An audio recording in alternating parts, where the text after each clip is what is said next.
This film is purely fictional. Please do not imitate it. Your like and subscribe are the motivation for me to update. Chapter 397. On the battlefield west of the city, no one, including the Qin brothers on the Xuanwu and the Baiyi couple on the Suzaku, could have imagined that this strange, colonized giant mecha would deploy not armored weapons, but a black hole. On the battlefield, the light of fire, the sky, and the radiant plasma beam seemed to be distorted and drawn in by the strange, exploding black hole.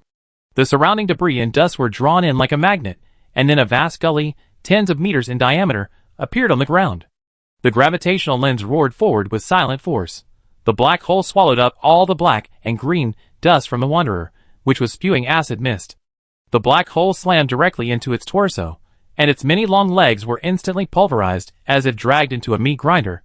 At this moment, the mountain-like strange entity's long legs swung wildly, pulling out a multidimensional black defensive force field to resist, but the gravitational lens had already swallowed up a large area of its torso in front of it, making it impossible to fully deploy its full power. Boom, boom, boom. At this moment, the 365-meter-tall gray mist envoy charged forward, riding a violent earthquake. He clenched his right fist, and 1,000 thunder prison drones spiraled onto his armored fist. The moment the gravitational lens vanished, he punched the center of the Prowler's shattered torso. As the punch struck, a thunderstorm exploded. Bang! Ziz! A dazzling arc of lightning flashed, unleashing thousands of degrees of heat. A massive amount of high-voltage arcs pierced the Prowler's outer layer from within, leaving a multitude of crimson, melted arc holes all over its body. The Prowler was instantly knocked back by the blow. The thunderstorm's blast had a profound paralyzing effect on it, causing the black defensive field it had erected behind it to suddenly shatter and vanish. Aboard the Suzaku, Baiyi and Su Rui, observing this scene from behind, reacted immediately, crouching and leaping, grasping the Suzaku plasma diffraction sword and charging forth. Storm tactics. Storm tactics. The retreating Prowler, even after its defensive field vanished, attempted to use its two long legs to fend off the Suzaku. However, the Suzaku was incredibly fast, spinning midair and slashing in a wide arc. The high-energy beam from the plasma diffraction sword blasted through the Prowler's back. With one blow, one slash, the Suzaku and the gray fog combined to shatter most of the Prowler's trunk, leaving a massive gash several dozen meters deep in its back. Boom, boom, boom. Above the city walls, the garrison's artillery and mecha division seized the opportunity, unleashing a barrage of heavy, precise fire directly upon its body. The explosions erupted violently, and the Suzaku and the gray fog retreated. Lin Xian and Chu Yin watched as the monster, beneath the barrage of artillery, was nearly shattered, its remaining legs still struggling erratically. Done? Not yet. Just when Lin Xian, Chu Yin, and Baiyi thought the creature was doomed, a thick, crimson cloud erupted from the center of the twisted, struggling monster, like a cloud of spores. Back off. Lin Xian and Chu Yin retreated upon seeing this. The Suzaku, immediately noticing something unusual, retreated sharply into the rubble behind. Boom! Suddenly, a devastating explosion erupted from the Prowler's body, instantly sending its limbs, as massive as buildings and mountains, flying in all directions. The massive explosion shook the earth. The shockwave displaced both the Suzaku and the gray mist messenger, sending them sliding backward. Most of the massive limbs flew toward the city, showering the air with acid rain and mist. Not good. Aboard the command ship above the West City, struck by the massive tremors, Lu Tianai immediately issued a warning to all combat units. Air defense, take cover. Seek shelter throughout the city. Flamethrower barrage. In the Suzaku's cockpit, Baiyi and Su Rui, observing the scene, also shouted. Instantly, the blast dissolved the vast number of soldiers on the city walls in the acid mist. The massive shockwave also ripped open several gaps in the wall, allowing a dense army of strange entities to surge in. Inside the city, Kiki, Jiangyun, Lu Xingchen, and thousands of other psychics now charged into the air to resist the acid-sprinkling limbs. Artillery roared, and the prairie fire raged. The massive Prowler's limbs, carrying immense kinetic energy, shattered vast swathes of the city's streets and buildings. Self-destruction? Lin Xian exclaimed. No! Chu Yin immediately shouted, there's another wave. At that moment, what appeared to be a spine suddenly emerged from the wreckage of the Prowler. Like a giant snake, it lunged at the Suzaku's back. At that moment, a massive dark blue mecha strode out of the smoke and dust, crashing past the spinal snake that threatened to pierce the Suzaku. The bone spur directly tore through the Xuanwu's rib cage. The Qin brothers shouted, and with a single arm, they grabbed the spinal snake. The Suzaku, having been pushed back, reacted and slashed with its plasma diffraction sword. Just as the spinal snake was about to be severed, its front end suddenly opened a slender, bone-splitting mouthpart and unleashed an invisible, sonic-like slash toward the city wall. Swish! In an instant, a diagonal gash hundreds of meters long appeared in the wall, and the towering, 100-meter-tall wall began to collapse. Meanwhile, after the Suzaku slashed the spinal snake with a single sword strike, a vast cloud of black air filled the air. The wanderer was reduced to a fragment of skeletal remains, devoid of any signs of life. What orders did this thing receive to self-destruct and destroy the city wall before dying? Boom! A rumble of earthquakes echoed. Over there, the Suzaku and Black Tortoise, battered, had just finished dealing with the wanderer and, turning back, suddenly discovered a cloud of dust and smoke where the earth surge had been. The subterranean behemoth was preparing to burrow back underground, this time heading back into the city. It's going inside. It must be because of the Tonsure Tower. The Qin brothers exclaimed in shock. You wish. Lin Xian's voice boomed from the communicator. Lin Xian and Chu Yin, controlling the gray mist walker, roared furiously, charging forward, shattering the ground and leaping into the air. Then, from midair, they slammed their fists into the ground. Bang! The earth-shaking punch tore through the ground, creating a crack hundreds of meters in diameter. The burrowing earth surge instantly ceased.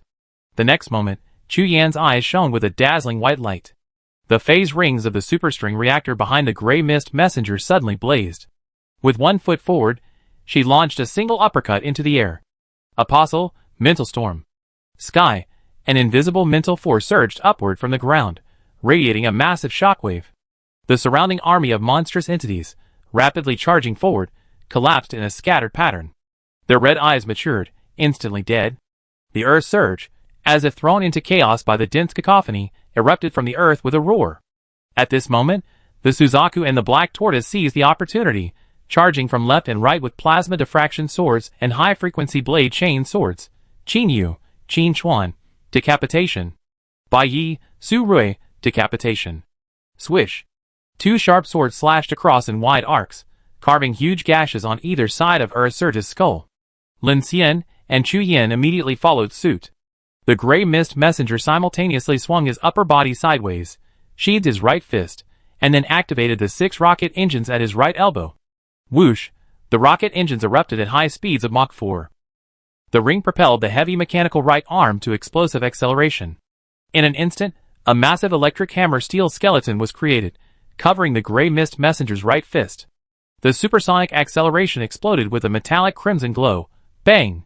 This devastating blow, with force and heft like a meteorite, directly smashed the shaky, half-attached head of the Earth Surge into its torso. Instantly, a torrent of tissue and blood erupted like a fountain, annihilating the underground monster that had ravaged several human cities, along with its head. Break it until it's broken. Seeing this, the gray mist messenger, the Suzaku, and the Black Tortoise didn't hesitate. All 3 mechas retreated, their right fists raised. Activate plasma cannons. Sizzle, sizzle, sizzle. The 3 rapidly spinning plasma cannons concentrated their energy and heat, unleashing a furious firestorm at the shattered neck of the Earth Surge without a moment's hesitation. Instantly, a flood of dazzling blue, high-temperature plasma exploded, completely vaporizing the Earth Surge's blood and the surrounding air. Only after the S-rank monster was completely reduced to a shattered mountain of flesh did the roar of the plasma focusing device slowly fade away. At this moment, the Skydutch falling from the sky, the Prowler exploding in its corpse transformation, and the Earth Surge being blasted into a fleshy corpse, the 3 S-rank live signals finally vanished completely. Killed? Wait, where's the signal from the corpse chaser? At this moment, in the Xuanwu cockpit, Qin Yu suddenly realized that the number 5 Xingyuan corpse chaser, which had been slowly moving in the radar signal, had vanished. In the Suzaku cockpit, Bai Yi also spoke cautiously. Be careful. We never dealt with creatures like corpse chasers before. We must unite. Su Rui gazed into the darkness. The strange tide, surging like a torrent, rushed past the 3 mechas, as if it wasn't their target. Within this monstrous torrent, 2 vast hollow areas appeared, seemingly moving continuously towards them. What is that? Su Rui's warning immediately focused everyone's attention. I remember. Lin Xian, upon seeing this, immediately declared, be careful. That guy will suddenly become invisible, vanishing into the darkness. This is definitely not an ordinary. Lin Xian. Buzz, before he could finish his words, Chu Yan's loud cry pulled him back into his consciousness. The next moment, Lin Xian's pupil shone brightly, as within the dark realm of his and Chu Yan's spiritual power, a terrifying, gigantic figure strangely appeared directly within their consciousness. It was a strange red, rising from the abyss. It appeared humanoid, but when viewed directly, it revealed the face of a terrifying cosmic creature. For hollow, crimson holes stared down at Lin Xian and Chu Yan like eyes. Within those hollows lay only a profound void, like rifts leading to another universe. Vast, vertical surfaces like sea anemones hung suspended in the air. This horrifying scene unfolded before Lin Xian and Chu Yan. In an instant, they felt a suffocating, leaden feeling press into their minds. A massive shriek from the depths of darkness surged forth once more. Lin Xian and Chu Yan both understood. It was connected to the gray mist, and it was staring back at humans. An incomparable aura of fear and death washed over Lin Xian. Inside the gray mist messenger's control room, lying with his eyes closed in the survival pod, his eyes twitching constantly due to the fluctuations of his mental energy, and his bodily functions began to deteriorate. Warning: gray mist nerve inhibition rate is decreasing, activity has risen to 76%, and the efficiency of the colonization suit's synchronized takeover has dropped to 96.5%. Lin Xian. Chu Yan's voice, from far away, resonated in Lin Xian's ears. Suddenly, Lin Xian came to his senses, and their perspectives returned to the gray mist messenger. They were shocked to see that in the sky ahead, for crimson lights shone like the grim reaper of death. Fierce winds and arcing lightning flashed and exploded continuously. A humanoid figure, taller than the gray mist messenger, appeared on the dark earth. "Be careful!" Lin Xian reacted as the superstring reactor's phase ring roared behind him, and a massive force field shield instantly formed in front of him. The next moment, those four scarlet eyes instantly unleashed four massive laser beams, each several meters in diameter, instantly piercing Lin Xian's force field shield. The instant the dark crimson beams pierced the force field shield, for terrifying bloody holes appeared on the gray mist messenger's abdomen. "Ah!" Seeing this, Lin Xian cried out in shock. Without hesitation, he thrust his hands forward, causing space to warp. A spiral of gravitational lenses appeared, twisting and dispersing the four laser beams, sweeping across the ground on both sides, instantly annihilating a large number of the strange forms. Immediately, the gravitational lens expanded, controlling the refraction, and the four beams converged in reverse, striking the corpse-chasing man. Boom! Laser beams converged, a flash of light flashing. Everyone could see a red mist shrouding the giant figure. The twisted black mirror's geometric force field flickered like ripples. The rebounding laser beam struck, sending a crimson explosion and a surging heat wave, but it caused no damage. Boom! Boom! The second use of the gravitational lens caused both Lin Xian and Chu Yan to feel a tremendous pressure. The gray mist envoy took 2 steps back, the composite armor covering the 4 large holes in his abdomen still radiating a crimson, melting metallic heat. Warning: gray mist's neural inhibition rate has decreased, activity has risen to 78%, and the efficiency of the colonization suit's synchronized takeover has decreased to 95.1%. The next moment, the corpse chaser finally revealed its true form. It resembled a humanoid evil god from the universe, its body grotesque and indescribable. At the same time, 2 large, bizarre entities suddenly rushed out from its left and right. A strange-legged spider, and an abyss worm emerging from the ground, thundering towards the Xuanwu and Suzaku. "Defend!" The Xuanwu flung out its chained sword to block, only to be sent flying by the abyss worm. The Suzaku, meanwhile, was pierced through its shoulder armor by a sharp claw, sending sparks flying. As they retreated, Bai Yi and Su Rui shouted, unleashing several thermite rounds as a thermal radiation barrier. They then dodged the monster-legged spider's clawed jaws with a sideways leap.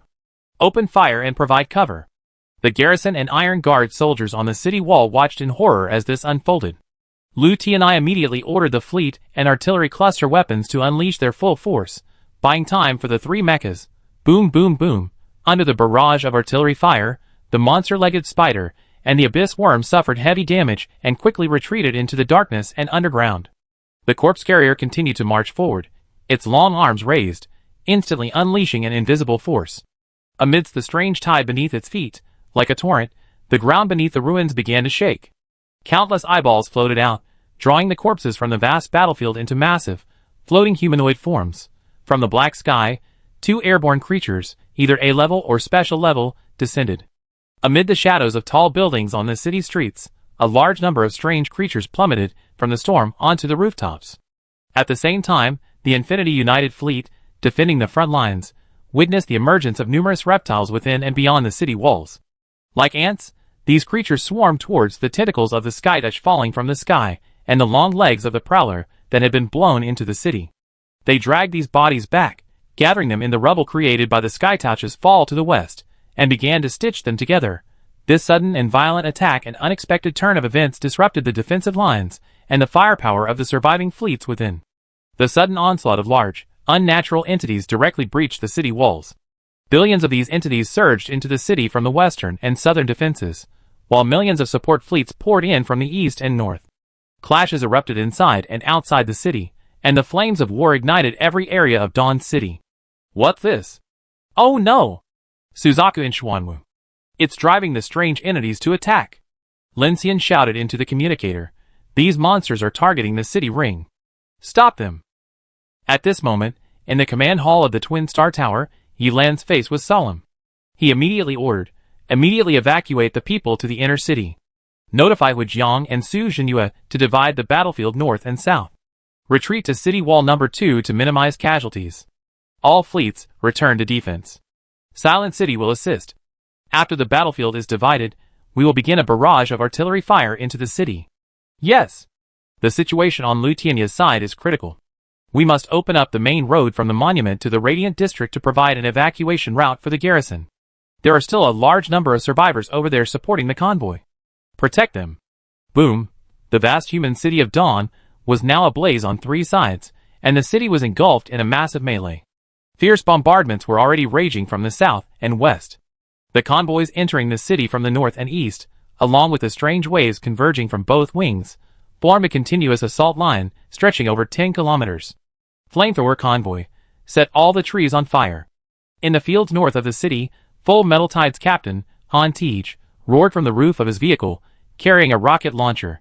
Light vehicles will enter the city first, and the heavy trucks will set up defenses along the route to prevent our traffic from being cut off. Lin Qingyu commanded with a heavy face, gazing at the dense sky-high artillery fire. Outside the east side of the city, the highway and all the suburban roads were a sea of fire. Charge in. The Iron Guard's next round of bombing will be in 2 minutes. We need to hurry. Windtalker's convoy leader, Lin Qingyu, led the assault convoy at the forefront. Inside the city, the former Dawn Business Center. Heavy machine gun team. Block the corridor on the 20th floor, blow up the elevator, and carry all anti-aircraft weapons to the rooftop. There's no escape. Tempered glass shattered, and a humanoid warhead crawled out of the window, torn to pieces by a barrage of 12.7mm bullets. At the Star City orbital station, tens of thousands of people gathered, forming a multi-layered fire network to resist. They're coming in through the ventilation ducts. Use flamethrowers to incinerate them. The stench of burning permeated the air. Burning tentacle monsters tumbled across the platform, and soldiers charged over the carbonized wreckage. Central Square Monument. 2 Iron Guard Brigade heavy regiments held firm here, resisting the monster surge from the 6 streets. Within the arc of armored defenses, the square's ground was lined with black silent hunters, anti-aircraft guns, storm missile systems, and an air defense system comprised of pulse laser sky arrays. Missiles launched continuously, high-energy particle beams rained down upon the sky, and power pipelines radiated high-temperature heat waves. Old factory area, steelmaking workshop. This thing isn't immune to pulse beams. It's definitely not just A-level. A mecha wing consisting of a Star Raider, and dozens of various mechas frantically mincemeat within the factory. A gigantic, monstrous entity tens of meters tall roared, tearing open the factory roof with its claws. Fire up the machine guns. In an instant, countless mechas raised their cannons, and a torrent of bullets formed a metallic storm that poured into the sky. On the battlefield of Yao Park, the combined defenses of the burning Phoenix fleet and the garrison had cornered tens of thousands of soldiers, leaving them isolated. We can't hold on. We must break through to the hospital, or we have no chance. Helinchio led a squad of several hundred evolvers, clad in power armor, maneuvering through the monster surge. The convoy behind them carried off a large number of the wounded. In the Galador Black Market, Wang Hongyuan and his Hongyuan Merchant Alliance convoy violently broke through the monster surge, retreating towards City Wall number 2. It's endless. Aren't there 4 S-Class monsters? Why are they everywhere in the city? Those aren't S-Class. Song Feng of the New Era Engineering Corps' voice echoed from the fierce fighting on a nearby street, his communicator blazing with artillery fire. But it's almost there. Captain Jiang. Liang Hao of the Iron Shield Fleet shouted, "We can't hold the west side of the city anymore. What about the underground shelter? Reinforcements are gathering in the north and south areas of the city. Retreat there." Jiang Yuan, who was engaged in a fierce aerial battle, responded, "We can isolate one side now. The people in the underground shelter are already arranging a rendezvous. All the injured are going to shelter number 2 under the city wall." Sister Chen. To the west of the city, the Allied fleet was already caught in a sea of monsters. Sasha, piloting the Star Raider, killed a giant fog spider with a single shot and shouted to Chen Sichuan, "We can't hold this side back. Should we retreat too?" Chen Sichuan leaped from the sky, performed a backflip, and landed on the head of a flying monster. She then fired a backhanded rifle into the winged monster's head, exploding it. She then landed on the monster's corpse. Cluster grenades from her Black Hawk armor exploded in a sea of fire. She then sprinted onto a tall building next to the train and gazed out at the ruins outside, shrouded in smoke and black fog, her brow furrowed. Sister Chen, Brother Lin is still out there. Shi Diyuan, who had transformed into a beast and was fighting against the monster tide, shouted. Lin Xian. Chen Sichuan tried to shout. Retreat. At this moment, Lin Xian's voice suddenly rang out. She took a deep breath and informed Xu Qin and Xiao Yuan in the car drive. We turn from Future South Street to Xinghe Road and rush out to Formation 2. Okay. In the car, Xiao Yuan and the others in charge of controlling the Infinite's automated weapons and driving immediately responded. The giant Whale 03E heavy-duty gas turbine locomotive roared, its iron wheels crushing the ground, and with a whimpering sound, it began to move forward again. Boom! In the ruins west of the city, Lin Xian and Chu Yin focused their attention, manipulating the gray mist messenger to kneel and stand. Meanwhile, the Suzaku and the Black Tortoise were already locked in a fierce battle with a dense tide of strange entities and 2 large, exceptional-level creatures. And the corpse carrier was heading straight for the gray mist messenger. It's covered in red mist and force fields. Its energy density is so high that even laser beams can't penetrate it. We must find its weakness, Chu Yin said. Furthermore, it can detect our presence through the gray mist, and is definitely trying to control us. Be prepared. If the suppression rate drops and the gray mist's neural activity exceeds 90%, we might lose control of this creature. It only has one action brain, and if it loses control, the consequences will be unimaginable. I see. Lin Xian stared at the enormous corpse carrier, his heart pounding. Just as he was preparing to respond, as if facing a formidable enemy, the terrifying humanoid creature approaching him suddenly became transparent again under the searchlights and artillery fire, and then disappeared. Where did it go? Watching the signal disappear from the radar, Lin Xian and Chu Yin looked around, only to discover that the monster had vanished from the battlefield. Lin Xian. Kiki's voice rang through the headset. Something's wrong here. The old Neon neighborhood, once one of the most densely populated areas of Dawn City, was a dense network of dark alleys, like a cyber slum beneath steel skyscrapers. But now, the neighborhood that once housed hundreds of thousands of people, and boasted a vibrant nightlife, had been reduced to a dark ruin. In its midst lay a massive mass of sky-touch tissue, connected by 4 tentacles stretching over 1,000 meters.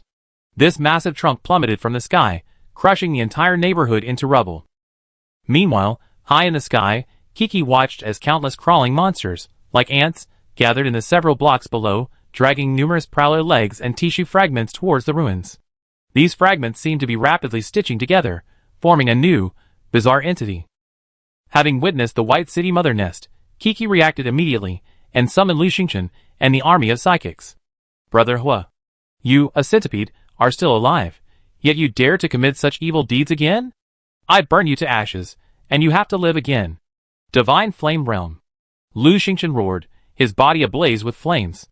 He leaped upward, charging towards the tissue fragments and the dense cluster of reptiles in the ruins, his entire body ablaze with raging flames.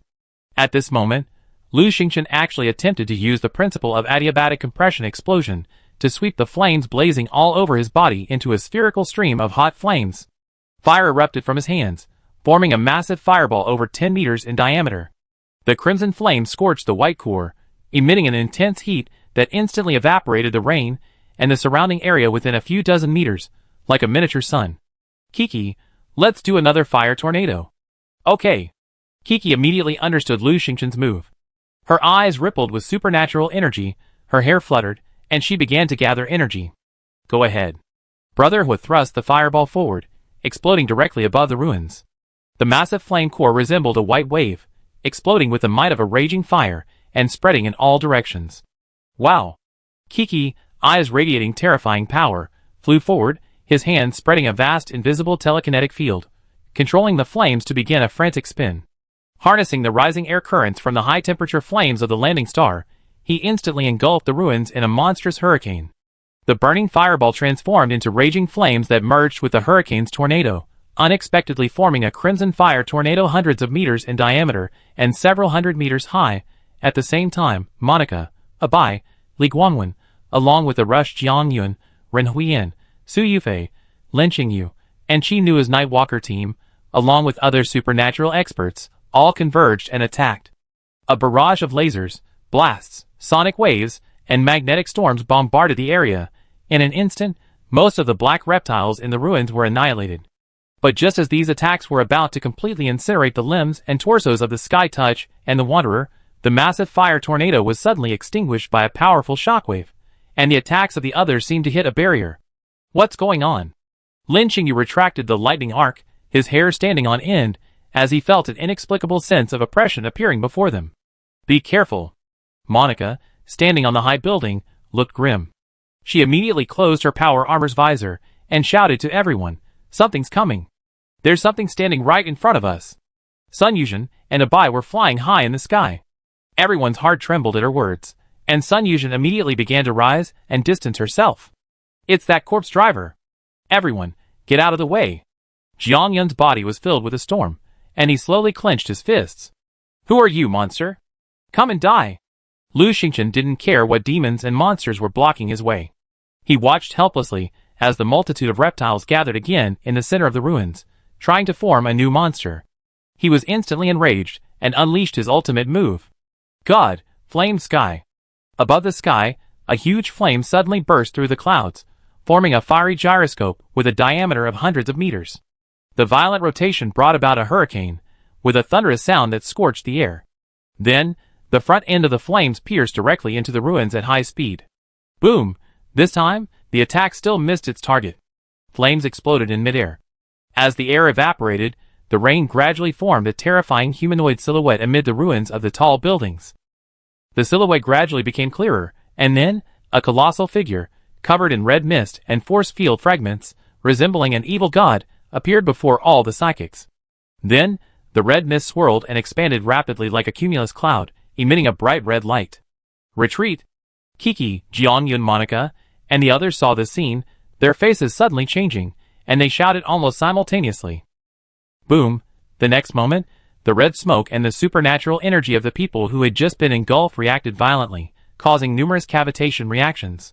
The cavitation spread rapidly, eventually forming a violent explosion that shook the air and exploded with a bang. A bright ball of light, like a small nuclear bomb, instantly expanded from the corpse carrier center. The powerful shockwave directly sent all the supernatural beings flying. At this moment, the explosion in the air sent a powerful shockwave that directly spread across several kilometers of streets. The walls of high-rise buildings exploded, and many buildings collapsed, raising a ball of dust across the entire area. This corpse carrier had actually arrived directly in the city.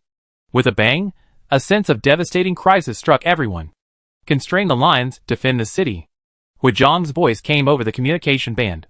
Suzaku, Xuanwu, Grey Mist Messenger, the corpse carrier is in the city. Lu Tianai shouted to the 3 mechas from the West City Command ship. Damn it! Lin Xian's eyes were bloodshot, and he immediately turned and ran towards the city. There are too many people in the city, and using energy weapons will not only be ineffective against them, but will also cause greater casualties. Chu Yin said at this time. I know. Lin Xian gritted his teeth and said, it should be dawn now, but it's still dark. They say the Star Abyss has fully expanded and is probing us. We must kill this corpse chaser before the Star Abyss's true overlord arrives, or we won't see the sun again. Suzaku, you come with us. The strange entities are trying to sew an S-level monster together. Stop them. Xuanwu, hold the city wall. I take care of that corpse chaser. Understood. Bai Yi and Su Rui shouted in response. Leave it to us. Qin Yu and Qin Chuan immediately responded. The Suzaku, holding its plasma diffraction sword horizontally, turned and maneuvered at high speed, heading directly into the city. The Xuanwu sprinted to block the giant spider and, along with 4-star raiders, blocked the gap in the western wall. Chain swords ready. Chain swords ready. The Qin brothers swung their right arms, unleashing their high-frequency chain swords. With the imposing stance of a single man standing against 1,000, they stood before the tide of monsters. The gray mist messenger stepped into the ruins of the city's defenses, raising his right arm as he advanced. High in the sky, a mechanical portal appeared suspended inverted. Immediately, amidst a myriad of arcs, a 182-meter-long, oscillating ship-slashing blade, forged by Lin Xian from the main keel of a Manta-class starship, slowly descended. Its blade gleamed with intense, azure energy, vaporizing the surrounding air. The armored gray mist arm, powered by hydraulics, grasped the oscillating ship-slashing blade and lowered it onto the street behind him. Dang! The gray mist messenger, dragging the thousands-ton ship-slashing blade, emitted a heavy metallic humming sound, sending smoke and sparks flying from the ruins. Lin Xian and Chu Yan united their minds, their steps accelerating, shattering the concrete surface. Prepare for a bloody battle. Chapter 398. It was 12:20 p.m., long past dawn, but Dawn City seemed to have been swallowed by the polar night, the sky still shrouded in darkness. Still can't contact Dawn City? Across the Tianjiki-Ongu Strait, the Dawn Operations Center was abuzz with activity. Numerous reconnaissance aircraft and night walker units had been dispatched, but still no news from Dawn City. In the base command vehicle, Li Heping, dressed in a trench coat, looked grave. The tea on the table had gone cold from last night's drinking. The Sky Patrol aircraft can't approach. Even the sky over there, towards Qingba and Changguan, is pitch black. There's no signal at all, said the marching chief of staff, Lu Yalu, with a heavy face. There are quite a few convoys parked nearby, but most of them are small convoys or support convoys, carrying the remnants of the elderly and supplies. Most of those with firepower and close range broke into Dawn City last night. The emergency response teams and night walkers from Pingcheng and Yingdu have all gone, and the outer areas are completely engulfed in chaos. It's impossible to penetrate the darkened areas. Wei Chonglu, the engineering commander of the Dawn Center, is a tall, thin, elderly man. Although he wears glasses, he exudes a murderous aura. The Emperor Mechas 02 and 03, which we have been rushing to produce, have been mobilized, along with Wuzhong's 8 interstellar hunters. This investment of firepower is arguably the largest since Apocalypse Day. It's still dark, which means Operation Crescent's information is accurate. This dark attempt is intended to engulf Dawn City. If they fail, we and the other battle zones will never see the light of day again, Li Heping said gravely. The darkness came without warning, and all our preparations were still unprepared. This surprise attack has now become a crucial battle. Equally anxious, still tucked away in the darkness, were the European Storm Alliance, Phoenix City in Ushuaia, South America, the Alaskan United Front in North America, and the Noah and Republic Sanctuary Islands in Oceania. The few remaining survivors around the world were all glued to the global channel of the Order of the Phoenix, countless people praying. As communication from Dawn City ceased, despair grew with each passing moment. Dawn City. Dawn had not arrived. This megacity, capable of accommodating tens of millions of people, now seemed like a doomsday battlefield, a living hell. Hundreds of thousands of troops, millions of survivors, a sky filled with starships and aircraft, artillery fire, arcs of light, smoke, roars, and screams. From 4 p.m. yesterday until now, the fighting had raged for nearly 20 hours. The raging fires on the city walls had burned all night, yet still could not illuminate the sky. The dark tide in the sky, like an iron wall of despair, completely enveloped Dawn City. From 3,000 meters in the air, the entire city resembled a shredded circuit board. Broken roads resembled charred wires, burning buildings resembled melted ships, and roaming through the ruins were millions of monsters. The 138-story Rainbow Center commercial building was broken in half. A gigantic, exceptional spider crawled across the rubble, its massive legs wedged between the wreckage of an armored vehicle. From above, aerospace fighters continuously bombed the area. On the streets below, dozens of self-propelled artillery pieces fired salvos. 155mm grenades blasted blood and flesh into the monster swarms, but the next moment, a centipede-like creature emerged from the ground and shredded them into scrap metal, sending screams echoing everywhere. Above City Wall No. 2, nearly half the fleets of the garrison, the Iron Guard Brigade, and the North American United Front had already crashed. Thick smoke billowed from the Jintian ship, and the plasma main gun of a Dreadnought-class aerospace battleship was still firing desperately. After the blue-white beam pierced 3 winged monsters, the ship's hull collided with a pterosaur monster, causing a secondary explosion. The ammunition chains of the clothes and weapons system hung in the sky like a luminous pearl necklace, and more monsters were descending from the cracks in the clouds. Underground Shelter Number 21, Central Subway Station, Floor B2. The emergency generator hummed, and the lights in the deep corridors illuminated tens of thousands of gray faces. The vast majority of people here were women, children, the elderly, the injured, and pregnant women. The sound of artillery fire from the surface echoed throughout the night, and every minute here felt like a year. From time to time, soft sobs could be heard from the corners. "Mom, is it dawn outside? Why hasn't Dad come back yet?" In the corner, a daughter tugged at her mother, Wooly, by the sleeve. In her arms, she held a gray doll with one eye missing. Wooly remained silent, staring at the ceiling. Each explosion shook the fluorescent tubes violently, sending plumes of concrete dust flaking off. The crowd erupted in brief screams, quickly replaced by covered sobs. Boom, another massive explosion echoed overhead, sending panic through the underground shelter. Zhang Jianjun, a retired soldier with a broken leg, tossed away his cigarette butt and stepped towards the guards on his prosthetic leg. "Give us guns, we fight!" Zhang Jianjun's words ignited something, and the crowd erupted in a commotion, some swarming over. "We can't stay here any longer. Now that the darkness has cleared, we can contribute. Everyone, please retreat to the safe zone." The commander in charge of the defense said with a complex expression, "Our mission is, if they're all dead, there's no point in us hiding here." Wooly emerged from the crowd, her face covered in dust, but her gaze was unwavering. "The end has come, men and women, old and young, all alike. Yes. Give us weapons. We can kill the monsters. We can't wait here to die." The hundreds of garrison soldiers behind the commander all had heavy expressions. The anomaly had been isolated, and their comrades had perished outside. They could no longer bear hiding underground, listening to the fading voices on the communication band one after another. At this moment, everyone stood up without hesitation. Company Commander. In the Commercial Plaza's perimeter defenses, 7th Division Commander Zhuang Yan's eardrums had been ruptured 6 hours earlier, and he could only hear with his headphones at full volume. 5th Avenue has been completely destroyed? Where's the Mech Division?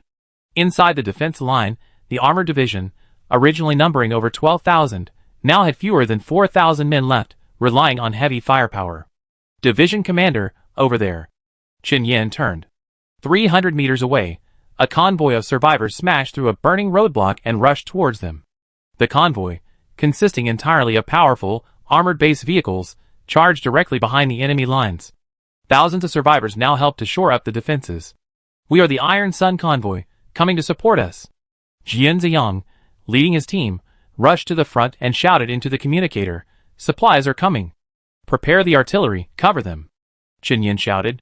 At this moment, within the city's defenses, there were no ranks, no organization, only every human still capable of pulling the trigger. 5th Avenue Sniper Point. A young garrison soldier crouched behind a screen on the roof of a commercial building, trembling with his sniper rifle. He was 16 years old, and had been in the garrison for sniper training for less than 2 months due to his evolved perception. 20 minutes ago, the squad leader had shoved him into this bunker. "Count to 200 before you come out." When he reached 173, all that could be heard outside was the sound of monsters chewing bones. Now, through the gap, he could see the squad leader's upper body wedged under the wheels of a Humvee, still clutching the detonator, the remains of the deputy squad leader, as he charged into the monster horde, carrying an anti-tank mine, and even more bodies whose identities were unclear. There was a head with slightly curly hair that looked no older than him. Li Xiaofeng recognized him. He was always ranked last during physical training. Li Xiaofeng found himself laughing, a sense of absurdity born of excessive fear. He raised his sniper rifle and aimed it at the nearest monster gnawing at a corpse on the street corner below. Bang! A single shot to the head. The 28th one. Li Xiaofeng retracted his rifle, staring at the squad leader's corpse in the distance, muttering silently, "Squad leader, I've broken your record." 5th Avenue was engulfed by a wave of monsters, howling everywhere. The single shot instantly attracted a swarm of monsters. Then a second shot rang out. A third. That single gunshot seemed to be the only sound remaining on the entire street. Li Xiaofeng's laughter turned to howling, but he continued to skillfully reload until a spider monster's claws pierced his lung. As he fell, he saw a glimmer of gray in the eastern clouds. That wasn't dawn. It was more winged monsters. Boom, boom, boom. The neon-lit streets of the western city had become a vast, dark ruin after the explosion's shockwave. Buildings in the surrounding blocks collapsed in the direction of the shockwave, forming a massive sinkhole over 1,000 meters in diameter. Beneath the cracked surface, Dawn City's underground water pipes and cable systems were exposed. Water gushed out, sparks flew, and it resembled the Earth after the end of the world. In this vast sinkhole, a dense, flood-like swarm of black, crawling, and strange forms gradually stitched together the Skytouch's tissue tentacles and the Wanderer's torso. Soon, a strange, monstrous creature over 200 meters tall, with long legs and tentacles, rose from the ground, emitting a heart-pounding aura of fear. As it rose to its feet, two giant eyes, like headlights, immediately blazed. It stomped its long legs onto the ground, shaking the mountains and rivers. The combined monster roared, sending gusts of air surging across the landscape, like a world-destroying beast. Another S-rank. Hu Jiang, who was leading the Iron Guard Brigade's mecha regiment in a fierce battle in the central city, witnessed this scene and immediately cursed, "These monsters, can they regenerate even after death?" Artillery battalion, aim and fire. At this moment, the stitched monster, having just risen to its feet, immediately raised its hand and stomped towards the defenses of the nearest city block. There, a regimental-level unit of the Iron Guard Brigade, along with thousands of survivors, were frantically firing back, but all their weapons were blocked by the defensive force field created by its long legs, making ordinary weapons impenetrable. Boom, boom, boom. The streets roared as two massive mecha figures thundered towards them with earth-shaking treads. This time, burn it to ashes. Aboard the Suzaku, Bai Yi and Su Rui roared. Maximum load. Maximum load. Buzz. The Suzaku held its plasma diffraction sword high in its hand. The nuclear fusion turbine engine on its chest revved, and crimson energy lines shone brightly across the mecha. The plasma diffraction sword roared, its edge increasing by 1/3. Then the two took a step forward, leaping into the center of the sinkhole and slashing down with their swords. The giant monster swung its two tentacles into the air, its black geometric defensive field instantly becoming visible. But then, the Suzaku's plasma diffraction sword unleashed a violent ionizing shockwave, slicing through most of the defensive field. The high-temperature diffraction sword's edge carved a gash several meters deep into its skull. It worked. In the cockpit, Bai Yi and Su Rui shouted in shock. At that moment, a colossal evil god eerily appeared behind the Suzaku. It stood majestically on the ground, its four hollow eyes glowing crimson, aimed directly at the Suzaku. "Your opponent is here." Before the corpse chaser's laser could fire, a frantic stomping sound echoed beside the Suzaku. The gray mist envoy grasped the vibrating ship blade with both hands. 3 superstring reactor phase rings behind him emitted a deafening hum. The nuclear power center in his chest simultaneously activated, concentrating gigawatts of energy directly on the ship blade's vibrating arc generator. The horizontal slash was like a wide-body airliner breaking the sound barrier, the red metal friction, and the azure arc vibrations on the blade's edge intertwined, creating a red and blue plasma arc in the air. Bang! This devastating blow struck the corpse driver's throat. The instant the ship-slashing blade struck, the immense kinetic energy caused the red mist and shield at the driver's throat to explode with a monstrous explosion. Arcs of fire erupted, and the cracking arc could be heard across almost half of Dawn City. The corpse driver was knocked back by the sudden blow, and a multitude of tentacles flew off his face. He fell backward, crashing into several tall buildings, and then regained his footing amidst the shattering collapse of a building. The corpse driver was more than half a meter taller than the gray mist messenger, and his immense size completely obscured even the flames from the street. "Come again!" Lin Xian and Chu Yin didn't hesitate.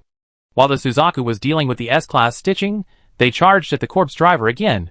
The gray mist envoy, wielding his sword in one hand, charged forward, pointing a finger at the corpse driver. A large number of mechanical amplifiers appeared on his finger armor, and the energy function shrieked. A massive mechanical energy cannon, with a diameter over 2 meters blasted towards the corpse driver. Boom! The corpse driver's red mist and defensive force field completely blocked the blast. Just as Lin Xian was about to seize this opportunity to attack, a large amount of red mist suddenly erupted from the corpse driver's 4 empty eyes, completely enveloping the gray mist envoy. Immediately, his eyes lit up again, and 4 laser beams burst out, completely releasing and igniting the red mist, exploding with a loud bang. The explosion was almost all-encompassing. Even though Lin Xian used his at-4 shield with his quick reflexes, his colonial armor was still torn into pieces. He collapsed into the rubble, revealing the power hydraulic valves in his elbows. Before the gray mist messenger could stand up, the smoke and dust in the sky was suddenly shrouded by a huge darkness. The next moment, the huge corpse driver raised his entire head and dangled tentacles all over the sky, and pounced directly towards them. Be careful! Lin Xian and Chu Yin, in sync, raised their arms to block the force field shield, but the corpse chaser smashed directly into the shield, piercing it. Layers of wrist armor shattered, the ground behind the unit collapsed, and dust billowed. Warning: Gray Mist neural inhibition rate decreased, activity increased to 81%, colonial suit synchronous takeover efficiency decreased to 93.2%. Viola's warning came again. The next moment, the corpse chaser's 4 bloodshot eyes lit up again, this time aimed directly at the Gray Mist messenger's head.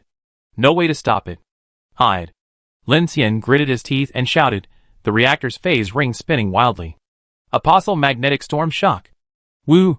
Raging energy converged, and just as the corpse chaser's laser beam was about to fire, a massive magnetic storm with a diameter over 500 meters erupted. Arcs of electricity pierced the sky, the ground, and the air, successfully interrupting the corpse chaser's laser beam. Then the 2 men attacked, gathering strength in their arms. Rocket punch! Rocket punch! Boom! The 12 detonation engines behind the Gray Mist envoy's arms instantly ignited, unleashing a powerful thrust. Combined with the electric hammers on his fist bones, his fist smashed directly into the corpse chaser's face.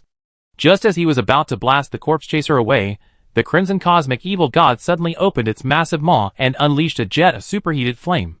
A blinding white light flashed, and the Gray Mist envoy's breastplate and helmet armor, along with the nuclear fusion power center's defense plates, and even the surrounding debris, instantly vaporized. A wave of heat erupted, and in an instant, the orange-yellow pulses of the niobium titanium superconducting rings in the Gray Mist colony's nuclear fusion turbine engine went out. The next moment, all power and energy output was cut off, and all engine units shut down. The intense heat shock nearly knocked Lin Xian unconscious. Lying in the survival capsule in the colonization suit's main control room, Lin Xian's eyes trembled rapidly, and blood flowed from his nostrils and ears like a faucet, soaking his entire face and hair in seconds. Critical heart rate. Critical heart rate. Activate the AED system? Lin Xian. Lin Xian. In his consciousness, Chu Yin, sensing Lin Xian's fading mental power, was now vibrating and becoming transparent. Her consciousness was living within Lin Xian's body, using the gray fog's brain mycelium to operate, so she was acutely aware of Lin Xian's pain. Ugh! Lin Xian felt as if he had just passed through the gates of hell. His consciousness was nearly disconnected. His mind was jumping back and forth between himself, Chu Yin, and the gray fog, as if constantly switching perspectives. His head was groggy. Be careful, it's coming again! Lin Xian had just come to his senses when he and Chu Yin saw the corpse driver, now looking down from above, gazing at the gray fog messenger with its 4 evil god eyes. They couldn't see its gaze, couldn't understand its thoughts. But at that moment, Lin Xian and Chu Yin seemed to sense that the monster, through its consciousness, had seen them within the gray fog. They couldn't tell whether they felt confusion or anger. But the laser beams that followed them gave them an oppressive, killing force. Buzz, at that moment, from the sky, a Hyperion directional restraint cannon suddenly unleashed a blazing, destructive beam, striking the corpse driver directly in the face, detonating a vast expanse of red fog and blasting it back. Then, 3 orbital star-shaking cannons fired simultaneously from 3 directions, striking the corpse driver simultaneously, accompanied by a massive bombardment of supernatural powers. Fire Fist. Lu Xingchen's flames, Kiki's telekinetic waves, Jianyun's storm, Monica's sonic whistle, Abai's laser beam, Li Guangwen's concussive punch. In the sky, the Iron Guard Brigade's fleet unleashed a barrage of cannons, bombarding the corpse chaser. Lin Xian, are you okay? Kiki's anxious voice echoed. Not dead yet. Lin Xian gritted his teeth, forcing himself to stand up with Chu Yin. The neural inhibition rate is decreasing. This mech won't last much longer. Chu Yin gritted her teeth and steadied herself. Lin Xian, we have to find a way to break through its defensive field. I see. Lin Xian constantly tried to control his chaotic thoughts. The corpse chaser's attack was completely destructive. Not only could his force field shield not stop it, but it would also consume a large amount of his reactor phase ring energy. The most troublesome thing, was that the Grey Mist Mech's nuclear power center had shut down. If he couldn't ignite it, Lin Xian would have to rely solely on the reactor phase ring energy to power this 160,000-ton mech. Lin Xian, can you hear me? A strange yet familiar voice echoed, and Lin Xian immediately frowned. Director Ding? He hadn't expected Ding Junyi's voice to reach him at this moment. Not far from the Grey Mist Messenger, on a building that hadn't collapsed, Ding Junyi, clad in power armor, had been teleported there by Kiki. She made an emergency call to Lin Xian. I can hear you, tell me. I studied the dark energy conversion data you sent back, and found it's a complete reverse engineering of the dark invasion. So, there's a problem. The reason those S-level creatures are constantly using defensive force fields and special energies is because they're in a dark space, and the dead anomalous entities can be turned into their energy source. This is consistent with the principle by which anomalous entities roam in the night space. From the start of yesterday's battle until now, I compared the Sky Touch's defense data with your previous battle with the corpse drivers. I found that the corpse driver's red mist recovery rate has slowed significantly since entering the city. Do you understand what I mean? Ding Junyi said in one breath. Lin Xian was startled by this, and immediately realized, there's a sympathetic tower here. Can't it draw energy from the polar night? Yes. At this moment, another voice rang out. From the main bridge of the Silent City Cloud District, Mochizuki Shinji, who was supporting half of Dawn City's anti-aircraft firepower, also sent a message. My calculations agree. Therefore, the corpse chasers must destroy the sympathetic tower. Then we can't give it a chance. Woo! 3 layers of superstring reactor phase rainbow rings lit up behind the Grey Mist Messenger. Lin Xian and Chu Yin gritted their teeth and sat up from the crater. Ding Junyi, standing on the rooftop, gazed at the massive mecha, her eyes flickering anxiously. She said, Lin Xian, remember what I told you? The anomalous forms are powered by their own life energy. S-class forms can survive by relying on the energy of others of their kind, so the monsters that died in the city can also provide them with energy. But it's limited. Lin Xian responded, Night, Polar Night, and the Abyss, these are 3 different environments for the anomalous forms. Since they're transforming the Abyss, it means Dawn City can't immediately achieve the dimensional environment they desire. Plus, with the Tower of Identical Power, so this is our home turf. Lin Xian and Chu Yin merged their minds, returning to the perspective of the Grey Mist Messenger and standing up. The corpse driver used a force field to defend against the artillery fire, and fired a laser beam directly at the Iron Guard Brigade's fleet. In an instant, a large fleet exploded and fell in the air. Just as it was about to sweep towards the Silent City, a ship-slashing knife broke through the air and slammed into the corpse driver's red fog and defensive force field, causing an explosion. The corpse driver didn't stop the beam, but instead swept a fan-shaped arc across Dawn City, instantly reducing several kilometers of the city to blazing ruins. Then, he charged head-on at the Grey Mist Messenger. Apostle gravitational lens. But then, the Grey Mist Messenger launched a massive black hole. The gravitational lens, with its violent annihilation storm, slammed into the corpse driver's face, sucking in a vast amount of red smoke and force field energy. The corpse driver's cortex and tentacles began to partially shatter. Lin Xian and Chu Yin seized the opportunity, drawing their vibrating ship blades from the ground and slashing down fiercely. Whoa! With this, a series of irregular explosions and blood mist erupted, directly tearing away large swathes of tissue from the corpse driver's head and torso. At this moment, the corpse driver, sensing danger, preemptively detonated the engulfed red mist, triggering a massive explosion that completely blew away the reinforcements from the psychic team and several Star Raiders. Then, he once again vanished into obscurity. Where is it? In the sky. Mochizuki Shinji's voice rang out over the communication band. Shirori detected the massive movement of the dark creature and immediately adjusted all his guns for defense, but he was no match for the corpse carrier's speed. A massive evil god silhouette appeared in the misty sky. Her scarlet eyes suddenly fired laser beams, instantly sweeping across Silent City, completely blasting away large swathes of the deck. Silent City's counterattack artillery fired a frenzied volley, each detonating against its defensive force field. The bizarre creature vanished once more. No one had expected this humanoid corpse carrier to actually levitate. Not long after, it reappeared near the central city area and moved rapidly towards city number 2. Damn it! Lin Xian cursed. This thing was only targeting the Tongshi Tower, completely ignoring other attacks. He immediately controlled the Grey Mist Messenger to chase the corpse driver.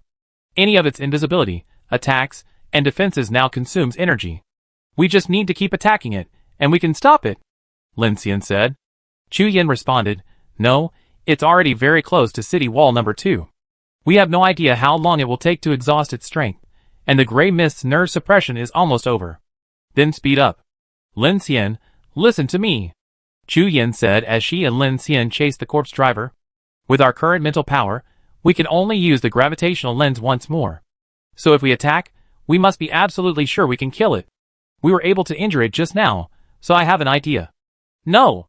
Lin Xian and Chu Yin shared a common consciousness, so of course, he could understand her thoughts.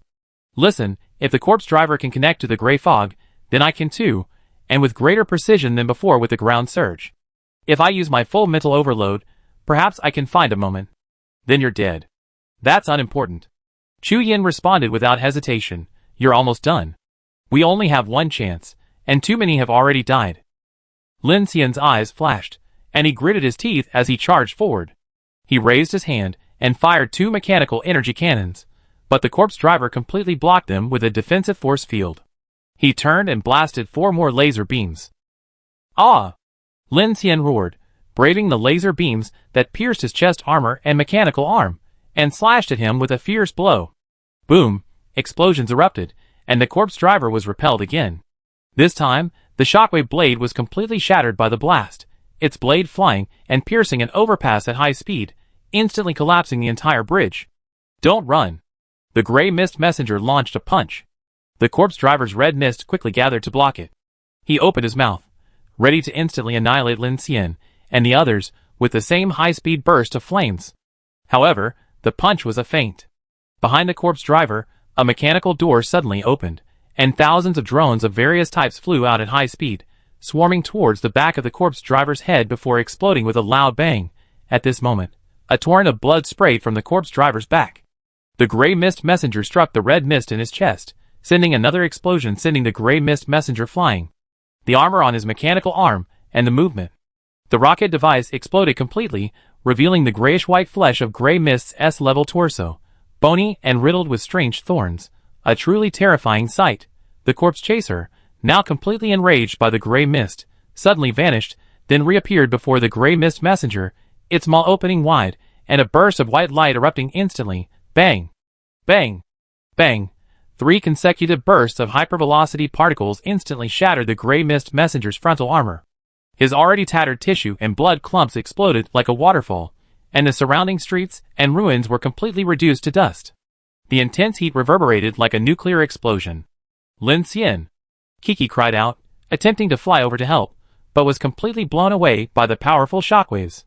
In the core area of the battle, all the ships, resistance lines, and psychics within a few kilometers were reduced to ashes. No one could withstand the shock wave and get close. Everyone could only watch as the gray mist messenger was dismembered layer by layer. After 3 tachyon particles were ejected, 4 red lights flashed from the corpse-chasing figure's head. The next moment, the enormous crimson shadow reappeared within the gray mist messenger's mental space. It aimed to completely annihilate this life form. But at this moment, Chu Yin and Lin Xian, standing in front of him, suddenly opened their eyes. Swish! The superstring reactor's phase rings glowed with an overloaded red light, and a violent wave of mental energy surged from the gray mist messenger. Chu Yin looked at the enormous and terrifying dark creature, released Lin Xian's hand, her face determined, and a sudden thought surged. Will overload. Buzz, invisible mental energy erupted instantly. On the smoky battlefield, the 4 crimson eyes of the corpse carrier standing before the gray mist messenger strangely didn't flash, but suddenly dimmed for a moment. At that moment, the gray mist messenger had already risen, braving the surge of energy from the 3 crimson overloaded phase rings behind him. Lin Xian, sensing Chu Yan's agony before annihilation, summoned the Black Star Forge with his left hand, and with his right fist, he unleashed a final gravitational lens against the gray mist's powerful mental annihilation. A spatial humming sound echoed, and all sounds on the battlefield seemed to freeze in a moment, returning to silence. Instantly, everyone on the battlefield felt the already dim light surrounding the ruins dim. A distorted space formed in front of the gray fog's right fist, like a vortex of black water in the sky. Even the 4 crimson rays of light from the corpse driver's eyes were distorted. Instantly, the distorted darkness seemed to churn up and swallow all the red and starlight, transforming into a massive dark red black hole that pierced through the corpse driver's chest, torso, and head. Ah! Lin Xian roared, exerting his full strength to the hilt, expanding the gravitational lens.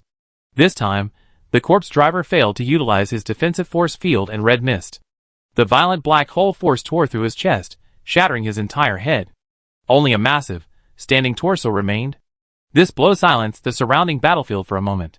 Lin Xian, now exhausted and completely exhausted, heard Viola's gradually fading voice. Warning. Gray fog neural suppression rate decreases, activity rises to 88%, and the efficiency of the colonization suit synchronous takeover decreases to 92.3%.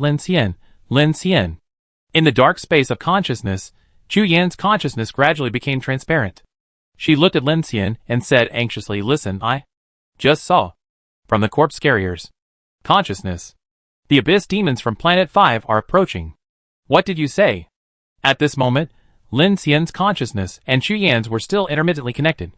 Much of Chu Yan's words were inaudible, but some of the images Chu Yan saw were still clearly transmitted to Lin Xian's mind.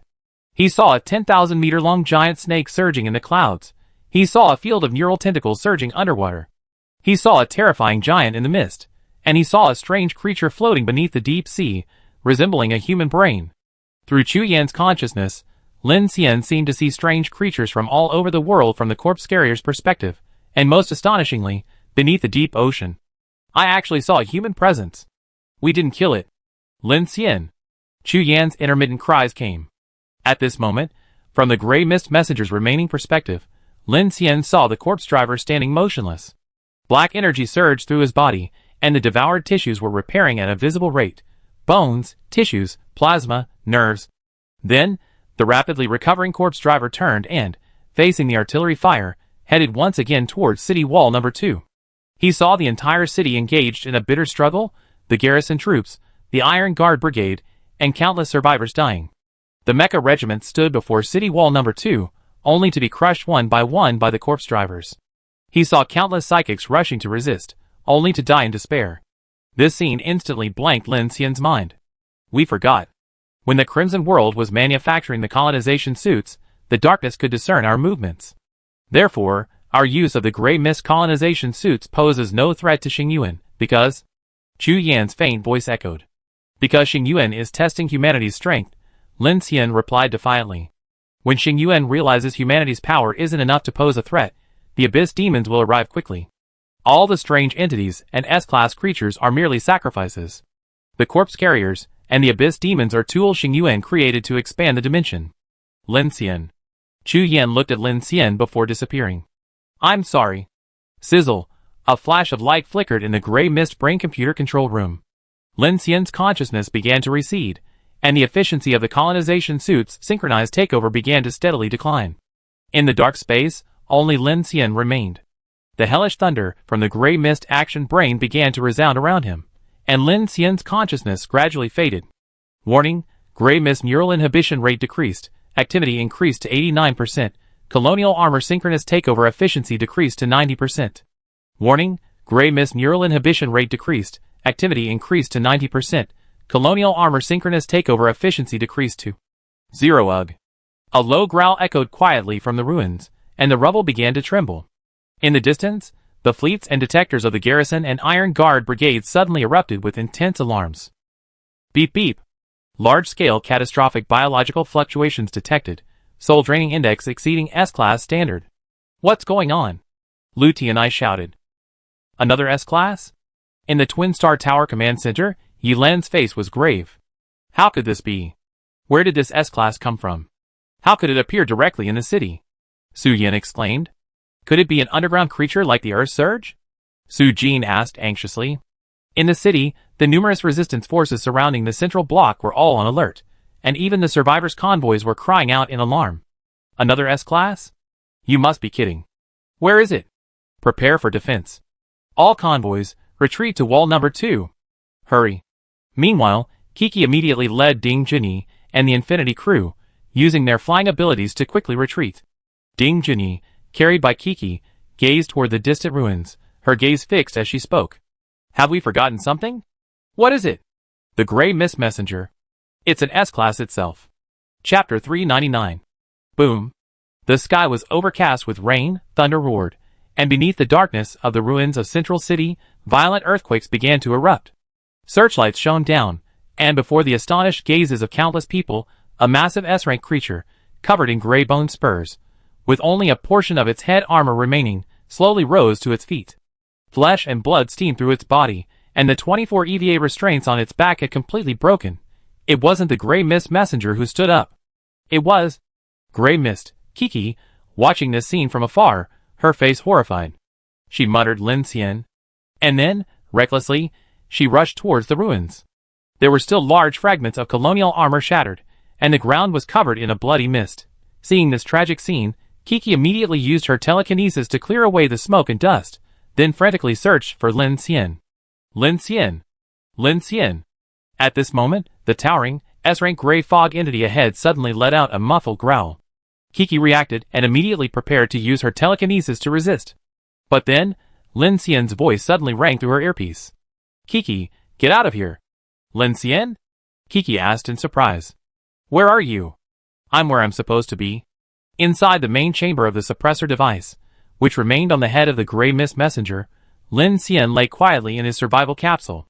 Before severing the neural connection, he sent a final command. Rampage. The Grey Mist was now swirling with scalding steam. Its suppressed action brain was now filled with only a frenzied desire to attack.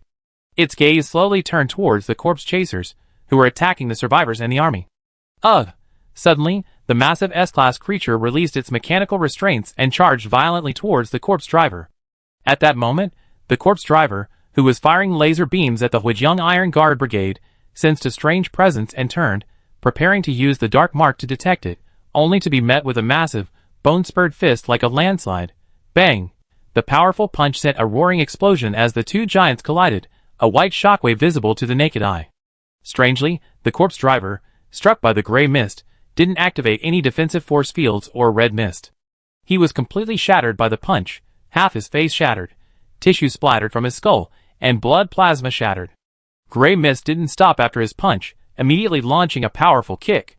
The corpse driver stumbled several steps, and crashed into several tall buildings. However, Grey Mist followed up with a third attack, charging forward with another mid-air knee strike. The sharp bone spur pierced the corpse driver's sternum, knocking him headfirst. The hundreds-meter-tall corpse driver collapsed backwards, instantly causing a violent earthquake and billowing dust. At that moment, the soldiers and survivors throughout the city were stunned. This bizarre scene wasn't just about the S-level anomaly striking its own teammates.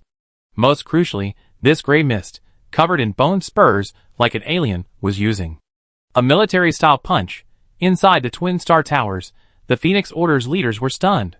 Just as Huijiang and Lu Tianai were about to direct all their fire on the two giants, Elon suddenly spoke. Adjust your firepower to deal with the other monster waves. That Grey Mist must be Lin's current operator. Yes. Up in the sky, in Silent City, Mochizuki Shinji was the first to notice. He immediately contacted Lin Xian via communicator, but Lin Xian's voice was nearly fading. All that could be heard was the sound of massive fists pounding. Above the ruins, a strange scene unfolded. A violent, Grey Mist-like entity was now furiously punching the even larger corpse carrier. Each blow sent the ground trembling and erupting in smoke and dust. Just then, the corpse carrier, its torso nearly shattered, seemed to finally be preparing to strike back. Buzz, instantly, for laser beams pierced the Grey Mist's sternum, leaving 4 massive bloody holes. However, the Grey Mist seemed completely unaware of the pain, and no mental communication was taking place. All that remained was bloodlust and a relentless rampage. Each punch shattered the corpse carrier's face, while its torso continued to heal. This earth-shattering clash unleashed a raging energy, sending blood and flesh flying everywhere.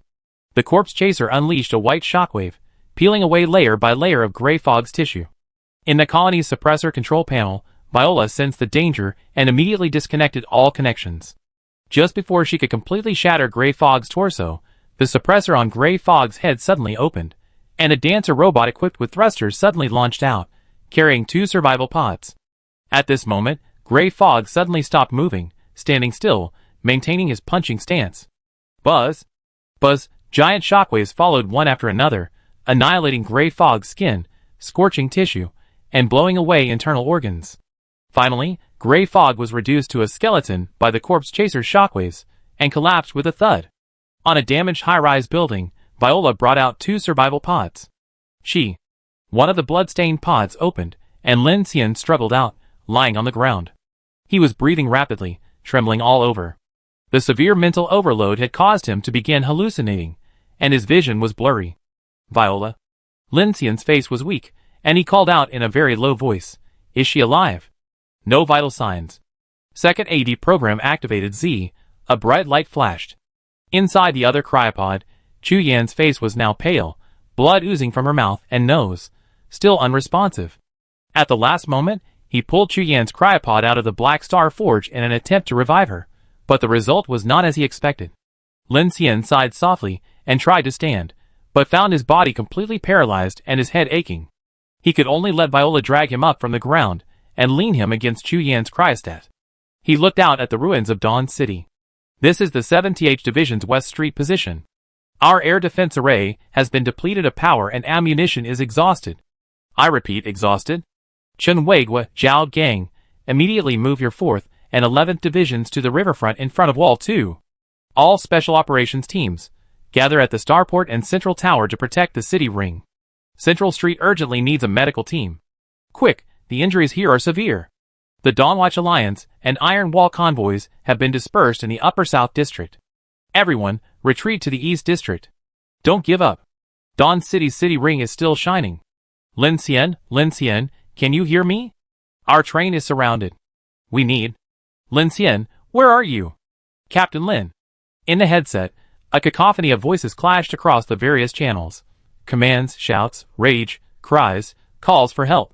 Human voices converged on the radio frequencies, like a symphony from a desperate civilization engraved on a phonograph. For 45 p.m., the sky remained dark. A tide of darkness, like a perpetual haze, enveloped Dawn City. The once prosperous smart city, Night City, had become a living hell. Those dazzling holographic canopies had long since gone out, replaced by billowing smoke, like a pot of boiling asphalt, thick and suffocating, obscuring the entire sky. For 2 days and 2 nights, a drizzle fell from the sky.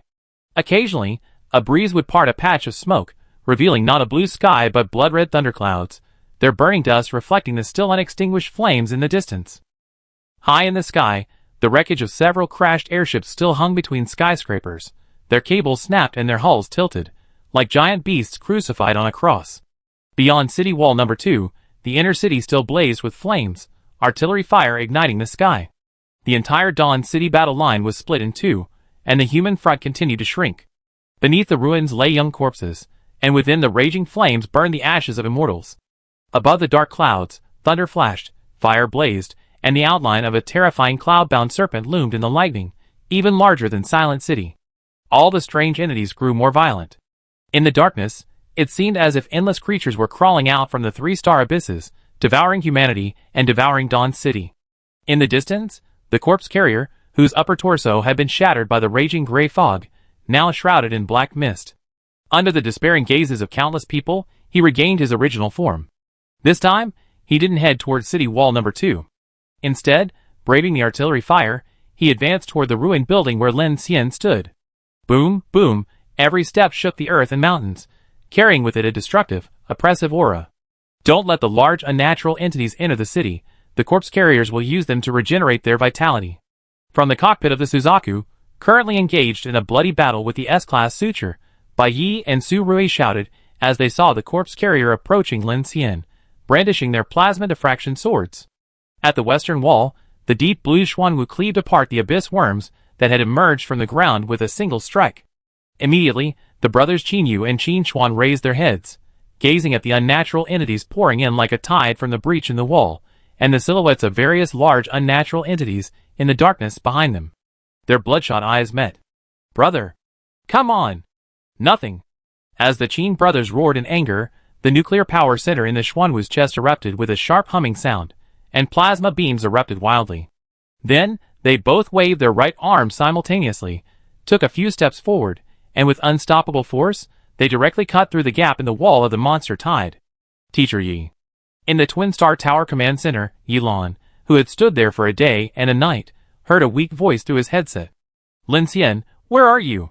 Yilan's voice sounded calm, as if everyone could sense an unyielding strength in this old, resolute voice. "Teacher Yi, can darkness really be afraid?" In the ruins, Lin Xian felt the S-level chaos after the rampage. Looking at the approaching corpse chaser, he knew that his mental power might have attracted the attention of this dark creature. Yilan heard Lin Xian's voice and replied, "We cannot understand a civilization with human thinking. From a cosmic perspective, whether it's an ant or a human at the top of the food chain, all face existential crisis. This applies to both advanced and inferior civilizations. But the resistance we offer pales in comparison to such a civilization. Does that mean we simply lack the power to resist?" Lin Xian watched the towering figure approach. Despite his weakness, he didn't seem to harbor much fear of death. Instead, he felt more resentment and anger. Yilan patiently responded, "The chain of suspicion between civilizations cannot be broken. This is a fundamental axiom of cosmic sociology. Like hunters stalking a dark forest, every civilization is forced to view other beings as threats. Because survival is civilization's primary need, and the total amount of matter in the universe remains constant, the difference between advanced and inferior civilizations is merely the difference in the range of a hunting rifle. Ants cannot understand why humans would destroy their nests, and we cannot understand why dark creatures would destroy human civilization in this way. But one thing is certain." "What?" Lin Xian asked. "They can't effectively and completely destroy us, at least not in the short term. Perhaps they harbor some ulterior motive, but all this proves they don't possess a godlike understanding of us." Lin Xian listened to Yilan's words, watching the approaching corpse drivers, and replied weakly, leaning against Chu Yan's cryostat. "That makes sense." Lin Xian's consciousness gradually faded. He strained to open his eyes, only to see the silent city burning high in the sky and the Iron Guard Brigade's aerospace battleships crashing. He saw the last fleets and soldiers of the Iron Guard and the garrison army rising above the Twin Star Towers, protecting the Radiant City Ring. He remembered what Chu Xiaonan had said when he said goodbye. "In my youth, I was a mechanical engineer. I remembered the first time I entered Star City and saw the city ring. I was struck by the majesty of humanity, capable of creating such a magnificent mechanical structure. It served as a beautiful landmark, not only capable of aerial travel, but also of transmitting signals to planetary spacecraft for orbital positioning. It was a pity that such a civilization would never see such a feat again." He remembered the human leader's tone as he spoke these words, not only filled with nostalgia, but also with a vibrant and hopeful yearning. But now, he saw a multitude of strange entities wreaking havoc and slaughtering people in the city. The Star City orbital station was reduced to ruins, the aerial tracks completely collapsed, and millions of humans fought desperately within the city. Countless fleets vanished and perished like bubbles in the strange tide. Humanity was like ants before these creatures. He saw Bai Yi and Su Rui, a couple, piloting the Suzaku, locked in a desperate battle with a stitched-up S-Class within a massive sinkhole in the center of the Neon District. Fires raged, the earth shook, and the battle raged until the Suzaku's plasma diffraction sword broke. The couple resolutely activated their mechs and leaped onto the strange form, using full-pressure diffraction incineration to completely reduce it to ash, along with the Suzaku and themselves. He saw the breach in the West City Wall No. 1. The one-armed Xuanwu, wielding a high-frequency chain sword, knelt on one knee, blocking the gap. In front of the giant mecha lay the corpses of countless A-level freaks. The two nuclear-powered engines in the Xuanwu's chest had long since extinguished. Golden coolant dripped from the metal frame of the chest armor, mingling with the blood of countless fallen soldiers, like an unshakable great wall of steel. He heard a steady stream of voices coming from his headphones. Qin Sichuan's cries, Kiki's inquiries, Jian Shui's commands, Shi Deyuan's roars, Jiang Yun's attempts to rescue. He heard Ding Junyi's words, along with the voices of Xiao Yuan and Miao Lu, and the roar of the engine of the Infinite Train's giant Whale 03E heavy-duty gas turbine locomotive. Or perhaps, he couldn't hear clearly, a roaring in his ears. Lin Xian's bloodshot eyes slowly focused. He saw the dark evil god, the one that had obscured the sky, had arrived at the ruins in front of the tall building, its hollow, abyssal gaze fixed upon him. At this moment, endless darkness overwhelmed him, and Lin Xian's mental strength was like a flickering candle. Facing this mountain-like dark creature, Lin Xian felt so insignificant that it was almost insignificant. Ahem. Lin Xian's eyes calmly gazed at the corpse carrier, who had brought despair to the entire city. Blood foam dripped from the corners of his mouth. Through the gray fog and Chu Yan's connection, he seemed to sense that gaze's gaze. He couldn't interpret its meaning, just as even a neural connection couldn't penetrate the thoughts of darkness, but Lin Xian could sense it. That gaze held a strong sense of doubt. On the command screen of the Twin Star Tower, Yilan looked toward the crumbling building where the corpse driver and Lin Xian stood, and spoke. In the vast universe, Civilization is both the brightest light and the most dangerous shadow. We are both hunters and prey. The attack is accompanied by probing. They are gradually using higher-level creatures to test the range and power of human hunting rifles. Does this behavior also indicate that they fear the unknown power? Lin Xian responded slowly. Just like you told me, a bite from an insect, or a poison dart frog with a deadly toxin. That guy from the Crimson World said that dark creatures are perfect life forms, angels. Lin Xian looked at the corpse driver. I wonder if angels feel pain and fear. Buzz, amid the smoke and smog of the ruins, for crimson light slowly illuminated, directed at Lin Xian and the entire area he was in. Lin Xian looked up, trying to speak, but he had no strength left.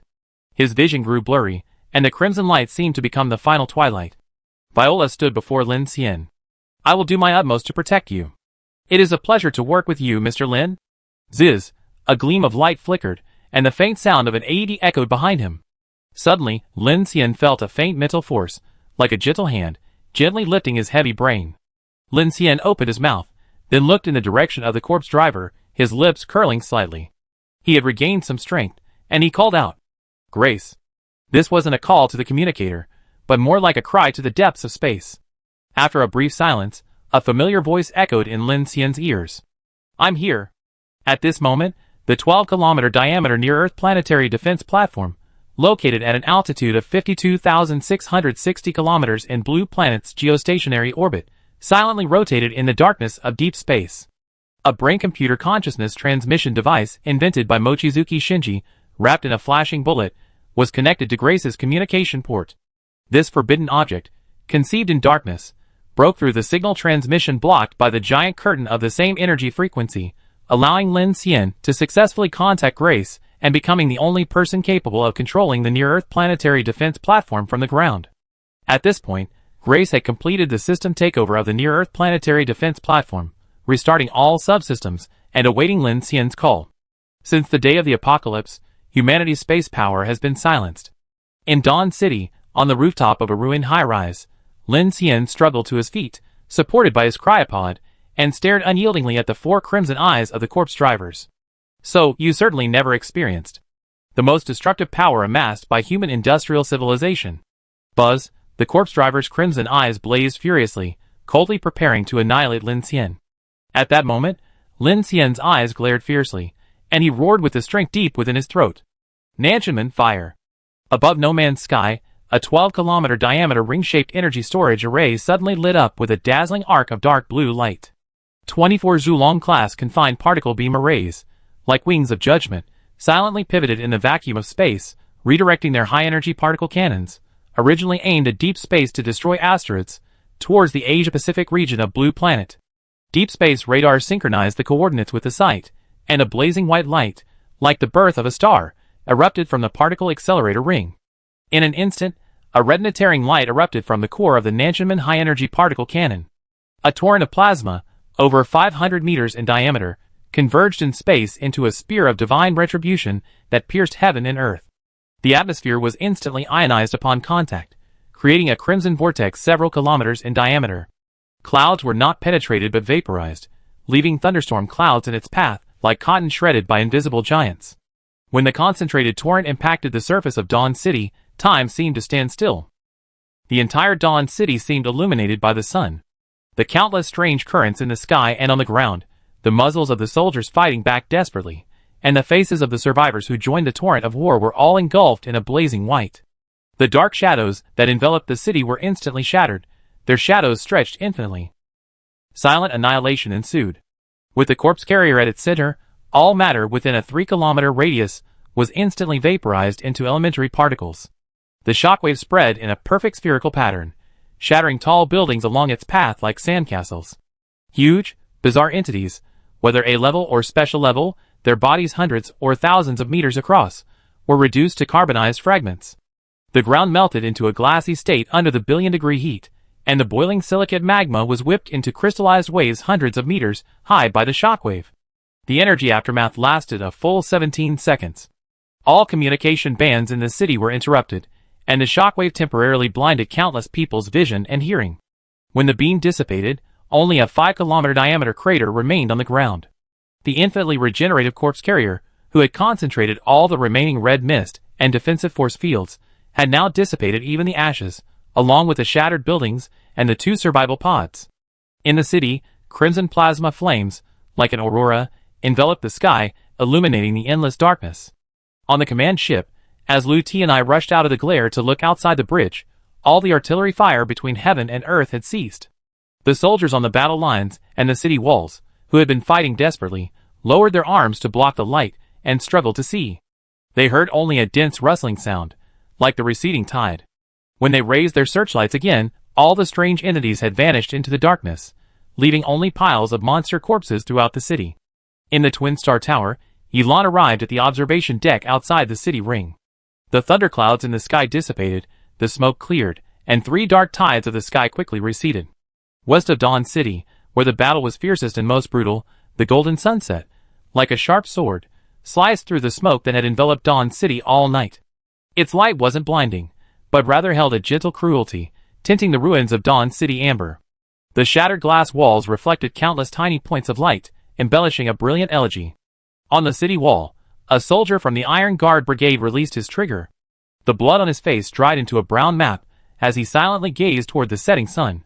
Everyone stood still. Inside the underground shelter, dust-covered refugees began to emerge from the passageways. They saw countless bodies lying cold in the dust on the streets, in the ruins, and beneath the city walls. It was as if the warm sunset caressed the bodies, bringing comfort to those departed souls. 5:02 p.m. At the dawn center of the Tianjiki-Onga Strait, the European Storm Alliance in Reykjavik, Phoenix City in Ushuaia in South America, the Alaska United Front in North America, the NOAA and Republic Shelter Islands in Oceania, as well as the survivor shelters struggling to survive in various parts of the world, and the countless convoys driving towards dawn. A frequency resounded simultaneously in all corners. Zizizi. This is Dawn City's High Command. I'm Yilan. On behalf of the Order of Phoenix and all of human civilization, I officially announce that after 25 hours of arduous fighting, the defense of Dawn City concluded at 4:57 p.m. today. Thanks to the valiant efforts of 5 million survivors, including the Garrison, the Iron Guard Brigade, the North American United Front, the Infinite Alliance, the Dawnwatch Alliance, the Common Alliance, and the Iron Fortress, we successfully repelled the offensive attempts from Star Abysses 5, 7, and 8. We annihilated 4 S-level creatures, including Star Abyss Corps driven by Star Abyss 5, Creature 11 Earth Surge, Creature 16 Sky Touch, and Creature 18 Wanderer. We also annihilated countless special level and A-level anomalies, successfully turning back the tide of Star Abyss expansion. Also, in this battle, we successfully mastered dark energy conversion technology that can completely block the invasion and mutation of darkness. This will allow humanity to survive in the darkness and regain access to resources such as crops and water. For this, the Phoenix Society, on behalf of all survivors worldwide, thanks the pioneers such as Colonel Chu Jing of the Civilization Pioneer, Lin Xian of the Infinite Alliance, and Chu Yin of the North American United Front for their outstanding contributions to humanity. This is a landmark battle for humanity since the Day of Revelation. It represents our first opportunity to break the active balance in the fight against darkness, buying precious time for all of humanity to cope with the darkness. In the vast universe, civilization is both the brightest flame and the most dangerous shadow. We are both hunters and prey. Peace between civilizations is always built on the possibility of mutual destruction. And now, let us follow the dawn, remain silent in the darkness, gather flames, and seek the ultimate power that human civilization has yet to break. We will fight against this annihilation crisis and begin the Age of Deterrence. The flames in the ruins of Dawn City burned for several days and nights.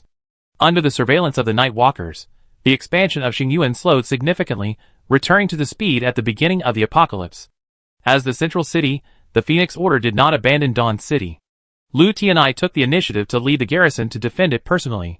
In the days that followed, the survivors gradually evacuated, heading north and east. Some remained, joining the garrison or moving into the city to help with the reconstruction. Thousands of construction vehicles shoveled through the ruins, dust drifting over countless cold corpses as they headed northward into the plains. The Dawnwatch Alliance's numbers had nearly doubled, with the addition of many women and children, including most of the members from the Iron Fortress. Su Yufei, considered a fence-sitter, had fled Dawn City first, but was the first to rush back to Dawn City for support, dying just before sunset. There was also the hot-tempered and abusive captain of the Co-Alliance, Lei Jun, Luo Heng, the Windtalker team leader who preferred to travel light, and the arrogant Jian Ziyang and his Iron Sun team, formed from impoverished survivors from the outer city. All were buried beneath the city walls. 10 days later, at Yongcheng Port Railroad Station, the refurbished Infinity, towing 10 modified deep-sea compartment cars, equipped with ocean tractors and storm detection equipment manufactured by Silent City, and leading a team of dozens of elite personnel, roared along the oceanic section of the circumstellar orbit, heading towards the Pacific Ocean. Chapter 400. Clang, clang. The Infinity's iron wheels rolled over the old transport tracks of Yongcheng Port and began to merge with the main track of the Huanqing train. The adaptive magnetic levitation system activated, the sound of the wheels and the tracks disappeared, and it began to accelerate quietly. Lin Xian had forgotten the last time the sun had been so bright. The train passed over a barren plain. The heavy armored body was coated with a thin layer of gold. The windows reflected the sky, a blue that was almost transparent. Occasionally, cloud shadows passed by like silent ghosts. Inside the carriage, the public address system played melodious music. Dust particles hovered in the beams of light, slowly swirling. In carriage number 2, Sasha fell asleep against the window, her eyelashes casting a tiny shadow on her cheek. Kiki, dressed in refreshing shorts and a sweatshirt, twirled a few colorful lollipops with her telekinesis. She leisurely sat in her swivel chair, watching a variety show before the apocalypse day, a bright smile on her face. The research carriage had been transformed into a forest of plants, a vibrant, dark green, creating a chilled atmosphere upon entering. Under Director Ding's guidance, Miao Lu and Xiao Yuan meticulously recorded the growth of various plants in the abundant sunlight. Viola had taken Grace's place as the intelligent butler aboard the new Infinity.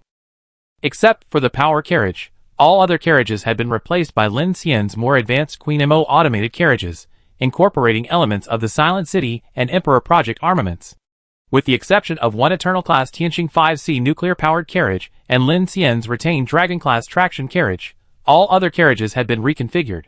In addition to the building and Brotherhua, Carriage 5 now housed 2 other people. Brotherhua's apprentice, Sun Yuzhen's son Imo Xiaoyan, and Ryanosuk, an inorganic kinetic psychic from Silent City who had reached the angel level.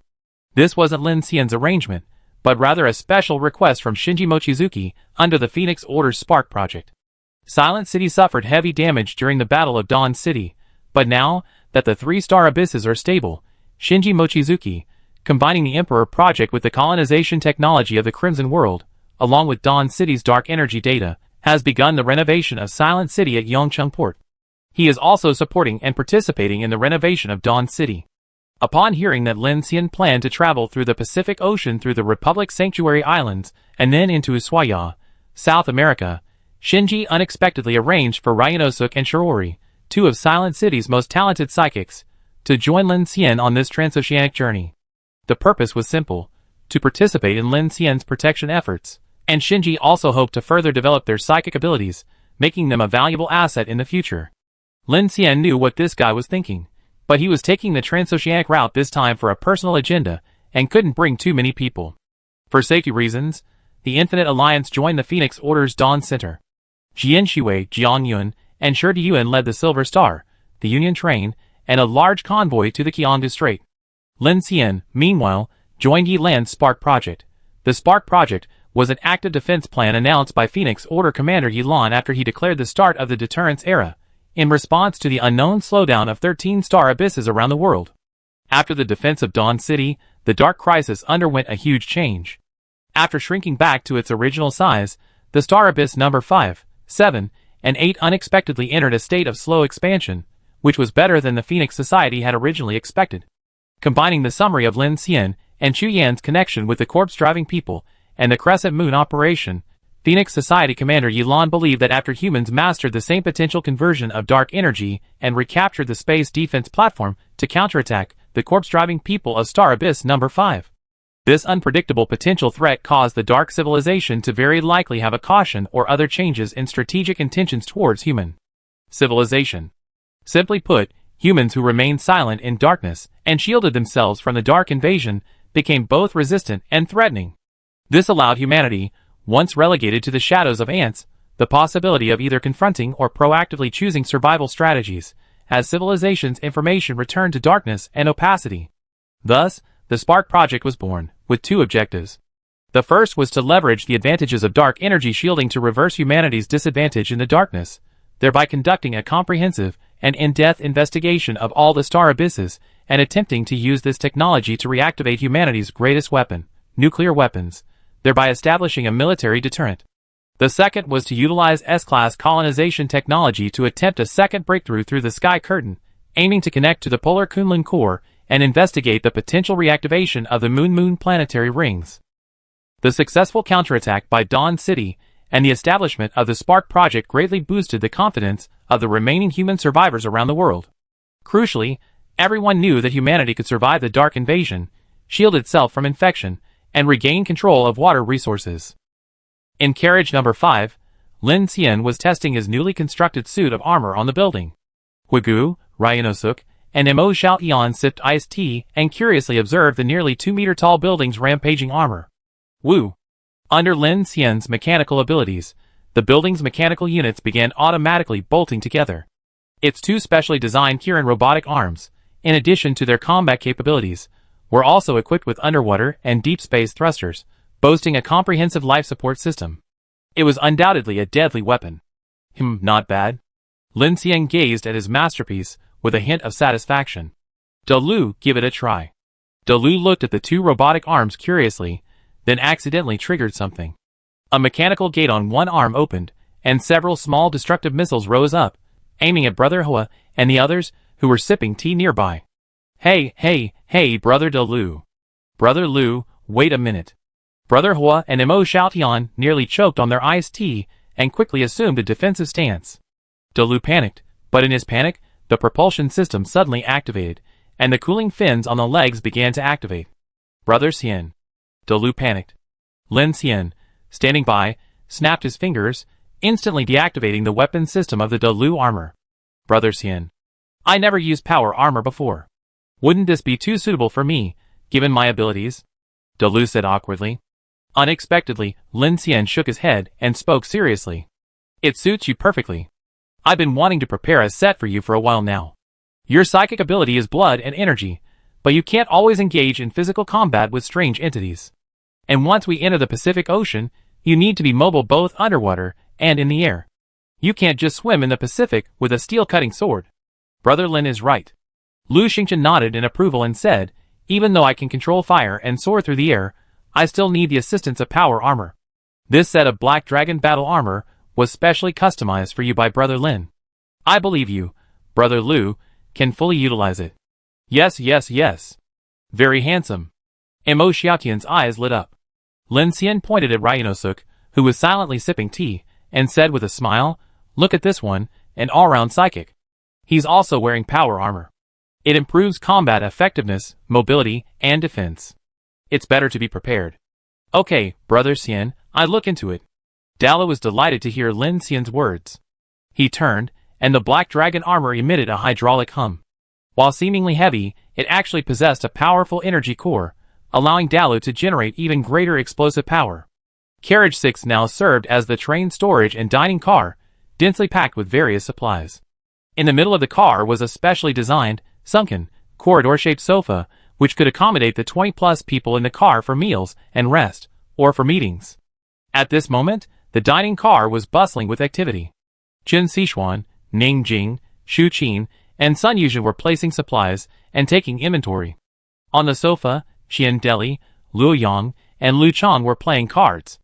Not far away, Al Bai and Xiao Qing sat silently. Monica sat at the farthest point, legs crossed, holding a glass of red wine. Seeing Lin Xian enter, she smiled at him, and then returned to gazing at the sunny scenery outside.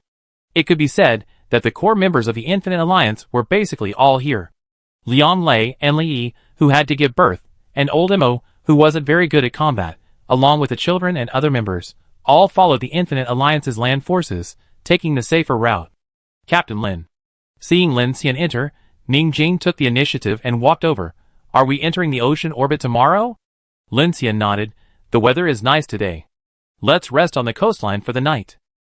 Indeed, the weather is really nice. Qian Deli leaned back behind his sunglasses, looking relaxed. Compared to fighting or something, traveling by train is much more comfortable. We're not traveling, Luo Yang said seriously. We're crossing the Pacific Ocean and rendezvousing with the maritime city of Noah, heading to the Republic Islands. Who knows what troubles there might be out there. And we must cross Star Abyss number 13. Ning Jing turned and smiled at Qian Deli. It won't be so easy to take a detour this time. It doesn't matter. Qian Deli remained calm upon hearing this. Whether there are deep-sea monsters or zombie hordes outside, as long as I see them as scenery in my heart, that's a journey. You're quite optimistic, Jin Sichuan said with a smile. The oceanic section of the circumstellar orbit will follow the ridgeline. In other words, we'd be traveling along the edge of the deepest trench in the Pacific. Didn't you say you had a fear of the deep sea? Qian Deli's smile faltered upon hearing this. He raised his sunglasses, looked at Jin Sichuan, then at Lin Xian. Now that you mention it, it doesn't seem so beautiful anymore. It's not too late to change your mind now, Lin Xian said, approaching. Forget it. Qian Deli looked at Lin Xian, put his sunglasses back on, and said leisurely, I still follow you. Monica is right. Follow. You always have a way out. Dawn City was in such a desperate situation, yet you used the South Heaven Gate to turn the tide of the war. I must also contribute to saving the world. Lin Xian smiled, then gestured to Monica. Thank you for your car, Queen Mo. This Infinity is now in peak condition. Aside from not being able to fly, it's fully functional. Monica smiled gently, and said elegantly, you're welcome. I'm still waiting to ride on your sky starship. Soon. Lin Xian then turned and walked towards Carriage 1. Behind Carriage 6 were the living quarters for the core members. Monica, still living alone in the luxurious Carriage 9, Qian Deli, Liu Yang, Lu Cheng, Abai, and the others all occupied Carriage 8.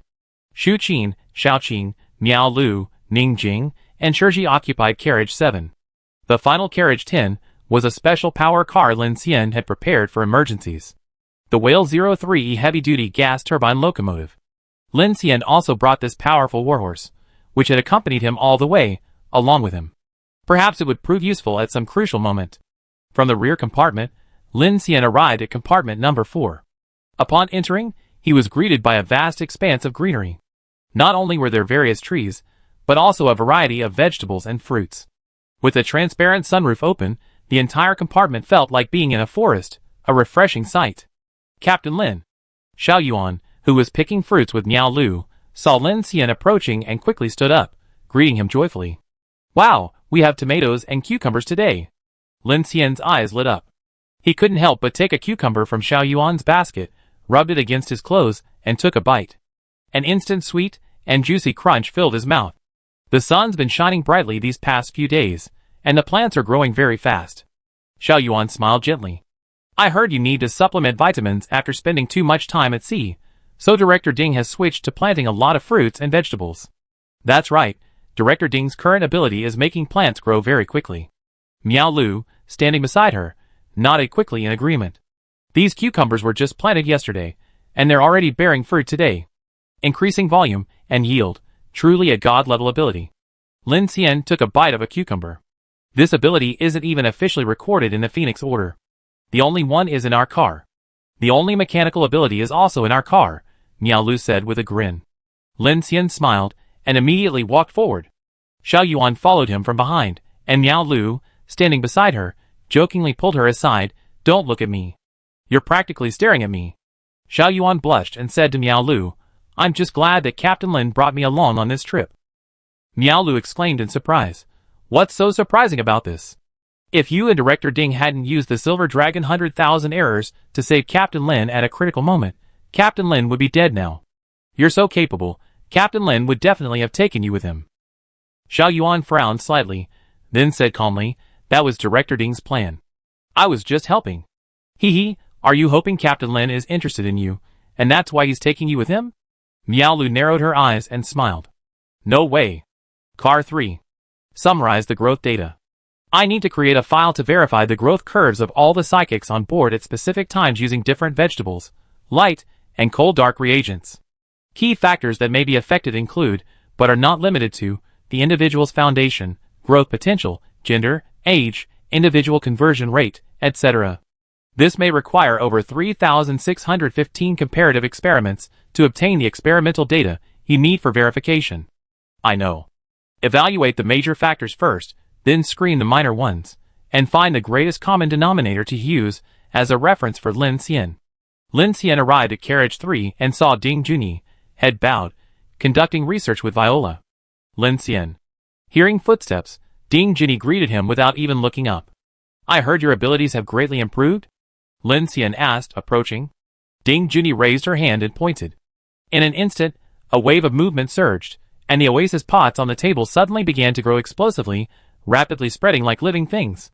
They all converged on Lin Xian, completely encircling him like tentacles, quickly forming a simple cage. Lin Xian looked at the green plants swaying around him, his eyes filled with surprise. How come they're like living things? Strictly speaking, plants themselves are living things. Ding Junyi raised her head and looked at Lin Xian. But I know you don't like this answer. So, the actual situation is that I caused the plant's growth fibers to rapidly multiply and divide, and in this accelerated process, they achieve a state of movement. You can think of it as speeding up this growth process. It just appears to be moving. Lin Xian nodded. So it's one way. I thought you could control plants like tentacles.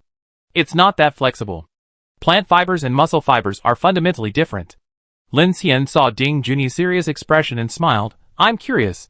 How did you think the Silver Dragon's 100,000 wrongs could save me? I didn't think so. Ding Junyi put down her work, looked at Lin Xian, and said calmly, I don't know how long the Silver Dragon's 100,000 wrongs could help you resist the corpse chasers, a second or a moment, but for me, this is the only thing I can do for you. Lin Xian's expression was complicated. He tried to speak, but was lost for words. After a long pause, he uttered only, thank you. You're welcome. At that moment, Lin Xian had no idea that at the moment Nan Tianmin opened fire, Qin Sichuan had tracked his location from kilometers away, and that Ding Junyi and Xiao Yuan had already arrived with the Silver Dragon Shuanqiu. He also had no idea that Qian Deli and Kiki had also swooped in to rescue him.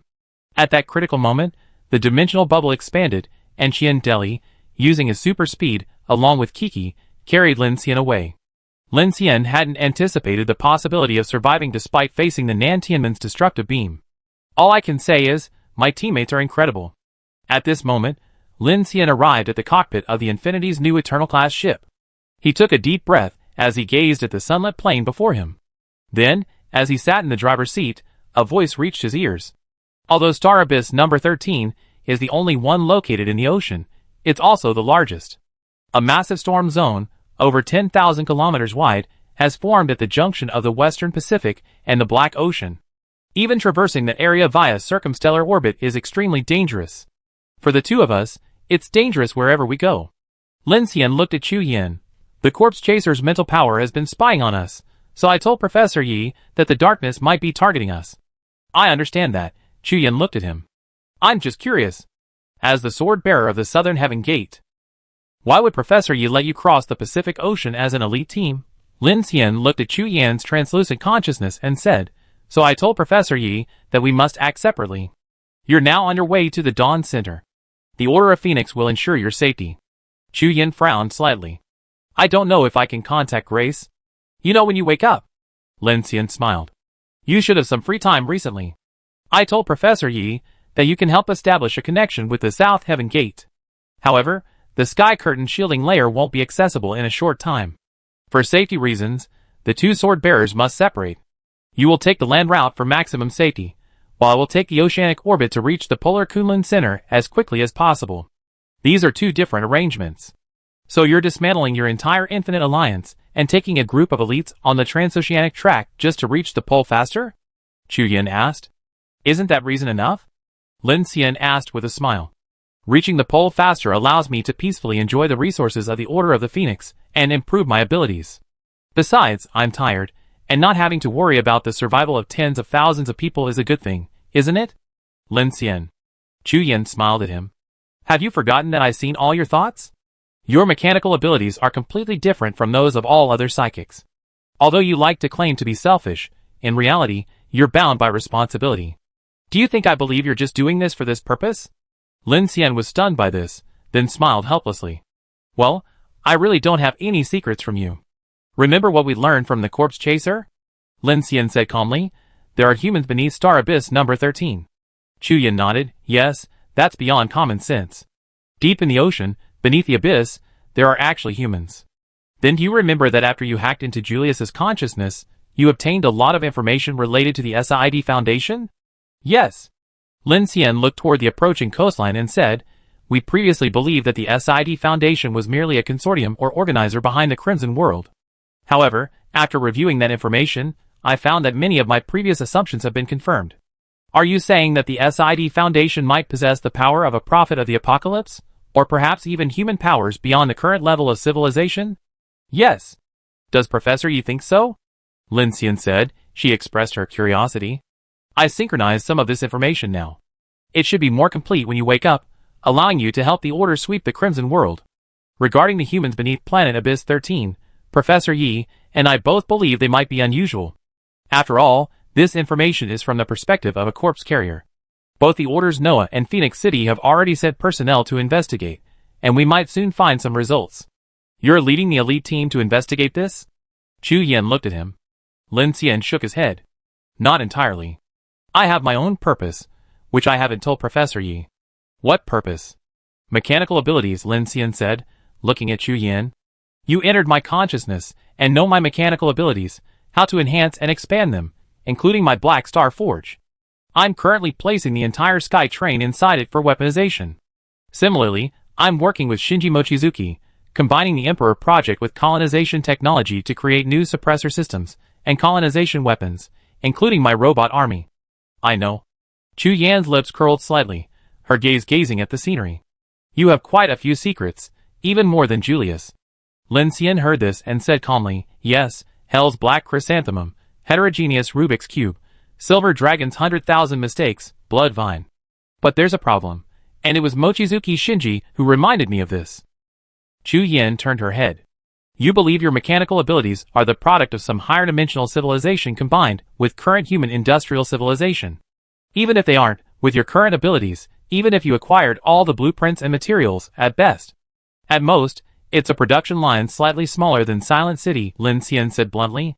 "During the Battle of Dawn City, we relied on the Crimson World's flesh and blood colonization suits, the Phoenix Order's Emperor Project's cutting-edge mechas, and the former South Heaven Gate to repel the temptations of darkness. As Professor Yi put it, this may only be a temporary balance in the mist, and the counterattack of darkness will surely come again." Chu Yan fell silent. "I've been wondering how mechanical abilities can break through this situation. If I can only manufacture equipment or pre-existing weapons that the Order of the Phoenix, the Imperial Project, and Xinhua Heavy Industries can produce, then my mechanical abilities won't fundamentally change anything. When darkness strikes back, I might be powerless." Lin Xian stared forward. "So I'm wondering what would happen if my mechanical abilities were elevated to level 7, 8, or even 9 and finally awakened. What if the SID Foundation truly possesses human power beyond the current level of civilization? What if my mechanical abilities truly come from a higher dimensional civilization? Or if my R&D center blueprints can be upgraded to break through the limitations of current civilization?" He slowly looked at Chu Yan, speaking in a calm yet hopeful tone. "Perhaps then we might truly have the power to fight the darkness, truly achieve civilizational deterrence, truly become Sword Bearer." Chapter 401. North of Shuguang City, Qingba, a vast convoy of survivors advanced along land and railroads toward the Tianji River. Under the sunlight, the convoy of millions roared with momentum, raising clouds of dust as it moved, slowly and orderly moving toward the horizon. This was no rout, but a well-prepared migration. Vehicles of all kinds were packed with people. The cargo beds of pickup trucks were crammed with folding tents, buckets, solar panels, and other supplies. The cabs were crammed with a family of 4. The man driving, bandaged, held the steering wheel with one hand, the other clutching a half-smoked cigarette, the ash drifting in the wind like tiny snowflakes. A basket made of sheet metal and old clothes hung from the back of a modified SUV. A golden retriever lay alertly inside, its tongue hanging out. Accustomed to navigating the dusty road, it watched the various strangely modified vehicles in the traffic. Large trucks modified with all-terrain tracks roared along, leaving layers of track marks on the ground. Along the way, supply vehicles and drones, adorned with Phoenix Order holographic lights, accompanied the convoy. They could directly contact the personnel aboard via frequency-divided communication for medical or emergency assistance. All blood essence collected could be exchanged for new blood essence coins at the Phoenix Order or stored on special identification cards for use in purchasing supplies or trading. The 83rd Iron Guard Brigade, having fought fiercely, established a mechanized march covering several kilometers and moved to the rear of the convoy. From above, low-flying fleets and sky-suppressing ships slowly passed over the convoy, blocking out the sunlight and casting a large shadow. In a special medical cabin, Chuyin slowly opened her eyes, met by a dim light, then the sight of multiple medical tubes connected to her head and chest. Medical equipment beside her bed emitted a low, pulsating sound. After 10 days in a near-death coma, Chuyin finally awoke.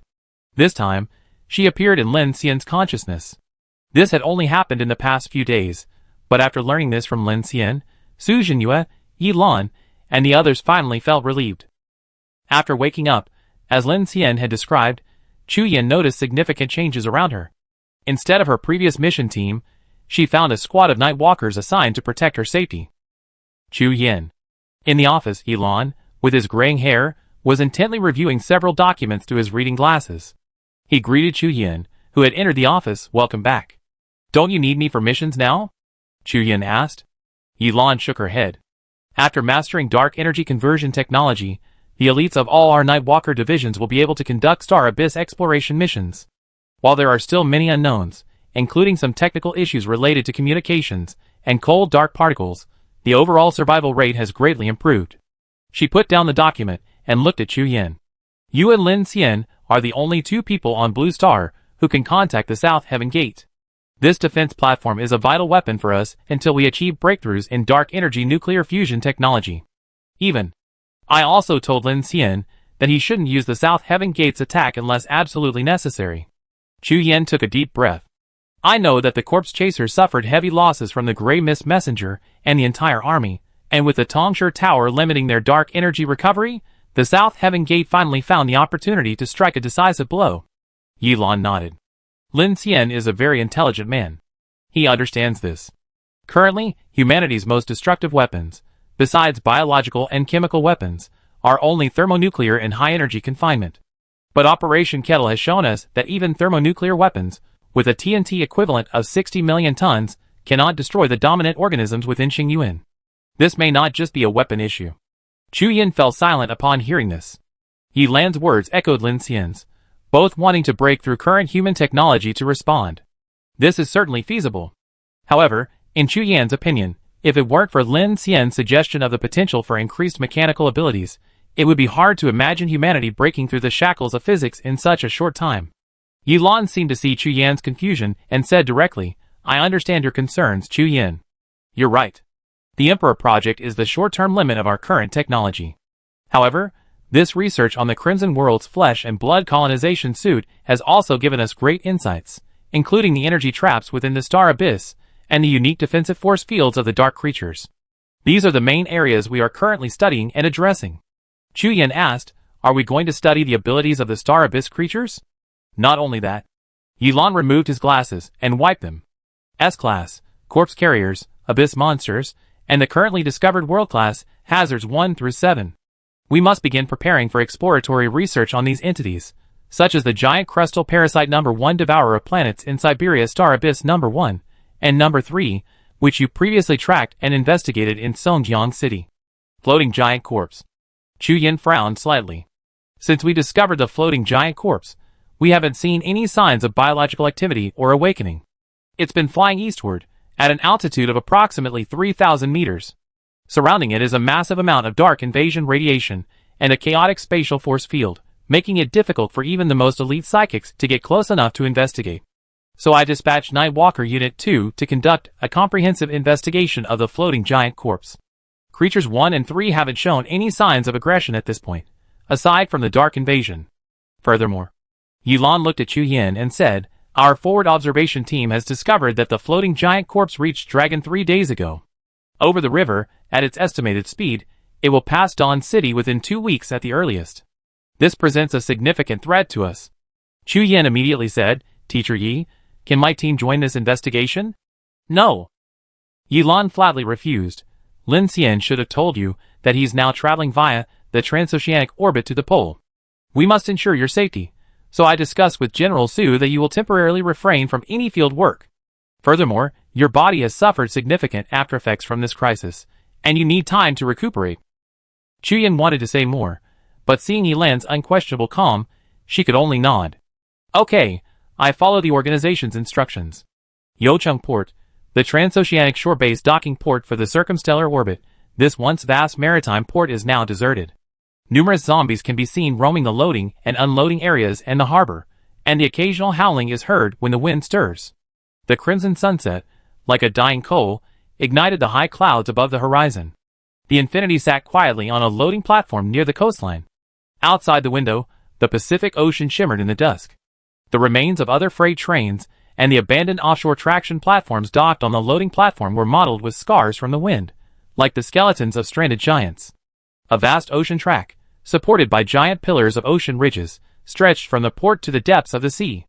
On the port dock, containers were stacked askew, their paint peeling, revealing the long-rotting cargo within. Several zombies wandered slowly in the shadows, their shuffling steps occasionally bumping into overturned forklifts, the clang of metal piercing the silence. A second round of ground and low-altitude checks has been completed. No high-threat creatures or other human beings have been found. Viola piloted several mobile mechas and aerial drones, searching the harbor. Qin Sichuan, Ning Jing, and the others had already prepared the train for the night. Inside carriage number 2, Sasha gazed out the window at the boundless Pacific Ocean, her eyes sparkling. This is my first time riding a train through an ocean section. It looks terrifying. How did they build this circumstellar orbit in the deep ocean? You come to the right person to ask. Kiki, sitting in a swivel chair with her legs propped up on the table, twirling a black pen with her fingers, asked Sasha, "Do you know the original concept behind the circumstellar orbit?" Sasha shook her head. Kiki raised a single finger and drew a spiral in the air, then continued to expand it. Simply put, it's about building a channel along the equator that can encircle the entire planet and ascend to low Earth orbit by increasing momentum. Think of it like a yo-yo spiral. The ultimate goal is a planetary ring, a permanent aerial track capable of directly transporting Earth-Moon industry via tractors. Huh? Then why not just use a space elevator or aircraft for transportation? Sasha asked. You don't understand. It's called the Century Plan. Kiki smiled slightly and said, "Have you heard of the Dyson Sphere project?" Sasha nodded. Yes, I have. It's about building a giant artificial structure to envelop an entire star and generate sustainable energy. That's right, but our blue planet wants to do more than that. We want to build this energy ring around itself in low Earth orbit, creating a space mechanical ring for energy capture. However, this plan is unlikely to be completed within a few hundred years, so it's divided into several preliminary steps. The first is to build a planetary ring around the moon, and then use a suspended orbit to establish a high-altitude orbit, like the one in Yubei City. For 1,800 meters? Sasha pondered. But there's a limit to orbital height, due to material constraints. This is much more difficult than a space elevator. Not that difficult. Materials? It's one thing, the cost is another. If we want to build the orbit above 5,000 meters, we can't build foundation pillars. We need to think of the orbit as a cable, extending from the Earth's surface to the blue star's synchronous orbit.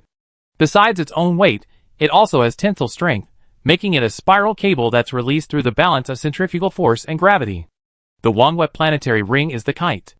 The ultimate goal is to build a planetary ring? Yes, from a cable to a track, and then gradually build a space city. The logic is the same as for the Wangwet planetary ring. So the circumstellar orbit needs to solve the problem of transportation capacity. To build such a large space structure, relying solely on the transportation capacity of a space elevator is not enough. Kiki spread her arms and said aloud, "We need a highway to low Earth orbit, a track." Inside carriage number 1, Lin Xian closed his eyes in deep thought, his consciousness already entering the Black Star Forge. Current mechanical heart level LV.6, 5520/50,000.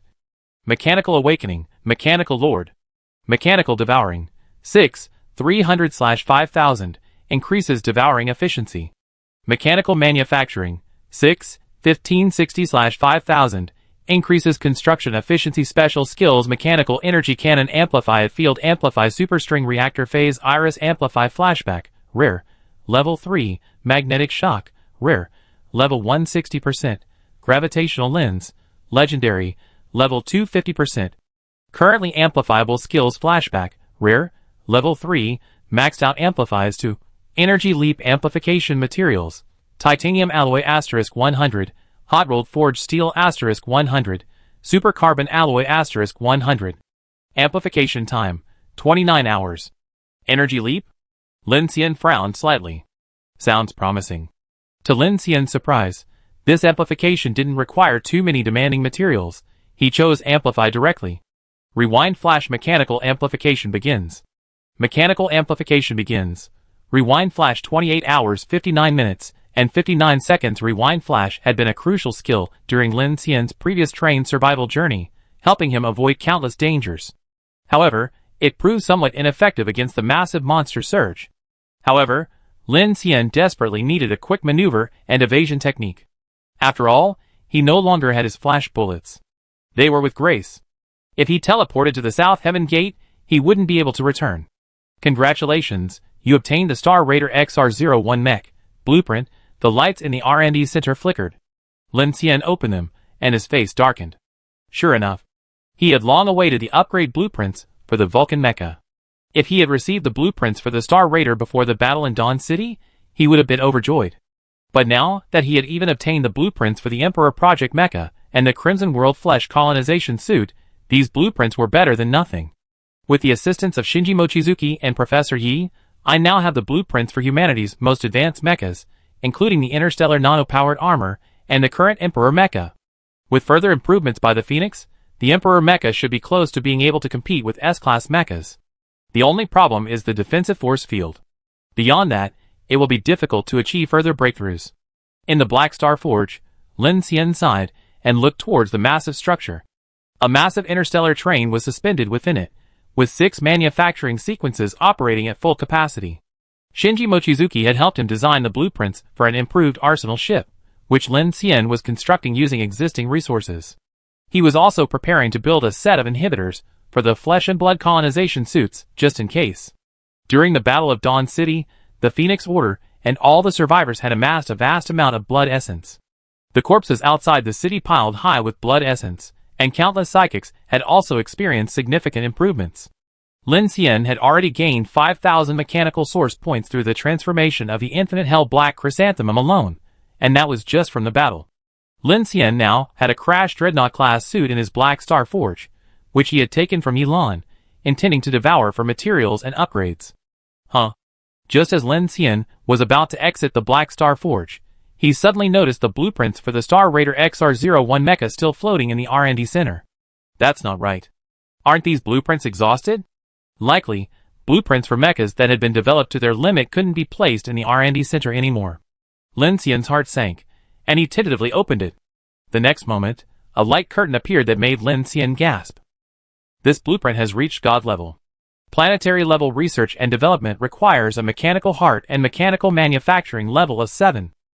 Planetary level Titan mech, blueprint, development time. Requires 6,000 qubits of computing power to be added. Am I seeing this wrong? Lin Xian rubbed his eyes. After his level 6 awakening, he hadn't paid attention to the development progress of the unfinished Vulcan mech, only knowing that the development time had been significantly shortened. But now, he suddenly realized that the entire R&D center seemed to have undergone a drastic change. Not only were the levels of power armor and mech clearly defined, but they even required access to computing power. This made Lin Xian's hair stand on end. Planetary level. Lin Xian was stunned. Have humans already developed a mech of this level? Chapter 402. Reaching level 7 shouldn't be difficult. I soon figure out what these blueprints are. Lin Xian sighed. He now had 6 construction sequences, so he could easily complete the Sky Train while simultaneously devouring and upgrading the mechanical heart. During the Battle of Dawn City, the Hell Black Chrysanthemum on the Infinity had consumed a considerable amount of dark energy. If it were a previous monster wave battle, the mechanical source points converted by Lin Xian through the heterogeneous cube would generally have made him feel that he had gained more than other espers. But this time, after activating the dark energy isopower tower within the city, the dark energy spillage from the S-class and corpse-carrying espers was completely neutralized. The upside was that the concentrated dark energy wasn't released, leading to more mutations. The downside was that the top espers didn't gain much of an evolutionary advantage. However, there was no other way around it. Dark energy, to humanity, was inherently more harmful than beneficial. Lin Xian's Hell's Black Chrysanthemum and Heterogeneous Cube were already quite unique artifacts, but after this battle, his blueprint library, with the help of the Order of the Phoenix and the City of Silence, had nearly perfected humanity's current technological capabilities. He could now focus on devouring machinery and improving the machine heart, which was a good thing. Looking at the massive asteroid floating within the Black Star Forge, Lin Xian sighed. To upgrade his mechanical heart, He could only devour starships, ships, and high-powered trains. Luckily, he had acquired a Dreadnought-class weapon in Dawn City. He estimated it would yield at least tens of thousands of source points, and perhaps even some additional skills. Just as Lin Xian was about to exit the Black Star Forge's consciousness, he suddenly felt an inexplicable chill deep within the massive asteroid. He directed his consciousness toward the deepest point, discovering a pitch-black, empty abyss, resembling the depths of space. Arriving there, Lin Xian felt his hair stand on end. Because he felt as if he were being watched. "Grace? I'm here. Is there anything unusual happening at Nanchunman?" Lin Xian gazed at the pitch-black depths of space, and immediately realized that his consciousness was connected to the Flash Bullet and Grace. This feeling seemed to be coming from the deep space of Nanchunman. Blue Planet Stationary Deep Space Orbit, Nanchunman. Main Core Module, Control Room. Dozens of deep space corpses in spacesuits floated quietly in the messy control room. Grace used maintenance tools to repair the atomic system's wiring while responding to Lin Xian. There are various unknown magnetic field forces and dark matter particle fluctuations here.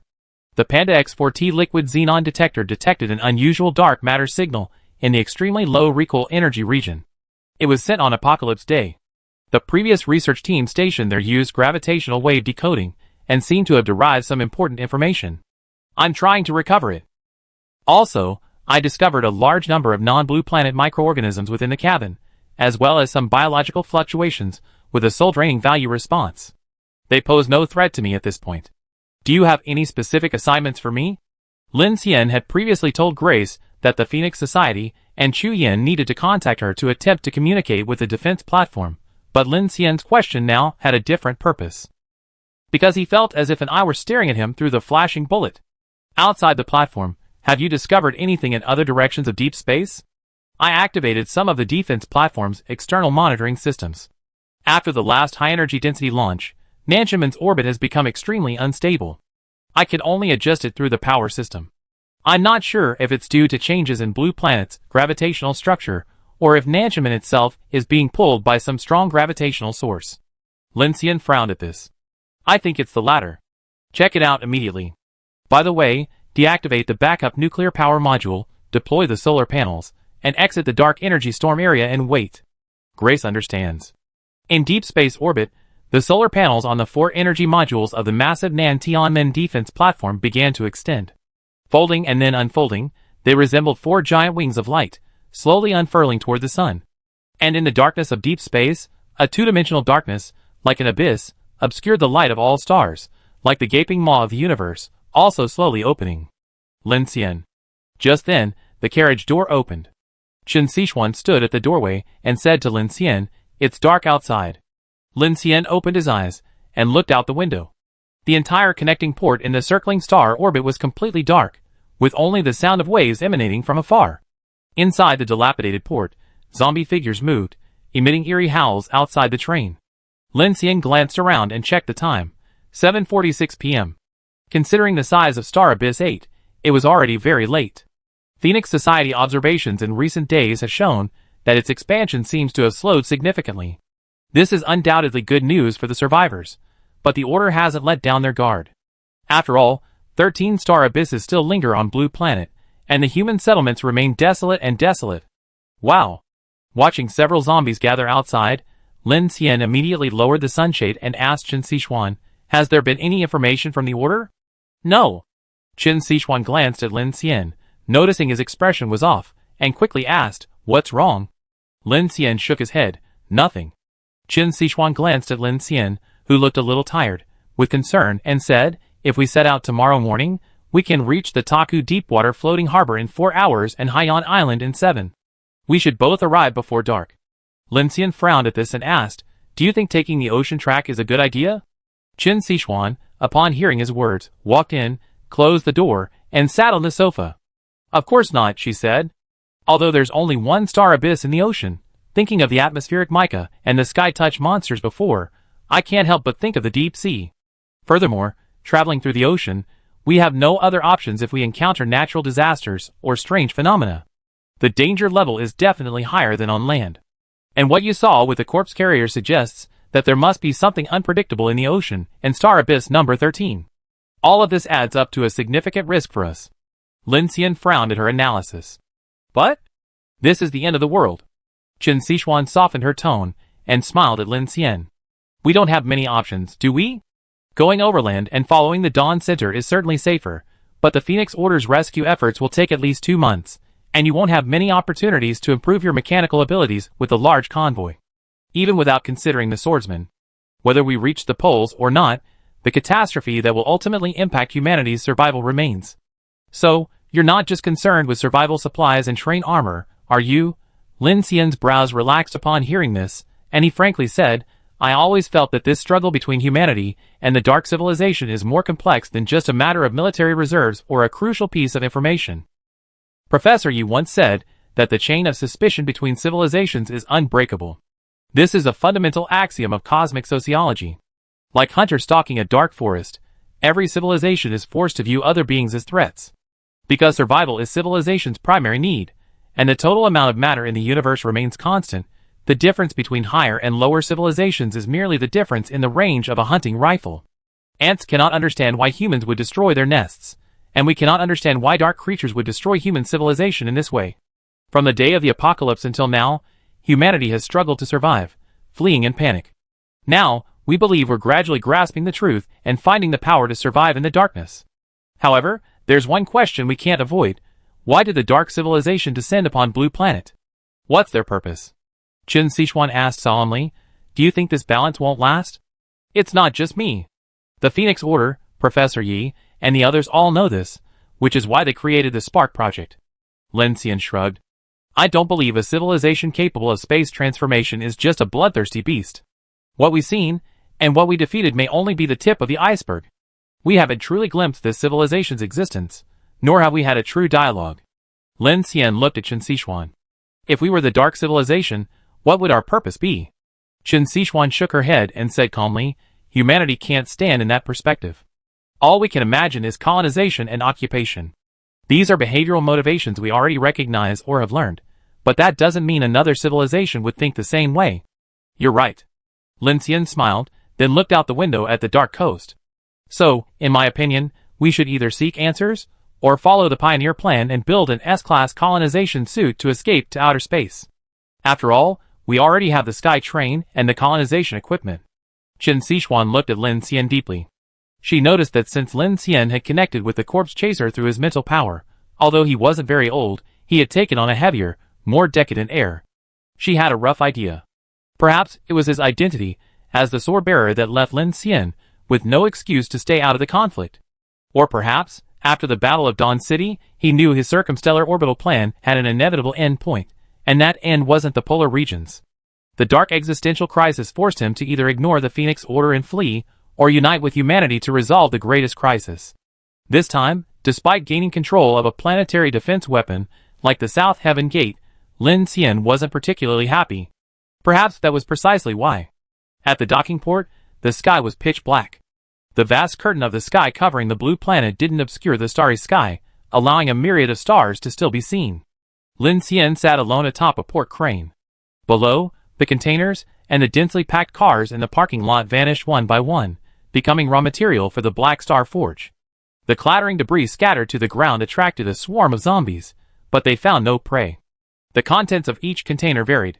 Some contained rotting food, some plastic crafts, some digital gadgets, some scraps, and even various industrial raw materials, rotting grains and beans.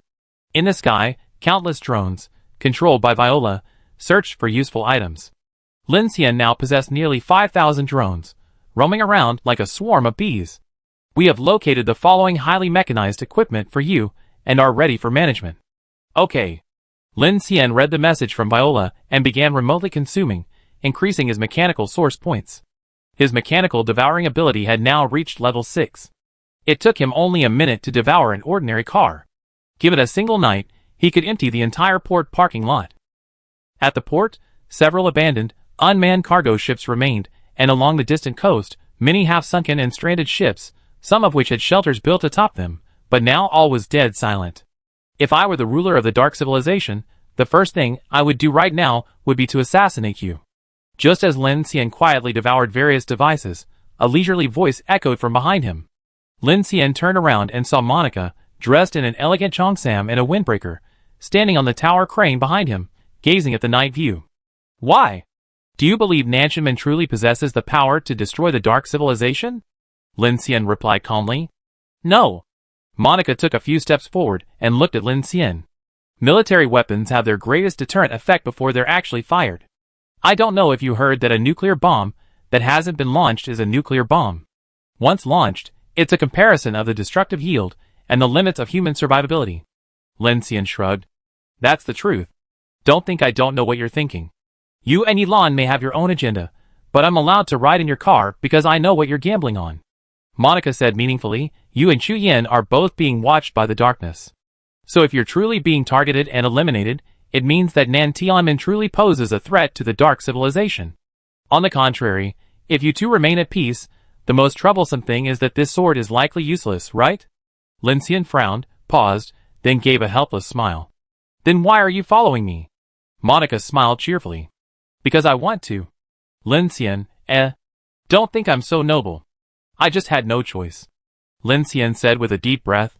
I also hope that Nanchaman truly possesses deterrent power. That would make things much simpler. At least we have a certain degree of initiative for now, and we gain some time, right? Monica nodded. And if everything goes well, you can reach the pole as quickly as possible. Yulon must have promised you to gather Xinghua heavy industry. The power of the Phoenix will help you quickly improve your mechanical abilities, right? Lin Xian turned back to look at her in astonishment. Wow, so impressive. You overheard our conversation. Humph. Monica folded her arms, staring at him. Do you think I need it? Lin Xian curled his lips and turned back to the dark night. Really?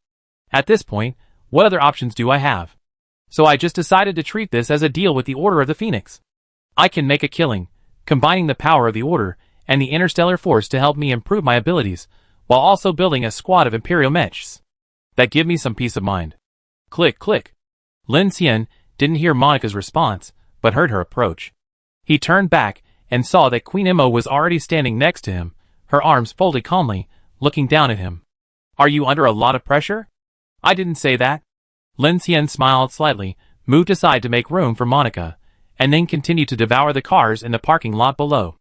Unexpectedly, at that moment, a delicate fragrance wafted towards him, and Lin Xian was startled to find a silken foot hooked directly under his chin. Lin Xian's eyes trembled, and he immediately turned around, following the foot's grip. What are you doing? Monica had removed her high heels and hooked one leg around Lin Xian, gazing at him with a leisurely and penetrating gaze. Then, she spoke to him in a superior tone. You know, sailors always need to de-stress before going out to sea. Otherwise, life at sea. It's very arduous. Chapter 403. Lin Xian didn't know how hard seafarers worked, but he thought this tradition was quite good. Seafarers, thank you.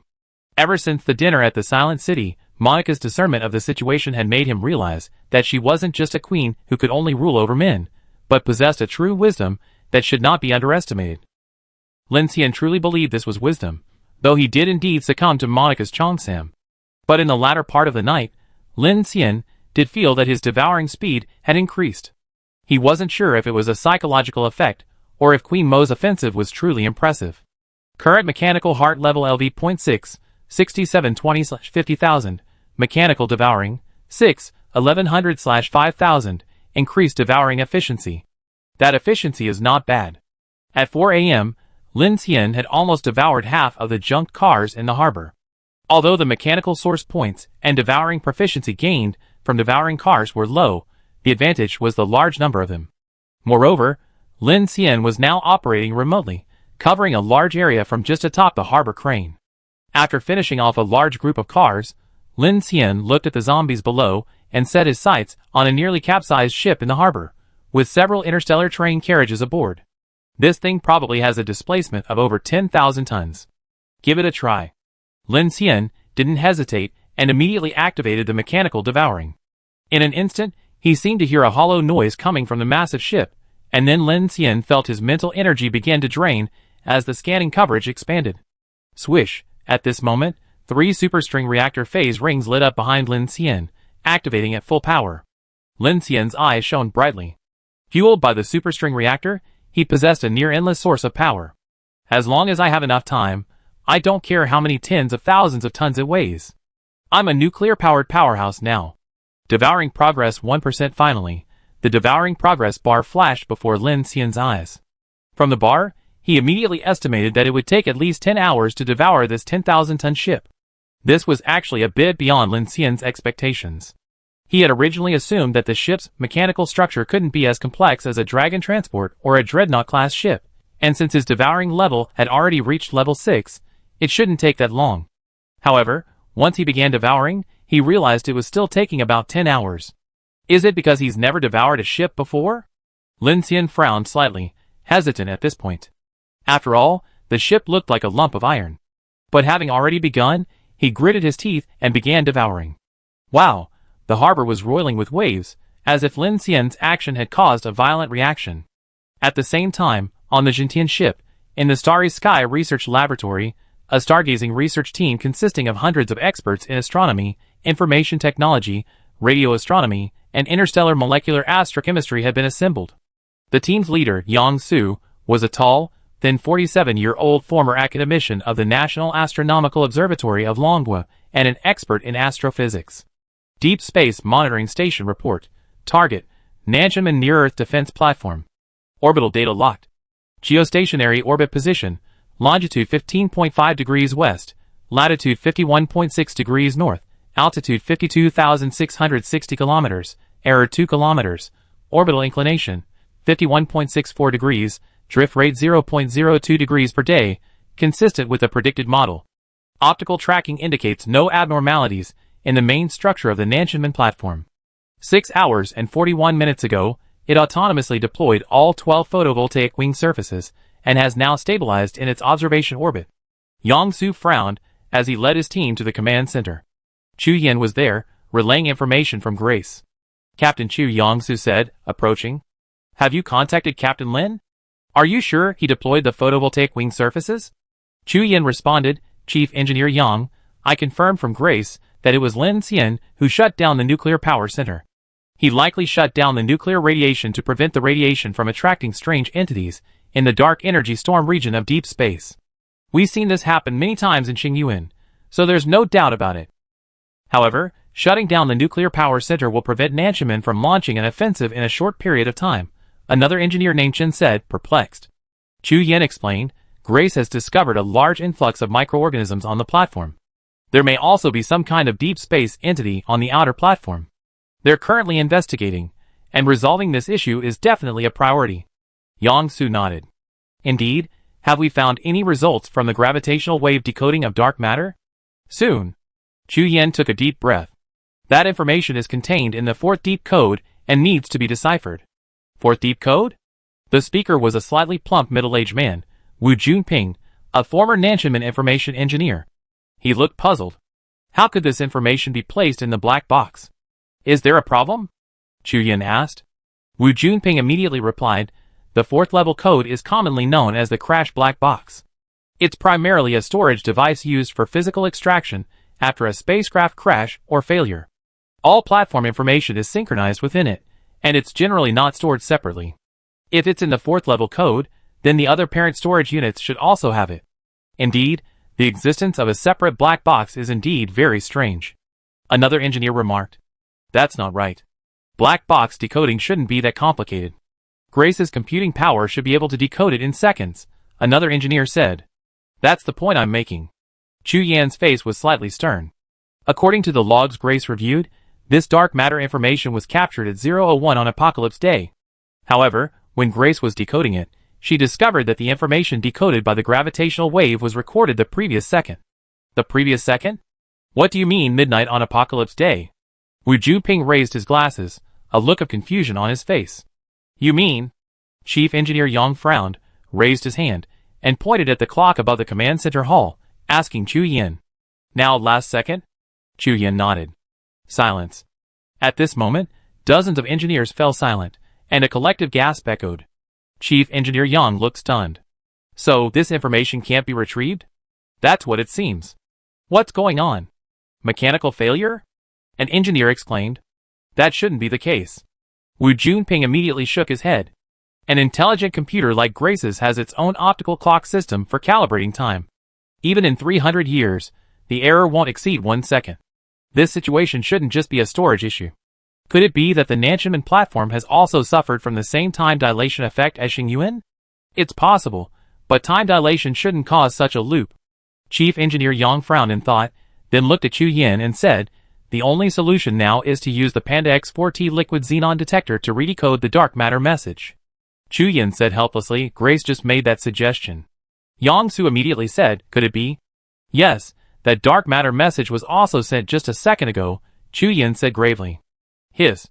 Instantly, the atmosphere in the command center became incredibly eerie, and countless people felt a chill run down their spines. Time loop? Someone exclaimed. Strange, how could this happen? Yang Su's face was solemn. Colleagues, please don't worry. This question. At this moment, his voice trailed off, and his eyes suddenly caught a hand raised high in the crowd not far away. Lu Shiji, what suggestions do you have? The man Yang Su called over was a rather youthful-looking man, about 30 years old, wearing large black-framed glasses. As soon as Yang Su spoke, everyone's eyes turned to him. Lu Shiji, whose expertise lies in radio astronomy techniques and methods, was also nervously pale. He swallowed hard and spoke cautiously. I'm wondering if this information is trapped in an observational paradox that makes it impossible to access. What do you mean? Yang Su asked. I mean, if there's no need for communication, can we directly obtain the results of this information? Yang Su's eyes narrowed. Go on. Lu Shiji slowly stood up. For example, in the famous double-slit interference experiment in quantum mechanics, the final result depends on whether or not it's observed. When not observed, the particle is in a quantum superposition state. Observation causes the wave function to collapse, forcing the particle to choose a path and losing its wave nature. I'm thinking that this dark matter information might be similar. That's one explanation, Wu Juping said.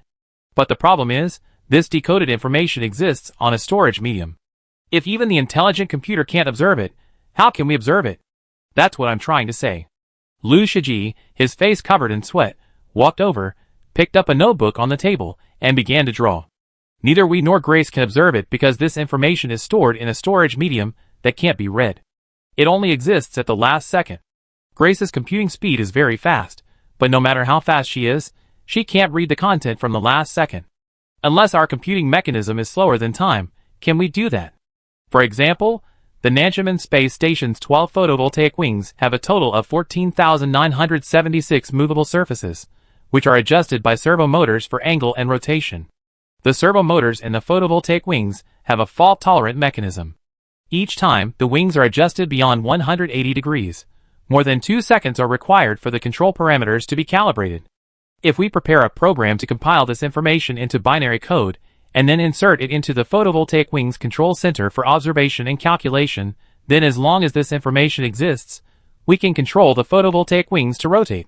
We can then exploit this delay and observe this information. He spoke eloquently, but Chu Yin, an outsider, didn't understand a word of it. Meanwhile, Chief Engineer Yang and Wu Juping were stunned. You mean, using the photovoltaic wing of Nanchaman as an observation display? Wu Juping replied in surprise. This?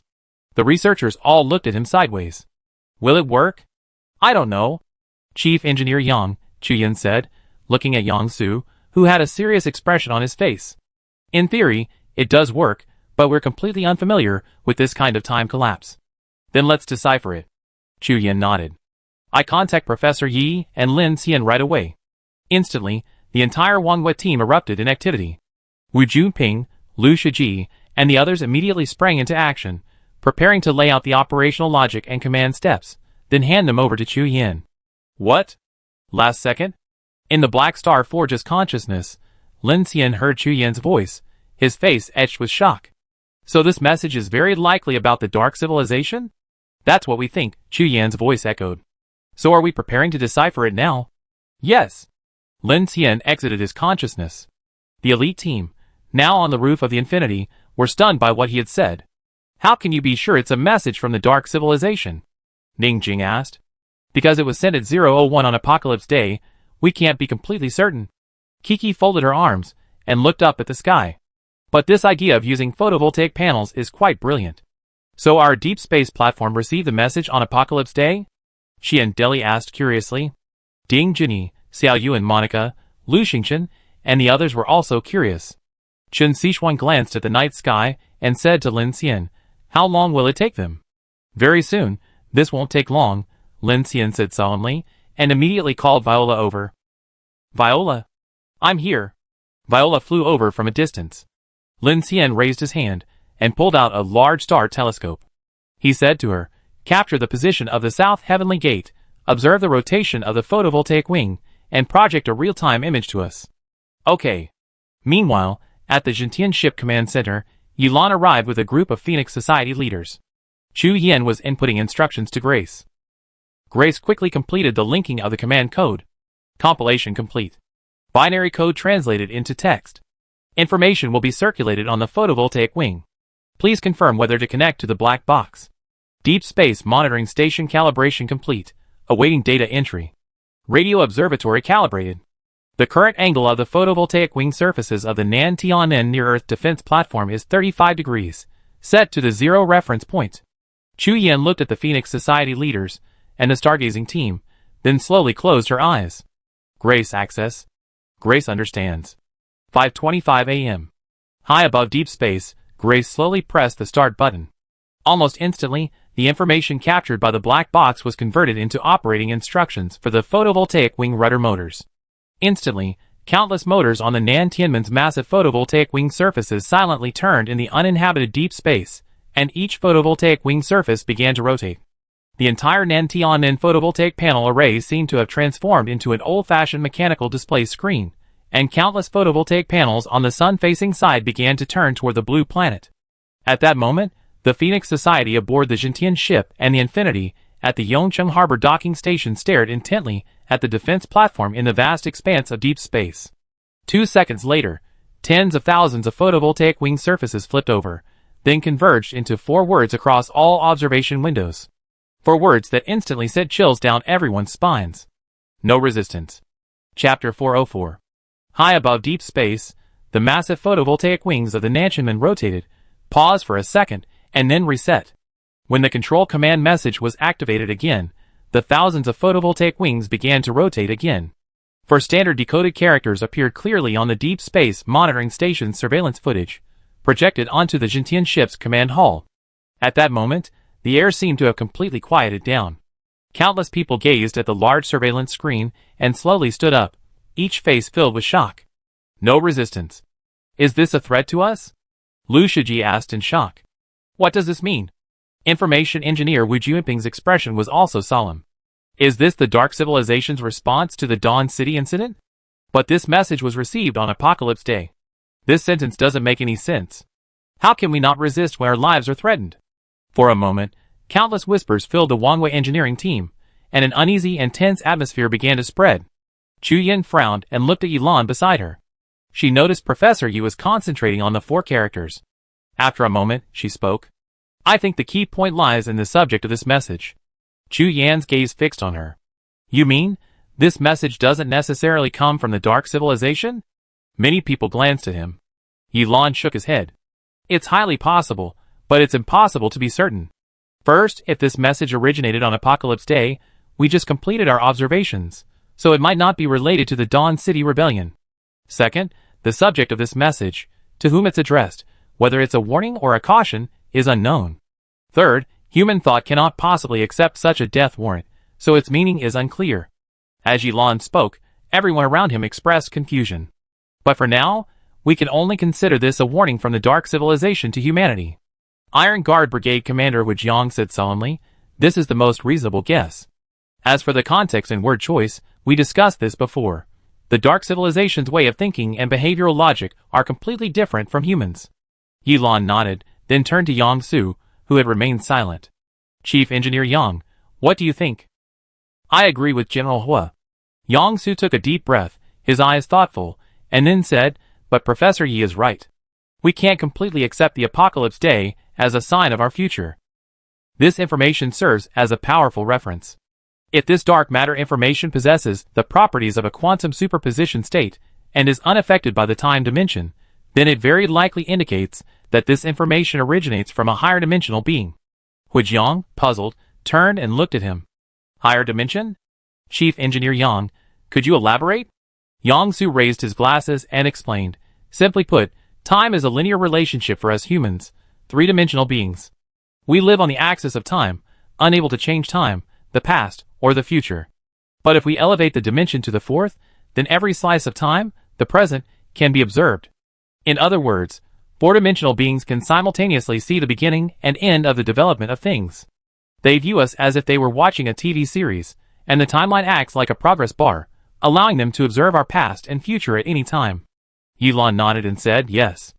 Assuming this message isn't affected by the time dimension, then the being that sent it already knew the recipient's fate. From this perspective, the meaning of the phrase no resistance becomes very different. So you just said warning and admonition have two different meanings? Chu Yin asked. Yulon nodded, and Chief Engineer Yang explained, yes, theoretically, since we captured this message, we are the recipient.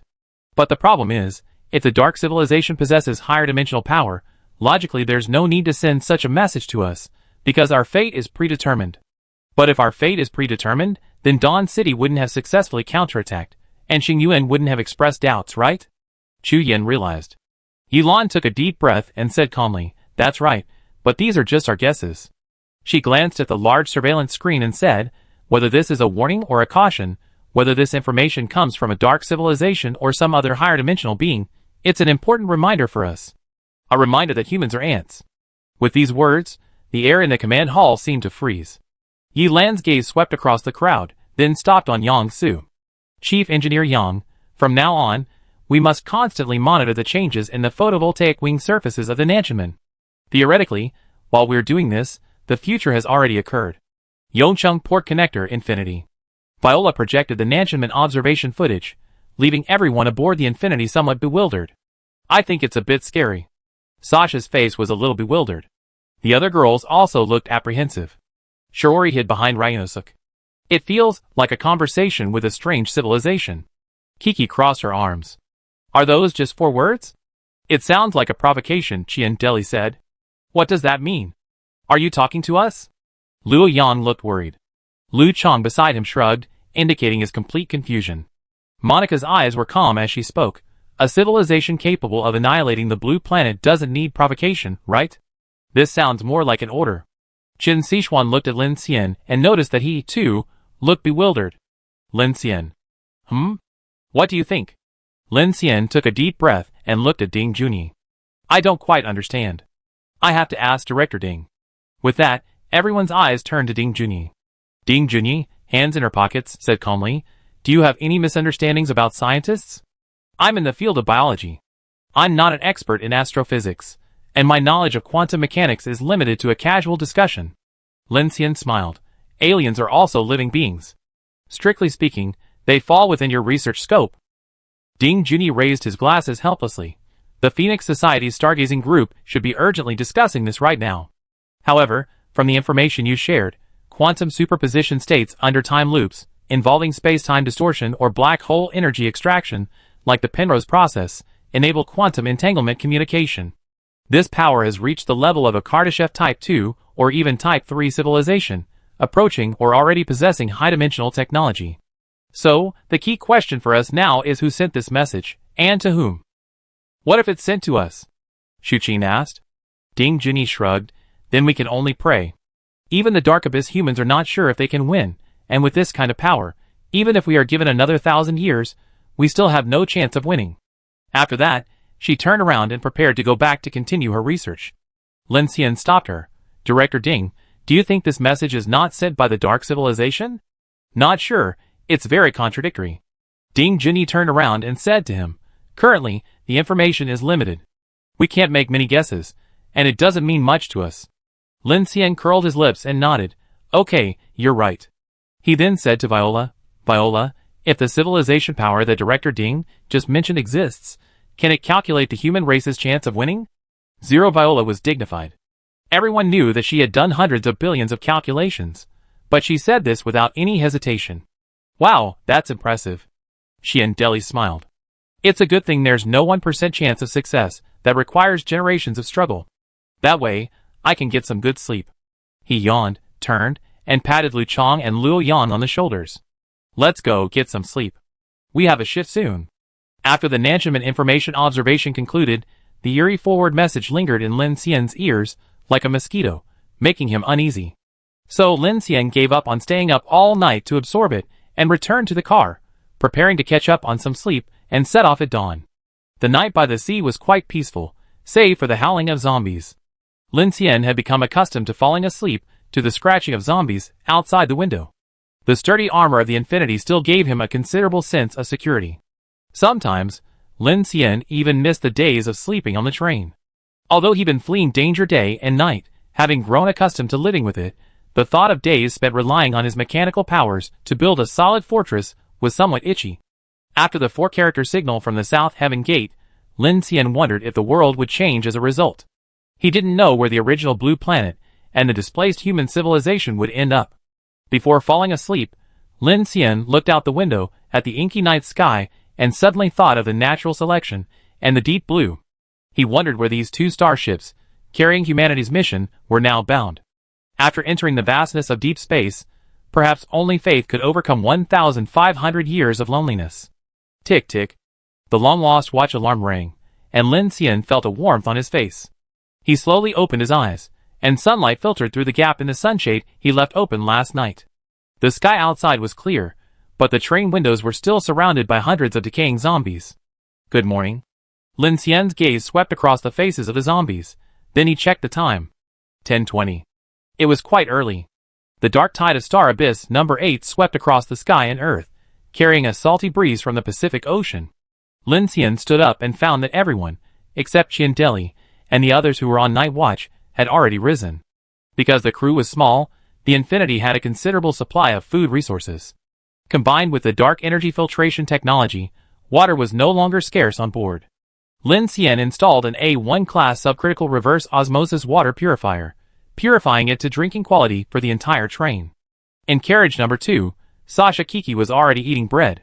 In carriage number 3, Ding Junyi was already studying plants, and Xiaoyu and Miaolu had risen early to help.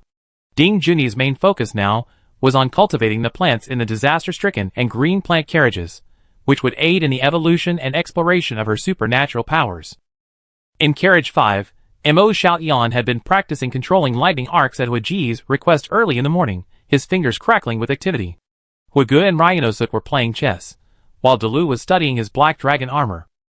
Captain Lin, the weapons, equipment, and vehicles have been inspected and are ready to depart. Ning Jing had sent word that Ning Jing and Xu Qin were now primarily responsible for safety inspections on their trains. This was originally Ning Jing's responsibility at Longshan number 1, while the 2 young people, Abai and Xiaoqing, were largely idle. Luo Yang, Lu Chang, and Xia Xia had recently been researching some underwater mechanical device, having Viola help design the blueprints, which Lin Xian was ultimately helping to manufacture. The remaining Qian Deli and Monica were in their rooms, connected via communicator, so Lin Xian could contact them at any time. Okay, get ready to go. We first head to the Taku Deepwater floating port. We should dock at Haiyan Island tonight. Lin Xian entered the driver's cab and, along with Chen Sichuan, began to activate the Infinity. Woo! With a humming sound, the magnetic levitation array beneath the Infinity began to activate, and the entire train slowly rose into the air, then moved forward. Great! Kiki's voice cheered over the communicator. I heard that after Apocalypse Day, many islands have become popular refuges. The beach over at Haiyan Island is nice. I hope we don't encounter any monsters. Why, you still want to sunbathe on the beach after the end of the world? Chen Sichuan replied with a smile. At this moment, Lu Xingchen's voice rang out. That's a very good idea. I agree. Chen Sichuan smiled as she listened and looked at Lin Xian. Lin Xian gave a helpless smile and took a deep breath. Let's go! Let's cross the ocean. The Infinity began to accelerate, merging from the parking track onto the main track of the Ring Star. All sunshades opened, and it headed eastward into the Ring Star Ocean section. Countless zombies were knocked aside, and the heavy black train entered the disabled traction hall. After a brief period of darkness, it suddenly rushed out through a huge exit. Wow! Instantly, the sea breeze howled, and the sky outside the portholes turned into a vast blue. It seemed as if only this huge, straight, artificial sea track existed between heaven and earth. A sense of boundless expanse washed over everyone. Sasha, Kiki, Xiaoyuan, everyone, even Director Ding, could not help but pause their work to gaze out the window at the azure blue that suddenly filled the sky and earth. In carriage 9, Monica, dressed in an elegant long dress and sunglasses, sat by the window, gazing at the vast ocean, a smile playing on her lips. Qian Deli had already woken up and opened the window, looking outside. He smiled meaningfully. Alien civilizations, the end of the world, are irrelevant. We should take a good look while we're still alive, while this planet hasn't been destroyed. In the cockpit, Lin Xian and Qin Sichuan gazed at the vast landscape outside the porthole, unable to resist staring at each other. Teacher Qin. Lin Xian noticed Qin Sichuan's nervousness and reached out to take her hand. Are you scared? Qin Sichuan shook her head. You were scared before, but not so much now. Why? Qin Sichuan looked at him with relief and said, my power armor can fly and swim, the Infinity has a deep-sea propulsion module, and the Sky Train can soar into the sky. And I have you, so I don't seem to be so scared anymore. Flying over the Pacific is just the first step. Lin Xian smiled, then looked at the vast ocean before him, and said sternly, in the future, we will travel to the stars and the sea together. Chapter 405. After crossing the waves, the Infinity entered the deep sea along the oceanic section of the circumstellar orbit. The weather was clear today, and the ocean looked like a liquid blue plain. Sunlight splashed across the water like melted gold foil. Tiny specks of light floated on either side of the massive sea-based track, as if the train were rolling through a galaxy studded with diamonds. Occasionally, a flying fish leaped up, its silvery body tracing a parabola in the air before suddenly plunging into the unfathomable blue. Lin Xian and Qin Sichuan sat in the cockpit. Lacking a tractor, the train could only propel itself along the track, relying on radar and driving systems to monitor the track status. After passing the continental shelf and entering the deep sea, the sea surface turned a deep blue. Lin Xian looked to the far right of the track. The sea level and the horizon were obscured by a black curtain, like a storm. He knew that was the edge of the star abyss 8, and also the fault zone of the deep ocean ridge. Taking a deep breath, Lin Xian still felt a touch of nervousness. He feared the massive track would suddenly break, sending the thousands-ton steel train plummeting into the deep sea. Although he had upgraded the Infinity's carriages with deep-sea compartments and underwater propulsion systems, he didn't want to operate a submarine in the deep sea unless absolutely necessary. Wow! Infinity sped along the ocean track like a long steel dragon. Everything was calm. After several hours, only the sky and the deep blue below remained, seemingly endless. Brother Hua, who had been called in for a walkabout, set up a recliner on the Infinity's roof. Wearing sunglasses, he leisurely gazed out at the sea. Ryanosuk sat cross-legged in the front, his gaze focused. Both of them were capable of flying, allowing them to make quick maneuvers in an emergency, so Lin Xian summoned them outside to get some fresh air. Not long after, Qin Sichuan, in the cockpit, noticed a layer of fog rising over the sea, and the weather was darkening. Initially, she thought a storm was approaching, but the Infinity's weather detection system hadn't detected any signs of a storm, as if the fog was merely localized. Soon, the fog thickened, and the surrounding light grew dim. Lu Xingchen, perched atop the train, slowly sat up, removed his sunglasses, and his expression grew serious. Brother Lin, the weather is changing unpredictably. This kind of fog could reveal evil spirits in broad daylight. I slowed down, Lin Xian replied via the communicator. Ryanosuk, sitting cross-legged on the train's roof, used his supernatural powers to unleash countless tiny grains of sand, which swirled around the Infinity within a radius of several hundred meters. These grains acted like his sensor radar, alerting him instantly to any approaching objects with the slightest touch. This fog appears strange, Qin Sichuan said to Lin Xian in the cockpit. It reminds me of the fog spiders in Beiwan town. Lin Xian nodded. Me too. Viola was controlling hundreds of drones, conducting reconnaissance ahead in a circular information chain. At this moment, Lin Xian received a response. No abnormalities on the track ahead. Approaching Taku Deepwater Port. No living organisms detected. Metal detectors show signs of severe rust on many structures within the Deepwater Port. We arrived at the Deepwater Port, Lin Xian said in a deep voice. Soon, ahead of him, the sea fog, like a shroud, slowly peeled back from the surface, revealing the outline of a massive steel structure. For drilling platform stood in the leaden sea, nestled in a deepwater steel port spanning over 2 square kilometers. Originally a cargo transit port for the circumstellar orbit, it now resembled a steel graveyard. As the Infinity slowly slowed its approach, the distant whimpering of rusted steel beneath the ripples of the seawater seemed to be audible.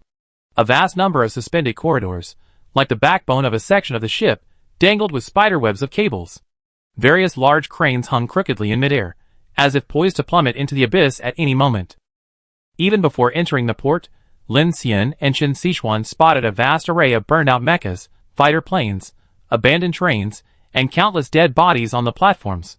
These bodies had completely dried out, leaving only withered faces within their power armor visors.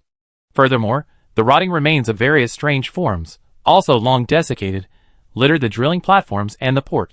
It seemed as if the site had witnessed some horrific battle, leaving a dead silence everywhere. The track through the harbor ahead is blocked, but no extensive damage has been reported. At this moment, Viola's voice rang out, and Lin Xian immediately made arrangements. Viola, deploy drones to clear the obstruction, inspect the track, and survey the entire deepwater platform. Viola understands. Woo! In an instant, thousands of drones swarmed out. Attack drones flew to inspect the drilling platform and cargo port, while engineering drones began clearing the debris accumulated on the tracks. Lin Xian. At this moment, Kiki's voice rang out. The sonar system has detected something beneath the harbor. Abai and Shirji have sensed it too. Ning Jing's voice followed. Check, watch out for dark markings, Lin Xian ordered. Okay. Ning Jing, along with Xu Qin, Lu Chong, and the others, immediately began the search. The sea fog thickened, and the entire deepwater port resembled a lone steel ship adrift in the ocean, a still and eerie stillness. The water flowed slowly between the platforms, shimmering with an oily iridescence. Occasionally, waves crashed against the rusted pillars, echoing hollowly. Lin Xian opened the cockpit, and he and Chen Sichuan, donning power armor, stepped onto the deepwater port. The fog severely limited visibility to less than 10 meters. The power armor's radar and electro-optical scanning revealed the outlines of various objects in the mist. The entire port platform was desolate, littered with dried and decaying corpses. What caught Lin Xian's attention was the untouched firearms scattered across the ground, even the trains and aircraft carrying supplies. Large tracts of remnants of supplies could be seen in the overturned carriages. No one's been to the port yet. It looks like it's been at least 2 months. Lin Xian frowned. I asked Jiang Yun. Ever since the Xingyuan anomaly began, many Doomsday trains haven't entered the ocean track. During the Battle of Dawn City, they mostly headed for the Dawn Center. Perhaps it's because the ocean section hasn't been maintained since the Phoenix Society stopped using this track, so those convoys don't dare to head out to sea anymore, Chen Sichuan said. Lin Xian nodded. Indeed, ordinary Doomsday train teams usually choose the safer land route. If Lin Xian didn't have the Sky Train, he wouldn't have easily set foot in the Pacific. After observing their surroundings, Lin Xian and Chen Sichuan headed towards the cargo platform supply warehouse. Kiki's voice drifted through their headphones. Lin Xian, I've looked from above. This place is completely shrouded in sea fog. It looks like it's been abandoned for a long time. And judging by the situation, it's definitely been haunted by a strange entity. Be careful. Lin Xian glanced at the corpse of a giant winged creature not far ahead, which had crushed half of the supply warehouse.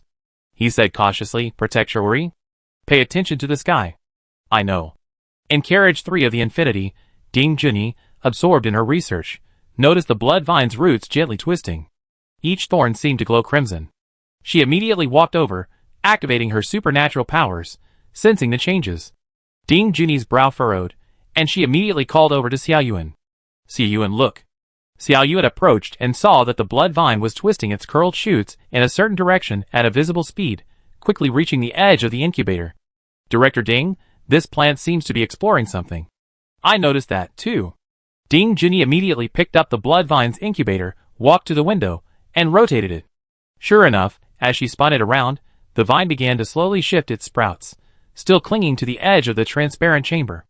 Then, the sprouts began to grow rapidly, emitting a series of squeaking sounds.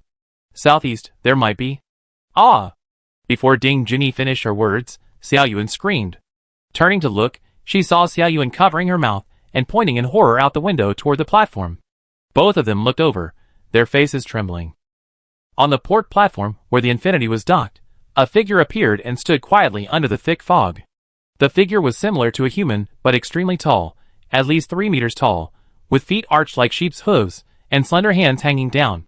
The strangest thing was that its head was a triangular opening, as if it were some kind of flowering plant, with a bright red color in the middle.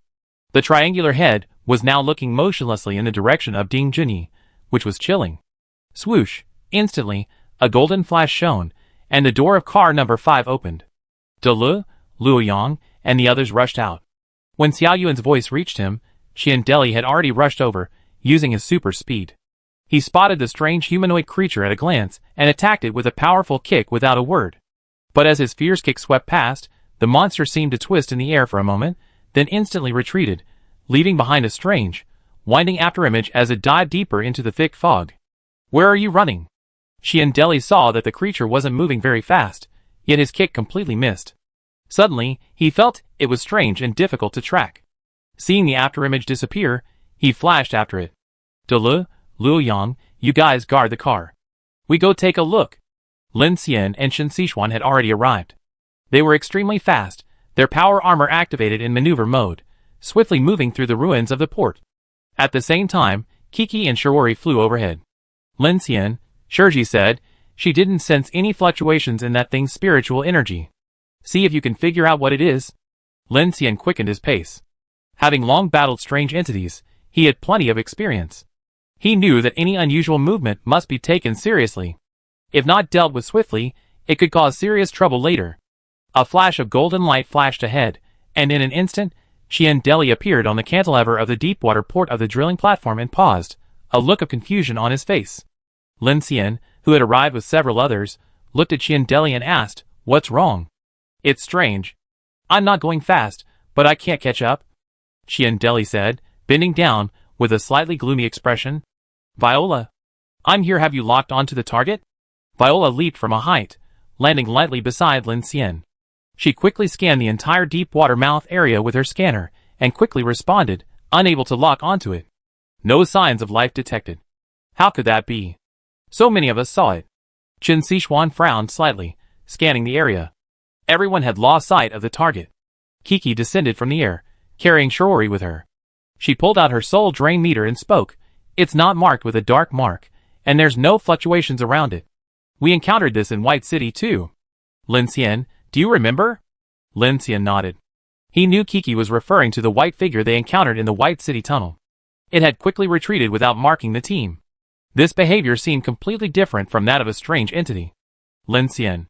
At this moment, from high above, Ryanosuk arrived with Ding Junyi and Xiaoyuan. Ding Junyi, clutching the blood vine's incubator, said to Lin Xian, "It's underwater. I go check it out." "Wait!" Lin Xian stopped Ryanosuk, looking at the dark waters below the deep water outlet. "The fog is too thick. It's unsafe underwater. Viola, send out 10 underwater vehicles to search." "Okay, huh." Instantly, 10 small yellow underwater vehicles were summoned by Lin Xian, and quickly descended from the deep water outlet. Under Viola's control, they immediately turned on their lights, and began searching. Kiki watched the vehicle sink into the deep sea and said, "That thing didn't attack us, and it ran away when we chased it. Could it be a scout for some strange entity?" She looked at Lin Xian and said, "Wasn't that black thorn in the cloud in Shilon City a scout for the number 5-star Abyss Overlord?" "That's possible," Deli nodded. "It's normal for monsters to have divisions of labor. This means we're being targeted," Chen Sichuan said cautiously, "but the black thorn in the clouds in Shilon City aims to mark the entire city with a level 5 mark. Since dark creatures use markings to identify their targets, why aren't we marked, even at level 1? Anyway, this thing definitely isn't from Blue Planet." Lin Xian turned to Shirji. "Shirji, have you guys in Silent City ever encountered something like this before?" Shirji shook her head, paused, then immediately nodded, whispering, "It's a little different, but we encountered it before, but we didn't pursue it because the monster seemed to flee upon being spotted." Target detected. At this moment, Viola suddenly responded, "The submersible has detected a large number of strange creatures at 121 meters underwater. Please be cautious." Viola's words immediately made everyone's heart tighten. Lin Xian hurriedly asked, "Is that the monster from before?" "No, the submersible has detected numerous unusual deep-sea creatures over 50 meters in size, but they don't seem to be causing any disturbance at the moment." "What do you mean by not causing any disturbance? They're not coming towards us?" Viola turned and, via the information relay, displayed the underwater scene to Lin Xian via holographic projection. "No, it looks like these creatures haven't discovered us yet." Lin Xian and the others looked over, their faces suddenly changing. A chill ran down their spines. Beneath the dark ocean, countless strange forms, each with squid-like legs and a human-like torso, floated upright in the water. Their heads resembled those of some transparent snakefish, their skirts slowly rolling. Hundreds and thousands of them drifted together with the ocean current, motionless, like an upside-down forest in the depths of the ocean. Everyone gasped at the sight. The terrifying scene sent shivers down their spines, and a sense of deep-sea dread filled the air. So many strange entities. Are they dormant, or perhaps the black tide hasn't arrived yet, and they haven't entered their active cycle, Ding Junyi said. Or perhaps they can't detect our presence without the dark mark. Director Ding, Xiao Yuan pointed to the incubator in her hand and said, the blood vine seems to be quiet. Ding Junyi looked over and saw that the blood vine, which had been growing and extending, had now curled up again, and the vines that had been growing had retracted. She immediately glanced at Lin Xian. It's disappeared. Let's leave now, Lin Xian said immediately. The clearance is complete. We leave Deepwater Harbor and head for Haiyan Island. I'm feeling uneasy about this place. It'd be more reassuring if we drive to the island. Everyone understood and set off. Lin Xian summoned Ning Jing and Brother Hua, who were on patrol, and quickly returned to the Infinity to prepare for launch. On the way back, he conveniently transferred a crashed, undamaged aerospace fighter into the Black Star Forge, intending to consume it. Just as he finally entered the freight terminal platform, preparing to board the train, Lin Xian's mechanical heart suddenly roared violently, the intense energy pulsing through it giving him a shudder. What's going on? Lin Xian paused and pressed his chest. His mechanical heart had calmed down, but he had clearly felt it throbbing uncontrollably. At that moment, Lin Xian turned around and suddenly noticed a palm-sized crack among the pile of dry rotting corpses on the special metal plate-constructed freight unloading platform, as if pierced by a sharp claw. Yet, there were no signs of a large, unnatural entity impacting the surrounding area. This location was exactly where the strange humanoid creature had been. Lin Xian instinctively walked over, his gaze becoming increasingly suspicious. The metal plate at the edge of the crack was showing signs of intense tension. His power armor sensors detected a higher temperature than the surrounding area. He squatted down, flicked on the light, and peered into the palm-sized crack. Upon seeing what lay within, his pupils narrowed, a look of disbelief on his face. The crack was over 10 centimeters deep, and at its base lay a metal object resembling a dice, covered in rust and iron filings. Lin Xian's surprise was that the crack appeared to have been created by the thumb-sized metal block. Furthermore, as he approached, his power armor sensors detected that the metal dice was even hotter than the surrounding area, seemingly experiencing a slight friction. What is this? Lin Xian raised his hand and fashioned a metal clamp, preparing to pick it up. After all, to be able to dent the metal platform so deeply required more than just kinetic energy, it also required exceptionally high hardness. Freight platforms in orbit around the star are used to transport and hoist tens of thousands of tons of cargo, making them far more than ordinary sheet metal. Even if armor-piercing rounds could punch a hole in this material, he had no idea if they could penetrate so deeply. Furthermore, a bullet's tip couldn't possibly maintain its shape like this cubic metal dice. But when Lin Xian reached out to grab it, he found it impossible to lift. So he simply fashioned dozens of metal threads to wrap around it, and tried to lift it. But no matter how hard he tried, the metal dice wouldn't budge. At this moment, Lin Xian finally realized something was amiss. Lin Xian, why aren't you in the car yet? Kiki called from the car door. Lin Xian turned and waved at Kiki. Come here, girl. Kiki flew over, a puzzled look on her face. What's wrong? Lin Xian immediately pointed at the metal dice in the sinkhole. Use your telekinesis to get it out. What for? Kiki glanced at him, her telekinesis surging. But then, the air suddenly trembled slightly, and Kiki missed her first attempt. She looked at Lin Xian, then at the dice, then focused her attention. Her eyes shone with supernatural energy, completely enveloping the metal dice. Scrape! The ground crackled with a sharp, tearing sound, and the metal dice finally floated up, lifted by Kiki's powerful supernatural power. Lin Xian. Kiki's expression was now incredibly serious, her eyes flashing white as she addressed Lin Xian. Do you know how much this thing weighs? At least 1,000 tons. Lin Xian's eyes trembled at the words, and he immediately looked at the metal dice suspended in midair with astonishment, his breath taking a deep breath. This metal dice, with a volume of only 1 cubic centimeter, surprisingly possessed a mass of 1,000 tons, nearly 1% the density of a neutron star. Without extreme gravity, how could metal of this mass even exist on a blue planet? Furthermore, it maintained the shape of an absolutely smooth, perfect cube. Eeriest of all, the number of dots on the dice was engraved in circles, as if created by a god, playing a bizarre and strange joke on humanity. Chapter 406. Wow! Amidst the murky sea fog, the Infinity tightened its gears. Without further delay, After clearing the track blockage, it immediately departed from this desolate deepwater port. All crew members were on high alert, unwilling to disturb the underwater horrors. The Infinity's heterogeneous cube shielded the harbor's chill. With its engines roaring, it quickly entered the ocean track, swiftly moving through a fog-shrouded area. The track section showed numerous signs of fighting. From the dark shadows, a completely burned-out Doomsday train suddenly appeared, blocking the main track. Seeing this, Lin Xian immediately shouted, "Ryanosuk, clear the way!" "Okay." Above the train, Ryanosuk was already prepared. He raised his sword finger between his brows and pointed forward. With a muffled grunt, he pointed his hand. A surge of powerful force lifted several cars blocking the track into the sea. The immense inertia began to drag the cars ahead down with him. Kong, Kong, Kong! A series of sharp metallic explosions echoed, followed by the roar of a massive wave as the train plunged into the sea. In the Infinity's cockpit, Lin Xian immediately spurred the train into full acceleration. Its armor and ice-breaking shield shoveled away debris, sparks flying as it barreled forward. At this moment, the immense roar seemed to stir the sea. Waves surged, and a heart-wrenching tearing sound echoed across the deepwater harbor behind, as if propelled by a massive wave. "Something's crawling up Taku Deepwater Harbor," Chen Sichuan said. "Don't worry." Lin Xian paid no attention to the rear, urging the Infinity into a frenzied acceleration. The team members were all wary of the surrounding sea fog. "There's movement in the water."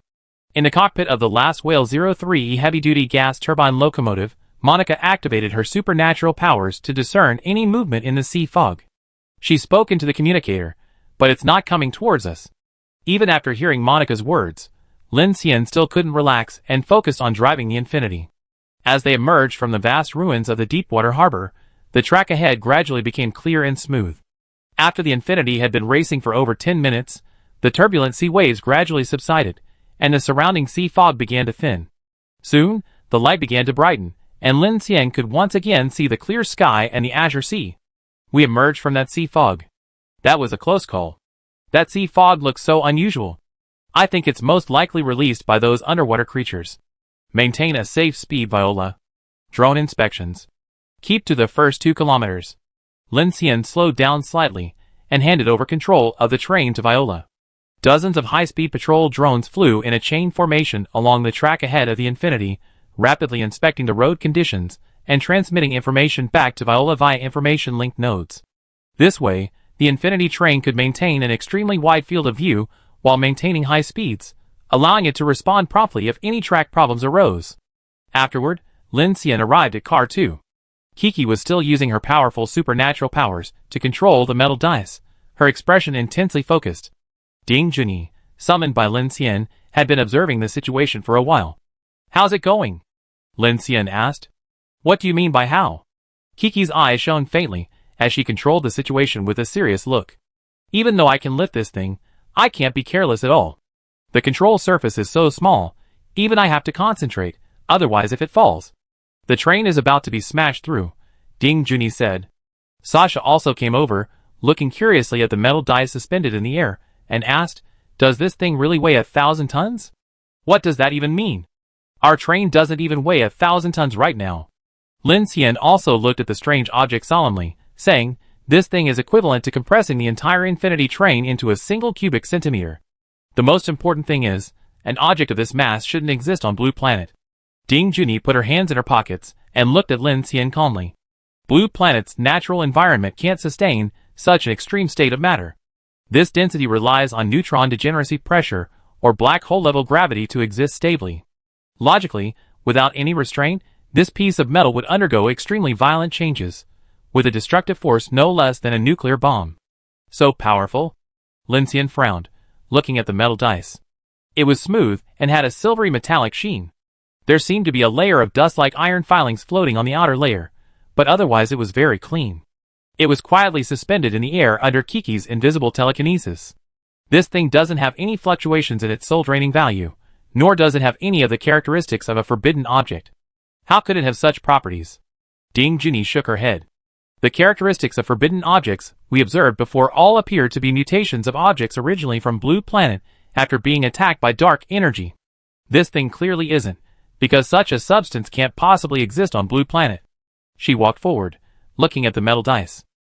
But the problem is, This thing is clearly man-made, not a natural artifact. That's why it's strange, Kiki chimed in. It's a dice, a human-shaped pattern, but it's not something we could create. That's very strange. Ding Junyi raised her glasses and said, based on my limited knowledge, the creation of such an object demonstrates that technology has achieved absolute control over microscopic structure, enabling the manipulation of the strong nuclear force, the first of the 4 fundamental forces of the universe. Ordinary matter relies on electromagnetic forces to maintain its structure, but this type of material can maintain its unique shape without the influence of extreme gravity. Its atomic nuclei are likely locked in place by the strong nuclear force, with all protons and neutrons tightly packed together, leaving no gaps, to achieve such compression. So powerful. Could it be the creation of a dark civilization? Kiki asked in surprise. Ding Junyi shook her head. I don't know, but we discovered in Xingyuan that a dark civilization is dimensionalizing our world, causing a regional gravitational expansion effect. It's reasonable for them to possess such technology. At this, Lin Xian and Kiki were speechless. Dr. Ding, are you saying that those monsters in the dark can actually create technology far more advanced than humans? Sasha couldn't help but ask. Ding Junyi shrugged.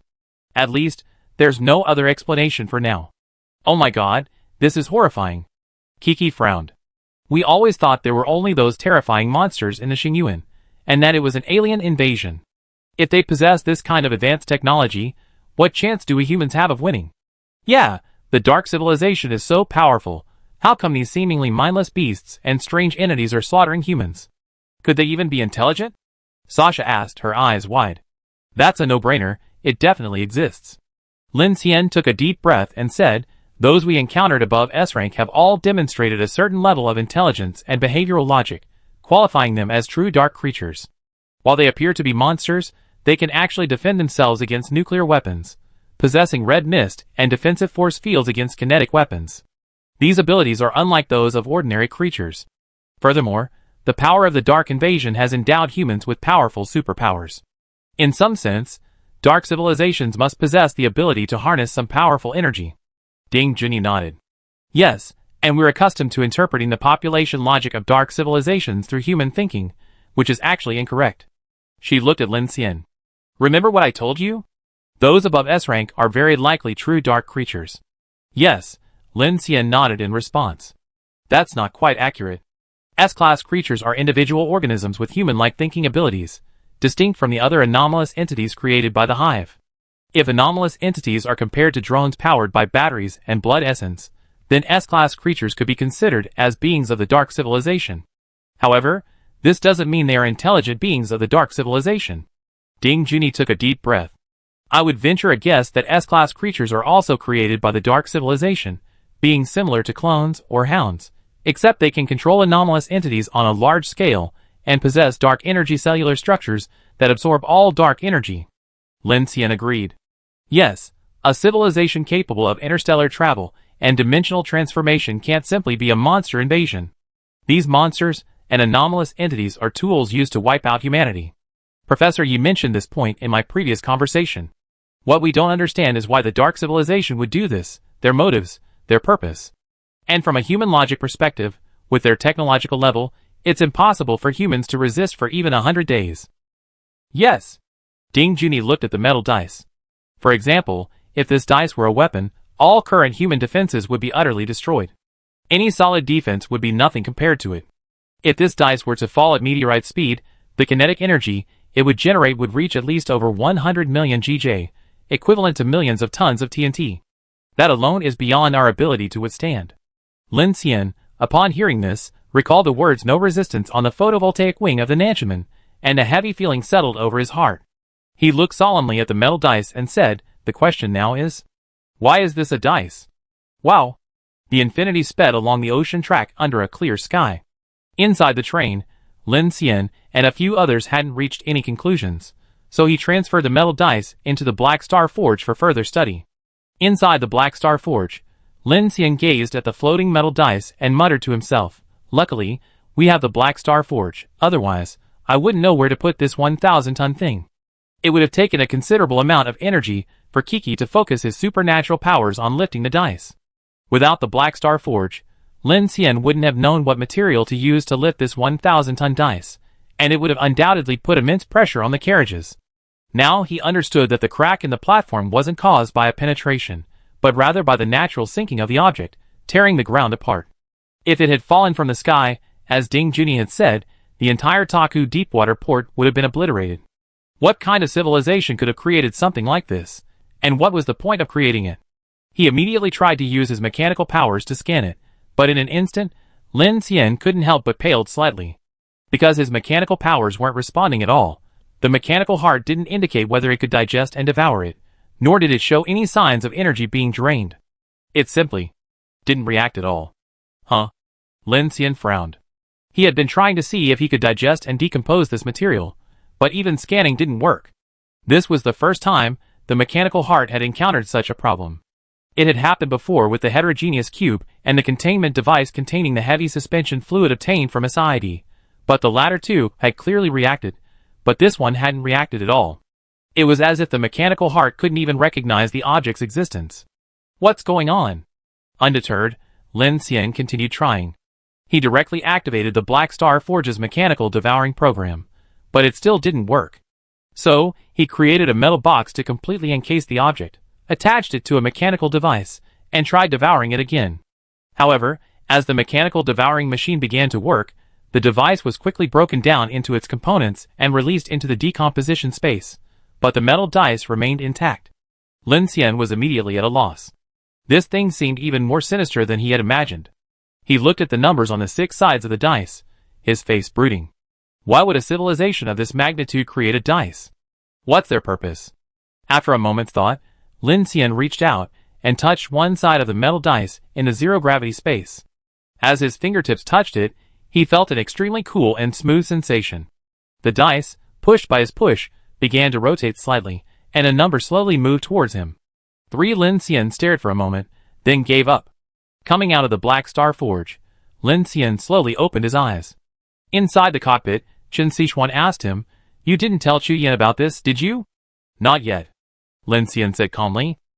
Chen Sichuan took a deep breath. "Are you worried about causing negative emotions to the Phoenix Society and the survivors?" "Not completely. Just telling them is meaningless now. We can't study it, and we can't draw any conclusions."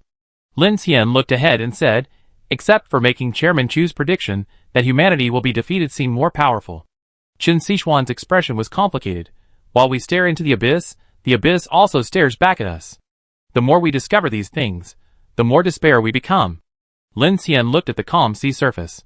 The train rushed quickly and fell silent for a moment. After a while, he suddenly asked Chen Sichuan, "Teacher Chen, is it possible that, besides the dark civilization and human civilization, there's another civilization?" Chen Sichuan was surprised by his idea. "Why do you think so?" Lin Xian said calmly, "The power of the Xingyuan far exceeds our imagination. Time dilation and dimensional transformation have caused all of humanity to mutate and awaken superpowers. I think there's more to the Xingyuan than just strange entities. Why are there 13 Xingyuans? They're not even afraid of nuclear bombs. It should be easy for them to exterminate all of humanity. I agree with Professor Ye's theory. It's because of the Dawn City human counterattack, the information asymmetry between civilizations, and this chain of suspicion that humanity has achieved this delicate balance. However, Professor Yi and I have also discussed how the premise of this balance is somewhat inconsistent with the initial outbreak of Apocalypse Day." "I understand what you mean," Chen Sichuan said. "If an advanced civilization were to invade Blue Planet, logically, the hunters would need to observe and understand their prey. But now, after a disaster, as humanity struggles to survive in the darkness, we discover that the dark civilization might also harbor suspicions and information asymmetry about us. I think this is why you and Professor Yi are both concerned about the dark civilization's motives for coming to Blue Planet." Lin Xian nodded. "So, I'm wondering if another civilization, or some other entity, is exerting some kind of constraint on both human and dark civilizations. Of course, this is my own optimistic view. Otherwise, I can't imagine how we, a civilization capable of dimensional transformation, could have achieved strategic deterrence with cannons and lasers." Chen Sichuan remained silent, pondering Lin Xian's words. The wind howled, and ahead, the dark shadow of land appeared in the distance along the coastline. As the train advanced, it became clear that it was not land, but a massive island. Haiyan Island is the largest island in the Western Pacific, besides the Republic Islands and Black Island.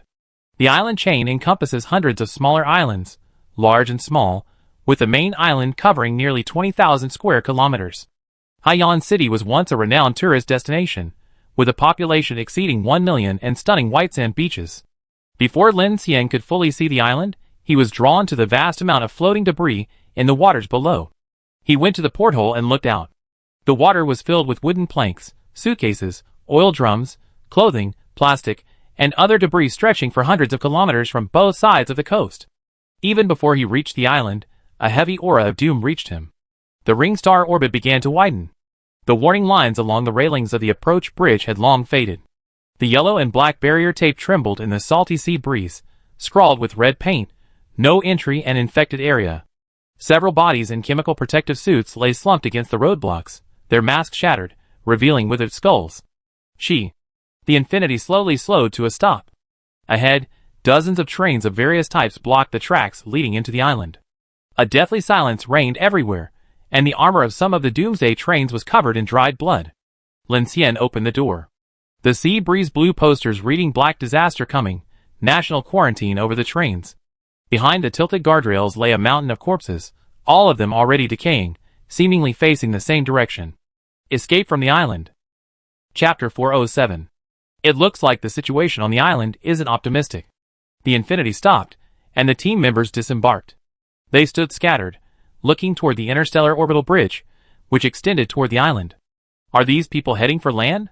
Shu Qin asked, standing on the roof of the car, looking at the dense mass of corpses stretching out.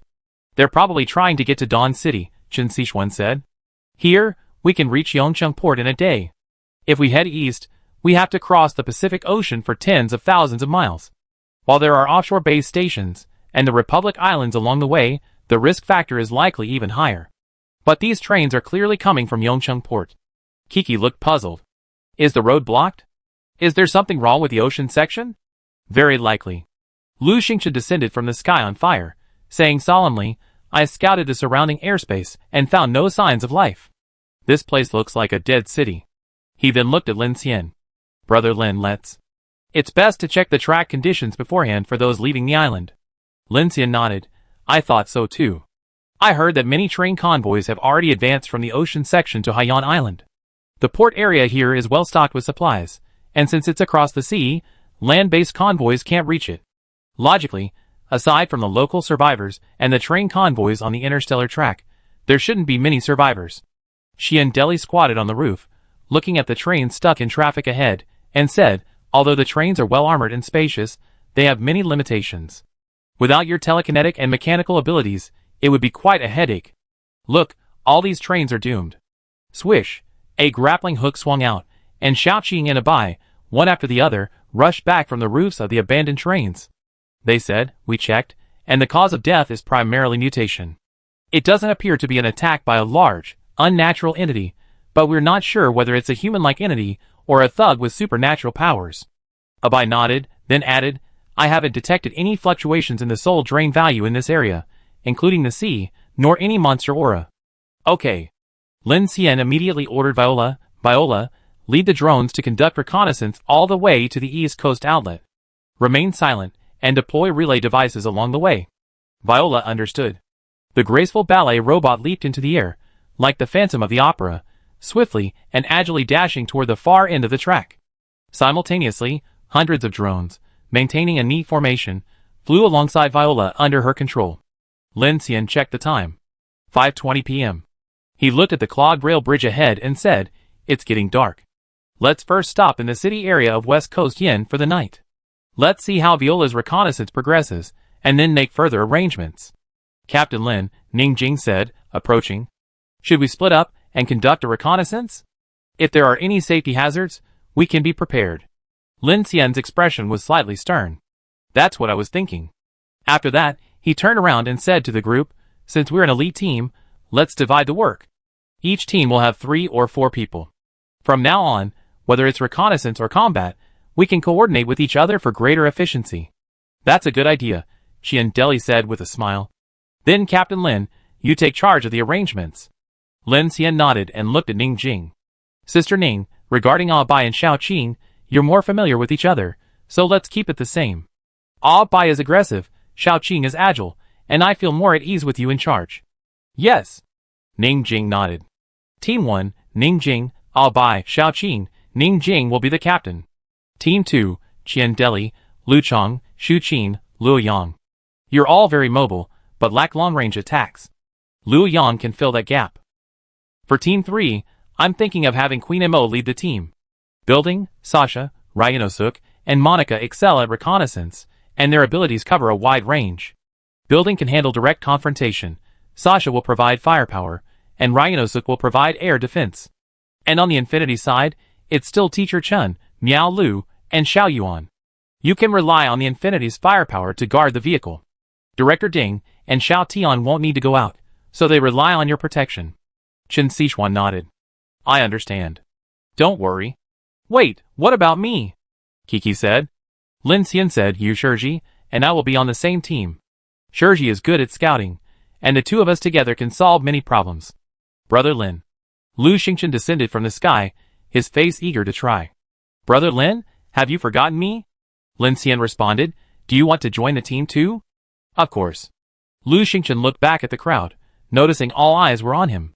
He immediately said, although I enjoy basking in the sun, humanity's survival is everyone's responsibility. As the incarnation of the god of fire, I naturally have to step forward. Yes, yes, yes. Mo Xiaoyan poked his head out the car door. Master, I'm coming with you. Go! Lu Xingchen winked at him, causing Mo Xiaoyan to retreat in frustration. Okay. Lin Xian looked at Lu Xingchen and said with a smile, which team do you want to join? Lu Xingchen glanced at everyone, then asked Lin Xian with a proud expression, Brother Lin, which team is the most dangerous? TSK. Xiaoqing, standing beside Ning Jing, rolled her eyes at Lu Xingchen's words. Okay. Then I join Team 1. Unexpectedly, Lu Xingchen responded sternly at Xiuqing's sarcasm. At this moment, Xiaoqing frowned and looked over, but Lu Xingchen, hands behind his back, turned sideways, ignoring her gaze with the air of a master, seemingly deliberately trying to provoke her. Lin Xian smiled. Okay, then you join Sister Ning's team. That's right. Lin Xian glanced around at everyone. Since this is an elite squad, I, a mechanical psychic, have also prepared equipment for my squad. With that, he raised his hand and pointed. A massive mechanical door slowly opened in the sky, and dozens of super armors, each shaped differently and brimming with energy, flew out, landing directly in front of everyone. Everyone's expressions changed immediately upon seeing this. These suits were all priceless interstellar-grade armor, practically representing the highest level of current human power armor technology. Each one was equipped with a micro-cold fusion power core, a fully enclosed survival system, and a flight propulsion system. Furthermore, the protective materials were top-notch, offering incredible bulletproof and pressure resistance. Wow, you made so many? Kiki looked at them with a hint of surprise. Are these custom-made for everyone? I guess so, Lin Xian said. I made some improvements based on each member's situation and abilities. I started making these since the end of Dawn City. What a generous gesture. Ning Jing's face was filled with surprise. As expected of a mechanical psychic, Qian Deli remarked. Let me give you a brief introduction. Abai, you wear this suit. Lin Xian placed a specially modified suit of black power armor next to Abai. This suit is specially designed for your Cyclops. You can use it without removing the armor. Its defense and mobility reach F-class, and it also enhances your sensory perception. Once you become proficient in it, you'll be able to act independently in many situations. Huh? Abai stared at the special power armor in front of him in surprise, a momentary pause. Upon hearing Lin Xian's words, he instantly understood, a hint of excitement crossing his face, and he nodded quickly. Okay, that's great. Yes. He glanced nervously at everyone, preparing himself mentally, then said, I can be of great help. You can already be of great help. Lin Xian smiled faintly.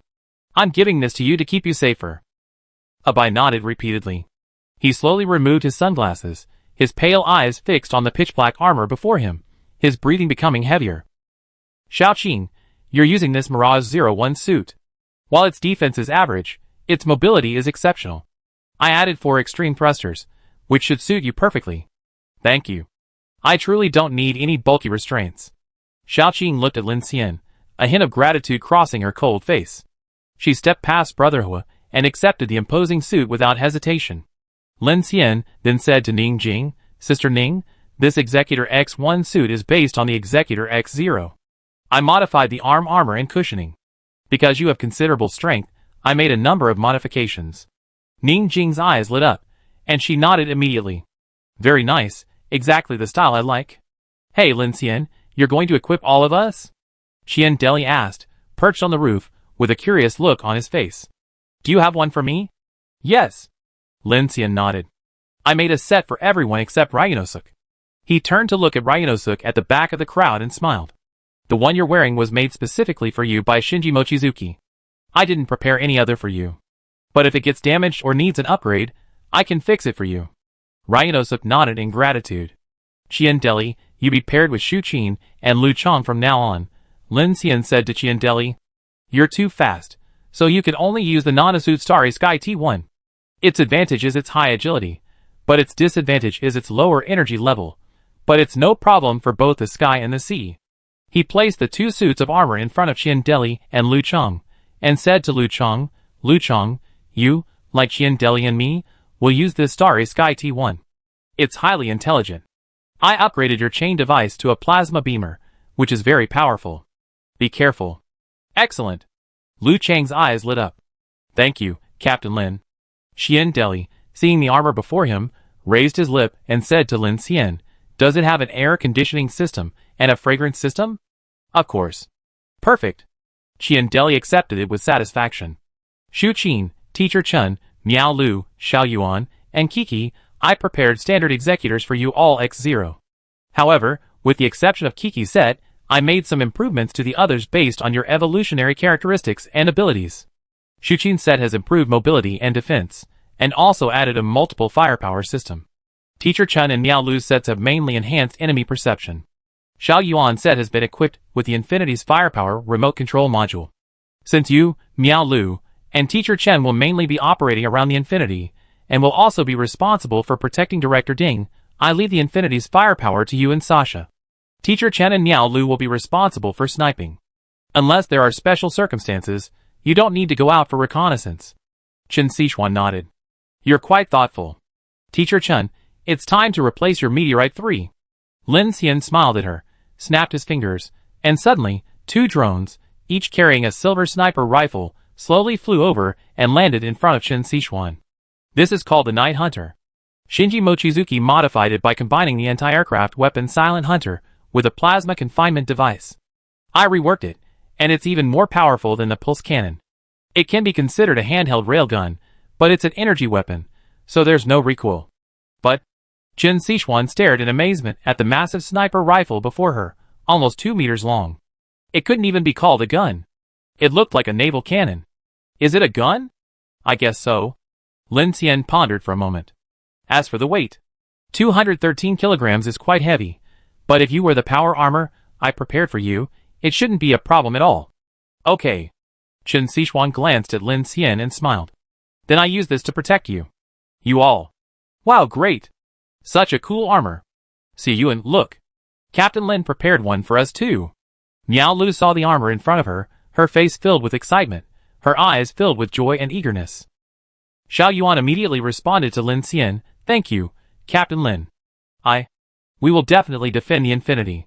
213 kilograms? That's a cannon. Sasha's eyes widened. She immediately said to Lin Xian, Brother Lin, what about me? Lin Xian looked at the aggressive little girl, who loved to research weapons. You drive this, responsible for the firepower. He snapped his fingers, and instantly, a uniquely shaped aircraft flew out of the Black Star Forge. Its bizarre shape resembled a floating arsenal. Ahead of its 3 thrusters sat a suspended control console. Simply by connecting to it in her power armor, Sasha could directly control the several cannons and 2 high-energy plasma pulse ray guns in front, creating a mobile artillery system. What is this? A mecha? Shu Qin and the others were immediately puzzled. After all, it looked incredibly bizarre. Strictly speaking, this is a half-mech, Lin Xian explained. Mechs have limited maneuverability, and power armor has limited firepower. So this thing combines the advantages of both, allowing Sasha to control this external firepower ship while wearing power armor. It's both maneuverable and has extraordinary firepower. Wow! Sasha's eyes lit up at this sight. I can actually fly it. Lin Xian, what model is this? I never heard of it before. This is the prototype of the floating bomber being researched in Silent City. At this point, Ryunosuke, who had been relatively silent, suddenly spoke up. Shinji modified it from Xinghua's high-altitude unmanned bomber mech blueprints. The original idea was to make it intelligent, but that plan was too radical, and we were worried it would cause more trouble in the air, so it was temporarily replaced with other drones. What? Bomber? Liu Yang exclaimed. This is a bomber mech? I guess so. Lin Xian cleared his throat. There were so many interesting things in the blueprints Mochizuki Shinji gave me earlier. I thought this one was very much in line with Sasha's style, so I tried to build one. I wonder if Sasha. I love it so much, Sasha yelled, rushing over and giving Lin Xian a huge hug. Then she immediately climbed onto the bomber mech and excitedly began to examine it. Seeing Sasha's satisfaction, Lin Xian breathed a sigh of relief. Hey! At this point, Kiki was annoyed. She crossed her arms and flew over, asking, why do they all have improvements? Sasha has a bomber, but I only have the standard version? You won't be fighting in close combat, so the power armor is primarily for defense. Lin Xian replied with a smile, I had Viola configure special frequency bands for all the power armor. I also upgraded the blood sperm communicator, so it has a communication range of at least 20 kilometers during the day, and it can also coordinate relays. That's the most important thing. But Kiki was a little lost for words, her cheeks puffing up. Lin Xian, don't worry, I prepared this for you. Lin Xian smiled helplessly and snapped his fingers. The mechanical door of the Black Star Forge opened, revealing a black, spherical hovercraft. Its multifaceted hatches swung open, revealing countless blue electric blades, thin as cicada wings, arranged like a hedgehog. They were charging through a power supply, emitting bursts of azure fluorescence. This aircraft is a modified hummingbird drone. It can store 2,000 VK electric knives and can accompany you on your flights. Best of all, if you get tired, you can sit on it and rest. Lin Xian raised his hand and pointed, and a chair mysteriously rose from the top of the spherical aerostat. Then, Lin Xian raised his hand and waved it, and a miniature control device flew into Kiki's hands. Once you put this on, you can control the entire hummingbird device to follow you. You can then install it on your power armor. Kiki almost laughed out loud when she saw the earphone-like receiver. It wasn't a receiver at all. It was clearly something Lin Xian had made specifically for her, because she noticed she liked purple headphones. She put it on her head, looked at Lin Xian with a narrowed smile, and said, okay, that's good enough. I accept it. Thank you. Lin Xian smiled and immediately said to the others, the building is already there. Liu Yang, Director Ding, and Brother Hua are all wearing standard interstellar-grade nanosuits. Liu Yang's Shockwave Eye doesn't require any special setup, so there aren't many modifications. It's okay, Captain Lin. This suit is perfect as it is. Liu Yang said enthusiastically. Monica. Lin Xian looked at Queen Emo, who stood at the back of the crowd in her action suit, and said, the suit I prepared for you is also nanotech. It doesn't have any special functional improvements, and its mobility and defense are average. Besides some basic weaponry, it doesn't have much equipment. Is that how you're going to get rid of me? Monica smiled. However, this suit features adaptive adjustment and a DIY defensive surface lighting system. You can change the color of the outer armor and adjust the comfort of the lining to your needs. I noticed you used a special lining suit when you wore power armor before, so I considered your potential needs. Monica's gaze narrowed slightly as she looked at Lin Xian. Then, her lips curled slightly, and she said with satisfaction, a very constructive feature. Thank you. You're welcome. Lin Xian. Just then, Chen Sichuan suddenly called out to Lin Xian. He turned around and saw Teacher Chen's gaze flickering to Shiori, who stood timidly behind the crowd. Didn't you prepare anything for Shiori? Who said that? I did, Lin Xian said immediately. Mochizuki Shinji handed Shiori and Ryunosuke over to me, so of course I had to prepare something. But Ryunosuke already has it, and Shiori. It's okay. I have power armor just like Ryunosuke. No. No special preparations, Shiori said timidly, stepping forward. It's different. Your abilities are incredibly powerful, and ordinary power armor wouldn't be able to protect you. And since we're at sea, I prepared this for you. Lin Xian turned around, and at that moment, a uniquely shaped, almost adorable, power armor flew over automatically. Chapter 408. What kind of power armor is this? Kiki's first reaction upon seeing the flying power armor was, it looks so cute. Everyone was stunned, and Shiori was even more bewildered. Is this, for me? Did you make this specifically for Shiori? Qin Sichuan asked, somewhat puzzled. Not entirely, but sort of. Lin Xian then said, I modified this power armor using the drive unit from the original Dancer No. 1, integrating a computing system and defensive armor. Besides possessing extremely strong mobility and defense, it also has an intelligent system that allows it to adapt to combat in emergencies. So it's more like a mecha? Yes, Shiori's abilities excel at support, but her mobility is limited. While others can usually assist her, she often needs to take the initiative. This power armor can help her solve many problems, such as assisting with some maneuvers, while also improving her mobility. Shiori's expression froze slightly at this, and she let out a long drawn-out "oh." Although surprised, Lin Xian's words immediately piqued her curiosity. Can it assist me in my movements? Yes, it also has a complete combat action system. Lin Xian said with a smile, but don't get me wrong, it's not exactly what you think. You can also adjust the proportion of intelligent systems connected. Its main function is to help you adapt to the battlefield and learn many skills. Shiori's eyes lit up, understanding Lin Xian's meaning, and she immediately said, during previous battles, Ryanosuke, Amano ran, and the others took good care of me. Shun also arranged a mecha to protect me. Actually, I also want to improve my combat capabilities. Shiori's voice trailed off, but from her words, it was clear that Lin Xian's power armor gave her the ability to move more effectively on the battlefield. Although it sounded a bit semi-automated, everything was difficult at the beginning. Shinji had assigned her and Ryanosuke to the Infinity, naturally hoping for her growth. Seeing Shiori understood his intention, Lin Xian nodded and continued. Also, I integrated our team's power armor intelligence systems, with Viola serving as the central processing and communication hub. This way, our information can be exchanged and processed quickly, and we can also directly request fire support from the Infinity. Fire support?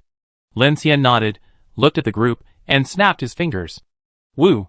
At this moment, the roofs of several Infinity carriages behind him slowly opened, and electromagnetic cannons and rows of missile systems began to rise, even with 2 Hyperion directional restraint cannons.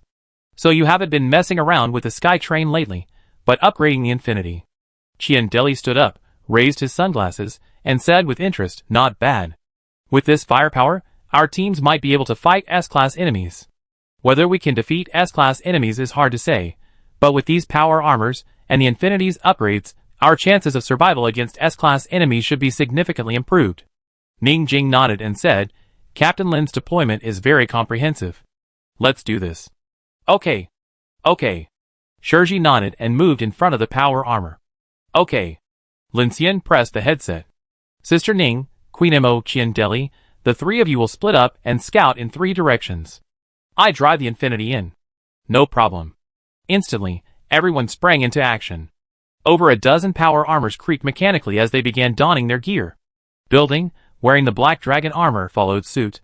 The 3 teams quickly connected, and everyone's location and vitals were instantly visible on the entire team's information interface, becoming much clearer.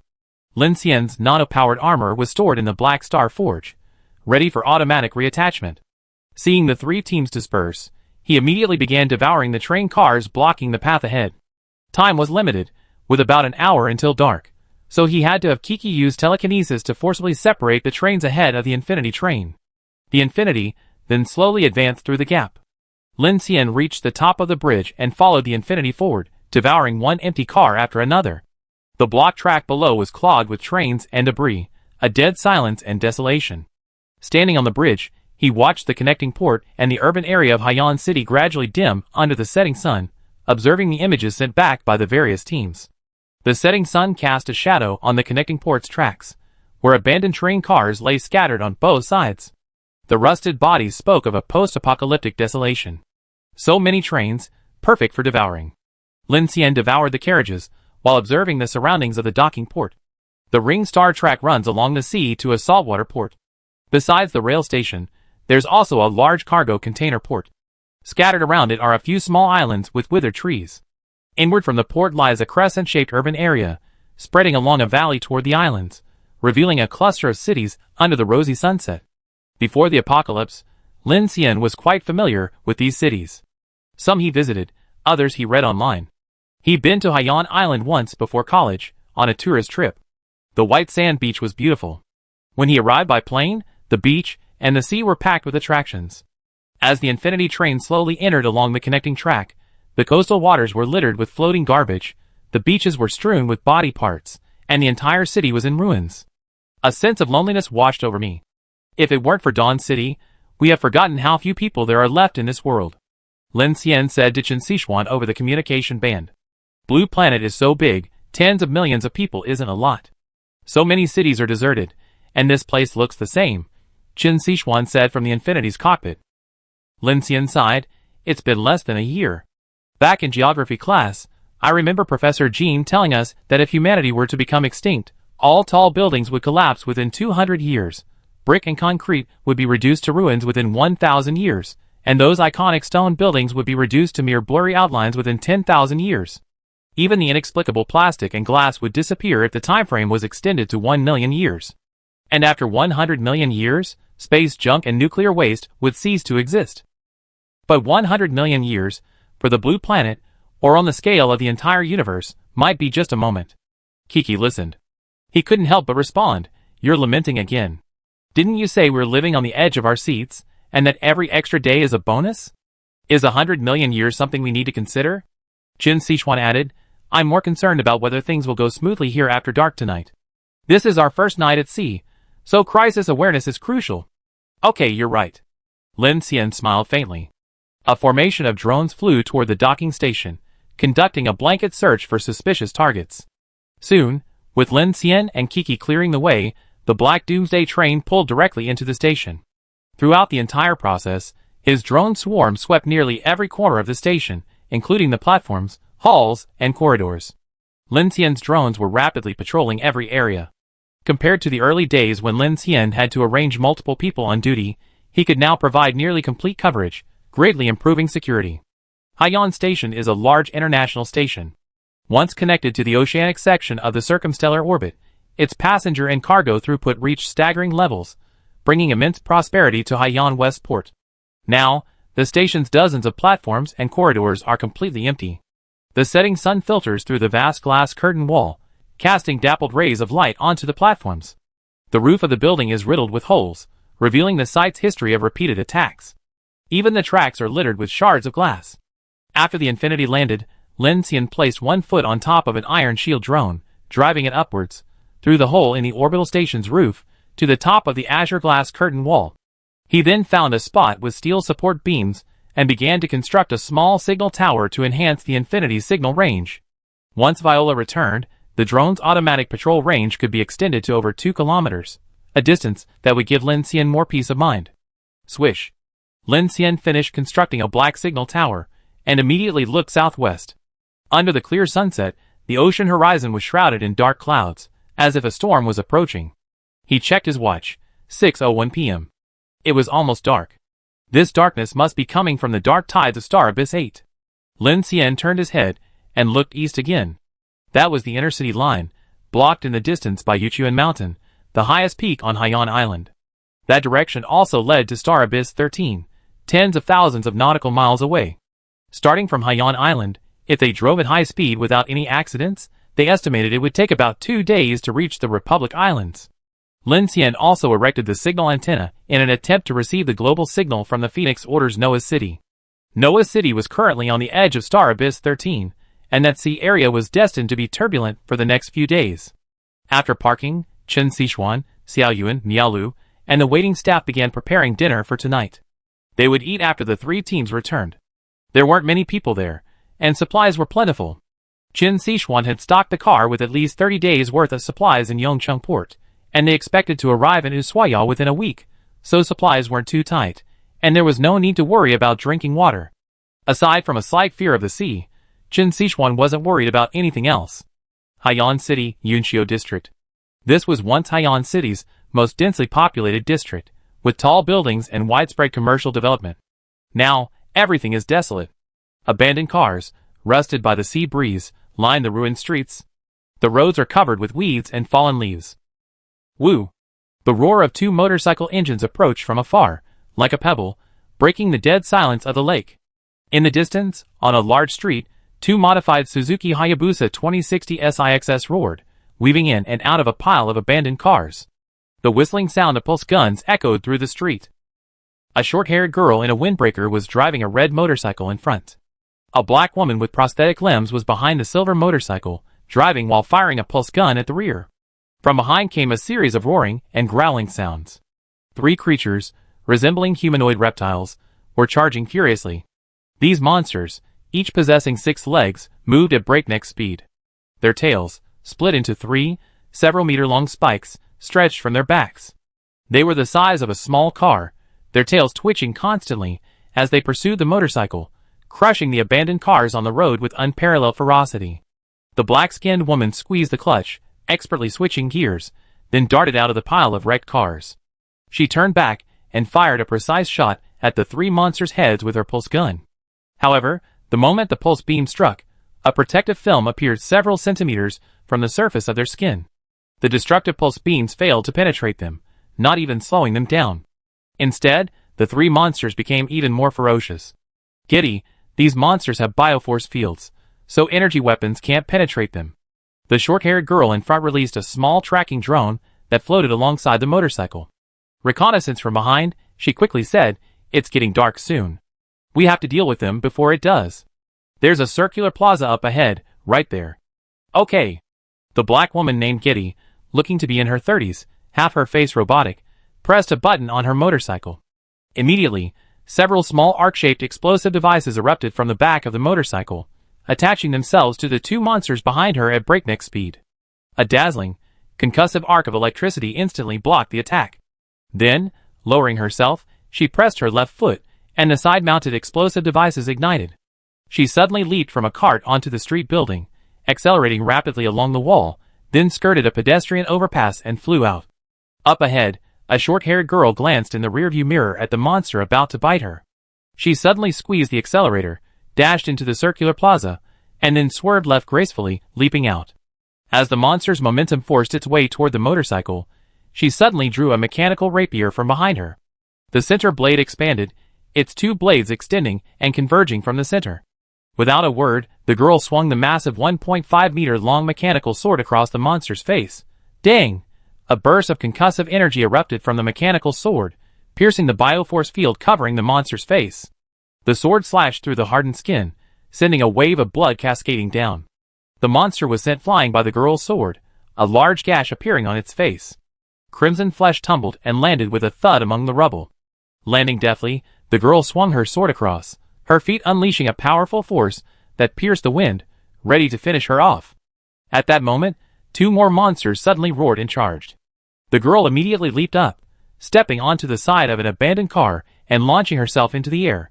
Slashing through the air, she swung her sword twice, her immense power effectively slicing back the 2 massive monsters.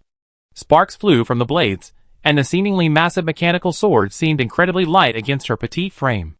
"Vanessa, be careful!" The motorcycle engine roared, and a figure flashed by. The black woman named Giddy suddenly leaped out from behind, backflipping off the bike. She then pulled out 2 explosive rifles from her waistband and fired at a strange, blood-soaked figure emerging from the sewers below. Bang! 2 large-caliber explosive rounds blasted directly at a strange figure emerging from the sewers behind Vanessa. The figure, covered in bones and scales, crimson flesh, stood over 3 meters tall. The explosion of gunfire blasted the monster away.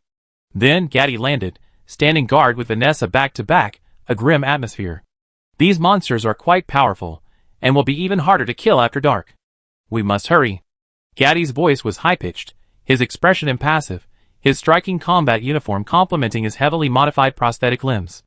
Vanessa gripped the mechanical greatsword tightly in one hand and lifted her hood with the other.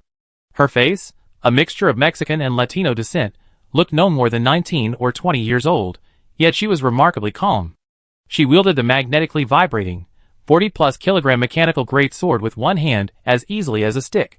She kept a vigilant eye on the 3 split-tailed men lurking ahead, waiting for their chance to strike. She glanced at the sunset on the horizon and said coldly, "Time is running out. We can't use energy weapons. We have to finish this in 10 minutes, or we won't have time to return to the shelter." "You're right, but only if we don't attract anything else." Giddy glanced at the empty sewer hole, his eyes stern. "Ugh! Here they come!" Instantly, the 3 split-tailed men and the red, monstrous creature began attacking. Vanessa and Giddy immediately retaliated, their bodies radiating a massive surge of soul-draining energy, and a fierce battle erupted in an instant. Chapter 409. The setting sun dyed the abandoned square a blood red. Vanessa's mechanical giant sword sliced through the air with a high-pitched hum. Facing two charging split-tailed creatures, she ducked low, her boot soles scraping sparks against the asphalt. Using the momentum, she leaped 3 meters into the air. The mechanical blade deployed its second telescopic structure, transforming into a 2-meter-long vibrating blade of light. With the force of a mountain-splitting force, it slashed towards the leading split-tailed creature. The creature, sensing danger, didn't resist, but instead raised its 3 spiked tails to block. The bioforce field collided with the shockwave, unleashing a blue-purple arc of electricity that overturned the surrounding abandoned vehicles. Meanwhile, behind him, Giddy's mechanical prosthetic eyes locked onto the large, red, strange creature. He fired bursts of blaster rifle fire, forcing the target back. The creature seemed to move in a momentary motion, twisting its joints a few times to avoid Giddy's blaster rifle. Then, only the metallic hum of several cars could be heard, and the creature instantly crept into view. Its enormous hand, oozing red smoke, swung directly at Giddy. Instantly, the mechanical joints on Giddy's body reacted quickly, and she leaned back. Immediately, the catapult hook at her waist shot out, wrapping around a streetlight pole. The jet engine started, pulling her forward and swinging 180 degrees. She reloaded midair, and then, bang, bang, 2 powerful explosive shells were fired, sending the red monster flying head-on. The moment she landed, she gestured with one hand, and 2 plasma jets shot out from the front of a nearby motorcycle, piercing the sternum of another split-tailed creature that was attacking her from the side. The frame instantly unfolded into a net, dragging the monster backward. The third split-tailed man took the opportunity to pounce on Vanessa, but the girl predicted it and bent back. She inserted the mechanical sword into the ground as a fulcrum, and used the sword as the axis to perform a mid-air kick. Her alloy boots kicked the monster's jaw hard, and she used the reaction force to draw the sword upward. The high-frequency vibration of the blade tore through the force field, creating a huge gap in the shadow from the hip to the collarbone. Red blood splattered out. After Vanessa landed, a supernatural light flashed in her eyes for a moment, and the splattered blood was immediately isolated by an invisible force, and then she crushed towards the other one with a shock. Boom, boom, boom. A cloud of dust erupted, and a fan-shaped shockwave spread across dozens of meters, sweeping away the 2 strange entities, along with countless abandoned cars and debris. At this moment, as the 2 men battled these strange entities, which had been lurking in the daytime, they failed to notice a few spectators who had unexpectedly appeared on a tall building in the distance of the square.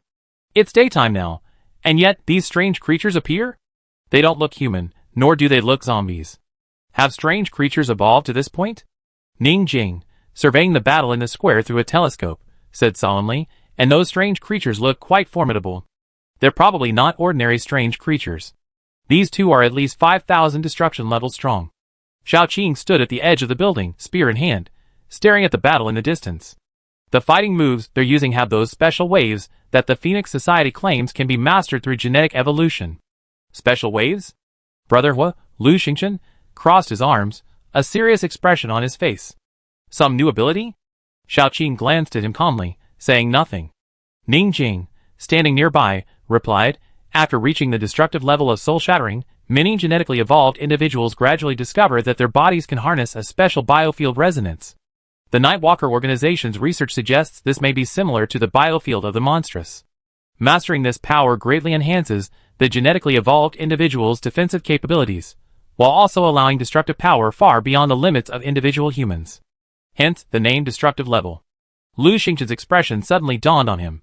He hadn't previously considered this point. He glanced at Abai beside him. Are there no psychics? Abai looked at him, professing his innocence. I don't know. You're already an angel, aren't you aware of the changes you undergone? Xiao Qing responded coldly. Let's not discuss this anymore, Ning Jing interrupted, gazing at the square. The information has been synced to Captain Lin and the other teams. There are not only other survivors on this island, but also strange entities that can appear during the day. We must be cautious. Lu Xingchen cleared his throat, looking at the distant fighting, and said to Ning Jing, should we intervene? It looks like they can handle it now. It's getting dark, and it's unclear whether they're friend or foe. Let's not provoke further conflict. Ning Jing said calmly, Captain Lin will be here soon. Let's not intervene until then. Lu Xingchen nodded, although He then looked down at the fierce battle below, folding his arms and solemnly saying, although seeing these evil spirits wreaking havoc in broad daylight, I, as a leader, should burn them to a crisp. Captain Ning is very considerate. In that case, let's wait a little longer. Xiao Qing, standing in front, couldn't help but curl her lips as she listened. At that moment, the silent Abai suddenly raised his head, looked towards the other side of the square, and said, "There's someone over there." As soon as he finished speaking, the four of them immediately looked up and saw several suspicious figures on the rooftop of a distant shopping mall. Ning Jing raised her telescope and discovered 3 people standing there, all wearing black power armor with what seemed to be similar markings. One of them was holding a sniper rifle, another was observing with a telescope, and the last was holding some kind of terminal, seemingly operating something. Their teammates? Brother Hua asked immediately upon seeing this. Probably not, Xiao Qing said, her eyes stern and her brow furrowed. The gun is ready. That person's aiming at. Not the thing. Bang! As soon as she finished speaking, the sniper on the mall rooftop suddenly opened fire. At that moment, the black woman engaged in a fierce battle in the square below was instantly struck by a surge of kinetic energy. As if she had anticipated something, she flipped in the air, an armor-piercing round exploding beside her shoulder, sending sparks flying. At the same moment, the red thing's attack arrived, blasting her head-on, sending Giddy plummeting into the rubble. Giddy! Vanessa slashed with her mechanical greatsword, unleashing a shockwave that cleaved through the bioforce field of the split-tailed man that had been cut in half, severing it in half. The split-tailed man crashed into an abandoned car, blood splattering, and quickly corroded the car into a smoking half-frame. At this moment, seeing her companions being attacked, her first reaction was to raise her sword to block. Ding! An armor-piercing round exploded on the sword in front of her face. Immediately, the young woman leaped forward, and 6 small missiles from her motorcycle roared out, blasting in the direction of the sniper's fire. Simultaneously, a cloud of dust erupted from the ruins. Guddy darted out, his grappling hook piercing the mall's roof, and then charged at the 3 men at breakneck speed. Damn it! Bang! The sniper fired twice, missing. Vanessa's missile exploded in a cloud of fire on the mall's rooftop, knocking the sniper over in the shockwave. The other 2 black-clad power armor warriors immediately launched a counterattack. One drew his high-frequency concussion blade, while the other transformed his arm armor into a rapid-fire cannon, raining down bullets like a torrential rain. Kitty's grappling hook had already sunk into the wall. Using the momentum, she leaped into the air, firing 3 bursts from her blaster rifle, piercing the gunner's power core with pinpoint accuracy. Another man, wielding a high-frequency shockwave blade, rushed toward her, slashing at her face. Kitty's mechanical units flexed midair, flipping 360 degrees in midair. She watched the scene unfold for a moment, then grabbed the man's power armor visor and pressed it to the ground. Ah! The man screamed and tried to fight back, but Giddy grabbed his hand holding the high-frequency shockwave blade.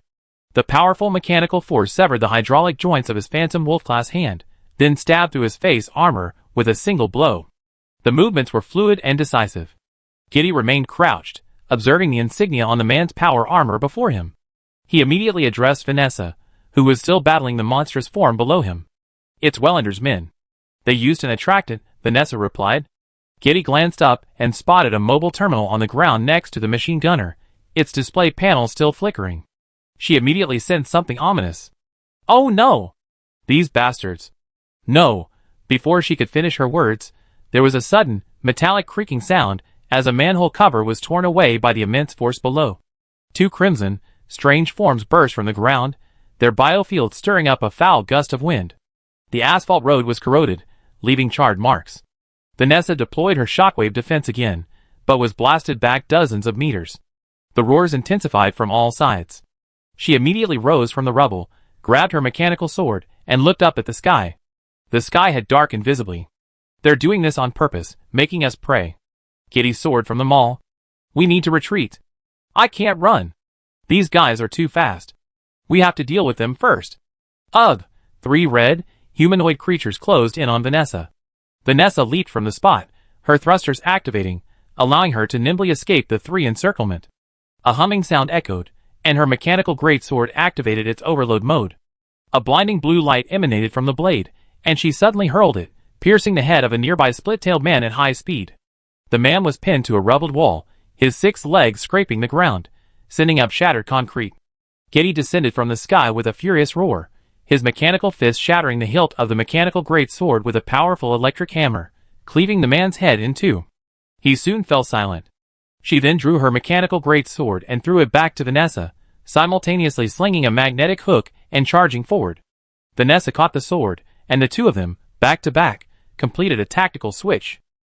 At this moment, there were still 3 red creatures, and 1 split-tailed man surrounding them. The 2 of them looked extremely solemn.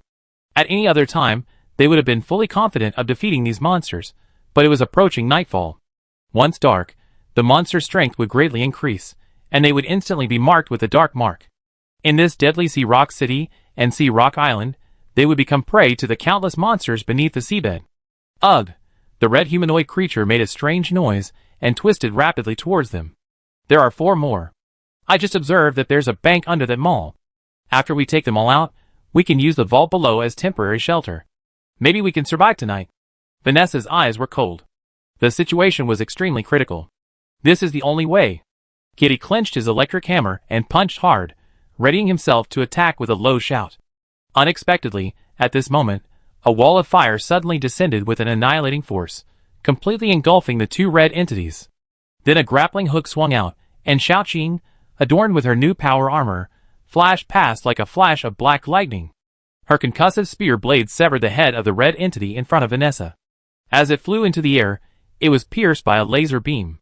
Elsewhere, as the last split-tailed man roared towards them, Ningjing, wearing Executor X1, descended from the sky. Unarmed, she ignored the tail stinger and struck the monster's head. The creature's bioforce field had barely been released when, the next moment, the punch unleashed a sharp sonic boom, shattering its skull. The impact sent a funnel-shaped crack and collapsed through half its torso and the ground. Boom! Instantly, smoke and dust erupted. This sudden scene caught Vanessa and Gaddy off guard. Who are you? We're not the enemy. At this moment, a young man, blazing with flames, slowly descended from the sky, his arms folded across his chest, a stern expression on his face. I see. Kitty looked at the uninvited guests. The strange creatures before her were instantly dispatched. She immediately realized what was happening and asked, Did you come from land? Yes. Ningjing and her group approached. It's getting dark soon. We're passing through and want to offer some support. Where is your shelter? Perhaps we can reserve a frequency and contact you after daybreak. Vanessa shook her head. It's going to be dark soon. After dark, a massive influx of strange entities will instantly erupt on this island. Once darkness falls, the entire city will become a hunting ground for strange entities. Even without the dark mark, they'd be easily discovered. So, we need to use attractants to level the area. Attractants? Don't explain, Sister Ning. Bring them back. Lin Xian's voice rang out through the headset. Queen Mo and Qian Deli are back. Darkness won't be more than 5 minutes away. Come back quickly. Understood. Ningjing responded immediately, then said to the two, If you like, you can come back to the shelter with us. Kitty and Vanessa's eyes met, and they said, No problem. Wait a moment. With that, she suddenly took off, leaping onto the roof of the mall. She pulled a crimson reagent from the mechanical unit in her elbow, then deployed a small device and placed it on the sniper, who had been blown away by the missile. Then she turned. Is the distance far enough? We need to fly. Okay. Instantly, the team activated their power armor thrusters and took off, quickly heading towards the West Coast Rail Terminal. Vanessa and the other two, who were behind, lacked the ability to stay airborne for long, were led by Xiaoqing and Abai. They stared at the approaching station with a look of surprise on their faces. A heavily armed heavy train dropped from the station's roof, quietly parked. Drones were flying everywhere. Get on board, seal the windows, and spray deodorizer. Lin Xian stood at the doorway. Vanessa's words had echoed through his mind. Combined with the strange circumstances within the city that Qian Deli and his two teams had uncovered, Lin Xian realized the seriousness of the situation and immediately instructed Viola to prepare for the darkness. He instructed everyone to board the train and recall the drone. The moment he closed the door, a strange tidal wave flashed across the previously dark sky. The air suddenly grew colder, and an extremely violent, invading force of darkness surged from the sea level like a tsunami, instantly engulfing the entire sea area, including Haiyan Island. 6:35 p.m. Darkness fell.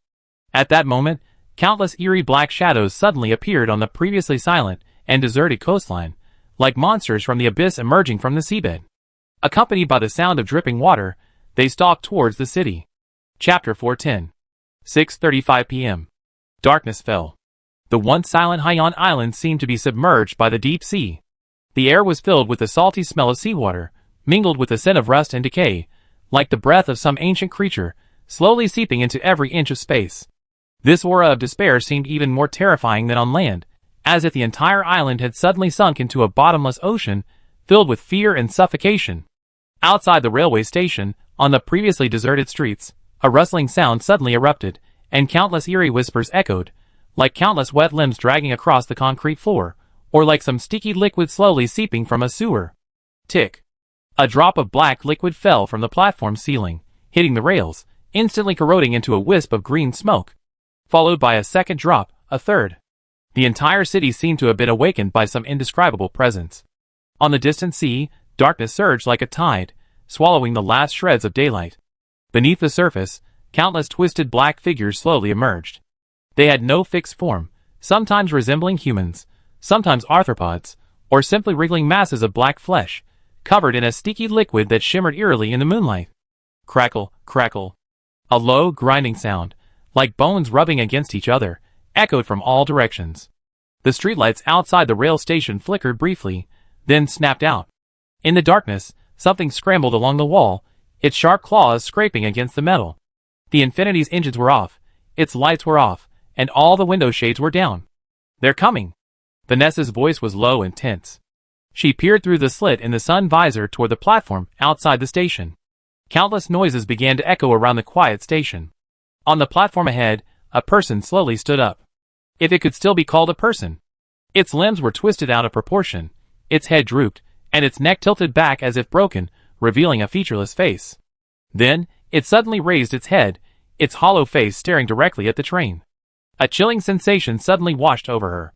Frost suddenly formed on the bulletproof windows of the Infinity. A hand pressed against Vanessa's shoulder, urging her to move away from the window. Since leaving Star Abyss number 5, Lin Xian hadn't felt this kind of fear at the approach of darkness for a long time. This time, he too felt a sense of solemnity and strangeness. "Stand back." Inside the carriage, the team members all had heavy expressions, even their breathing was held in check. Chen Xishuan, sensing the chill, whispered, "It's like a night parade of 100 demons. How could there be so many of them? And they seem to be in a hurry?" Bang! Just as Chen Xishuan finished her words, the entire Infinity carriage suddenly shook. Something seemed to crawl out from outside, making a dull, heavy sound. The entire carriage felt empty and trembled. Everyone in the carriage suddenly held their breath. Lin Xian frowned, raised his hand, signaling silence and preparing to strike back at any moment. Lin Xian was deeply concerned. Viola's cleanup work at the East Coast Harbor hadn't been completed yet, and sailing at night was extremely dangerous. He didn't want to launch the Infinity for a late-night escape unless it was absolutely necessary. Judging by the spectacle of the night parade of demons outside, retreating wasn't going to be easy. Cluck, cluck, cluck. The vast railway station seemed to be once again bustling with activity. Eerie noises emanated from every platform and passageway. On the platform next to the Infinity, a multitude of dark figures passed by, and countless sharp scraping sounds echoed across the armored carriages, leaving one's hair standing on end. But now, the noise outside the carriage intensified. It seemed as if more battering monsters had climbed onto the Infinity, their eyes scanning the armored plating outside. Everyone held their breath. Just then, the rescued Mexican girl raised her hand and gestured to Lin Xian to silence him. The black woman also gestured for everyone to remain calm. She then pointed to her wrist, where a small screen displayed a countdown. 5, 4, 3, 2, 1. Just as the countdown on Giddy's wrist ended, the strange entity in the station outside the train carriage suddenly seemed to stir. A series of eerie creaking and roaring sounds began to rise, and the noises grew louder and louder, as if they were accelerating in a certain direction. In the darkness, the Infinity crew looked at each other in bewilderment. Listening to the intense commotion outside, no one dared to breathe loudly. Sasha, standing next to Kiki, pinched her nose, and Mo Xiaoyan, standing nearby, followed suit. Lin Xian noticed this anomaly, and slowly released the hand gesture that had been about to trigger the attack. He also calmed down. As expected, after the intense commotion outside, silence quickly subsided. Although eerie sounds could still be heard in some dark corners, there was no trace of the intense hunting formation from earlier. Seeing the silence around him, Lin Xian's eyes flickered as he looked at the black woman and asked, "What did you do?" "Attractant." The black woman then introduced herself. "Kitty, this is Vanessa. Thank you for letting us into your shelter." Lin Xian. Lin Xian reached out to shake her hand, but upon hearing the name, Gaddy's eyes suddenly changed. She squeezed Lin Xian's hand and said, "Lin Xian, Infinity? Yes, you know me? Are you really Lin Xian?" The girl named Vanessa also stepped forward, slowly removing her hood and carefully examining Lin Xian. "Is it me? Is there something wrong?" Lin Xian asked back. Vanessa and Gaddy's eyes met, and then a disbelieving smile appeared on their faces. "Oh my god! We actually encountered the sword bearer." Upon hearing this, Lin Xian immediately realized that with the Order's global broadcast, his identity couldn't be kept secret. He'd been used to it, but after entering the Oceanic section, he began to feel that he might need to keep a low profile. After all, the Order of the Phoenix, like those in the Crimson World, hadn't been completely eliminated, and there was no telling who might target him. "Let me explain the situation first." Lin Xian lowered his voice. "Why are there so many strange entities here after dark? And what's going on with you?" "A lot? That's pretty normal," the woman named Gaddy said calmly. "These strange entities all come from the seabed. They can move deep underwater even before dark, but after dark they congregate on islands and land. That's why their numbers are so large. They're both on the march and also hunting." "No wonder," Lin Xian said in a deep voice, recalling the indescribable strange entities beneath Taku Deepwater Harbor. It turned out that all sorts of strange entities were already teeming beneath the surface, like hidden beneath the snow in a blizzard. As soon as night fell, Haiyan Island was already surrounded by a tide of strange entities. Had those monsters discovered a target? At this moment, Monica keenly noticed that the sounds outside seemed to be gathering in a certain direction, and immediately whispered, "Is it the effect of the attractant you just mentioned?" "Yes," Vanessa said. "After nightfall, the strange entities are so dense at sea that they are often easily discovered even without the dark mark. That's why we use an attractant. It's made from cold dark reagents and bioactive enzymes. To a certain extent, it will increase the fluctuation of the mark compared to those without the dark mark. Even a small amount is enough to trigger a large-scale attack." "You mean, the dark mark bait?" Chen Sichuan heard this, and remembered the strange container she had encountered at Hengshengwen Station. "Pretty much. Survivors at sea now basically have to resort to this method of escape," Gaddy replied. "The sea is too vast. Otherwise, there's no other way to escape. These monsters have incredibly high soul destruction values." In Carriage 2, Sasha stared at the information center surveillance screen, her face filled with surprise. "So scary." Kiki looked at Lin Xian. "It's a good thing you retracted the drones. I felt like any movement would have been discovered." Lin Xian checked the time and asked the two men, "What organization are you from? Why are you here?" "Falcon Sea Group," Vanessa said. Kitty also said, "We're Sea Rangers." "Sea Rangers?" She and Deli frowned slightly. "Are you survivors using ships as shelter?" "Yes." The girl named Vanessa then said, "We all received information from Dawn City. We originally thought some train groups might reroute the ocean section, but we didn't expect the first train group we encountered would be yours, the Infinity. Just a reminder, several deep-sea base stations from G3 to G9 in the Pacific have become shelters for some alliances, many of which are former train groups. Getting through won't be easy." "Robbery?" Lin Xian said. "Pretty much. The circumstellar orbit is too restrictive. The ocean presents more challenges than land. Your train group isn't as safe as on land." Lin Xian understood. With so few trains currently operating on the track, resources should be concentrated at the various base stations, the refuge islands, and the survivor ships. Encountering an incoming train would indeed draw attention. This issue might be a problem, but Lin Xian was more concerned with the unique circumstances he was currently facing. "Ocean, those strange creatures. How come they appear in broad daylight?" Lin Xian asked. "Isn't that strange?" Vanessa surveyed the group. "Your team psychics are quite powerful.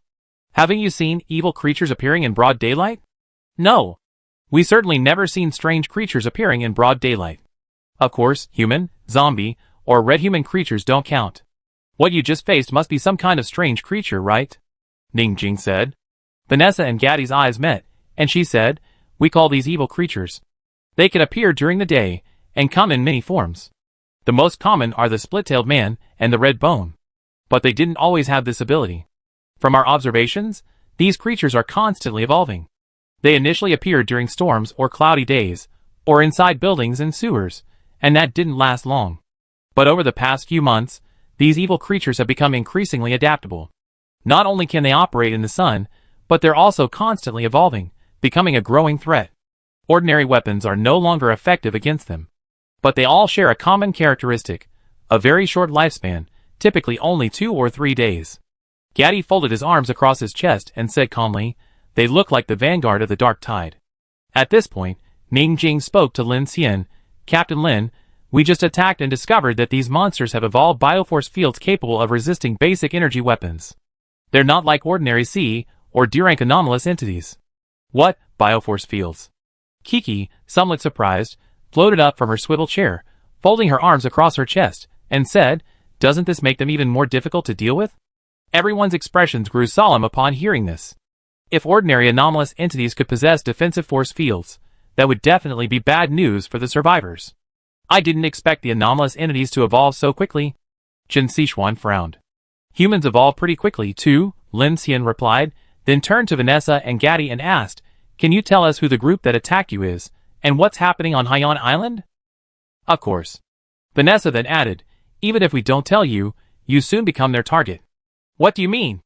Vanessa looked at Lin Xian and the others in disbelief, saying bluntly, "Come on. You're Lin Xian, the sword bearer, and your team is made up of such powerful warriors. Isn't it normal to be targeted?" Lin Xian was puzzled, but the woman named Gaddy looked at him sternly and said, "The person I'm talking about is called Wellander, the leader of the Holy City organization, the Advent cult. They gain power by hunting anomalous entities and other psychics. They have connections to the Crimson World and the Divine Revelation." "Wait." Qian Deli stepped out, frowning, and asked, "Is there some discrepancy between the information from your Sea Rangers and the information from us land-based survivors? What do you mean by the lattice you just mentioned?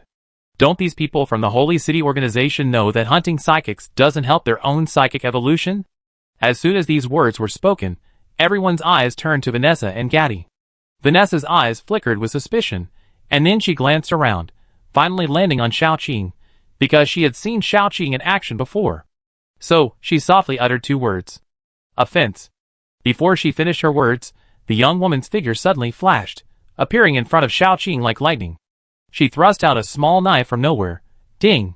In a split second, Xiaoqing struck with swift force, the blade of her spear held across her face, accurately blocking Vanessa's attack.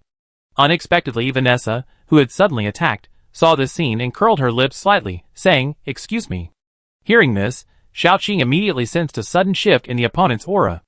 An invisible shockwave flashed from the blocked dagger, like a bioforce field materializing, emitting silver microwaves, and violently knocked her back. Xiaoqing's body plummeted, and she was thrown several meters before steadying herself. Swish! Instantly, everyone's weapons were pointed at Vanessa and Gaddy. At this moment, Vanessa raised her hands and said harmlessly, "Sorry, I just wanted to test whether you possess the lattice."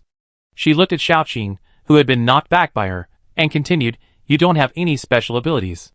Your peak evolution alone is at the destruction level. It looks like you're about to break through to the angel level."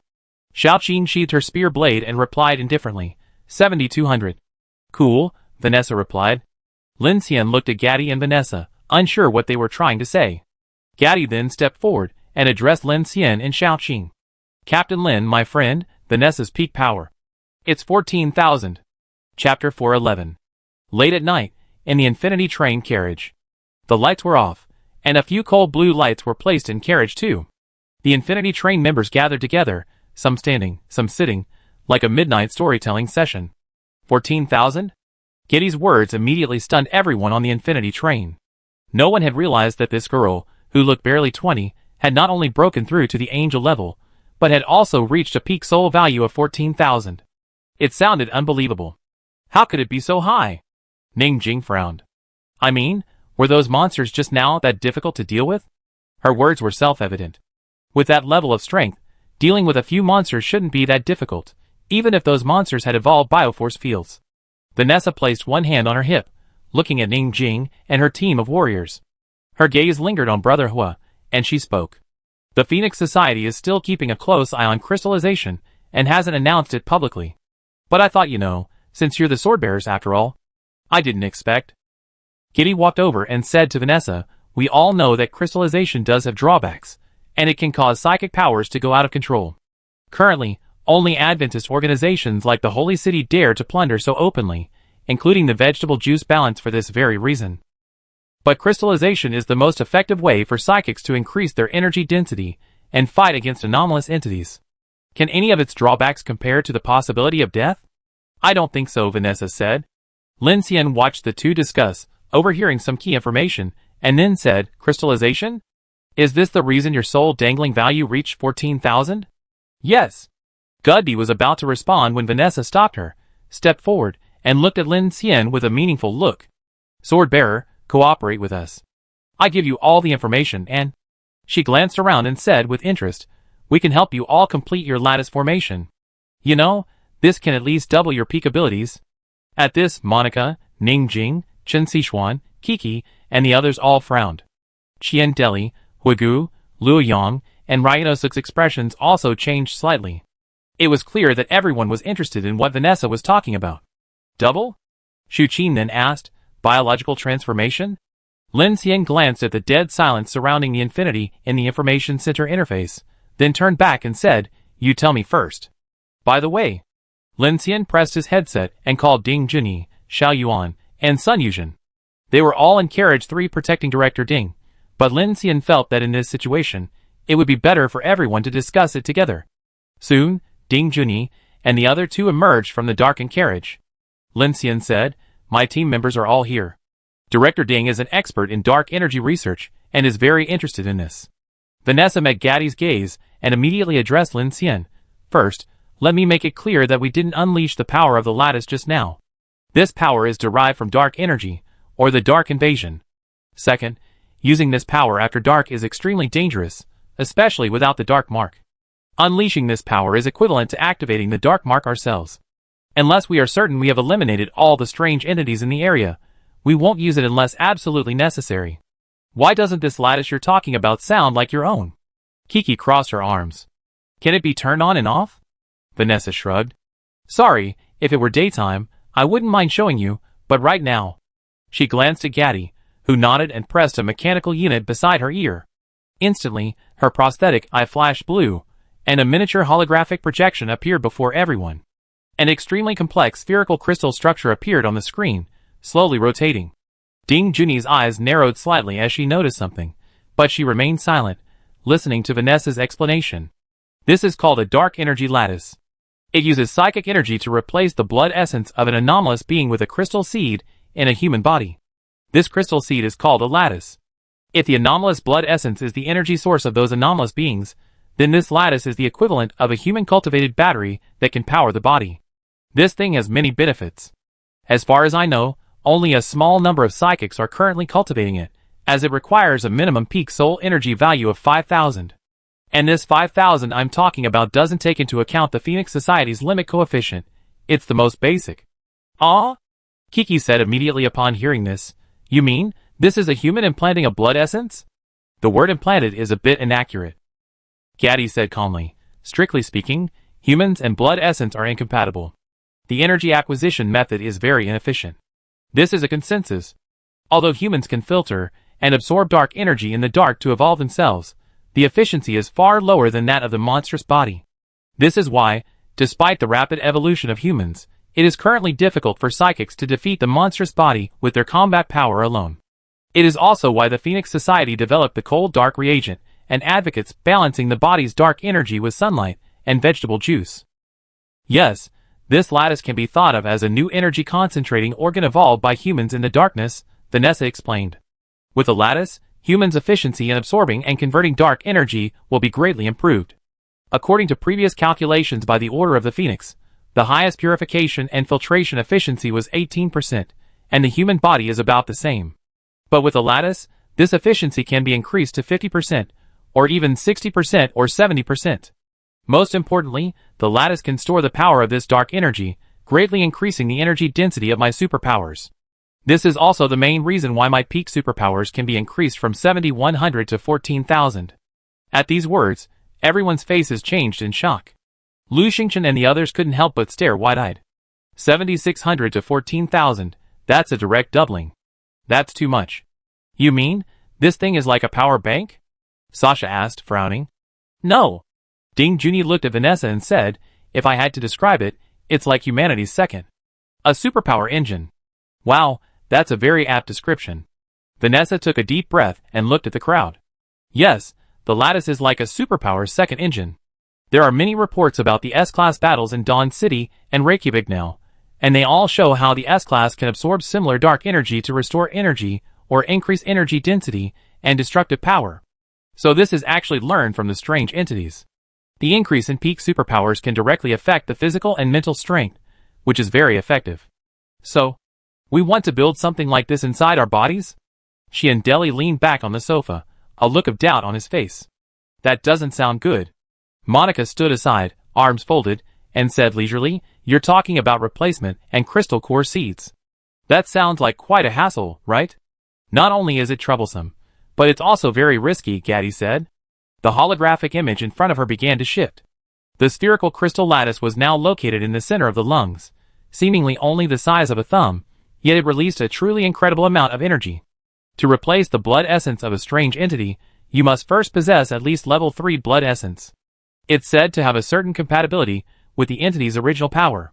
Furthermore, generating a crystal core seed carries certain risks, as generating a crystal core seed disrupts the body's dark energy balance. This process is painful, demands a great deal of mental strength, and carries a certain risk of death. According to our experience, crystal core generation takes at least 72 hours, which varies from person to person. Finally, even after crystal core generation is complete, there can be significant variability. We call this variability the degree of completion. Completion? Lin Xian frowned. Is there an option for failure? No. Vanessa shook her head. Failure means death. Anyone who survives is qualified. This completion can roughly be understood as the quality and constitution of the crystal core. Just like silicon-based CPUs, even those manufactured by the most advanced industrial systems have physical potential differences. The same is true for human DNA. It can produce superior offspring, but it can also be poor. In short, we divide this completion into 4 categories: C, B, A, and S. Category C refers to a completion range of 70% to 85%. The same applies to the dark energy that the crystal lattice can absorb. Therefore, even the worst C-grade crystal core seed can at least increase a psychic's peak power by more than 70%. Category B is 85% to 95%, and Category A is 95% to 98%. Finally, Category S refers to a crystal core with a completion rate of over 98%, approaching 100%. I don't understand, Chen Sichuan said. Does an S grade being 3% higher than an A grade really make such a big difference? Yes.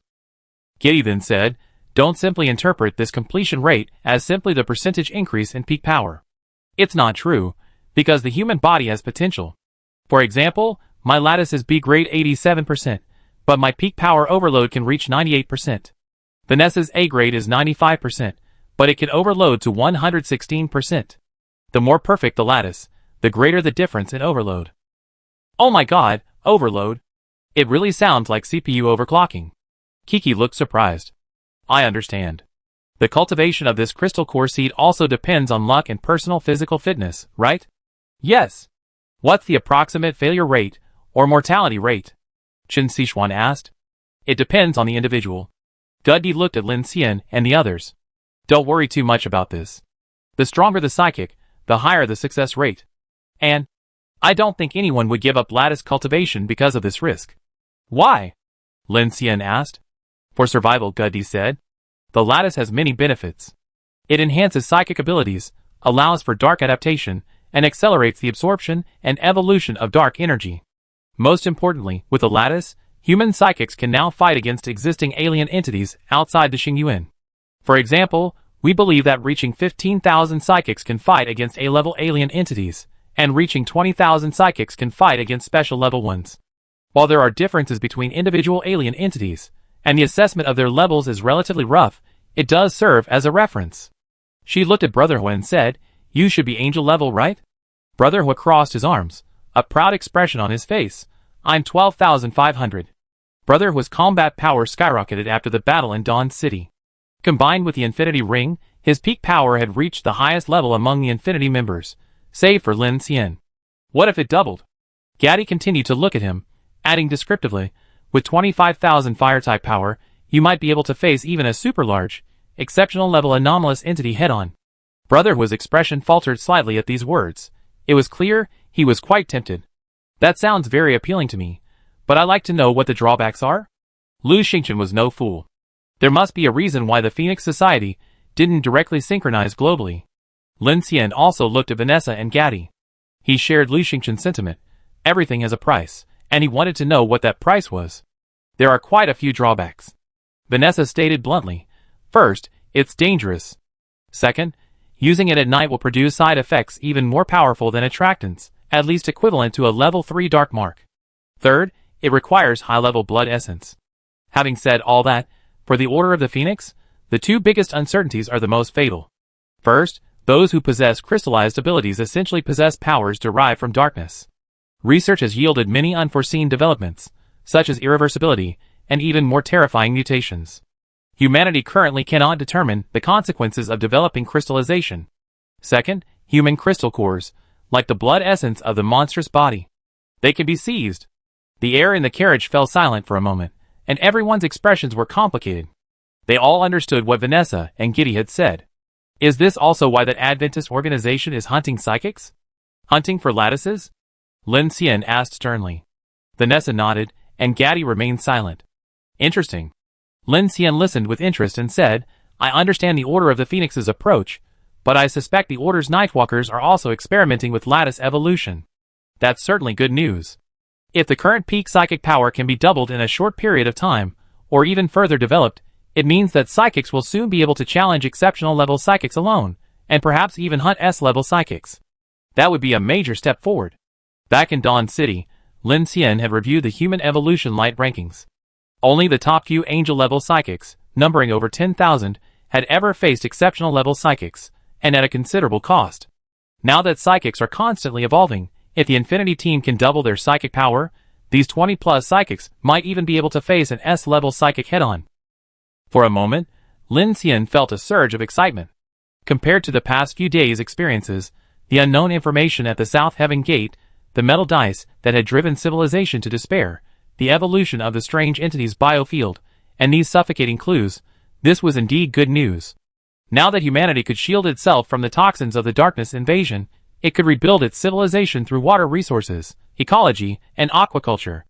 The birth of the crystal lattice would accelerate the evolution of a large number of psychics. If psychics could truly fight S-level psychics unarmed, then humanity would have the power to penetrate the star abyss and fight them. Of course, these were all Lin Xian's own thoughts. He pondered for a moment, then looked at Vanessa and said, I'm curious about the process of the crystal core seed replacement you mentioned. Chapter 412. Seeing Lin Xian's reaction, Vanessa spoke up. The selected blood essence and the cultivator's DNA must be cultivated using a culture device. Once successful, the blood essence is then consumed. The process is simple. First, this culture device is extremely valuable. Second, the success rate isn't 100%. It may take many third-level blood essences to succeed. You all know the value of this level of blood essence. Failure can result in devastating losses.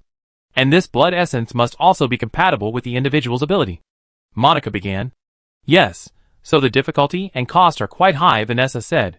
But you can cooperate with us. There are two ways to obtain blood essence. The first is direct hunting. Level 3 blood essence requires hunting at least a level A anomalous entity. Our rangers know which sea areas have suitable targets that are unlikely to cause tidal disasters. The second is to exchange and purchase them on the black market. The problem is whether the compatibility is suitable, so you have to gamble. The compatibility you are talking about refers to the commonalities between the anomalous entity's abilities and those of the psychic? For example, a fire-breathing anomalous entity and a fire-type psychic? Shuqin asked. Yes, Gaddy said. But this is all hearsay. There are a lot of so-called experiences and insights out there, but they're not necessarily reliable. She then looked at Ding Junyi and said, You have professional scientists, you can consider it yourself. What about the cultivation equipment you mentioned? Lin Xian asked. Vanessa responded, Don't worry about that. We have people in the C group who can solve your problem. As long as the level of destruction exceeds 5,000, there is at least a 90% chance of awakening the lattice. Okay. Lin Xian nodded and looked at her. Then tell me, what do you need from me?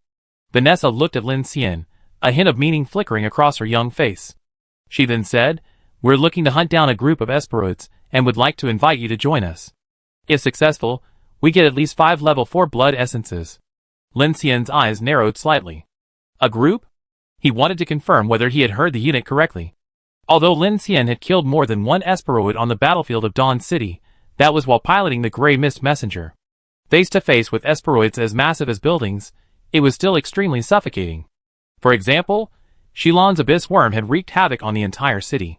Yes, but it's not just us. There are other forces as well. There are at least 7 or 8 individuals with lattice evolution abilities peaking at over 10,000.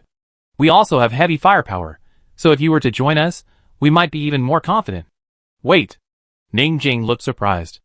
Are you hunting special level anomalies just to obtain level 4 blood essence for lattice evolution? That's right, Gaddy said.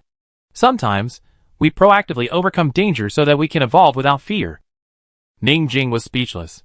She certainly understood this principle, but they had no such awareness of the lattice. If it were the Dark Mark, she could fully understand the intention. Otherwise, the team's purpose in obtaining blood essence was to exchange it for supplies, so they only hunted the most common D or C level anomalies. Special level anomalies were often at the level of a dangerous city, and no team would bother with such a formidable creature. Lin Xian heard this and said, "It sounds like you've been planning this for a long time. How many specific special level creatures are you talking about? What kind of disaster scenario will it be? Have you considered the possibility of a strange tide?" Lin Xian shared Ning Jing's thoughts. It was definitely not a wise move to proactively seek out special level creatures. Although he was very interested in the lattice seed, Lin Xian was always clear-headed. Such a matter required a thorough consideration of the risks and benefits. The specific situation. Vanessa, Gaddy interrupted Vanessa, gesturing at her. They don't know what the lattice is yet. They need to learn more. Gaddy saw Lin Xian's expression and, guessing some of his thoughts, immediately said, "If nothing unexpected happens, there are many people from the Holy City and other organizations around Haiyan Island. We might encounter them after daybreak. If you don't leave the island tomorrow, you can come to our safe zone at sea. You find many answers there." "Okay." Lin Xian looked at him. Time then said, "Thank you for providing so much useful information. We're not out of danger yet. You can rest inside the train. We discuss this again after daybreak." After that, he gestured to Chen Xishuan and Sun Yuzhen, Teacher Chen, Yuzhen, arrange a resting place for these two friends. Late at night, the deserted train station was completely dark. Eerie noises lingered in the shadowy alleys. The Infinity train sat quietly on a platform, its armor thick and cold. With no lights on, only a faint glow of cold light shone through the gaps in the sunshade. Over 20 people rested quietly inside the carriage. Xian Deli's team was on duty tonight, while Shu Qin, Lu Cheng, Luo Yang, and the others were intently observing the darkness outside. Furthermore, Viola, the intelligent computer, took over the entire train sentry system. In carriage number 6, Vanessa and Gaddy rested.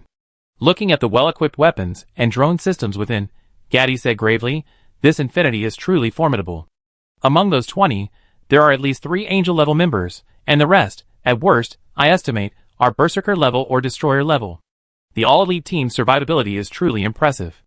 "I can see that," Vanessa said, wearing headphones and holding her handheld game console to pass the time.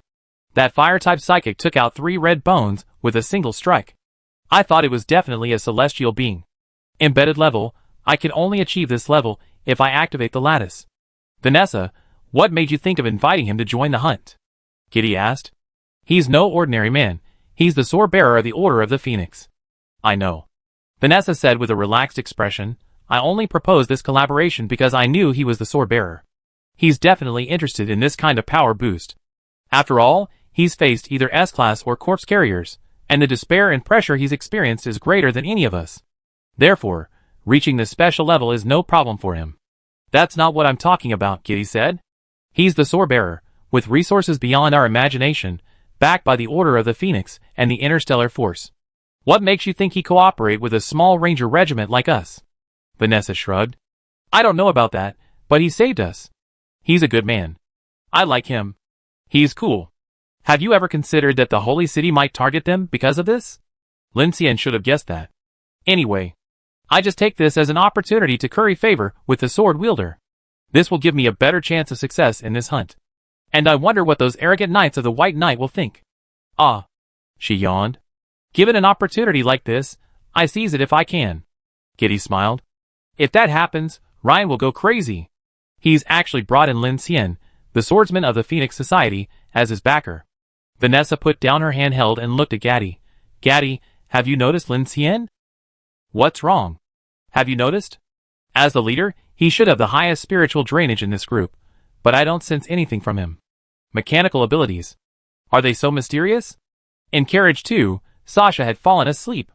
Lin Xian, holding a cup of hot tea, watched the movements outside while discussing what had just happened with Qin Sichuan and Kiki.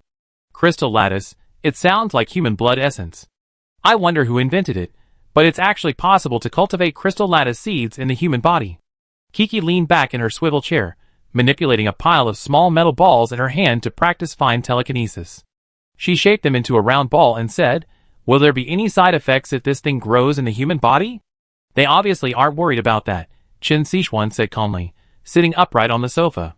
"That's true, actually. That girl's 7,200 point superpower peak can reach 14,000. If she unleashed that kind of power, she could easily fight a supernatural level opponent. As for survival, everything else would be a minor issue." Teacher Chen is right. Lin Xian sighed deeply.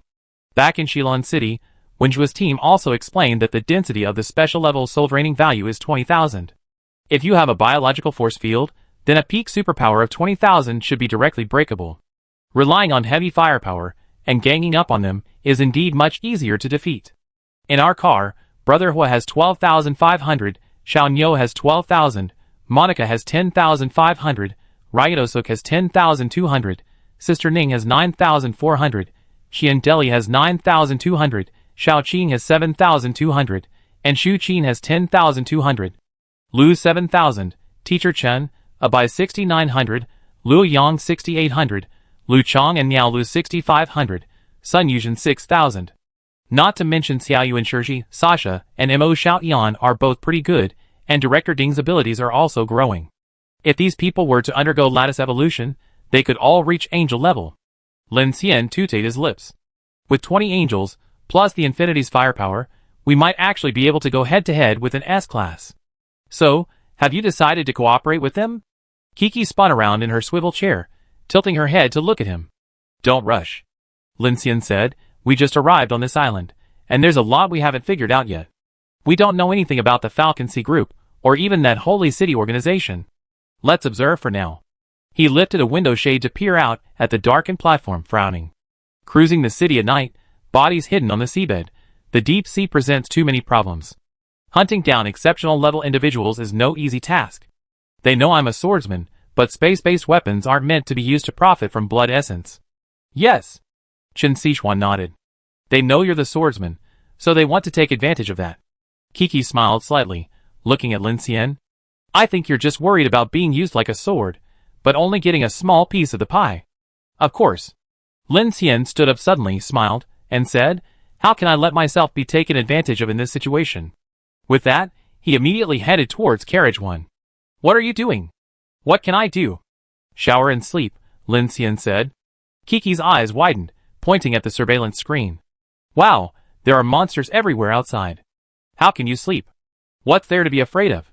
I can sleep even with a corpse driver lying next to me. Besides, with so many people watching, it won't affect the structure. Lin Xian stretched and immediately headed straight for carriage 1. Qin Sichuan looked at Lin Xian's back and said helplessly, after connecting with the S-level neural network, he seems to have seen too many terrifying things. So, he's become immune to these strange entities. As long as he's not wearing a dark mark and isn't being attacked, he can sleep. Really? This guy. Qin Sichuan smiled and said to Kiki, he also said that he sleeps better when there are still zombies outside scratching at his armor. He said. ASMR? Yes. Abnormal, Kiki chirped. Qin Sichuan smiled but said nothing. Lin Xian didn't turn on the lights.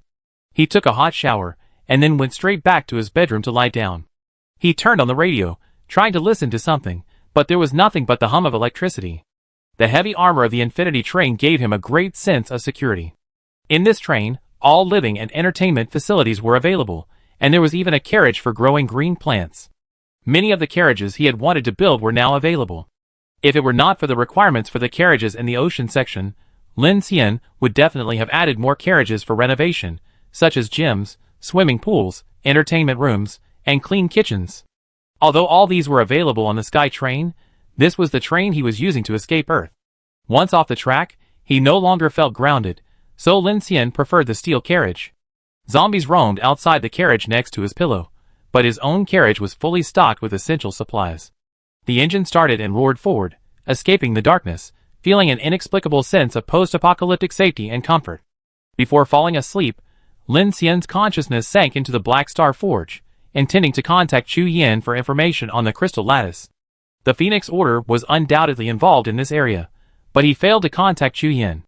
Silence reigned within the Black Star Forge. The Sky Train's weapon upgrades proceeded methodically according to the construction schedule, and the other equipment and weapons Lin Xian had crafted were quietly displayed. At this moment, Lin Xian noticed the metal dice. He took a closer look and frowned. He didn't know if it was an illusion, but the number on the dice seemed to have changed. He clearly remembered that the last time he touched it, the face-up number was 3, but this time, it had changed. 4. Lin Xian turned his head slightly. He knew the Black Star Forge was spinning, and in this weightless environment, objects would also float slightly. Lin Xian didn't know if he was overthinking it, but since he saw it, he took precautions and created a small bracket to secure it. Then he prepared to leave. Just then, a strange vibration sounded faintly, and Lin Xian suddenly realized that his mechanical heart had inexplicably turned. But this time, it wasn't caused by the metal dice. Lin Xian turned his head and saw a cylindrical device in the corner, emitting a faint red glow. The mysterious container containing the resuspension solution taken from the SID Foundation laboratory was emitting a burst of energy at this time. Lin Xian frowned and leaned over. He found that the object in the container had been pressed against the edge, revealing an irregular black shadow. Then, a glowing text suddenly appeared on the password screen on the device. It read, "Hello Lin Xian." Chapter 413. In the bedroom of carriage number 1 of the Infinity, Lin Xian observed the mysterious container in the darkness. Strange noises continued outside the window. It was only 2 a.m., and the darkness was complete. As before, when this object wasn't contained within a lead box, it would exude a power that suppressed its psychic abilities, making it seem like it couldn't be used much. Fortunately, it was in a relatively safe environment, and Lin Xian now had the Black Star Forge for storage, making it much easier to operate. "What did you discover?" Qin Sichuan stood nearby, holding a cold light, frowning. The power also made her feel uneasy. Lin Xian shook his head. "Nothing. I initially discovered that this thing seemed to resonate with my mechanical heart, so I brought it with me. After fleeing across the snowy plains at Hingshan Pass, I forgot about it and had no idea what it contained. And this time, it actually displayed my name." He sighed, his expression grave, as he looked at the strange container. "Hello Lin Xian." Qin Sichuan's eyes shifted. "It sounds like it's talking to you." "I feel the same way," Lin Xian said. "But it's strange. This thing. Logically, it shouldn't be able to transmit any information." The Black Star Forge was a special space for Lin Xian's mechanical abilities. Apart from his own consciousness, no external information could be transmitted. Therefore, he naturally ruled out the possibility of someone remotely transmitting this information. Lin Xian now seemed to have only one hypothesis, that this container possessed some kind of intelligence or self-awareness. Otherwise, it would be difficult for him to understand how a cipher matrix screen could communicate with him. Lin Xian triggered the matrix password screen above, thought for a moment, and this time entered 0 through 9. Since it was an 11-digit password, he added a 0 at the end. Wrong password. Restart time limit, 23 hours 59 minutes and 59 seconds. As expected, the password was wrong. This puzzled Lin Xian, and his curiosity about this mysterious container intensified.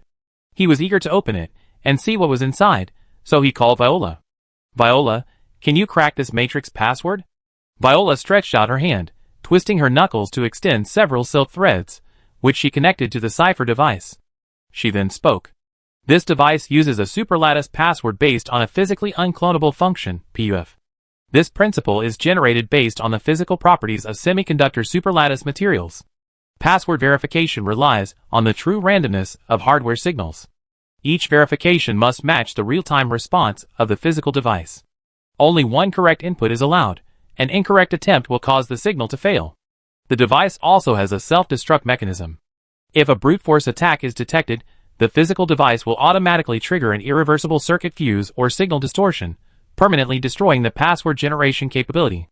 Viola turned to Lin Xian, Analysis shows that brute force algorithms are unfeasible. However, according to the instructions, forcibly destroying the physical structure will cause the resuspension fluid to leak. I currently don't know the basic properties of this fluid, but I can only infer that it poses a certain risk. Are you sure you want to dismantle it? Lin Xian took a deep breath and looked at the mysterious container before him, his heart itching. His mechanical abilities could devour this device, but he didn't know the consequences of a resuspension fluid leak, and he was momentarily perplexed. It told me you're fine, but nothing happened. How strange. Lin Xian thought of Hua Xiaoling, his subconscious telling him to handle this with caution. Since it's connected to that foundation, finding their people should yield answers. Qin Sixuan looked at Lin Xian and said soothingly, one of your goals in traveling across the Pacific this time was to investigate this mysterious organization, right? Lin Xian nodded, raised his hand, and dropped the mysterious container into the Black Star Forge. He said, when I was connecting with the corpse carrier's consciousness, I did see some humans appear. They all had a symbol on them. He pinched his brows. Kiki and I both saw that symbol at the Qingshui town test site. I think I remember it correctly. Does the Phoenix Order believe that this organization might have some kind of communication with the Dark Civilization? Qin Sixuan asked. The Order of the Phoenix has investigated a lot of things.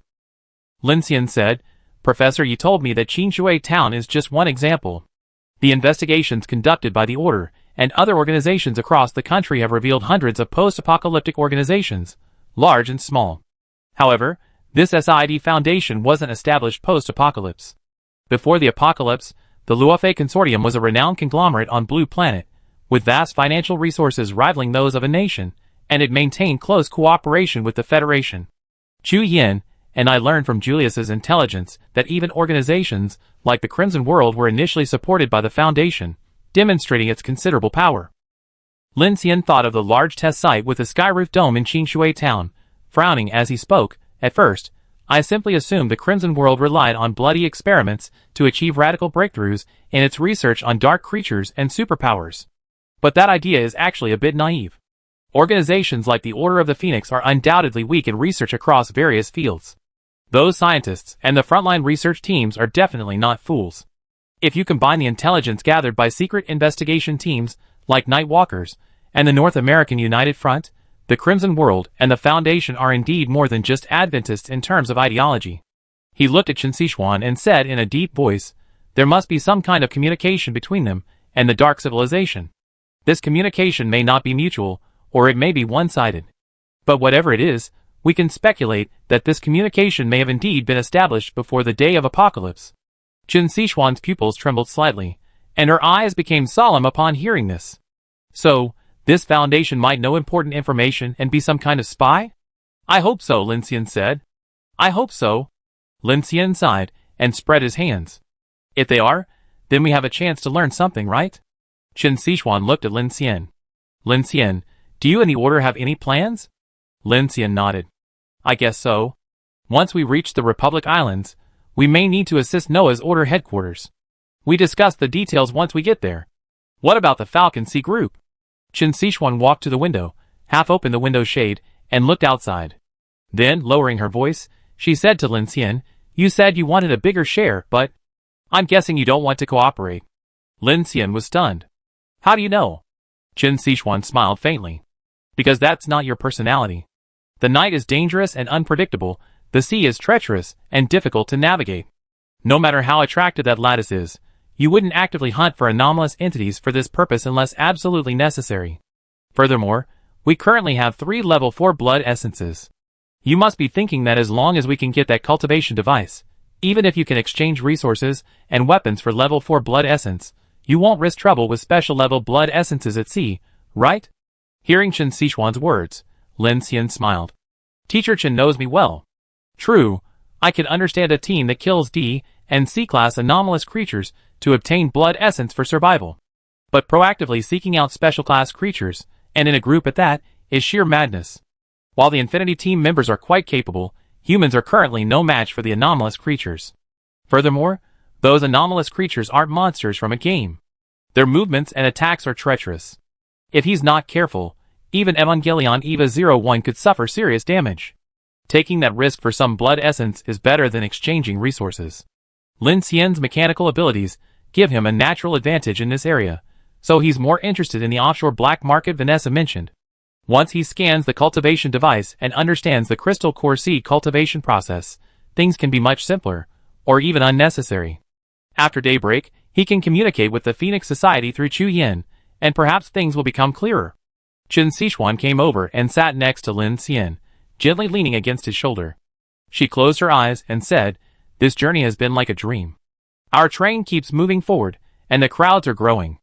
Fortunately, you always prioritize survival, so we haven't taken those daring risks. But trouble is inevitable." Lin Xian pulled Teacher Chen into his arms, and said wistfully, that first night at sea felt incredibly unusual. As those two members of the Falcon Sea group said, the forces at sea are intertwined, the strange forms are evolving, and the monsters beneath the deep sea are practically out in the open. The danger is even greater than on land. Our goal with the transoceanic route is to quickly reach South America, and then cross the Strait of Storms to the polar regions, so we have to hurry. "Hurry up and get going," Chen Sichuan asked. "Hasn't Viola finished scouting the tracks out to sea?" "No, I said we should hurry." Lin Xian pointed to his watch. "It's almost 3 o'clock." Chen Sichuan's face flushed as she realized what was going on. Just as she was about to say something, Lin Xian had already stood up and carried her directly to the bedroom bed. "Hey, there's a monster outside. It's bad if we make any noise," Chen Sichuan whispered anxiously. "Don't worry. If we could be discovered by the sound, we'd be dead." Lin Xian's mechanical hard word, shutting the room's automatic doors and window shades. Only a single cold light remained in the bedroom. The dark, enclosed space created a thrilling contrast. Outside the sealed armored carriage lay the dark, empty platform of the railway station. The entire city was dead silent. The cold, terrifying breathing of the monster in the gloom was a stark contrast to the breathing on the soft bed inside the carriage. Lin Xian relished the feeling of an unknown terror beyond the walls, a safe haven within the train compartment. It was an irresistible sense of security. Perhaps influenced by Lin Xian, Chen Sichuan also began to fall for this feeling of intimacy amidst the darkness and fear. She was completely absorbed, unable to extricate herself. In the morning, before dawn, the entire city was shrouded in darkness, the tide surging along the coastline. In the railway station, the Infinity train quietly docked. Carriage 5 was filled with snoring. Mo Xiaotian had risen early, washed, and begun practicing the thunder cultivation breathing method prescribed for him by Lu Xingchen.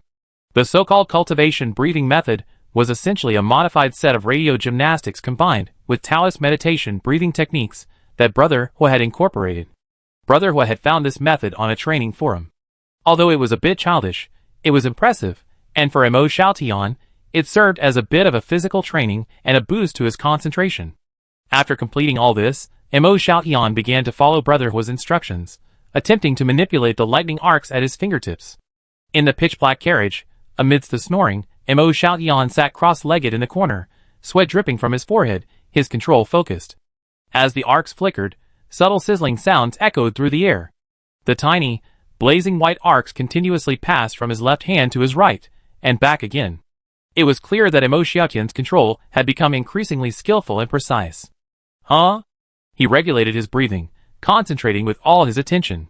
As a rare user of lightning abilities, Mo Xiaotian lived up to expectations and practiced diligently, hoping to one day become as powerful as Brother Hua, protecting his mother, grandfather, sister, and the rest of the Infinity. Puff. At that moment, however, Mo Xiaotian conducted the arcs again. A flash of lightning flashed, and he suddenly vanished from the carriage, and the entire cabin fell silent.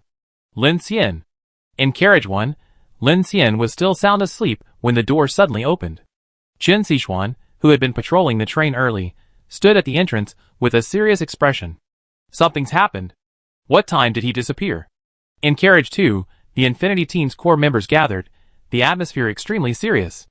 Building Fire Brother Sun Yuzhen and several others gathered in front of Kiki's information center with solemn expressions. Kiki pointed to the corner of the surveillance camera and said immediately, 806. "Why did he disappear so suddenly?" Lin Xian frowned. "Brother Xian." Building looked ashamed.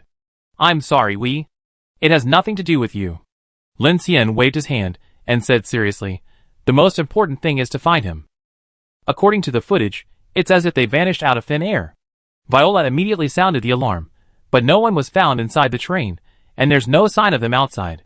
Kiki said anxiously, "That's strange. It's like teleportation." Could it be some kind of forbidden object? Chen Sichuan's expression changed upon hearing this. They had encountered similar situations before. Could there be a strange radio station here too? Lin Xian shook his head. Our train has protective devices, and there's no radio in car 5. That's very strange. Qian Deli crossed his arms. This doesn't look like a strange invasion. Otherwise, it wouldn't be just one person who's in trouble. Brother was stood behind the crowd, his eyes sharp as he stared at the young man who had vanished from the surveillance footage. His fists cracked. Brother Lin, why don't you let me go out and search? Don't worry, if there's something strange going on, I won't harm the team, and will definitely handle it outside. And I can search from the air. Captain Lin. Mo Xiaotian was Sun Yuzhen's son, and no one was more anxious than she was at this moment. His face was completely pale. Don't worry. Lin Xian gestured to the two men. I start by dispatching drones for a large-scale search. Drones have life recognition systems and a wide search area, making them more reliable than you going it alone. Brother Hua opened his mouth, about to say something, but swallowed it back. He knew Lin Xian's plan was right. As Mo Xiaotian's master, he was extremely anxious, but there was nothing he could do. Sun Yuzhen was even more flustered. Everyone here was aware of the dangers of the darkness outside. The entire infinity had to shut down its lights and stay out of the spotlight. If an 11-year-old like Mo Xiaotian disappeared, it was hard to imagine what would happen to him. Viola. Just as Lin Xian was about to arrange for Viola to deploy the drone, a voice rang out from the far corridor. I can track him down. Everyone looked in the direction of the voice and saw Gaddy and Vanessa, who had been rescued and loaded into the car yesterday, walking quickly towards them. Gaddy's prosthetic eye flashed blue. She raised her left arm, and a small mechanical device emerged from it, spinning rapidly. She kept saying, that child's ability will leave behind ripples of dangling spirit value. I have a dangling spirit microarray radar for surface search. We should be able to find him. As soon as she finished speaking, her device responded immediately. Gaddy raised her head, looked at Lin Xian, and spoke in a stern voice. Southwest, 7 o'clock. Ning Jing frowned and stepped forward. Coast? Never mind that. Kiki and Shirji are with me, along with Sister Ning, Xiaoqing, and Brother Baihua.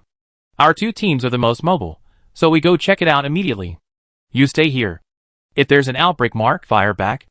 Lin Xian then took out his nano-powered armor and began covering his entire body. He glanced at the time and said, it's not even 8:10 yet, and it will be dawn by 10 at the latest. Under worst-case scenarios, we should be able to hold out for 2 hours. Okay, don't worry.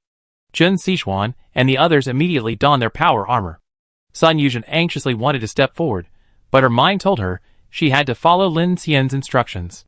So she nodded and said nothing, following Chen Sichuan as they began deploying their firepower. We go with you. We're more familiar with the situation at sea, Vanessa added. Okay. Lin Xian wasted no time, immediately organizing his team. Kiki donned his power armor, and the blast doors of the train opened. Everyone activated the propulsion system and flew out of the train. Ugh! Instantly, a chilling aura streamed from the darkness of the station into the train compartment, and eerie movements echoed from shadowy corners. Lin Xian led his men out of the collapsed hole in the station's roof, heading directly for the distant southwest coastline. Beneath the power armor's photoelectric screen, the entire city was pitch black. A faint deep blue glow shone in the sky, and only the outlines of a few buildings could be seen on the ground. It should have been dawn by this time, but the sky was obscured by the dark tide, and the entire sea appeared pitch black, like an endless abyss. Chapter 414.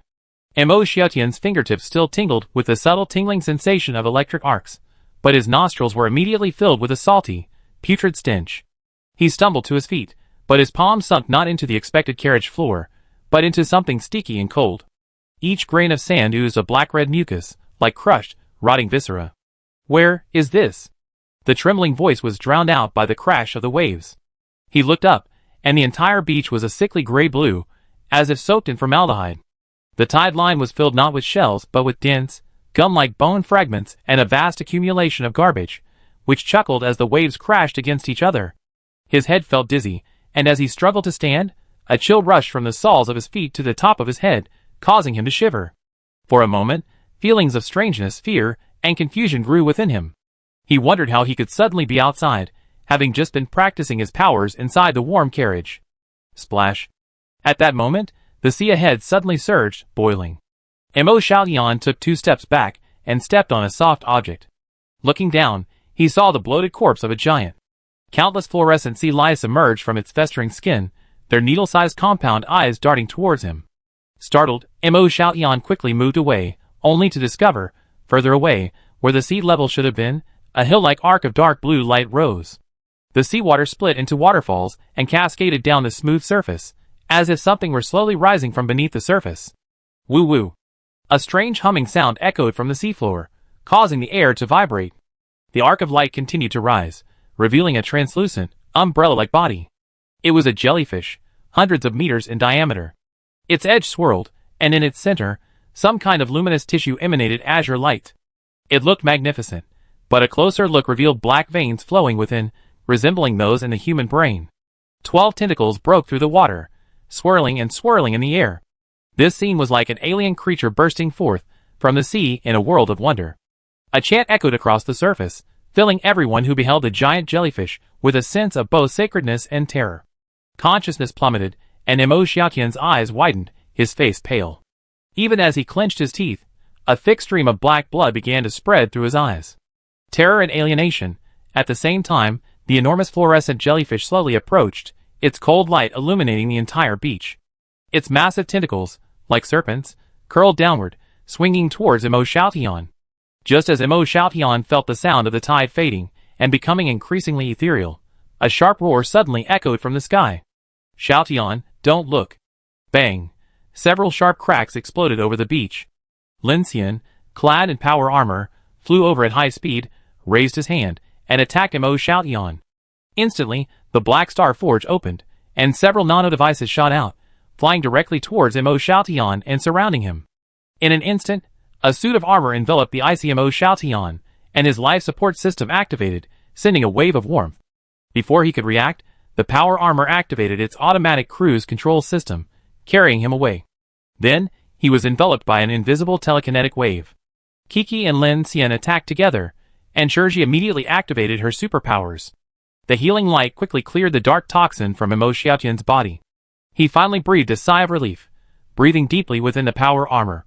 "Brother Lin, Sister Kiki, I didn't mean to." "It's okay. Adjust your mindset and focus. This might be a special level creature." Kiki responded immediately. "I'm here." At the same time, a streak of fire streaked across the night sky like a meteor. "Lu Xingchen. What strange sea creature? Wait for me. To burn the heavens and boil the sea." Lu Xingchen's voice, laced with blazing flames, ripped through the mist. A crimson figure swooped down from midair. Flaming wings spread out behind him, trailing a 1,000-meter-long stream of fire across the night. Plasma streams gushing from the joints of his power armor evaporated the mist within a 100-meter radius into a spiral of vacuum. The normally playful young man's eyes were now bloodshot, but the corners of his mouth stretched into an almost ferocious grin, his nerves clearly tense, and his anger was beginning to boil over. Divine Infinite Burning Sword. Boom! Instantly, a pillar of blazing white fire, like magma, erupted from Lu Xingchen's palm. Infinite rings spun wildly, and blue flames gushed forth. This crimson flaming sword, carrying a violent Mach ring, instantly and precisely struck the front canopy of the jellyfish in the air. A white bioforce field instantly appeared, but it was pierced in an instant by Lu Xingchen's furious, full-strength attack. The flaming sword swept past, and the transparent canopy instantly curled and burst. Rotting flesh carbonized into a blanket of black snow in the 3,000-degree heat. A teeth-grinding shriek echoed from the boiling steam above the sea. The luminous tissue in the center of the canopy suddenly contracted, revealing a massive mouth covered in spiral patterns. Beep beep. Back at Lin Xian's end, the detectors had already begun to blast. Both teams on the beach were now marked as level 4, indicating that the fluorescent jellyfish before them was at least level A or above, or had reached the exceptional level. The moment the mark took effect, the air seemed to freeze for a second. From the distant ruins of the city, there was a rustling sound, like countless fine claws scraping across concrete, or like rotten metal being slowly twisted by invisible hands. In the darkness, the glass curtain wall of a high-rise building suddenly exploded, and fragments fell like rain, but no footsteps could be heard, only the dripping sound of some sticky liquid spreading from the depths of the alley. The rhythm of the waves shifted offshore, disrupting the once regular sound of the tide. A dull vibration echoed underwater, as if a massive body were turning over in the abyss. Bone fragments on the beach began to vibrate at a high frequency, as if resonating with some low-frequency sound wave. Black and red mucus oozed from between the sand grains, gathering into a thin stream that strangely crawled upstream toward the sea. On Lin Xian's power armor's holographic interface, a dense mass of red dots suddenly appeared at the edge of the radar. They had no form, no outline, only pulses representing life's reactions, gathering from all directions. From the tunnels of the abandoned highway to the east came the sharp whine of deformed metal. From the reefs near the tide line to the west, the water suddenly receded, revealing a rock wall gnawed into a honeycomb pattern. In the dense fog of the city to the north, a long dead streetlight flickered twice. The moment the bulb exploded, a shrill cry like a baby's cry echoed through the fog, then abruptly ceased. Level 4 mark. Trouble is coming. Kiki felt intense surges of soul drain surge from all directions. Even before they saw any living creatures, everyone felt the world grow increasingly dark, a sign of the increasing intensity of the darkness's invasion. Simultaneously, a suffocating aura pressed down. Kiki, Abai, let's attack together, and end this swiftly. Lin Xian, sensing this, spoke decisively. The monster was on the surface, and Abai was the only one here. He and Kiki were psychics capable of long-range, rapid attacks. All right. Abai responded immediately. His special armor allowed him to soar through the air. His eyes transformed into black-red beams of light, radiating from his power armor's laser eyes. The moment his pupils focused, 2 laser beams ripped through the night, like swords of judgment piercing the translucent canopy of a jellyfish. At the same time, Kiki activated her flying blade device, opening the gates. Thousands of VK electric knives, controlled by telekinesis, transformed into a dense torrent of blades, each flashing with arcs of lightning, forming a vast galaxy flowing through the sky. Her eyes flashed with supernatural light as she controlled the blades. Her frenzied telekinesis instantly sent them hurtling towards the giant jellyfish, breaking the speed of sound. Instantly, Hugu, Abai, and Kiki all attacked, instantly shattering the bioforce field of the fluorescent jellyfish. Boom! At that moment, as the fluorescent jellyfish's tissues crumbled and shattered, the glowing tissue beneath its canopy suddenly erupted with a violent wave of light. For a split second, Lu Xingchen's flames froze in midair, and Abai and Kiki's powers felt like they were stagnating. Everyone seemed to hear an unusual humming in their power armor's cooling system, as if icy fingers were crawling through the pipes into the reactor. The oxygen circulating within the armor suddenly took on a fishy stench, and a layer of frost formed on the inside of the visor, forming a pattern that resembled a distorted human face. This was an attack method Lin Xian had never encountered before, and it instantly made him aware of the immense danger. Just moments earlier, he had sensed the weakening of his supernatural powers from the mysterious vessel. This was definitely not a good sign. Without hesitation, Lin Xian looked towards the giant, spiral-patterned mouth of the jellyfish. He immediately raised his finger and aimed his finger directly into the mouth, unleashing his gravitational lens. A spatial humming sound echoed, and all sounds on the beach seemed to freeze in an instant, returning to complete silence. The sky and earth changed color, and the azure fluorescence instantly distorted. Everyone felt the light of the fluorescent jellyfish ahead dim immediately. A distorted space formed within the jellyfish's massive mouth, like a vortex of black water in the sky. The azure fluorescence at the jellyfish's core now curved into a curved line of light. In the distorted space, darkness rapidly disintegrated and reorganized, like smoke being swallowed by a spiral. Within the ripples of the twisted space, an orange-yellow scene intermittently appeared in Lin Xian's vision. Lin Xian couldn't help but shrink his pupils as he watched this scene. That was originally sunrise at sea.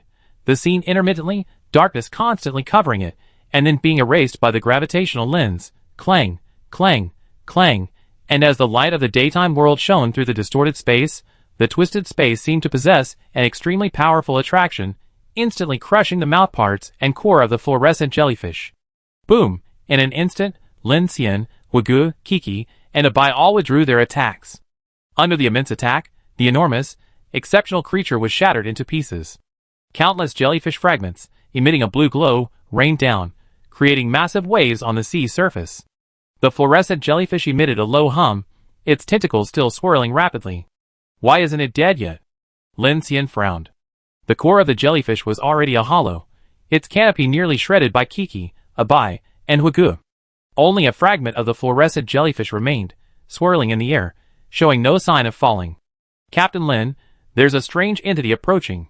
Ning Jing's team all approached, their backs pressed together in midair, their full attention focused on the coastline and the city beyond. Trouble. Lin Xian gritted his teeth. Their attack just now had been lightning fast. While this monster was threatening, even with Lin Xian and his all-out attack, it wouldn't be unstoppable. The problem was that if the level 4 markings on them couldn't be removed, they might have to face more than just one exceptional monster next. Watching the sea surface begin to tremble violently, Kiki immediately called to Brother Hua. Brother Hua, burn it to ashes. Of course. Brother Hua swung his fist, and flames surged, immediately preparing to launch a large-scale incineration attack. At that moment, a sharp sound of air breaking echoed, interrupting Brother Hua's attack. A short-haired girl, wielding a mechanical greatsword, soared through the air at high speed, unaided by any power armor. An invisible wave of vibrations erupted from her body, shimmering brightly, as if swirling in a distorted heatwave. It was Vanessa. Lin Xian's eyes narrowed at this sight, for he sensed a familiar surge of power from Vanessa. Corpse Chaser. When Lin Xian and Chu Yin had previously communicated with the Corpse Chaser, he had clearly sensed this surge of dark energy, and now, he felt it again from Vanessa. The armor's photoelectric system locked onto Vanessa, who was flying at high speed in the air on a strange energy wave. Lin Xian seemed to catch a tiny detail. Dark red lines resembling blood vessels appeared on the skin of Vanessa's exposed hands. A surge of supernatural power burst out, and then in the next moment, the girl, holding a mechanical sword, swept through the air at the remains of the fluorescent jellyfish with a domineering force. Wow! Instantly, a blast like a meteor ripping through the air resounded above the beach. Everyone watched as Vanessa's mechanical greatsword swung at high speed, turning crimson. Simultaneously, a dark red energy wave ripped through the air like a shower of dark particles, slicing hundreds of meters across, like a windshield wiper sweeping across a fan. It instantly annihilated the shattered remains of the fluorescent jellyfish, shattering them into a haze of fragments.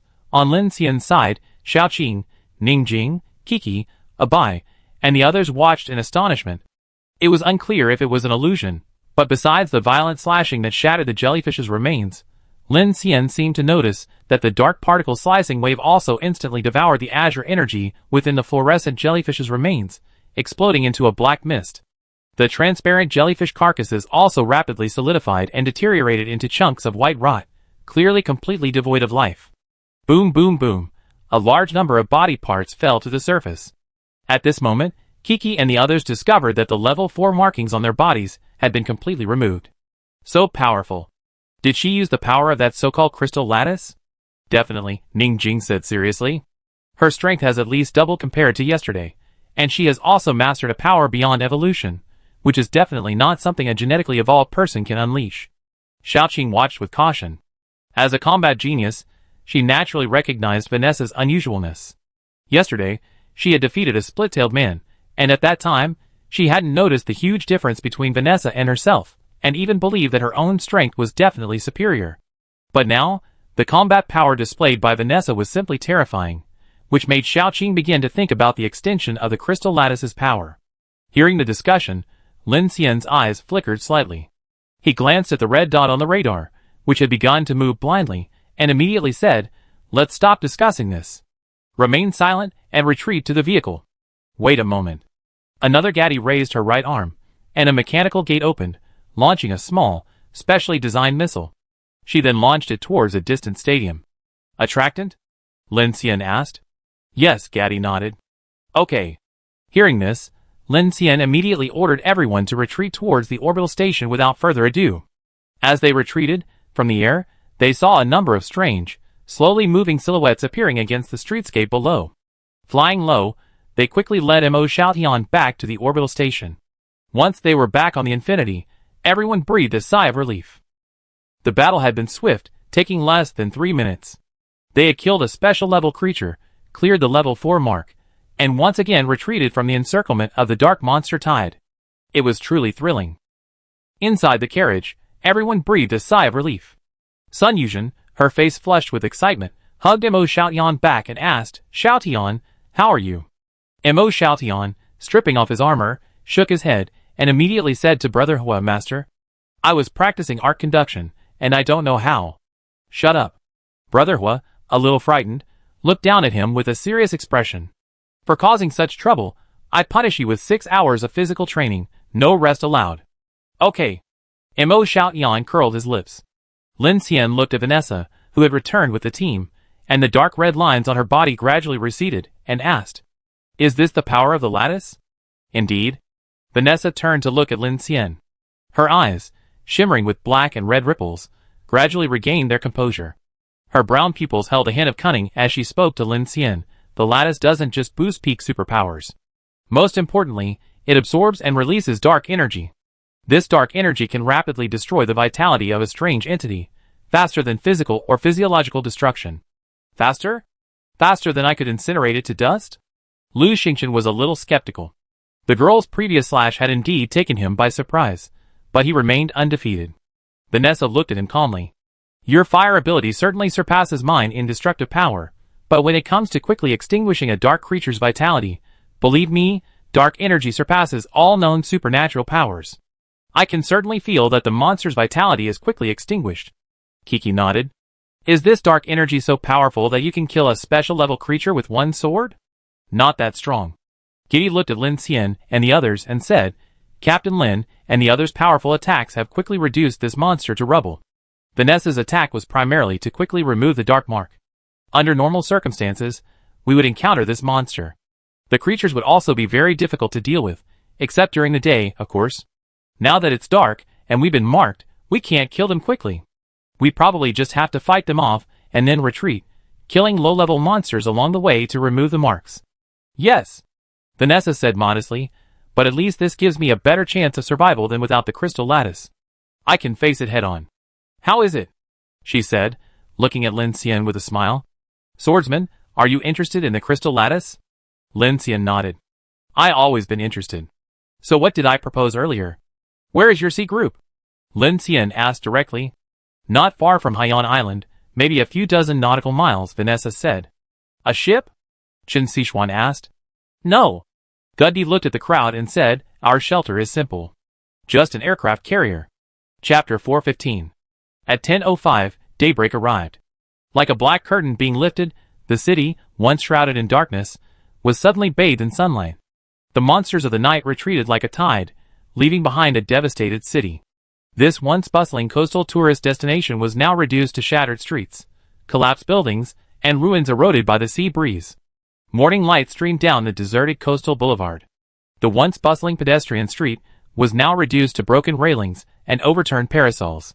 The sea breeze, whimpering and carrying sand and dust, blew through the shattered glass windows. In the once bustling seafood restaurant, tables and chairs were overturned, cutlery scattered across the floor. Graffiti on the walls and faded menus still vaguely recalled the atmosphere of a pre-apocalyptic life. At the Haiyan City Huanqing Rail Transit Station, morning light streamed through the shattered glass dome, casting dappled patterns across the platform floor. The once bustling high-speed rail platform was now utterly silent and desolate. The area surrounding the Infinity train was deserted, with only the single heavy train parked within. It was hard to imagine the eerie and crowded conditions outside the train compartment in the darkness. The carriage door opened, and Qian Deli led his team out to survey the surroundings. The spectacle of 100 demons parading at night had vanished. Outside, scattered luggage carts sat crookedly on the platform's edge, some overturned, others wedged between the tracks. The metal frames were rusted and peeling, as if twisted by some immense force. The conveyor belts had long since stopped, the rubber tracks cracked and warped, leaving thick layers of dust and broken glass between them. The electronic station sign, with its black and shattered screen, still stained with a sticky, lingering liquid, seemed to indicate that, in the darkness, many unspeakable monsters had appeared here. Liu Yang, let's occupy the commanding heights and wait and see. Qian Deli stretched and looked upward, where the massive steel dome structure still stood. Other forces might be targeting us, so be vigilant. No problem. Liu Yang picked up his mobile device and piloted 2 heavy mechas manufactured by Lin Xian out of the carriage, immediately deploying a patrol route. Xu Qin and Lu Cheng, fully armed, set out from the rear of the docking station, preparing to inspect the direction of the beach. The automatic door of carriage 5 opened, and Lin Xian and his team members emerged. After making arrangements, he assigned Ning Jing's mobile team to head east of Haiyan Island, inspecting the tracks and see docking stations along the way, completing Viola's unfinished work. Today, he would be taking Viola with him, along with Vanessa and Gatti, to contact the Falcon Sea Group's offshore base. His main goal was to obtain information about the lattice configuration device and the sea area. Vanessa's display of power somewhat exceeded Lin Xian's expectations. He hadn't imagined this dark energy could possess a higher level of destructive power, not just a mere boost in peak power. This intensified his curiosity about the lattice. Monica, building Sasha, Ryanosuk, your team will follow me. Sister Ning will scout the route. Qian Deli and Teacher Chen will guard the vehicle and assist Sister Ning's team. Using the Infinity as a base point, set up drone signal transmission devices along the route to ensure smooth communication. Understood, Captain Lin.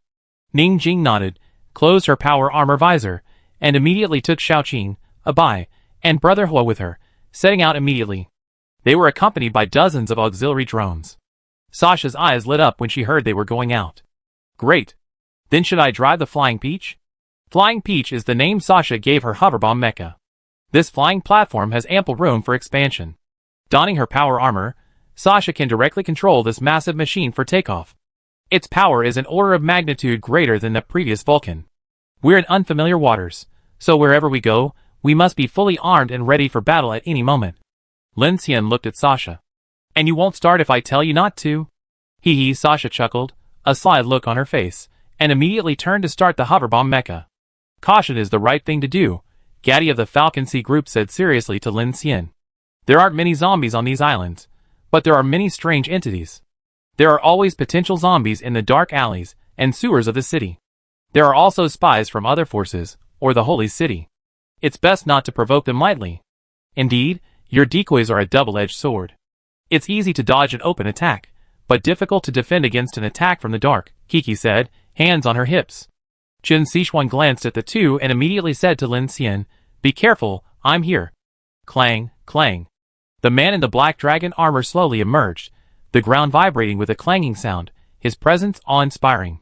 Brother Xian, I'm ready. Lin Xian nodded. The black dragon armor was probably the most powerful of all the power armors. It looked bulky, but its maneuverability was no less impressive. Combined with the blood energy boost from the building, its unleashed destructive power was no less than a miniature Star Raider. Meanwhile, Shiori and Monica were also fully armed. Monica looked at Vanessa and Gaddy and asked, How did you get to the island without a flying vehicle? Of course we do. Vanessa placed one hand on her hip, a confident expression on her face. She manipulated a device on her wrist a few times, and soon the roar of a motorcycle began to approach from the station's exit. Everyone looked over and saw two unmanned Suzuki Hayabusa 2060 SIXS approaching from a distance, one behind the other. Although they bore signs of wear and tear, their unique beauty remained undimmed. Suzuki Hayabusa? Kiki's interest peaked, tilting her head.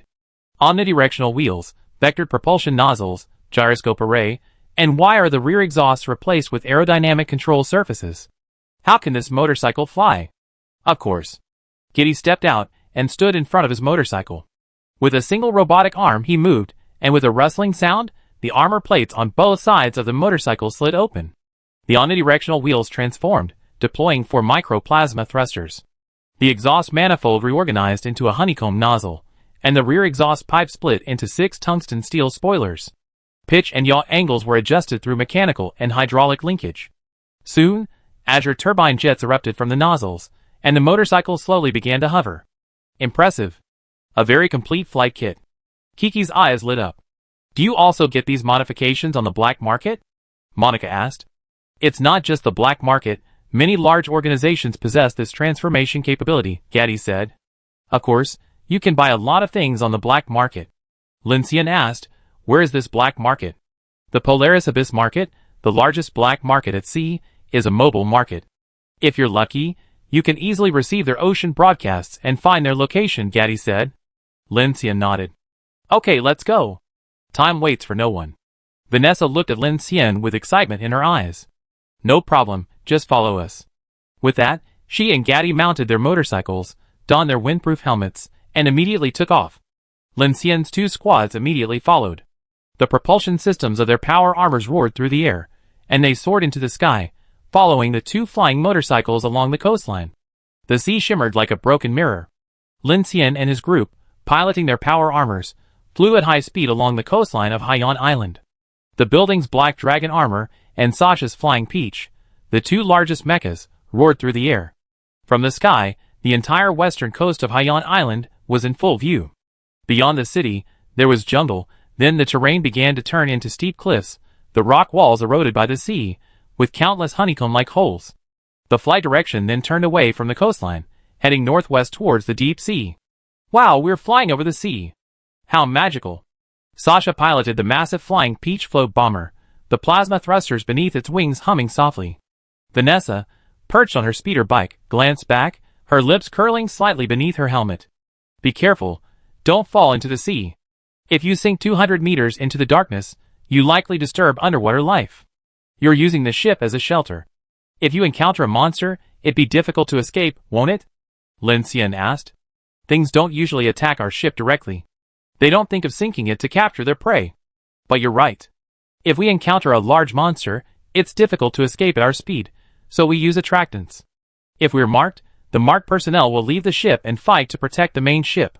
After Gudby finished speaking, he continued to Lin Xian. Strictly speaking, while the deep sea is dangerous, the chances of encountering strange entities at sea are much lower than on land. Because the ocean is vast, those monsters tend to follow the seabed toward urban areas or islands on the continental shelf. As a result, we, the refugees at sea, are less likely to be targeted by underwater monsters. Lin Xian was somewhat surprised. The seemingly most dangerous place is actually the safest? Yes, that's why RC Group never approaches islands or shores. Only those responsible for field exploration frequently encounter danger. At sea, we rarely encounter emergencies. As long as we utilize attractants and maintain silence, we can avert crises most of the time. That's quite clever, Kiki said. Those strange entities will crawl onto land and move toward urban areas. It's harder for you to encounter them directly on the surface. I never expected that. But I still don't dare stay at sea, Sasha said. She looked down from the sky. The light blue waters of the coastline drastically changed into a bottomless blackness as she entered the deep sea, giving her a sense of dread. If monsters were limited to zombies on land, then hiding on an aircraft carrier at sea would be a safe haven. But who knows what unknown deep-sea creatures lurk beneath the surface? The thought of the endless ocean surrounding her at night made Sasha feel a little breathless. She preferred to stay on the train, listening to the clanking of the rails as she fell asleep. After flying for dozens of minutes, Lin Xian and his group, following Vanessa, finally approached their destination. Under a clear sky, in the center of a tranquil sea, a massive apocalyptic aircraft carrier sat quietly anchored. The former Neptune nuclear-powered aircraft carrier, retired 15 years ago, has been transformed into a maritime fortress and home. There are 736 survivors, Vanessa's voice tinged with pride as they approached.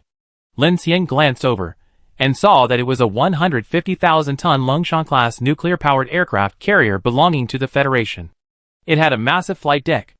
Once a naval behemoth, it had gradually fallen into obsolescence with the maturity of space engine technology. After the apocalypse, it had been thoroughly transformed into a maritime survival fortress. The flight deck was edged with thick armor plates welded to form a steel wall approximately 2 meters high, protecting it from wave impact and possible monster attacks.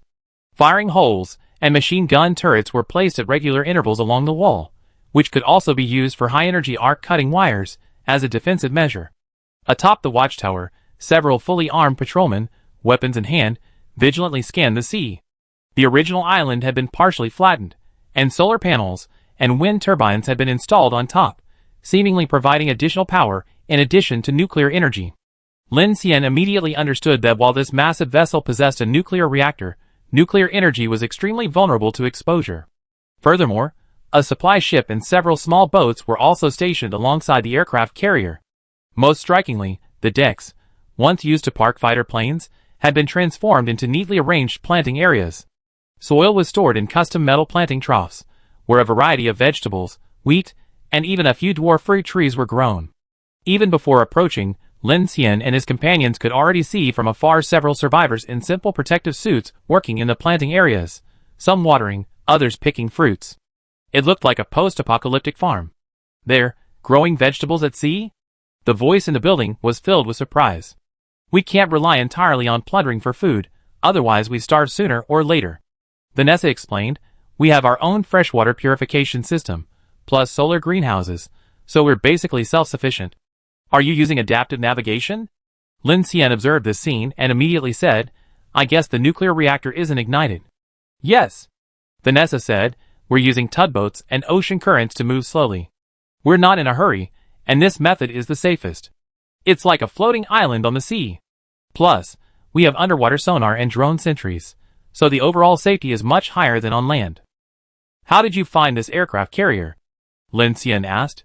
It wasn't found, it was looted, Guddi's voice echoed.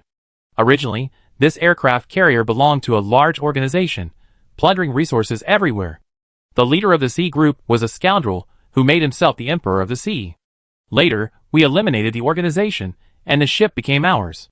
We spent a considerable amount of time renovating it, and it's now the main sanctuary for our Falcon Sea group. Vanessa used the radio to contact the Neptune, and soon Lin Xian noticed a number of people emerging from the foredeck.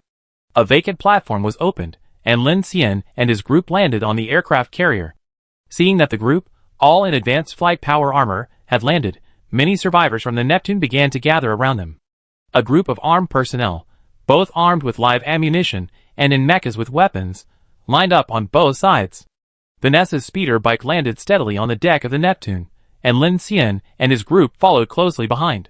The power armor thrusters emitted pale blue tail flames, streaking dazzling streaks in the sunlight. The deck was already crowded with members of the Falcon Sea Corps. Some stood guard with their weapons, others peered curiously, their gaze fixed on the group of figures clad in advanced Iron Man armor descending from the sky. Leading the group was a blonde, blue-eyed, white youth wearing a tactical vest and aviator sunglasses, a dashing smile playing on his lips, resembling a post-apocalyptic Tom Cruise. He was followed by several others, whose strength was immediately apparent. These individuals came in all colors, ranging from yellow to black and white, and some, like Giddy, had been outfitted with prosthetic limbs. They all seemed to have sensed the extraordinary identities of these visiting strangers, and as they gathered around, they surrounded Lin Xian's entire team with scrutinizing eyes. Ryan. Giddy took the lead, introducing the leading white youth to Lin Xian, who had just removed his power armor visor. Our boss. Ryan stared at Lin Xian in surprise, then frowned and asked, Are you Lin Xian? Lin Xian raised an eyebrow. Do you know me? Yes. Of course I do. Ryan laughed. Swordsman of the Phoenix Order, Captain of the Infinity, a legendary figure who rescued 100,000 people from the Fifth Star Abyss. Although our Falcon Sea Corps is far out at sea, we heard your name mentioned frequently over the radio by other survivor groups. A tall woman with a high ponytail behind him folded her arms and said coldly, Swordsman? He doesn't look anything special. Ryan turned and glared at her. Erica, don't be so rude. Erica shrugged. Just telling the truth. She then looked at Lin Xian. Did Dawn City really withstand the attacks of 3-star abysses? I heard they even killed a corpse chaser. Isn't that unbelievable? Kiki asked back. Of course. Behind Ryan, a burly Viking-looking man with tattoos and a pigtail crossed his arms, grinning coldly. Some organizations don't believe humans can defeat the corpse drivers.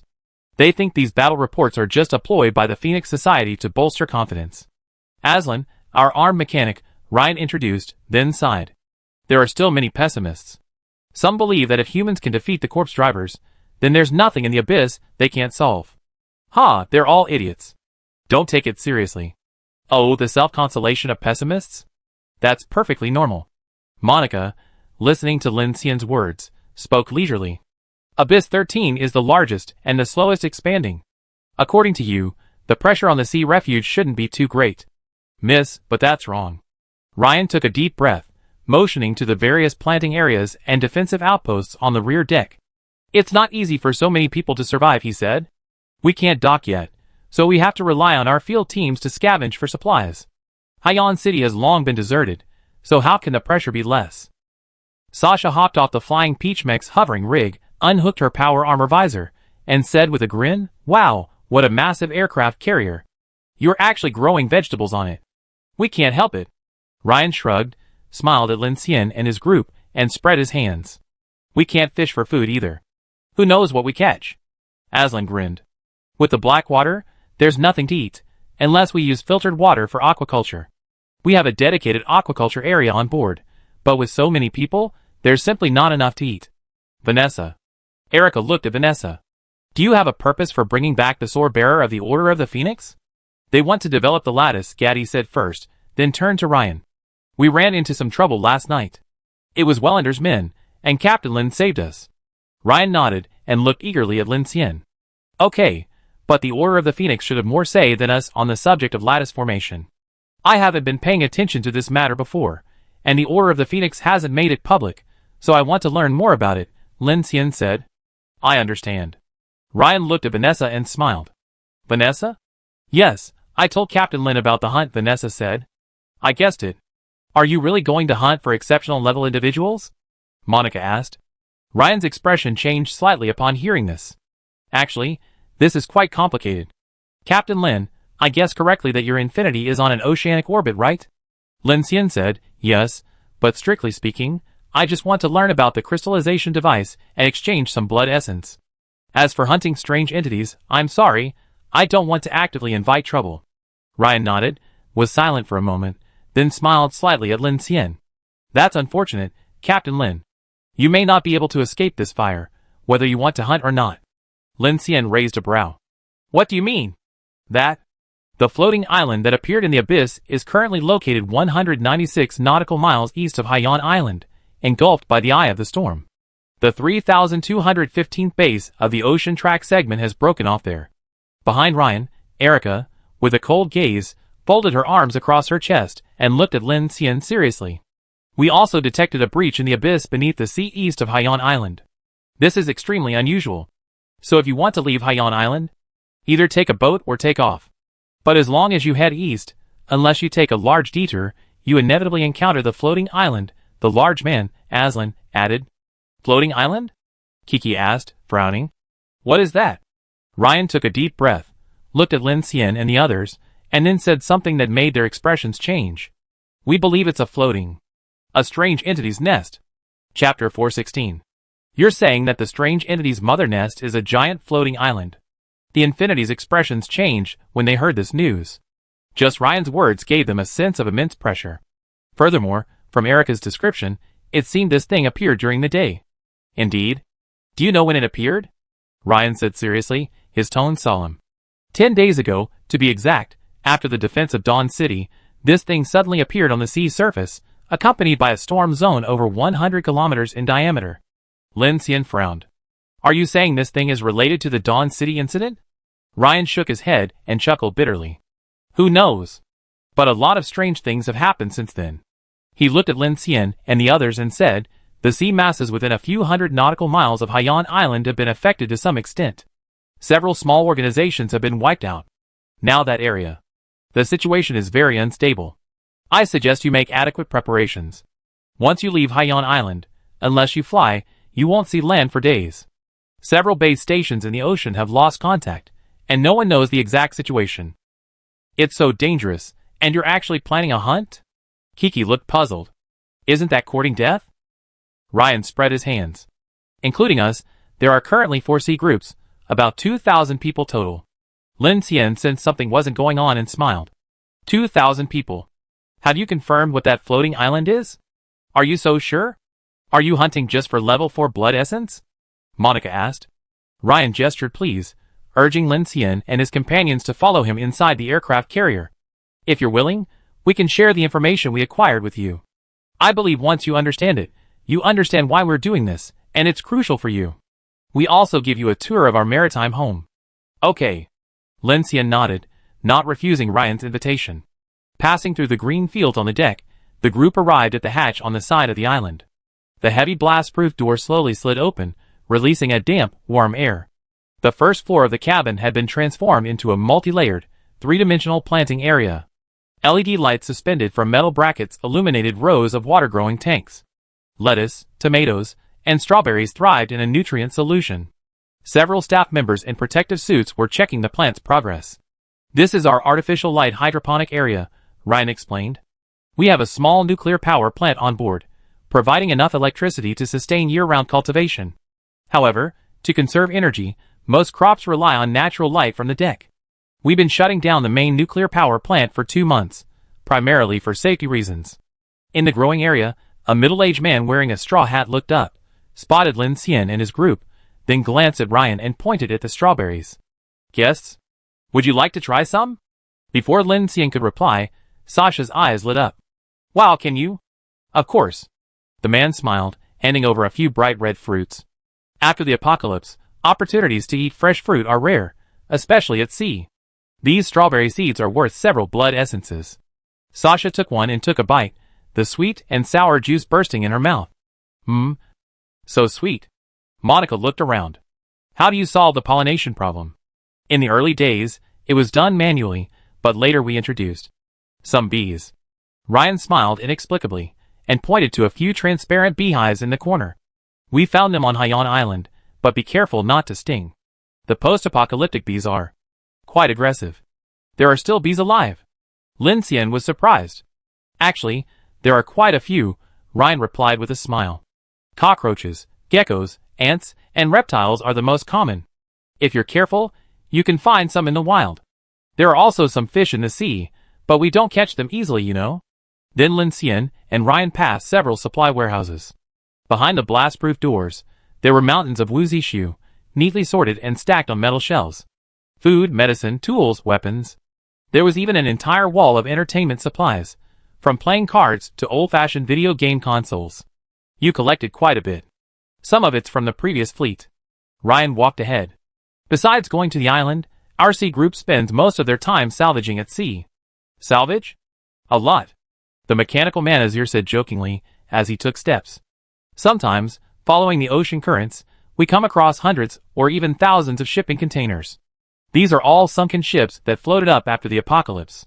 When we salvage them, we find all sorts of strange things. It's like opening a blind box. It's quite interesting. We also buy on the black market or trade with other sea groups. Elsewhere, Vanessa turned to look at Lin Xian and said meaningfully, "There aren't many people to meet at sea." Upon hearing this, Lin Xian immediately remembered something and asked, "We came from Taku Deepwater Port yesterday. Do you know what happened there?" "A robbery and murder." Erica, walking ahead, said coldly without turning back, "It's the premier port in Asia Pacific. Countless people have died trying to profit from it. It's also a hotbed of attacks by strange entities after dark. It's long been a ghost port. Many trains have been destroyed there. You're lucky." Lin Xian was awed by this. The situation was pretty much as he suspected. A thin girl was counting canned goods. Seeing Ryan enter, she immediately ran over to report, "Captain, we're down to the last 20 boxes of compressed biscuits in Warehouse 3. We need to restock quickly." Ryan ruffled her hair. "Got it. We send a team to the East Coast tomorrow." Lin Xian noticed several broken drones and power armor parts piled in a corner. "You also do mechanical repair?" Aslan grinned, revealing a set of grim teeth. "There are no 4S shops on the sea.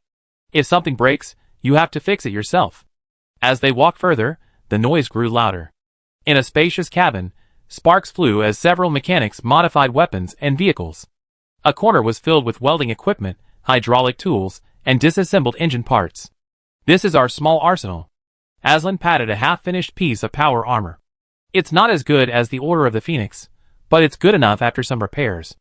A young man with greasy hands looked up and shouted excitedly, "Captain, that sonar is fixed. It be working tonight." Lion nodded. "Well done, Tom."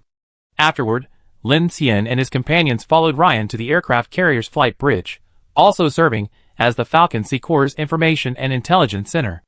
This was a circular cabin, surrounded by display screens and control consoles. In the center sat a large chart table, detailing the surrounding waters. Several operators were monitoring radar and sonar data.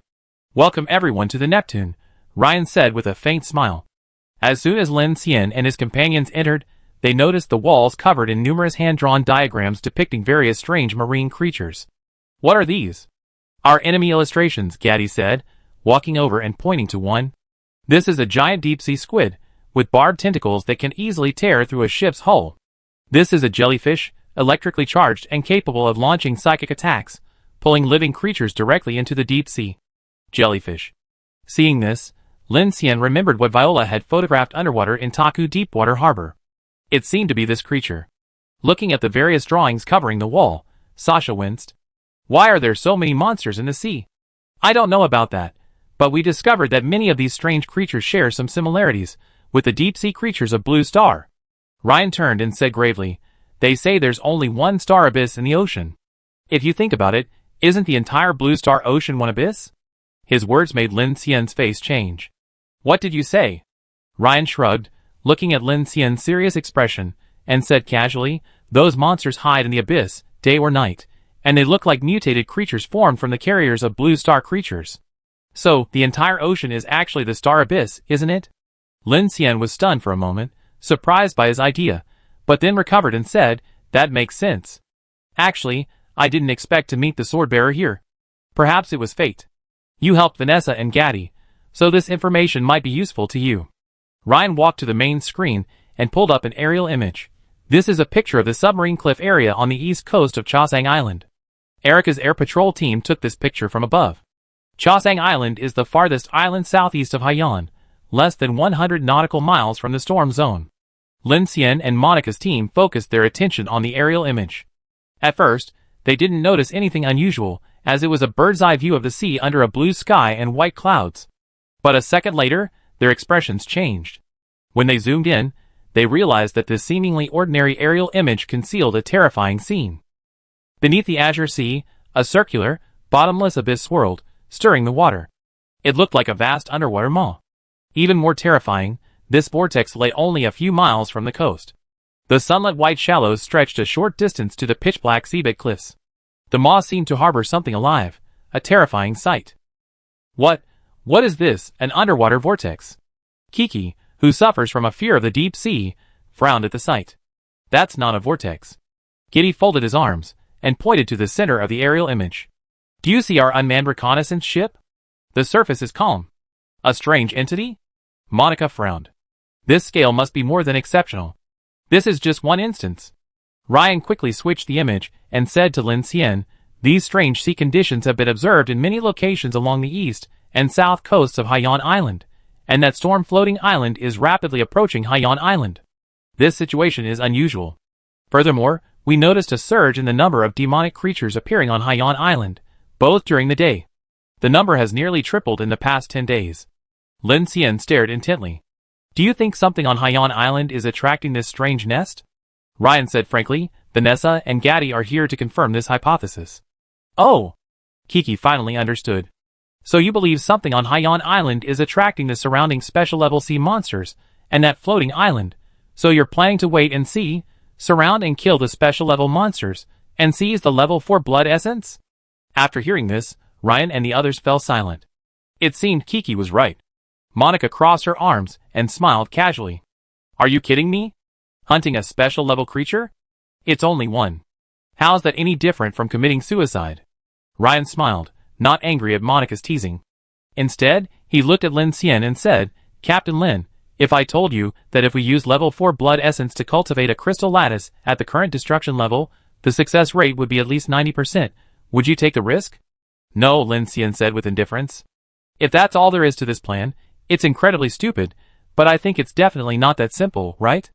Vanessa and the others looked calm, indicating that Lin Xian's suspicions were correct. Ryan took a deep breath and said, yes, level 4 blood essence is an extremely valuable material for both the Interstellar Army and the Order of the Phoenix. It would be incredibly difficult for us, the survivors of the C group, to obtain a special level creature, let alone a whole group of them. As he spoke, the images on the screen switched. A 3D hologram of an underwater continent appeared. Ryan pointed to a unique area of water northeast of Haiyan Island. The terrain there was extremely strange, resembling a cone. Lin Xian immediately realized what was happening and asked in a deep voice, undersea volcano? Garland Volcano, located in the Garland Trench southwest of the Pacific Ocean Ridge, 96 nautical miles from Haiyan Island. It's a continuously active volcano.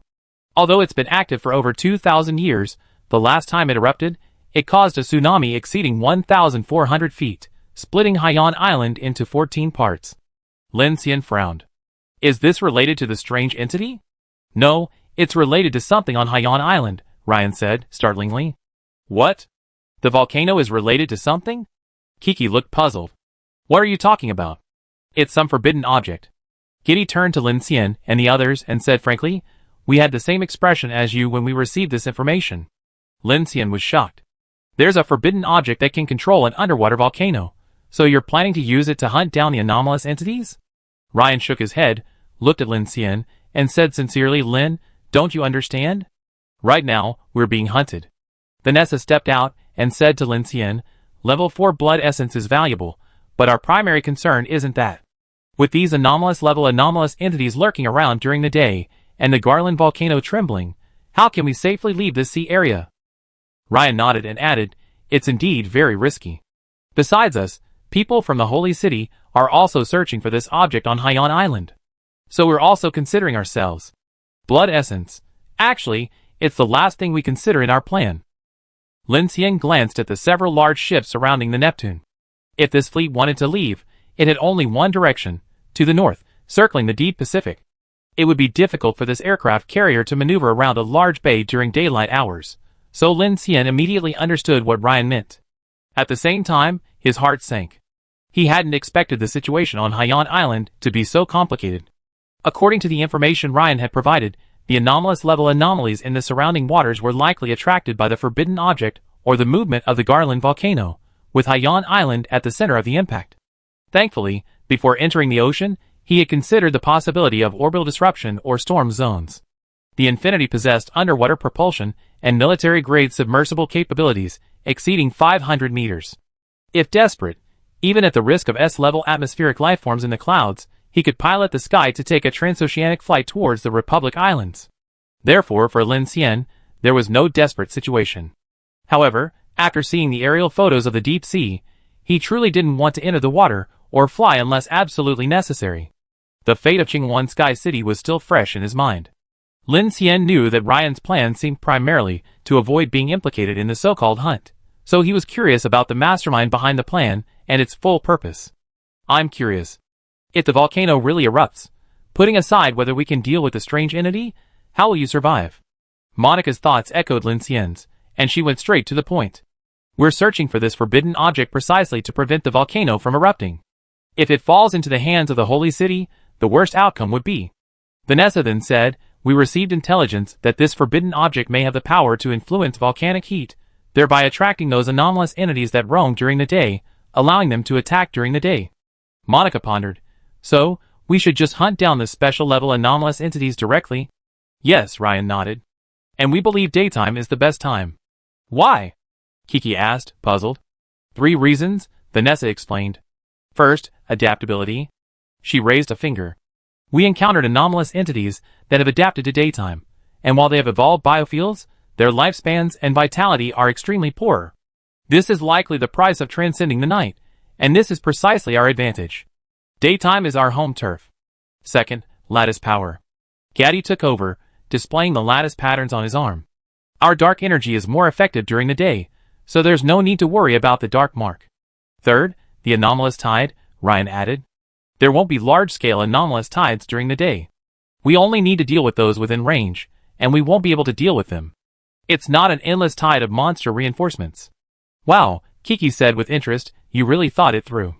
But have you ever considered what would happen if we attracted more than one special-level monster? For example, that strange mother nest. Who knows how many strange entities are there?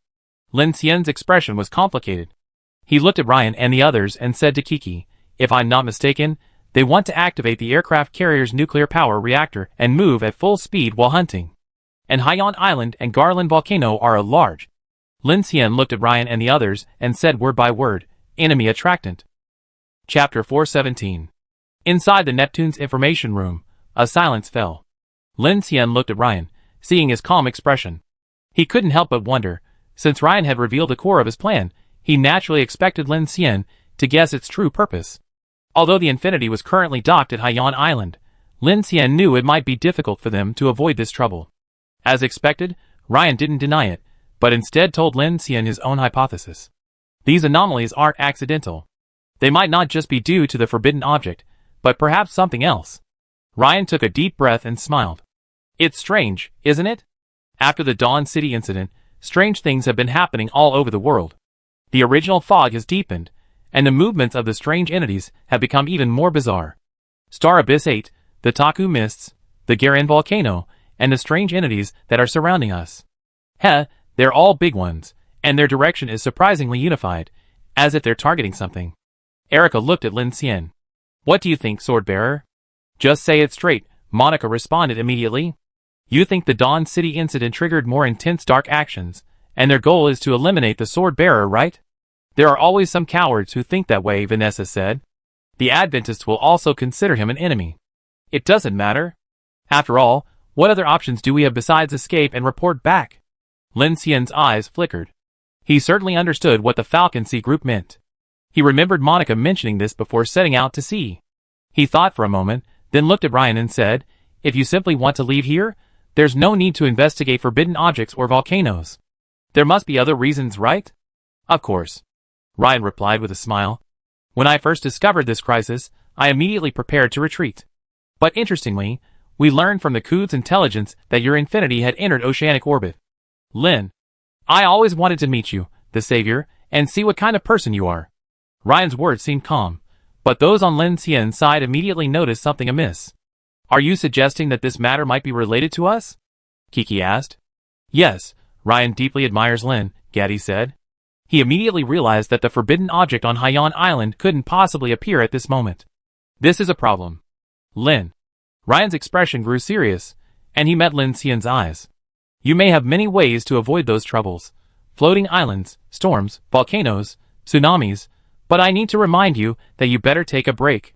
Once you leave Haiyan Island, you enter the vast Pacific Ocean. If I were targeted, I'd definitely be more cautious. Lin Xian remained calm, having heard something in the other person's words. He then asked, what kind of organization is that holy city? A massive alliance of survivors at sea, Erica explained, one hand on her hip. It's almost a floating sanctuary city. They have many island outposts, and a fleet of hundreds of ships, the main ship of which is the former Kraken floating city. Kraken? That sea-viewing ship? Kiki asked. That thing has been in service for decades, hasn't it? It hasn't sunk yet? Many people around Lin Xian were familiar with this name. The Kraken floating city was a large-scale offshore oasis project built decades ago by the Landy Shipbuilding Group. It was hailed as an unsinkable maritime city. It was a massive marine paradise, with a displacement of millions of tons, accommodating over 90,000 people. The oasis included hotels, restaurants, an amusement park, a zoo, commercial entertainment and gambling, and various sightseeing attractions, stopping at intercontinental coastal deepwater ports along the way. Long ago, this was a famous marine attraction, even featured in textbooks. Lin Xian remembered that the cheapest ticket on this ship was just over 2,000 yuan. As a child, he had always wanted to go aboard, but unfortunately, he never had the chance. With years of operation, the equipment gradually aged, and the booming popularity of various floating cities and space projects, this famous floating city gradually faded from public view. Unexpectedly, he heard its name again here. Yes, it was occupied by Wayland's mercenary group after the apocalypse, Azir said seriously. It's indeed a good place to avoid zombies. It's large, like a small city, and can store a lot of supplies. The holy city has grown from this core to its current population of over 200,000. I don't know how this organization has colluded with the Adventists of the Crimson World, specifically targeting other survivors, and their actions are becoming increasingly deranged. From what we understand, the holy city's personnel are shrinking. They are now becoming increasingly elite, specializing in the evolution and improvement of superpowers. They are very powerful, and have had many conflicts with the Phoenix Order's Noah's City, Erica said. Snap. Lion snapped his fingers, and a holographic map of Haiyan Island appeared on the screen. Recently, we discovered that several fleets from the Holy City have appeared in the waters southeast and northeast of Haiyan Island. They've been frequently visiting the island, attempting to conduct some sort of operation. We purchased the information about the forbidden objects on the black market, and we believe this is likely related to what the Holy City is doing. He then turned to Lin Xian. It could also be related to you, Lin. You must be careful. Thanks for the reminder. Lin Xian looked at the markings Ryan had made on the map and said, this is very helpful. Forbidden objects, crystal lattices, holy city, be more specific. Monica stepped forward and said directly, how do you want to cooperate? Lion shook his head. Didn't Lin already tell us everything? Forbidden objects, crystal lattices. None of this is more important than your life. We've been tracking the holy city's movements from within the city, and perhaps you're all involved. Whether we engage them in combat or uncover something, we can proceed together as an alliance. Lin Xian smiled, immediately produced a custom communicator, and handed it to him, saying, okay, we see you on the island later. Lin. Seeing Lin Xian preparing to leave, Ryan took the communicator and said, don't easily provoke the dark market sea. You never know what monsters might emerge from beneath the surface. Lin Xian nodded, and immediately, his two squads' power armor visors closed. They took off from the deck one after another, heading towards the distant sea. In the bridge information room, Ryan watched Lin Xian and his companions depart through the porthole, his expression calm. It doesn't seem like anything was accomplished. Kitty said, the sword bearer is a mechanical psychic. Flying vehicles, land, sea, and air shouldn't be a problem for him. Their team is composed entirely of powerful elite psychics. Perhaps they'd be interested in the crystal lattice. Lion waved his hand and said gravely, the crystal lattice isn't important. If they wanted, they could easily obtain sufficient information from the Order of the Phoenix. Azir then said, the situation on Sea Rock Island could get completely out of control, but we can't seem to offer any cooperation other than warnings. What's the point? Vanessa smiled and said, you big fool. You knew something was going to happen on Sea Rock Island, and they would surely have noticed. Ryan's point was, even if we can't help, a friendly reminder in advance shows goodwill. At least, we don't have to become enemies with the sword wielder. Who said we can't help? Ryan turned, looked at everyone sternly, and said solemnly, get ready. We land on the island tonight. Tonight? Indeed. Ryan walked quickly toward the information room, saying without looking back, if the holy city is targeting them, the forbidden object will appear tonight. Gliding over the sea, Lin Xian felt the air thick with oppression. He scanned the surface with radar, watching the approaching Haiyan Island. He immediately tried to contact Qian Deli and Ning Jing's team. Everyone, what's the situation? The weather isn't good. On the rooftop of a tall building, Qian Deli raised a telescope to the dark, overcast southeast sky and said into the communicator, the weather system detects a rapidly growing storm over there. Rain may be coming to the island. Zizi. At this moment, Ning Jing's voice rang out over the communicator. Captain Lin, we haven't seen anyone in the city. The coastal connection port on the east side of the city has been attacked. Over Ning Jing's side, countless drones were rapidly patrolling and scanning. Fire Brother flew overhead at high speed, and strong winds swept the garbage from the ruins of the city into the air. The port looked as if it had been burned, charred everywhere. The massive track base had fallen, half exposed above the sea, like a giant kneeling in the water. Just now, Fire Brother went out to sea to investigate. The nearest track section is at least several kilometers away, and the conditions beyond are uncertain. It looks like we really have no choice but to fly or row. Hearing the report over the communicator, Lin Xian's expression froze. The two teams flew to the top of a hill along the west coast and landed. Lin Xian looked down at the deadly silent city area, lost in thought. Strange things appeared after the defense of Dawn City. The no resistance sign on the defense platform, the metal dice at Taku Deepwater Harbor, the storm and floating islands moving towards Sea Rock Island. Lin Xian felt a fog shrouding his vision, blurring his vision. He could sense that even though the Infinity only had about 20 people, it was being secretly watched by something, creating a sense of oppression amidst the tranquility. Such a large city, how come there aren't even a single zombie? Sasha stopped her flying peach, jumped off, and flicked the scanner on her power armor visor toward the city. Don't you think it's so quiet? The more so, the more cautious we must be, Monica said. That holy city organization must be watching us. Lin Xian. Kiki turned to look at Lin Xian. An underwater volcano and some strange entity's nest are coming this way. Do you want Brother Hua and I to conduct an aerial patrol along the orbital line to explore the route? Lin Xian looked up at the sky. Clouds of altocumulus slowly obscured the sunlight, casting a massive shadow across the cityscape. He summoned Viola from the Black Star Forge, outfitted with a custom-made flight armor. Viola, conduct a high-altitude reconnaissance according to the Falcon Sea Regiment's recent maritime intelligence. Afterward, conduct a quick patrol along the oceanic orbital section, passing through base stations G3 to G25, and then report back. Viola understands that if any strange entity anomalies are discovered, do we need to return early? Lin Xian nodded. Yes. Accepting the command, Viola turned immediately, her flight kit thrusters activated, and she soared into the sky, sending a sonic shockwave through the air as she soared into the clouds. The track is damaged, and there are problems both underwater and on the surface. I'm thinking of activating the Sky Dome, but I have a feeling that things in the sky might be even more troublesome. So what should we do? Should we just wait here for Viola to return? Kiki asked. Although that Falcon Sea group said the Holy City organization has its sights on us, I don't think that's the biggest problem, Monica said, folding her arms and looking at Lin Xian. Lin Xian nodded, indicating that he understood. Volcanoes and floating islands, those are more concerning. And Monica looked at Lin Xian. Attractants. We have to be on guard against them. Lin Xian thought for a moment and said, we probably can't leave today. While it's still daylight, let's each team enter the city to search and make some preparations. That's all we can do for now, Monica nodded. Afterward, based on the city's regional situation, Lin Xian assigned Monica's team to the Coastal Commercial District. Qian Deli was in charge of the southeastern coastal industrial port area, returning with Ning Jing's team. He took Kiki Shirji to explore the Baida district in the heart of Haiyan. But before that, he sat on a hillside on the west coast, taking advantage of the early hours, immersed himself in the Black Star Forge, and used his consciousness to contact Chu Yin. In Yi Lan's office on the Jintian ship, Lin Xian appeared beside Chu Yin in his consciousness, speaking with Professor Yi. I just mentioned to Chu Yin that you should be asking me about the lattice soon.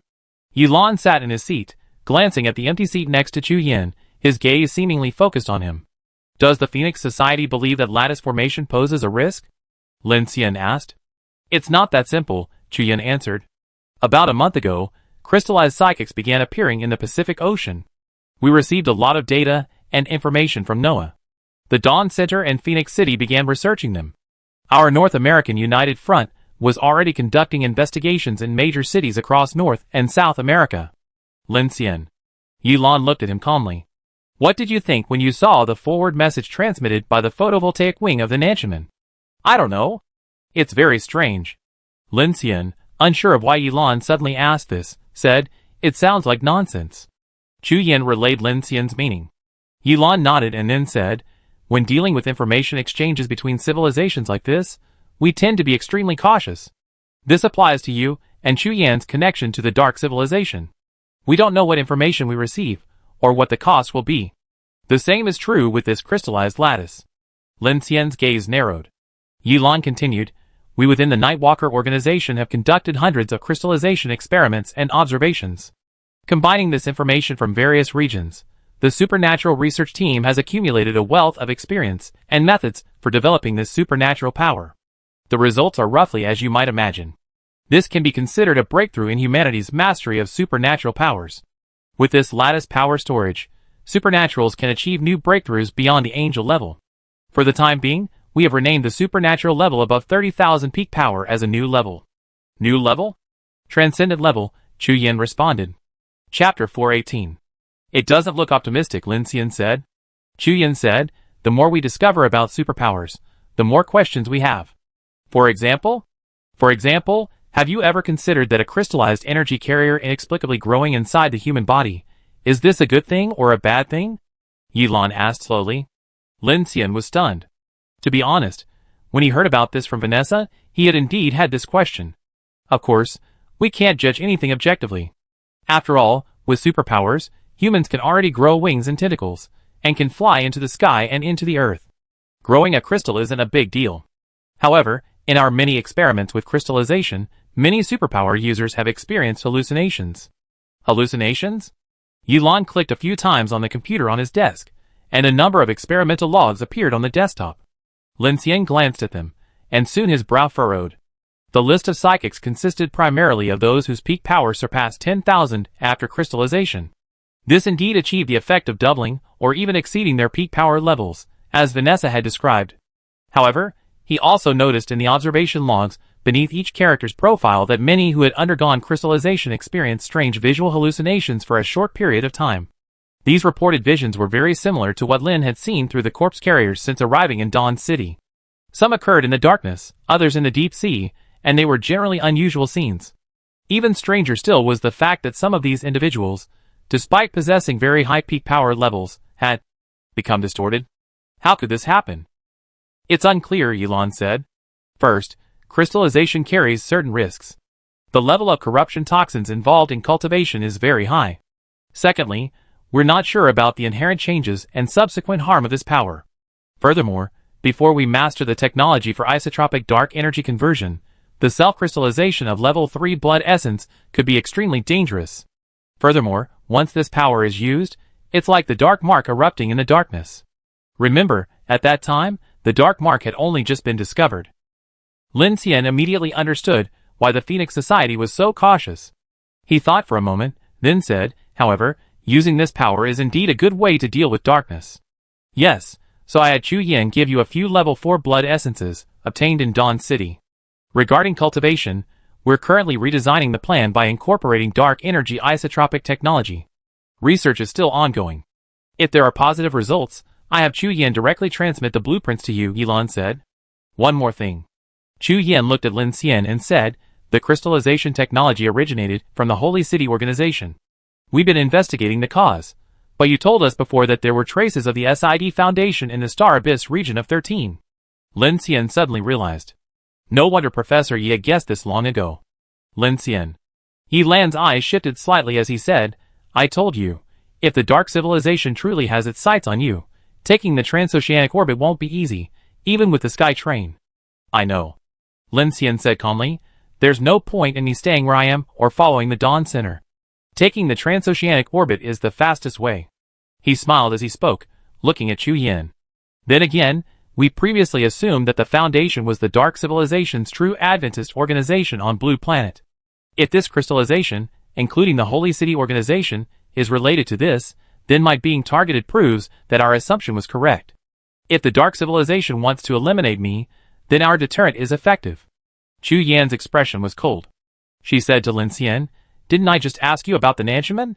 Considering this, do you think the Nanchuman is still a threat to the Dark Civilization? Lin Xian's smile slowly froze. That's true. Is there a possibility?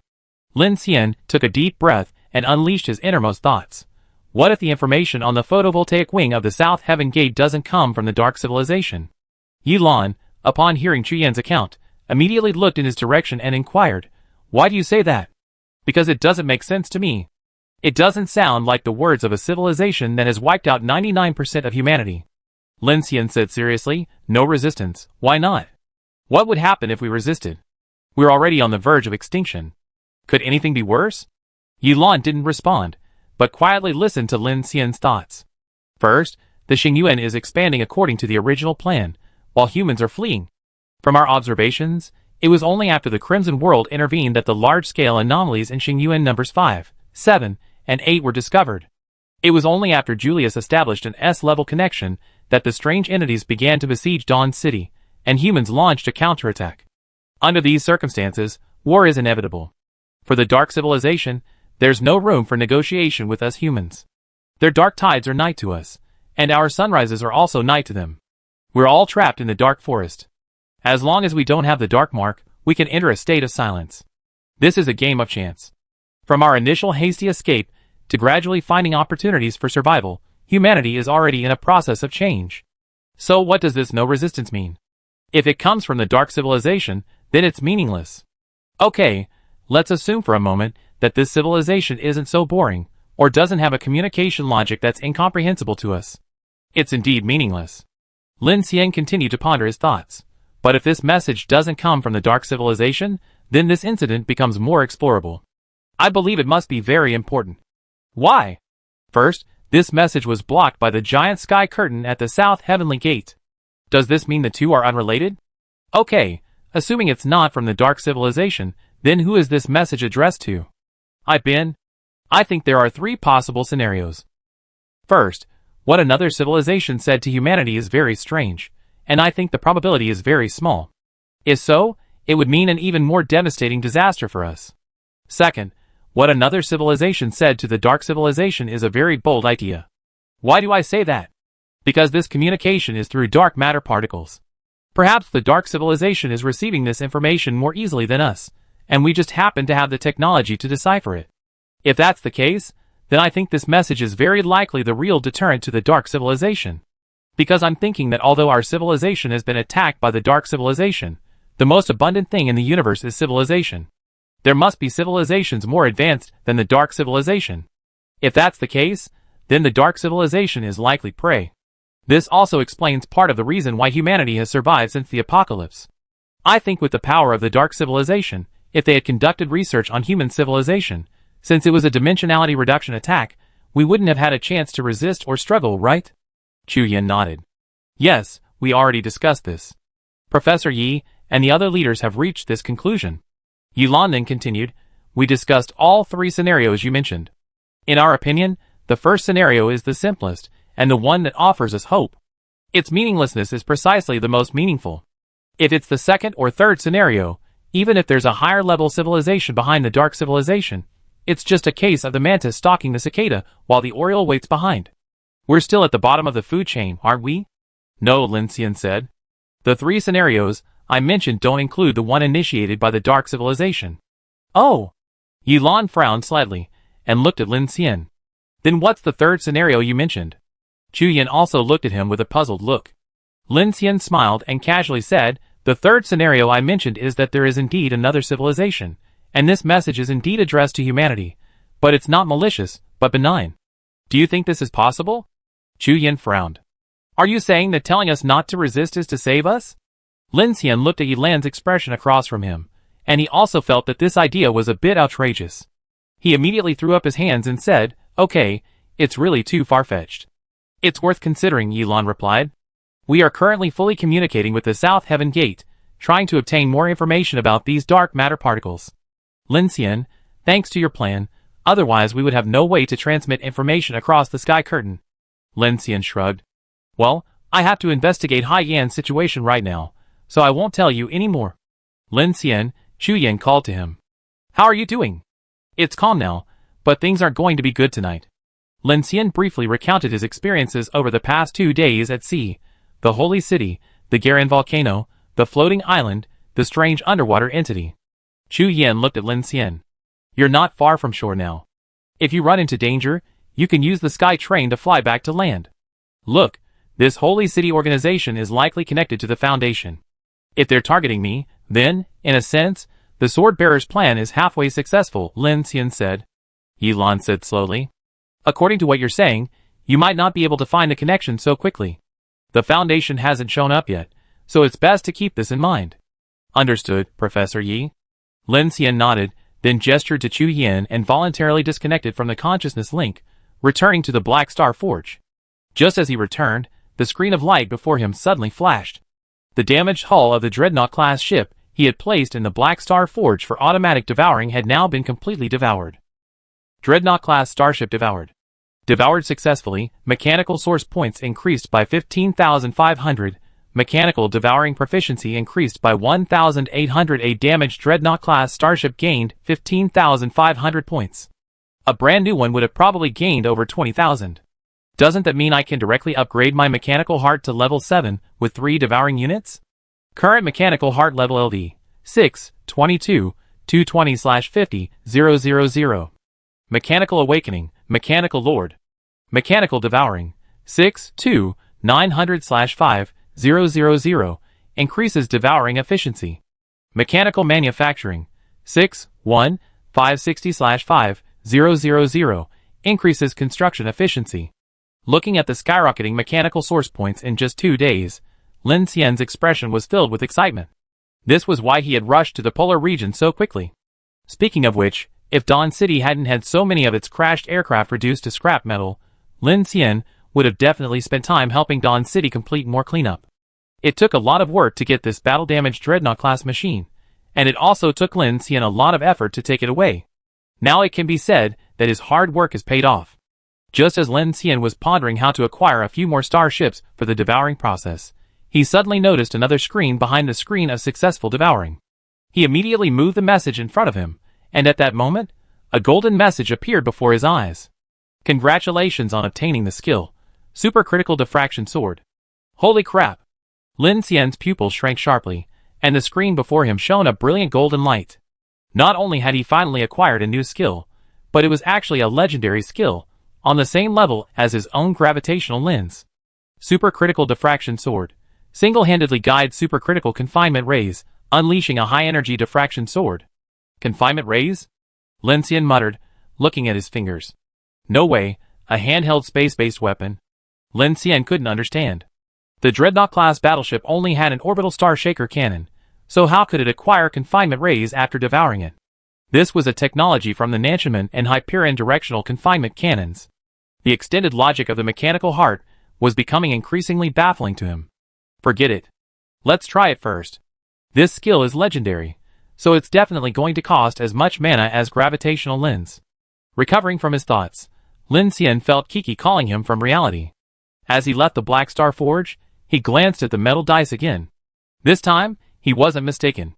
The metal dice changed direction again, and this time, the number was 1.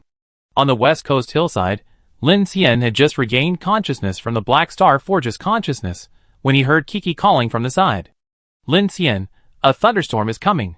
Wow, boom! The previously clear island sky was now blasted by a fierce wind, swaying the grass and trees. The light dimmed considerably, and the sea breeze suddenly became thick, carrying the smell of salt and rust. The distant sky began to distort, the clouds swirling as if stirred by an invisible hand, rapidly turning from grayish-white to leaden gray, then settling into a sickly purple-black. In the sea behind, the waves no longer followed a natural rhythm, but seemed to be pulled by some force, forming irregular, jagged crests. Their impact on the reefs made a crisp sound like shattering bones. Something's wrong. Kiki's drone feet suddenly shook violently. She stared at the screen with a frown. This storm is coming so fast. The pressure fluctuations are so abnormal. Before she could finish her words, all electronic equipment erupted in a cacophony of noise. Lin Xian's powered armor Geiger counter beeped frantically, the needle hitting the radiation alarm threshold. There's radiation in the storm? Lin Xian immediately stood up, looking up at the sky swirling with thunder, his face darkening. Hurry, put on your masks. Kiki immediately told Xia to close the power armor visor, then said to Lin Xian, are we still going into the city to investigate? No. Lin Xian quickly pressed the communicator. Monica, Qian Deli, Sister Ning, all teams returned before the storm. Click, click. At this moment, only a cacophony of noise came through the communicator. Oh no! What's wrong with the signal? Kiki said anxiously. Let's retreat first. Lin Xian turned his head to look at the dark, turbulent sea behind him, and said in a deep voice something is coming. Chapter 419. Above the once silent Haiyan city, a howling storm continued to assault the city. On the distant horizon, dark clouds descended like an iron curtain, pressing the sky extremely low, as if poised to crash into the sea at any moment. The clouds tumbled and twisted, and dark purple lightning flashed from within them from time to time, but there was no thunder, only a suffocating silence. The ruins of the city streets looked even more dilapidated in the dim light. The broken high-rise buildings resembled skeletons gnawed by a giant beast, and shards of glass reflected an ominous glimmer. The palm trees lining the coastal boulevard had long since withered, their dry branches rustling in the wind, like the whispers of some living creature. Lin Xian, Kiki, and Shiori flew quickly through low altitude, heading towards the Infinity Orbital Station. The holographic display screens of their power armors flickered continuously, and the alarms of their Geiger counters blared continuously, as if all signals were being severely interfered with by the storm. In the clouds, in the sky, there's a whiff of monsters. Shiori's tone was tense. The feeling of the dark clouds looming over her brought her back to that night in Dawn City. Lin Xian, have you contacted them? Kiki said to Lin Xian, using telekinesis to raise a telekinetic shield to block the strong wind. No. Lin Xian and the other two sped through the streets, stirring up a violent gust of wind that sent debris flying. He looked up at the sky swirling with thunder, and said in a deep voice, they should all be retreating to the infinity. If there's any trouble, a few teams should be able to respond flexibly. Okay. Wow, on the eastern coast of Haiyan Island, just off the dock at the port, the sea began to boil. It wasn't just any ordinary surge, the entire sea seemed to be boiling, churning with turbid foam. Vast shadows could be seen swimming beneath the black waters, occasionally surfacing to reveal translucent, fluorescent forms before quickly sinking back into the depths. This isn't good. Ning Jing's face darkened as she watched the scene unfold. She immediately called all the members to evacuate. Be careful. Where's Ah Bai? Ning Jing called to Brother Hua, but Ah Bai was nowhere to be seen. Over there. Xiao Qing leaped onto the roof of a seaside residential building, shouting in the gusty wind. Look! Ah Bai's voice rang out over the communicator. Ning Jing and Brother Hua had already climbed up. Below the road lay a rugged black rocky coast. As soon as they landed, Lu Xingchen immediately saw the mysterious appearance of numerous stranded whale carcasses along the shoreline. These deep-sea creatures had become rare since the apocalypse day, but here, inexplicably, dozens of them had appeared. Abai, what do you see? Ning Jing approached Abai and noticed he was looking up at the low, dark clouds over the open sea. He slowly raised his hand and nervously said, Can't you see? There's something there. As soon as he finished speaking, Ning Jing and Lu Xingchen looked up, only to see nothing but the dark, seething sea beneath the storm. Focus. Xiao Qing spoke gravely from above, her voice stern. You need to use your mental power to block the storm's attack in order to see. Ning Jing frowned and immediately activated her full supernatural powers. Instantly, she felt the sea breeze against her power armor becoming sticky and heavy. Amidst the howling storm, she raised her head and gazed once more at the inky sea. This time, her pupils froze as a terrifying scene unfolded before her. Beneath the dark clouds above the sea, several indescribable creatures, as massive as mountains, hovered above the water like hunched, curled skeletons. They slowly drifted in one direction, their movements consistent. Countless gigantic tentacles dangled from the surface of the sea, like giant upside-down trees. What kind of evil is floating in the air in broad daylight? Brother Hu's face changed drastically upon witnessing the scene. The scene before him was incredibly shocking. These massive monsters, all in the same fetal position, their heads hunched, moved eerily in a single direction. The shore was littered with whale carcasses, a scene reminiscent of the apocalypse. We need to retreat quickly. All communication has been cut off. Boom! A sudden, loud noise erupted from the industrial port area. At the same time, Ah Bai, gazing at the boiling sea ahead, said nervously, "Something's coming up." Ning Jing frowned, turned her gaze, and locked onto a large warehouse. She snapped, "Hide inside. Don't let us be marked." The group immediately sprang into action, rushing into the warehouse amidst the roaring noises from all directions. Elsewhere, in a shopping mall building in the coastal commercial district, Sasha's heavy mecha made an emergency stop in a basement amid the intensifying storm. Ryanosuk controlled the dust shockwave to shield the team members as they retreated. Monica, standing at the mall's main entrance plaza, said sternly, "Hurry, before we're discovered." After the team retreated, she suddenly turned, her nanomask beneath her helmet opening. She aimed her mouth at a distant power tower, and instantly unleashed an invisible sonic sword. With a resounding blast, the tower toppled in the fierce wind, dangling and falling, sending a section of glass shattering into a shower of shattered fragments. At this moment, Monica could clearly sense the frantic sounds of the storm moving toward the building. Taking advantage of this, she and Ryanosuk quickly retreated to the mall basement for temporary shelter. "Sister Mo, shouldn't we just head back to the Infinity?" Sasha asked Monica. "These things are coming fast. Let's avoid them first. We don't have that kind of attractant, and if we bring the marker back to the Infinity, it'd be difficult to deal with." Monica's thoughts were clear. Her sonic abilities were extremely sharp, and she detected the rapidly approaching creatures. The sky storm was full of unknowns, so she had to act decisively in this situation. "It's not even 3 p.m. the building said. "Let's wait, maybe the storm will pass. The radiation levels in this storm are very high. We never encountered anything like this before. How could this happen?" Sasha, operating the Flying Peach's computer, immediately launched several reconnaissance drones towards the dark basement, asking, "Could this be the approaching floating island the Falcon Sea group mentioned?" "That's possible," Ryanosuk said in a calm voice. "This storm seems alive." Monica lowered her eyes slightly, observing her surroundings quietly, without saying a word. On the island's west coast, above the orbital station dome, Qian Deli and Shu Qin's team watched the wind direction with grim expressions. "Have you seen Lin Xian and the others?" Aboard the Infinity, a fully armed Chen Sichuan called into the communicator below. "Not yet," Shu Qin replied. "This storm is incredibly strange. Our transmissions are experiencing severe interference within a few hundred meters. This is definitely unusual." Luo Yang operated a handheld interrupter. Hundreds of drones were patrolling and spreading at low altitude, controlling their formations through node transmission. Even so, the electronic systems were severely affected, continuously sounding surge alarms. Miao Lu and Xiao Yuan were both armed and on guard. Mo Xiaotian, hiding in the doorway, nervously gazed at the dark sky above the hollow dome. Sun Yuzhen flew in from a distance and called out to Chen Sichuan, "We haven't seen anyone in several directions. How about I expand our range to support them?" "No need," Chen Sichuan shouted immediately. "Reaching them isn't a problem right now. They might have run into trouble. In that case, going out would only cause more trouble.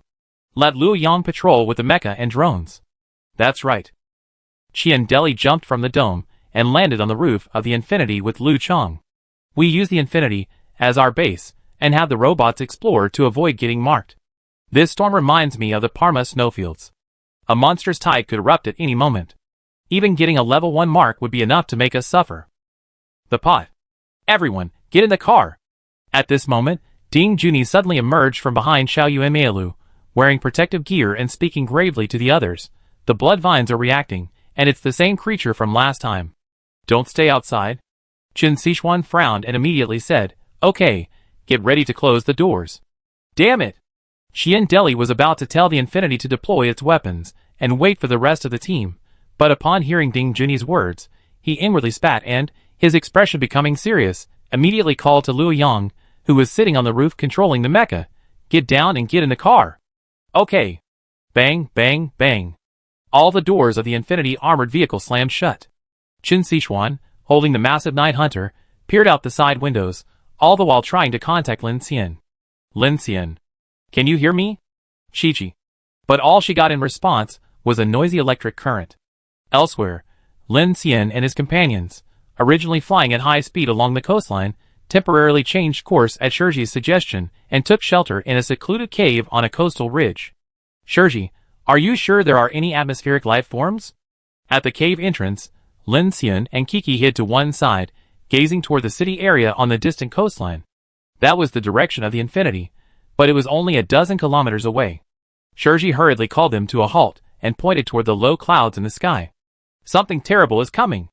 Lin Xian and Kiki looked toward the dark clouds, but saw nothing except the flash of dark lightning. How strange. Kiki had certainly noticed something was amiss. Shiori's senses were always accurate, yet they saw nothing. How could this storm come so suddenly, enveloping the entire island in an instant? It's too fast. Lin Xian said gravely. I checked Ryan's surveillance data. That floating island is at least 200 nautical miles away from Haiyan Island. At that speed, it should take at least 3 days for the storm to affect us. It can't be this fast. Although the ocean is capricious, this sudden and extreme weather phenomenon completely caught everyone off guard. Lin Xian's power armor system, capable of omnidirectional sensing and analysis of atmospheric pressure and weather forecasting, had been developed by him and Shinji Mochizuki before setting sail, while researching the power armor's adaptability. This was intended to provide enhanced safety for all crew members at sea. Unexpectedly, this first storm had caused the intelligent weather system to malfunction. Lin Xian also realized that this storm was definitely not an ordinary natural phenomenon. Lin Xian, can you contact Teacher Chun and the others? I try. Lin Xian immediately summoned a large number of small drones from the Black Star Forge. Viola wasn't there, so he could only manually set the parameters and prepare them to fly in a chain-like fashion toward the infinity, attempting to establish a communication method. Boom. The ground trembled. Rocks and debris continuously slid down from the ridge. On the coast below, massive waves crashed violently against the shoreline, making a thumping sound. Just as he was about to release the drones, Kiki suddenly grabbed his hand. Lin Xian, look. Lin Xian paused and leaned over to look in Kiki's direction. The sight made his hair stand on end, and his face paled. At that moment, above the distant coastal city line, crimson lightning exploded, illuminating the entire black cloud in a dark red, like a blood clot. Lin Xian's pupils constricted violently. In the instant the lightning flashed, a dark shadow, like the sky collapsing, suddenly appeared on his retina. It wasn't a cloud at all, but the head of a gigantic beast curled up in the stratosphere. Like the canopy of a volcanic eruption, the crimson lightning flickered above its head. It looked nothing like some strange entity, but rather some ancient Cthulhu deity. Even the portion of its head that emerged from the thundercloud seemed to stretch over tens of kilometers. As the clouds rolled, covering the sky and the sun, it slowly descended towards the city. The mere appearance of its head and its numerous tentacles obscured most of the city. Countless gigantic tentacles slowly rolled over the city, making the buildings below seem like miniature toy blocks, insignificant in comparison. This was undoubtedly the largest creature Lin Xian had ever seen. Even the atmospheric creature from Dawn City, Sky Touch, was nothing compared to it. Boom! Lightning flashed. Lin Xian, Kiki, and Shiori were completely stunned by this terrifying, apocalyptic scene. The evil godlike creature slowly twisted its massive tentacles high in the sky, refracting the surrounding air like an oil film. The sea level, tens of kilometers away, seemed to be folded and standing upright behind its head, as if some kind of spatial distortion had occurred. What is this? Lin Xian exclaimed in shock. Kiki's face was grim. S-Class? No, this is even bigger than that floating giant corpse in Jiang City. It's like a world-class disaster? Lin Xian responded. Is it that creature from the depths of the Pacific Ocean documented by the Phoenix Society? Kiki asked. Creature number 04, an unknown Pacific abyssal creature. First discovered in the Pacific Ocean's Black Ocean Abyss on July 11, 2069. Its form is unknown, but its observed size exceeds 13 kilometers. It caused the Bull Island tsunami. Shiori said, I know it's mentioned in the Phoenix Order, but there's no picture. I only know it's named. Creature number 04. Giant Ocean God. Lin Xian recalled the record in the Phoenix Order, and, seeing the apocalyptic scene before him, said with a solemn expression, Giant Ocean God, are we just too lucky to encounter this right out to sea? A world-class disaster? Kiki exclaimed in disbelief. How could it suddenly appear here? Who knows? Lin Xian looked at the terrifying beast from the deep ocean, clenched his fists, and spoke solemnly. The Pacific Ocean is a nightmare. Chapter 420. Lin Xian was now absolutely certain that the creature he saw in the clouds was, by the standards of the Order of the Phoenix, a world-class disaster. However, he had never imagined that this terrifying, world-destroying creature would suddenly appear above Haiyan Island on such a clear afternoon. The sudden absence of warning filled him with despair. Be careful, hide. Woo! The wind howled, the tsunami surged, and Lin Xian and the other two felt as if the air and the island itself were trembling. At this moment, eerie noises echoed from the island's ridges, the coastline, and even the distant city. This feeling gave Lin Xian a sense of oppression, as if he had returned to the abyss of planet number 5. What's that thing doing? Kiki's eyes widened as she followed the oppressive silhouette of a distant, thunder-infused shadow high in the sky. She asked in disbelief, "Is it coming for us?" Beside her, Shiori released a green light that enveloped them both. She resisted the raging, fishy wind and radiation, and said nervously, "I don't think they noticed us." Lin Xian snorted, clenching his fists. "That area is a rail station. Damn. What should we do?" Kiki turned around, her face pale. Sister Chen and the others are there. Boom! The roar of thunder in the sky carried an oppressive sound and ionization, making it feel as if the entire island was trembling beneath the waves. In the terrifying storm, ordinary people didn't even have the courage to look up. Lin Xian's heart raced, and he gritted his teeth and said, "Save them, and then evacuate using the sky train." Lin Xian. Before he could finish his words, Kiki suddenly yelled. Lin Xian looked up and saw the sky ablaze. Thunderclouds pressed down on the sky, and a massive tsunami hundreds of meters high surged up from the coast, barreling directly toward the western coastal ridge. Amidst the rumbling thunder, a massive figure, like a sovereign from the atmosphere, suddenly appeared on the mountain peaks near them. Instantly, Lin Xian felt as if the sounds between heaven and earth had vanished for a moment. The next moment, Shiori's exclamation echoed through his earpiece. "It's coming towards us." Nothing. Instantly, Lin Xian's nano-powered armor's propulsion systems fully activated. Reflexively, he grabbed Kiki and Shiori and launched them into the valley behind them. "Ah!" Kiki cried out softly, and a violent wave of telekinesis erupted, instantly flattening half the hill they had been standing on, carrying a powerful kinetic energy. At that instant, the combined speed of Lin Xian and Kiki caused the power armor's load to exceed 12G. Shirji felt her vision go black, blood gushed from her mouth and nose, and she was carried thousands of meters away. When she opened her eyes again, she saw a massive wave hundreds of meters high crashing over the mountain. Beneath the dark clouds, two tentacles, soaring as if blotting out the sky, swept down directly.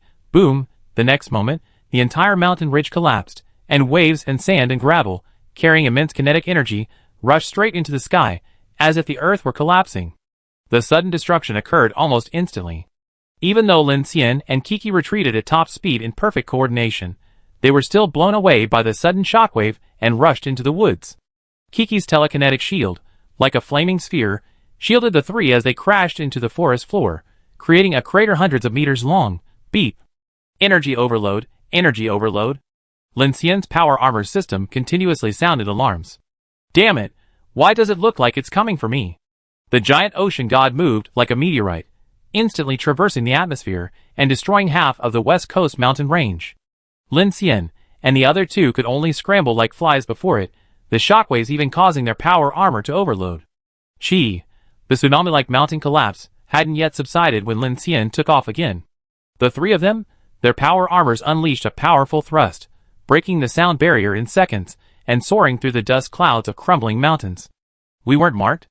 Kiki, flying alongside Lin Xian, said. "Who knows?" Lin Xian had no time to think about these things. He turned back to observe the menacing figure bearing down from the sky, but suddenly, a loud boom erupted from the sky, like a crack of thunder. The next moment, a black tentacle, like a skyscraper, plummeted down from the torrential rain. "Watch out!" Kiki was the first to react. She raised her hand and launched a powerful shockwave towards Lin Xian and Shirji, sending them flying. The next moment, the massive tentacle stabbed down, shimmering with a dark red ionized force field. Even though Kiki was enveloped in a telekinetic shield, the impact sent the three of them flying. Like mayflies, they were instantly devoured by the raging air. Boom! The tentacle blasted from the thunderclouds into the mountain ridge, like divine retribution, instantly causing a hill hundreds of meters above sea level to collapse in pieces.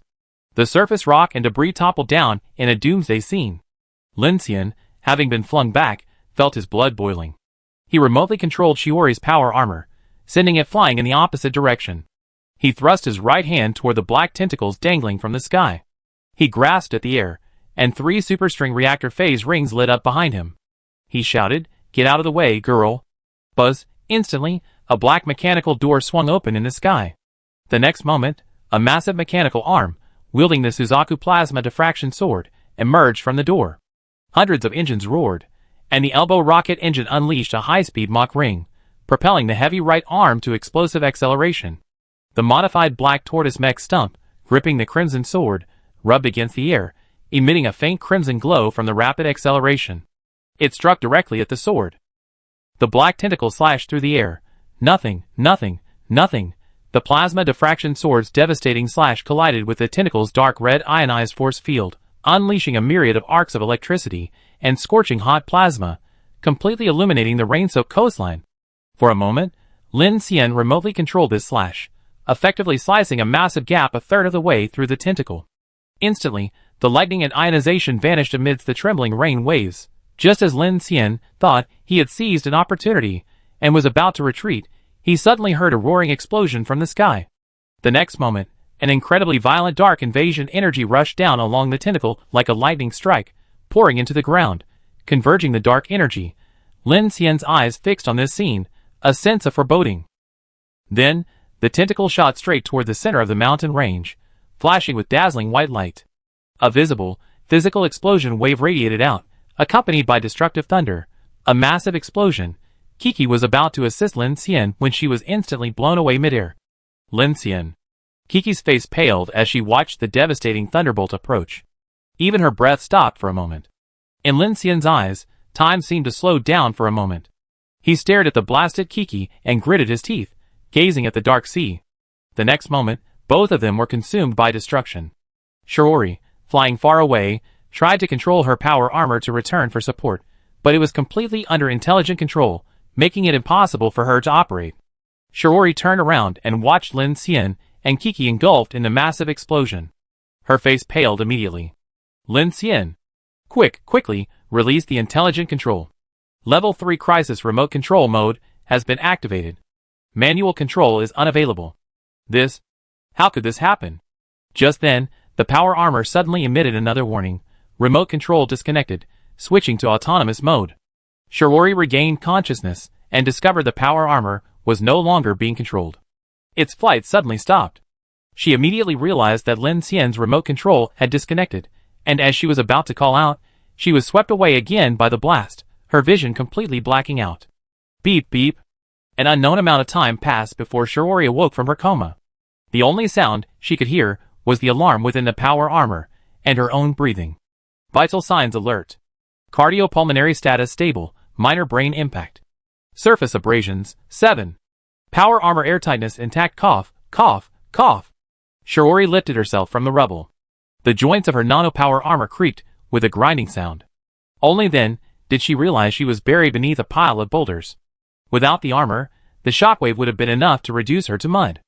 As she looked up at the sky, her breath suddenly hitched. The dark shadow that stretched across the sky slowly shrank within the thunderclouds, countless gigantic tentacles swirling through the clouds, obscuring the sky. The mountain range ahead was shattered, the collapsing rock mass and the 100-meter-high tsunami pushing forward together, crushing even the reinforced concrete ruins into dust in its path. Lin Xian. Kiki. Shiori's expression changed drastically. Facing the oncoming tsunami, she maneuvered her power armor into the sky. The black tentacles had already vanished into the heavens, and the red warning signal searching flashed on her HUD.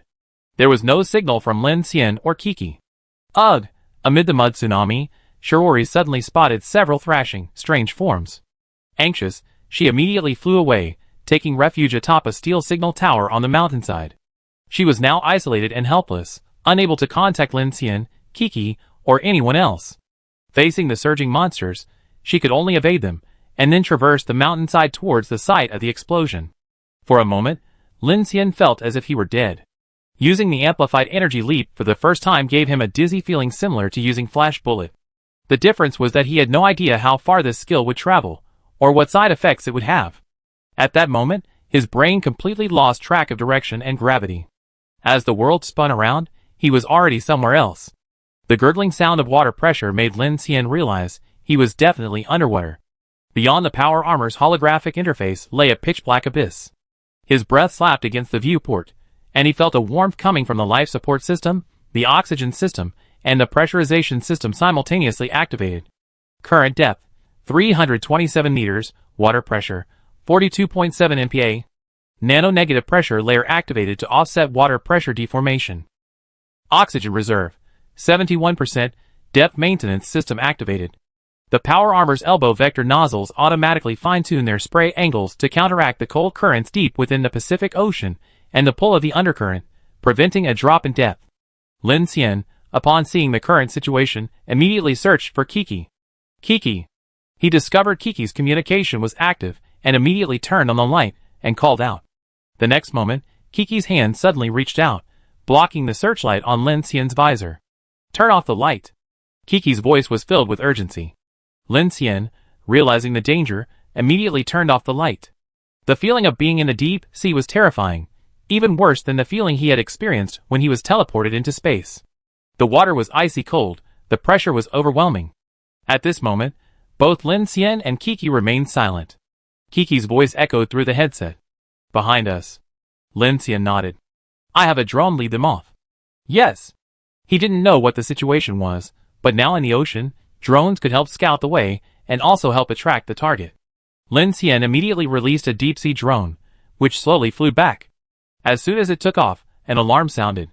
A giant, strange lifeform spotted ahead. Lin Xian and Kiki turned, their faces horrified. They pulled Kiki to a stop. Above the deep-sea drone, a massive, bloody pentagonal maw suddenly appeared. Countless eyes extended from its rim. It was a giant starfish, floating in the deep sea. It looked like an alien creature, hundreds of meters in size. It moved vertically forward, its eyes illuminated by the submersible's lights. It slowly rotated. The next moment, the maw, covered with countless sharp teeth, quickly opened, extending hundreds of slender tentacles that captured the submersible and quickly dragged it into the mouth. The deep sea was pitch black once again. What a massive starfish. Don't move. Lin Xian pulled Kiki along, manipulating the power armor's propulsion system as they slowly retreated, raising their altitude and moving toward the surface.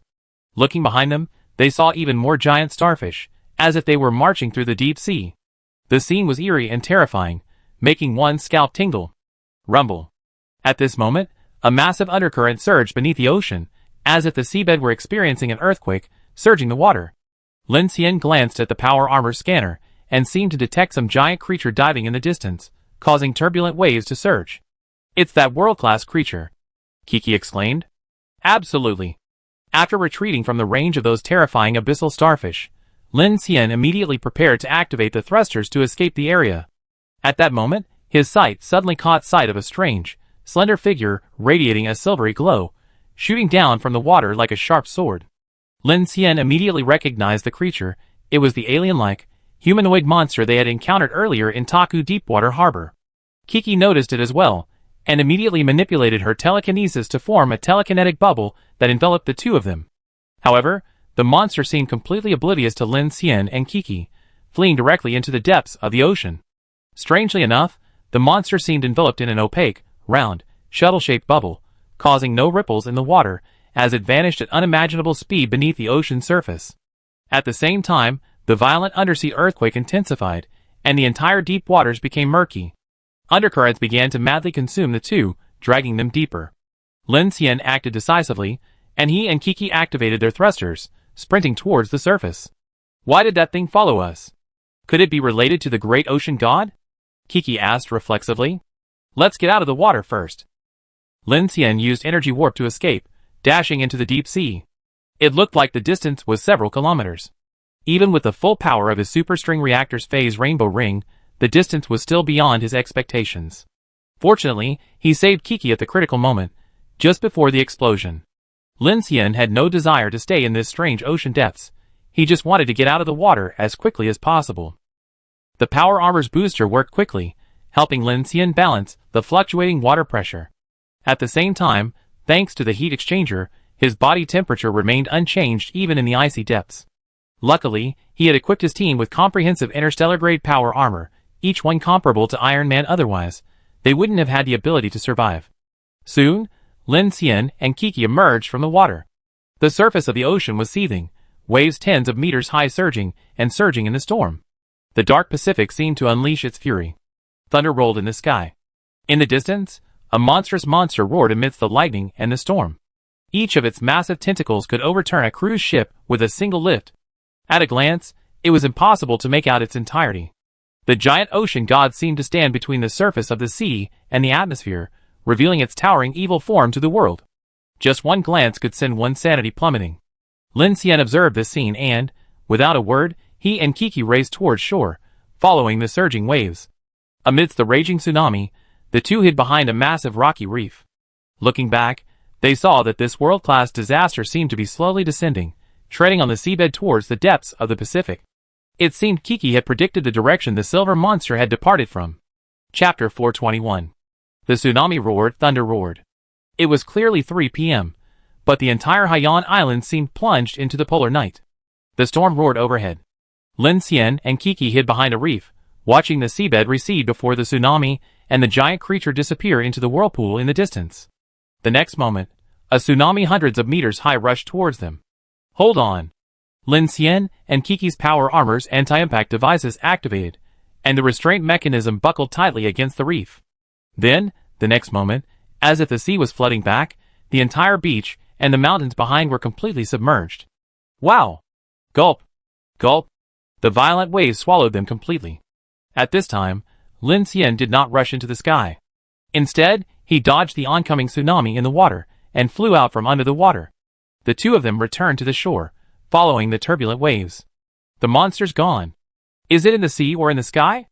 Lin Xian's expression was tense. He had no idea where the giant ocean god was. Thunderclouds blanketed the sky, seeming to block out all light. The sea was turbulent. Even on the island, they felt unsafe in this situation. It should be in the sea. Kiki flew behind Lin Xian, looking back at the massive whirlpool in the distance. Luckily, we weren't marked. This monster is unimaginable. Even the Emperor mech is like an ant in front of it. Lin Xian gritted his teeth. But I just tried it and it worked. If we can solve the problem of the bioforce field, maybe we can try a high-yield nuclear weapon. You're talking as if we have nuclear weapons, Kiki said with a look of fear.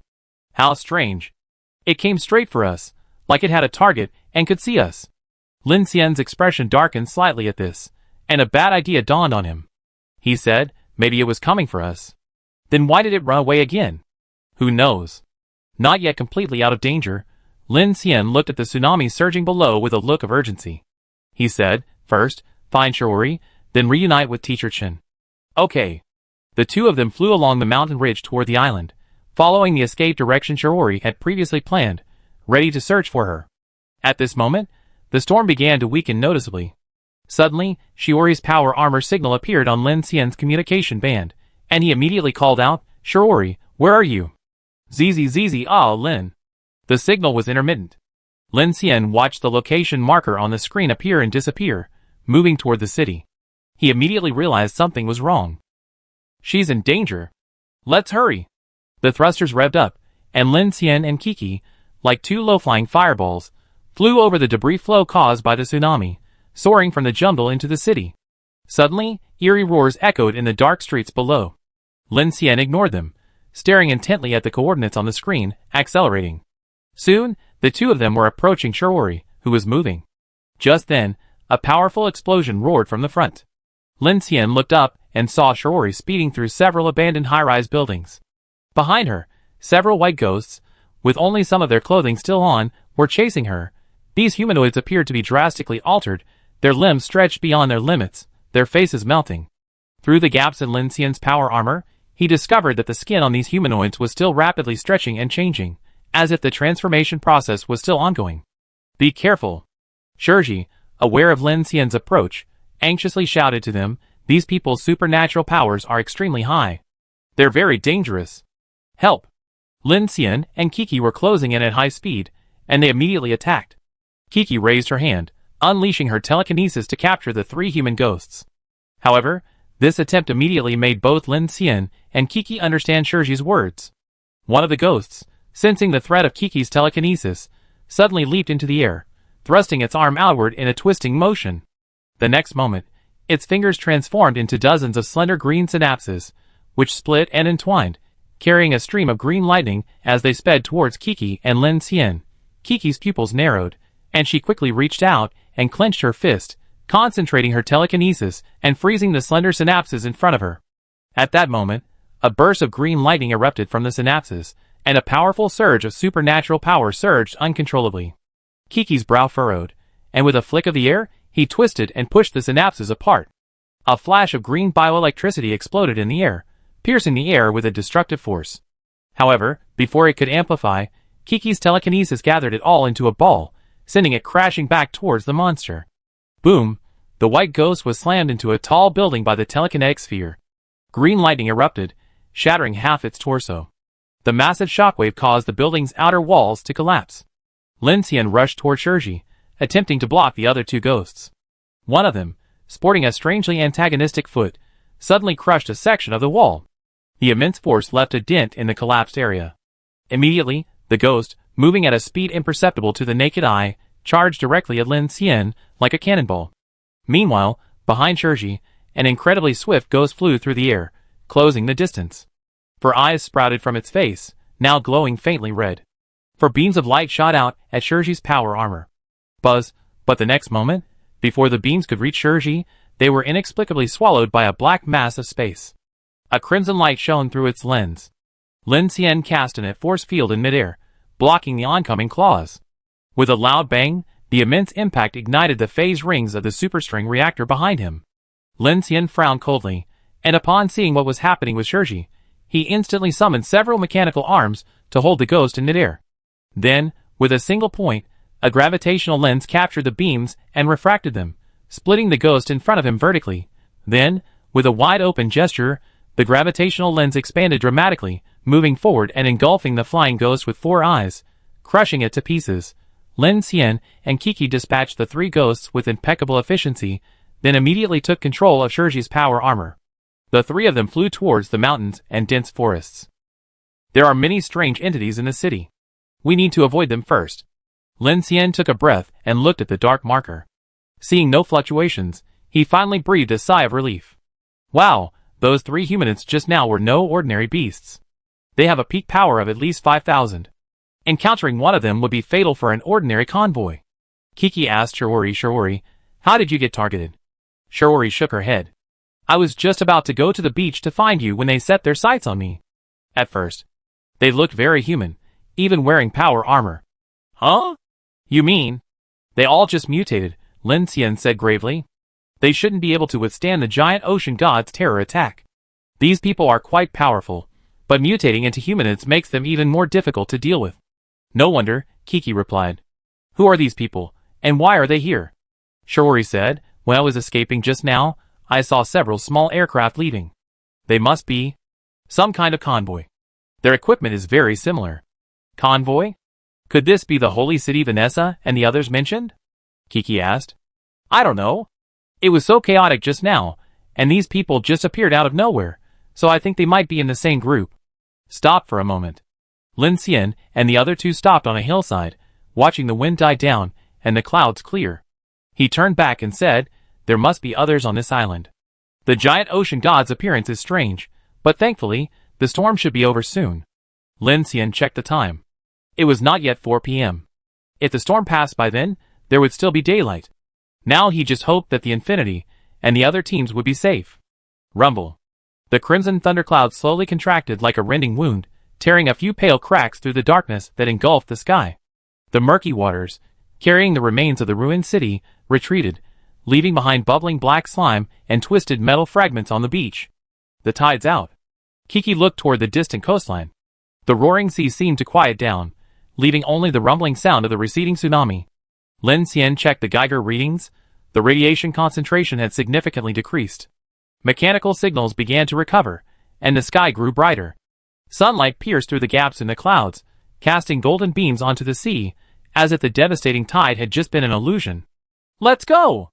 Confirming the situation was improving, Lin Xian, and the other two immediately began flying toward the west coast of the docking port. Before they even got close, they saw vast expanses of shattered streets and buildings. Street after street had been shattered by the massive synapse, leaving deep ravines and scars on the ground, a truly shocking sight. The port's orbital station had completely collapsed, with half its dome completely crumbling. Seeing this, Lin Xian's heart sank, and he began to contact them through his communicator while still airborne. "Teacher Chen, can you hear me?" As soon as he called, a nervous voice echoed through the communicator. "Lin Xian, are you okay?" "We're fine." Lin Xian and Kiki exchanged a glance. They dropped through the hole in the collapsed station's dome and immediately spotted the Infinity amidst the rubble. Fortunately, although covered by a large amount of glass fragments, the Infinity looked intact, and the platform it was on did not completely collapse. Qin Sichuan, Miao Lu and others walked out of the car fully armed, and they were relieved to see Lin Xian return. "That's great. I was worried I couldn't get in touch with you. Are they all right?" Lin Xian asked immediately upon seeing this. "Where are Qian Deli and the others?" Qin Sichuan frowned and replied, "They had just rushed out before you arrived. We contacted Monica and Ning Jing's team through your drone link. They seemed to be in trouble, and Qian Deli led the team to support them." After that, Qin Sichuan displayed a holographic projection in front of Lin Xian. The image showed the remains of a strangely shaped device resembling a floating airship, with the appearance of explosions all around it. "What is this?" Kiki asked. Luo Yang said this thing looked similar to the attractant device Vanessa and the others used yesterday. "We suspect it was the cause of the storm just now." Qin Sichuan looked at Lin Xian, her eyes turned. "Someone deliberately released it." Lin Xian's eyes flashed. "I go check it out. You guys stay in the car and don't go anywhere." Qin Sichuan nodded. "Okay, they're well prepared. Be careful." Lin Xian saw the device on the screen. Although he hadn't scanned it mechanically, he was 80% certain it was most likely a large-scale attractant. Therefore, the group was most likely targeting his Infinity. Thinking of this, Lin Xian's heart sank. Although he was mentally prepared, he still couldn't believe that a world-class disaster could occur. He had to understand what had just happened. This thing was classified as a Type 04 creature by the Phoenix Society. If they had encountered it during the defense of Dawn City, they would have had no chance of victory. However, the human-induced incident just now made Lin Xian feel that this matter might not be that simple. Without a word, he immediately took Kiki and Shiori and flew towards the main city, contacting Qian Deli, Monica, and the others. At this moment, after the storm, the streets of Haiyan City were torn into a shattered mess. Twisted steel bars lay exposed on the shattered streets, and broken glass gleamed brightly in the sunlight. The air was filled with the smell of seawater and the odor of burning metal. From a distant commercial area in the coastal district, the sounds of frantic fighting could be heard. Superpowers burst forth, monsters roared, and gunfire exploded. Ning Jing's team was in the east, Monica's in the north, and Qian Deli, along with Lu Cheng, Shu Qin, and Luo Yang, provided support from the west. Several blocks were engulfed in chaos. There were hundreds of fully armed, black-clad members of the Holy City Organization, each clad in black power armor. Various vehicles shuttled through the ruins, bullets flew, and psychics swarmed from the sky. Meanwhile, scores of Split Tail, Red Bone, and other mutated Holy City Organization members were indiscriminately attacking. Monica stood on the edge of a half-collapsed building, her silver-white power armor gleaming coldly in the sunlight. She swiftly fired a powerful sonic sword towards the street below, instantly piercing the head of a sniper 300 meters away, hiding in a rooftop concealment as he prepared to fire. East rooftop cleared. Her voice languidly rang through the communicator, her posture as majestic as a queen's. She immediately looked down at the street below, a hand on her headset, and called to Sasha, "Sasha, shoot their aircraft down." "All right." Boom, boom, boom. Sasha, piloting the Flying Peach, raced out from behind a building, a surge of air and pressure. Two high-energy plasma pulse ray guns unleashed a blue pulse, blasting an armed aircraft that had just taken off. Then, she began bombing her way through the streets, relieving the pressure on the building. Chapter 422. In the street below, a towering figure clad in black dragon armor stood like a god of war. His evolved blood energy, fueled by the armor's power, imbued him with almost violent strength. With a single high-energy electric hammer punch, he blasted a split-tailed man and half the wall of a small house behind him, creating a massive hole. The resulting shockwave even sent a sniper rifle flying from behind flying away. Boom! The building's black dragon armor slammed directly into the department store, pounding several Holy City soldiers into the ground along with the concrete. He spoke into the communicator. They're not interested in fighting. They seem to want to escape.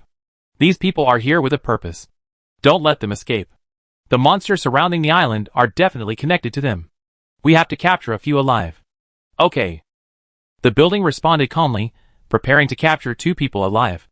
Suddenly, a violent gust of air rushed over, blasting him out into the street. The building sank, and the Black Dragon armor's hydraulic system exerted a tremendous force, sliding 2 grooves in the ground and finally coming to a stop. He looked up and saw a man in light power armor appear like a ghost, his hand shrouded in purple light mist, attacking the face armor of the building's Black Dragon armor.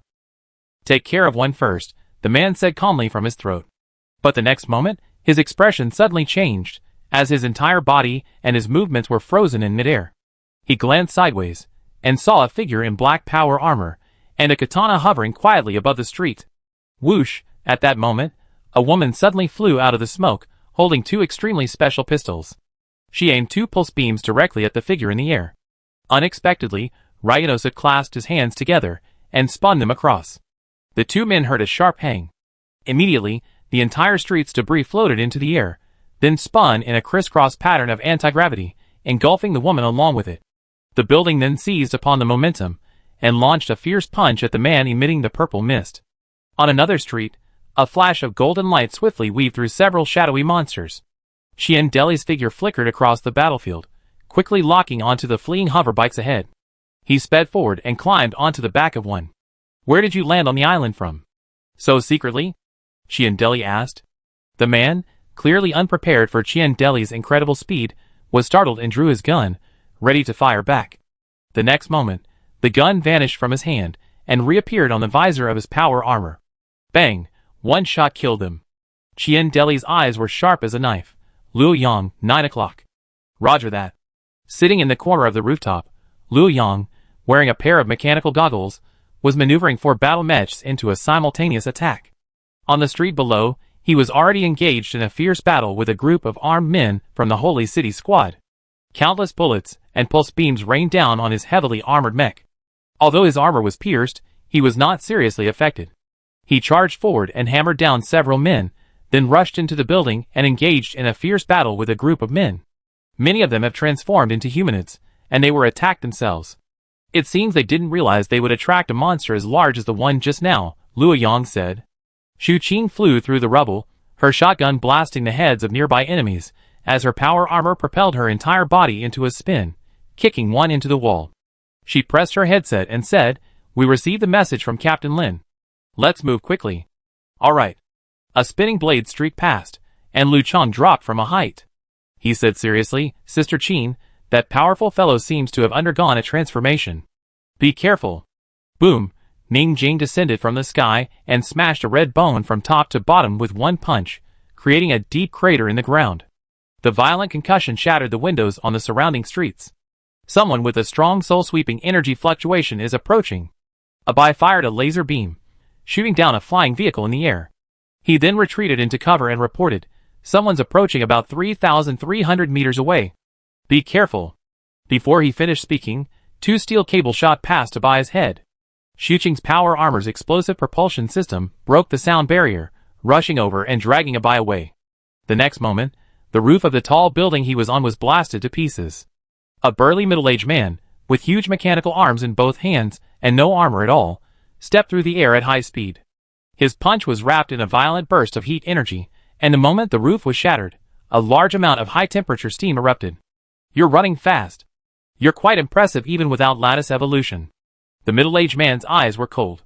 Without any propulsion system, he suddenly emitted a stream of white air and flew toward Xiaoqing and Abai like a cannonball. Xiaoqing pushed Abai away and rushed forward with a knife. Abai in the air dodged and fired a laser beam at the same time. Unexpectedly, the man with the mechanical arm was covered with steam and heat. Abai's laser beam was absorbed by the steam and mist. The next moment, the middle-aged man punched out and collided directly with Xiaoqing's gun blade. Ding!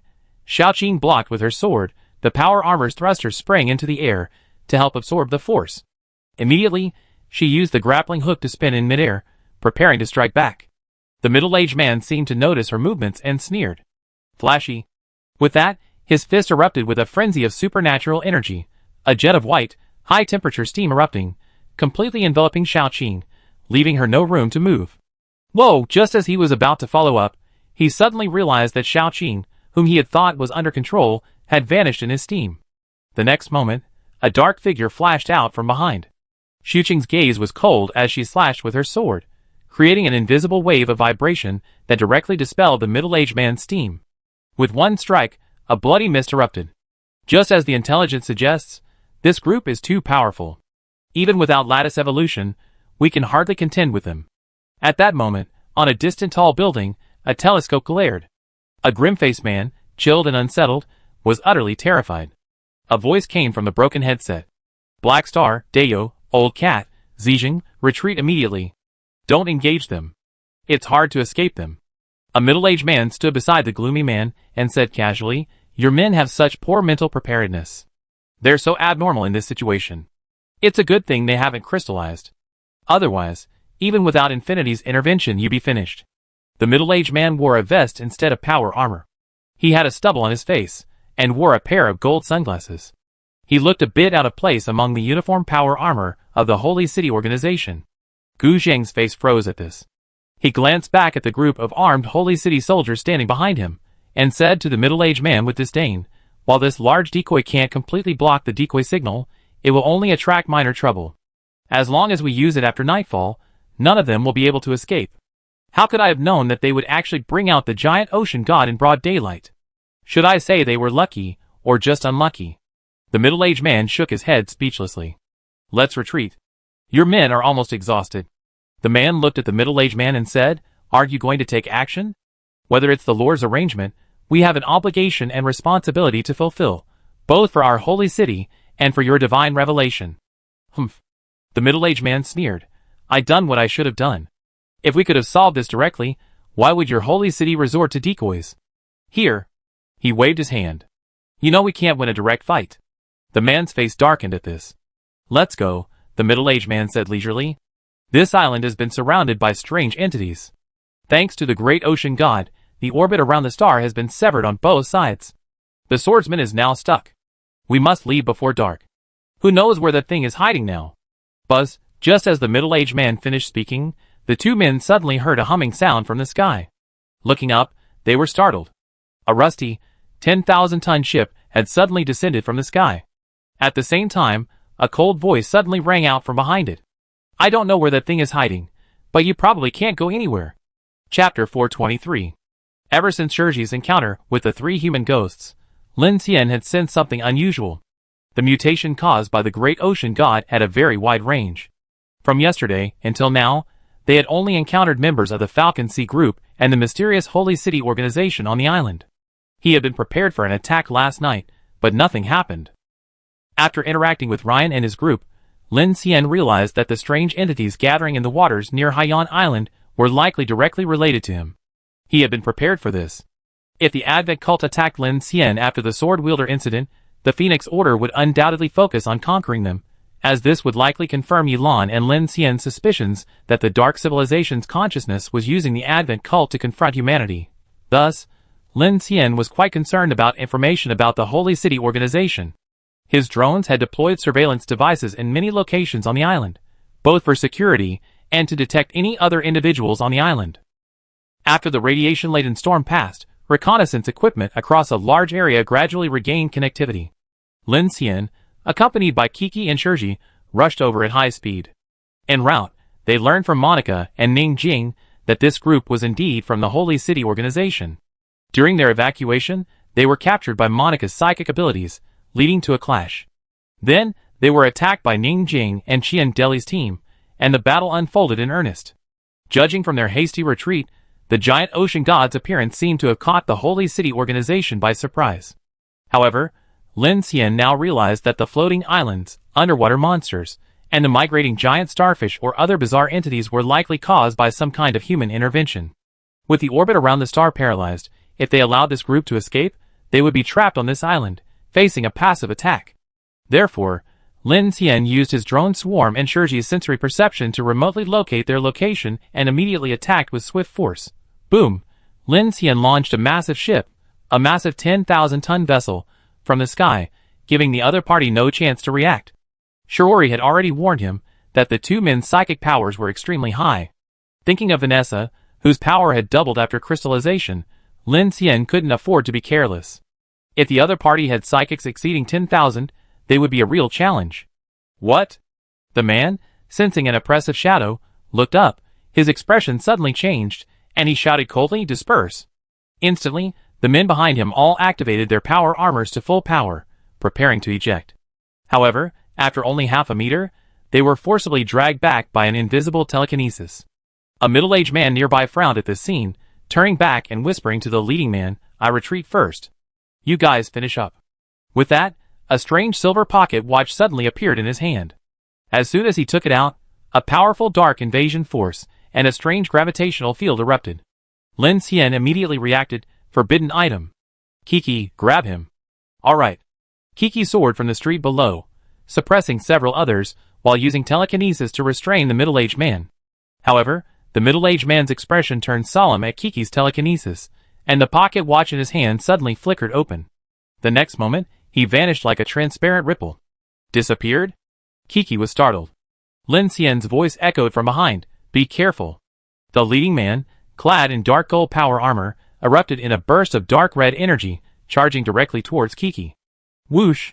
A beam of mechanical energy passed right by Kiki's ear and struck something in midair. The next moment, the man emerged from the smoke and dust. Kiki instinctively used her telekinesis to push the giant ship forward before it could fall.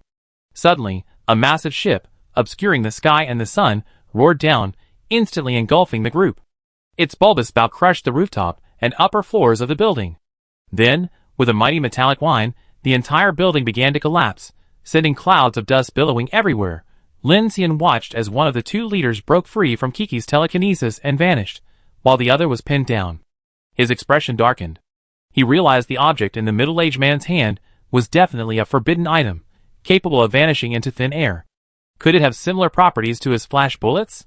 Just then, Shiori's voice rang through his earpiece. "Lin Xian, be careful. There's a presence approaching." "Got it." Lin Xian stood still, the smoke and dust surrounding him. Just then, a ghostly figure appeared behind him. A man in dark gold exoskeleton power armor, his expression stern, raised his right hand towards Lin Xian. Buzz, a flat energy barrier, like a wall of air, flashed before his palm. Then, it shot forward, suddenly expanding, instantly swelling into a massive cube. It unleashed a millisecond-long, high-temperature shockwave towards Lin Xian. With a crackling sound, the spot where Lin Xian stood and the roof behind him shattered instantly, as if sliced through by a precise, square shockwave. The building behind him bore an extremely sharp cut, and Lin Xian, standing right in the center, saw countless concrete fragments around him instantly reduced to dust. Lin Xian, however, seemed unaffected despite being directly in the center of the shockwave. Seeing the faint hexagonal force field shield at his side, the man frowned. A force field shield with such high energy density? It's far beyond your peak power, isn't it? Lin Xian tilted his head to look at him, smiling faintly. If you don't understand this, your master isn't almighty either. The man's face suddenly changed, a cold glint in his eyes. Blasphemy, my master. Damn you! The man was enraged. Blasting arcs of electricity erupted from the joints of his power armor. Dark red energy coursed through the armor like veins. He stomped the ground to pieces, his figure vanishing into a shadow as he charged forward. His right fist, blasted with compressed air, aimed directly at Lin Xian's face, attempting to dismantle his defensive force field. How could Lin Xian allow the other man to test the energy density? He clenched his left hand in the air. Buzz! The force field instantly materialized, transforming into a translucent prism that blocked the fist. The moment the two energies collided, the air within a 10-meter radius was instantly vacuumed, and the explosion shattered all the surrounding glass windows. Lin Xian realized that the opponent must have some kind of energy gathering or resonance-related ability, and his instantaneous explosive power was extremely high. While punching back, he also used an oscillating electric field. With a bang, arcs of electricity radiated from Lin Xian's body, completely engulfing the man. The opponent had not expected Lin Xian's attack methods to be so varied. He was completely engulfed by the electric field, and his power armor was pierced by numerous arcs, leaving tiny red holes. The power armor system went into a frenzy of alarm. At that moment, a high-speed explosion sounded, and before he could react, he was suddenly hit by a torrent of black iron rain robots, falling from the roof, and his body was blown through several floors of the floor. Simultaneously, the pulse lasers of the Thunder Falcon drones followed, giving him no chance to breathe. Kiki, leave him alive. Lin Xian pinned the man down and looked across. He saw Kiki had already used telekinesis to crush several fleeing Holy City soldiers, along with their power armor. He said immediately, "Okay." Kiki was prepared. After dispatching a few of the miscellaneous soldiers, her VK electric blades began to circling the collapsing ship, searching for the middle-aged man. But he seemed to have vanished. Not even Shiori could sense his presence, and the entire rubble of the collapsed building was completely devoid of his trace. At that moment, a strange wave emanated from the old building below Lin Xian. Reflexively, Lin Xian used energy warp to instantly teleport hundreds of meters away. The next moment, a powerful shockwave suddenly rippled through the building above him, sending dozens of floors flying into the air. The reinforced concrete structure shot up like fireworks, disintegrating into the air. A man in dark gold power armor rose from the rubble of the collapsed building and ripped off the half-destroyed visor from Lin Xian's armor, revealing a shadowy young face. Quite impressive, worthy of being the sword-bearer of the Order of the Phoenix. The man looked at Lin Xian in the distance, a seemingly gentle smile on his face. "I'm curious. For such important figures, the Order of the Phoenix didn't even help you complete the lattice evolution, but instead sent you to your deaths on the oceanic orbit. Were they using you as bait?" Chapter 424. Gu Zheng is only in his early 30s. If you didn't tell him, no one would know he was once a top student majoring in environmental protection at a prestigious university. Before the apocalypse, he was a dedicated environmentalist, founding a non-governmental environmental protection organization to promote green ideas and renewable energy, and even had a popular self-media account. Who could have imagined that in less than a year, he would become one of the famous 4 heroes of the Holy City organization, hunting down people with special abilities, and carrying out so-called purification work.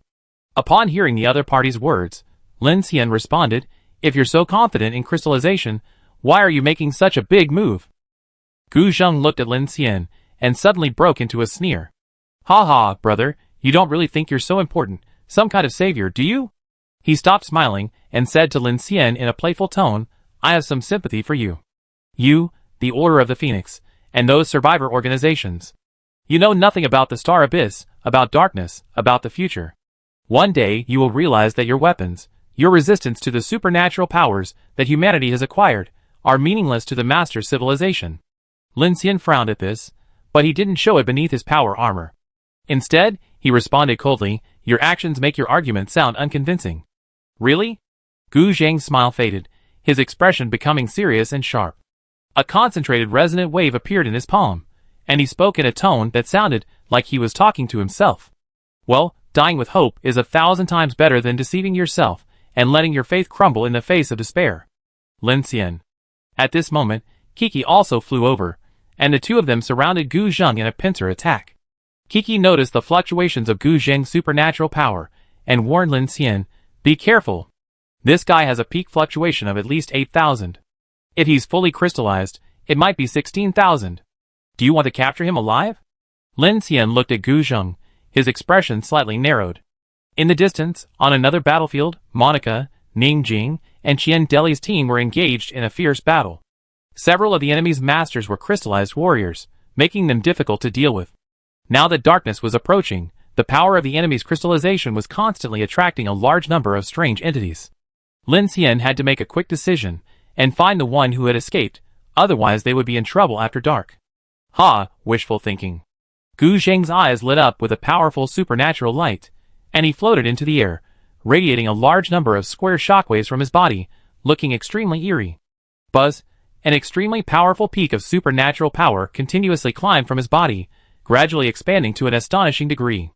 Shirji, watching from a distance, couldn't help but widen her eyes and hurriedly said to Lin Xian, "Lin Xian, his aura is doubling, even stronger than Kiki's." "I know." Lin Xian responded calmly, his eyes constantly observing Gu Zheng. "Is there any connection between your Holy City organization and the SID Foundation?" Just as Gu Zheng was unleashing his crystallized power, Lin Xian suddenly asked him a question. Gu Zheng sneered at Lin Xian, as if he were a clown. "Do you still want to ask what the master's arrangements are?"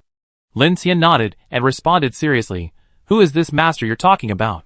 Are you connected to the Dark Civilization, to the beings within the Xingyuan? Humph. Gu Zheng felt baffled by Lin Xian's question. In an instant, his power surged, and the immense dark energy fluctuations began to attract the attention of numerous strange entities.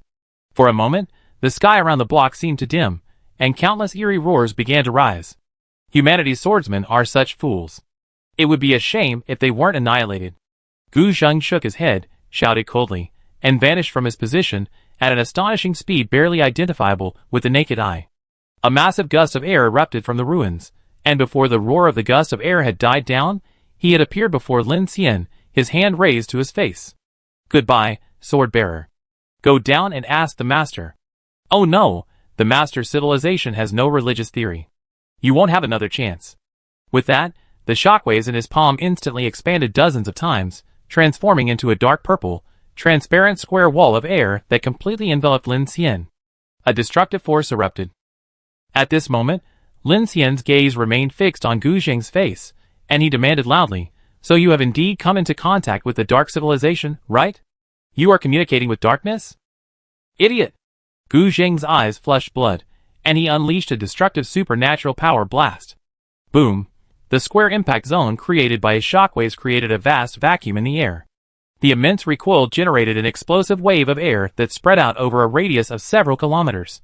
Just when Gu Zheng thought his crystallized, all-out attack had completely annihilated Lin Xian, three hollow, piercing energy sounds exploded in his ears. Buzz! Lin Xian, previously annihilated by the shockwave, now appeared before Gu Zheng like a ghost. Three massive superstring reactor phase rings lit up behind him, and the energy lines of Lin Xian's nano-powered armor erupted with intense light. Gu Zheng watched as Lin Xian's peak energy value soared from 12,000 to a terrifying 18,000, then soared to over 20,000, before reaching a point he couldn't even sense. This sudden change made Gu Zheng's pupils shrink. Immediately, Lin Xian reached forward, countless mechanical tentacles erupting, instantly grabbing Gu Zheng and carrying him over.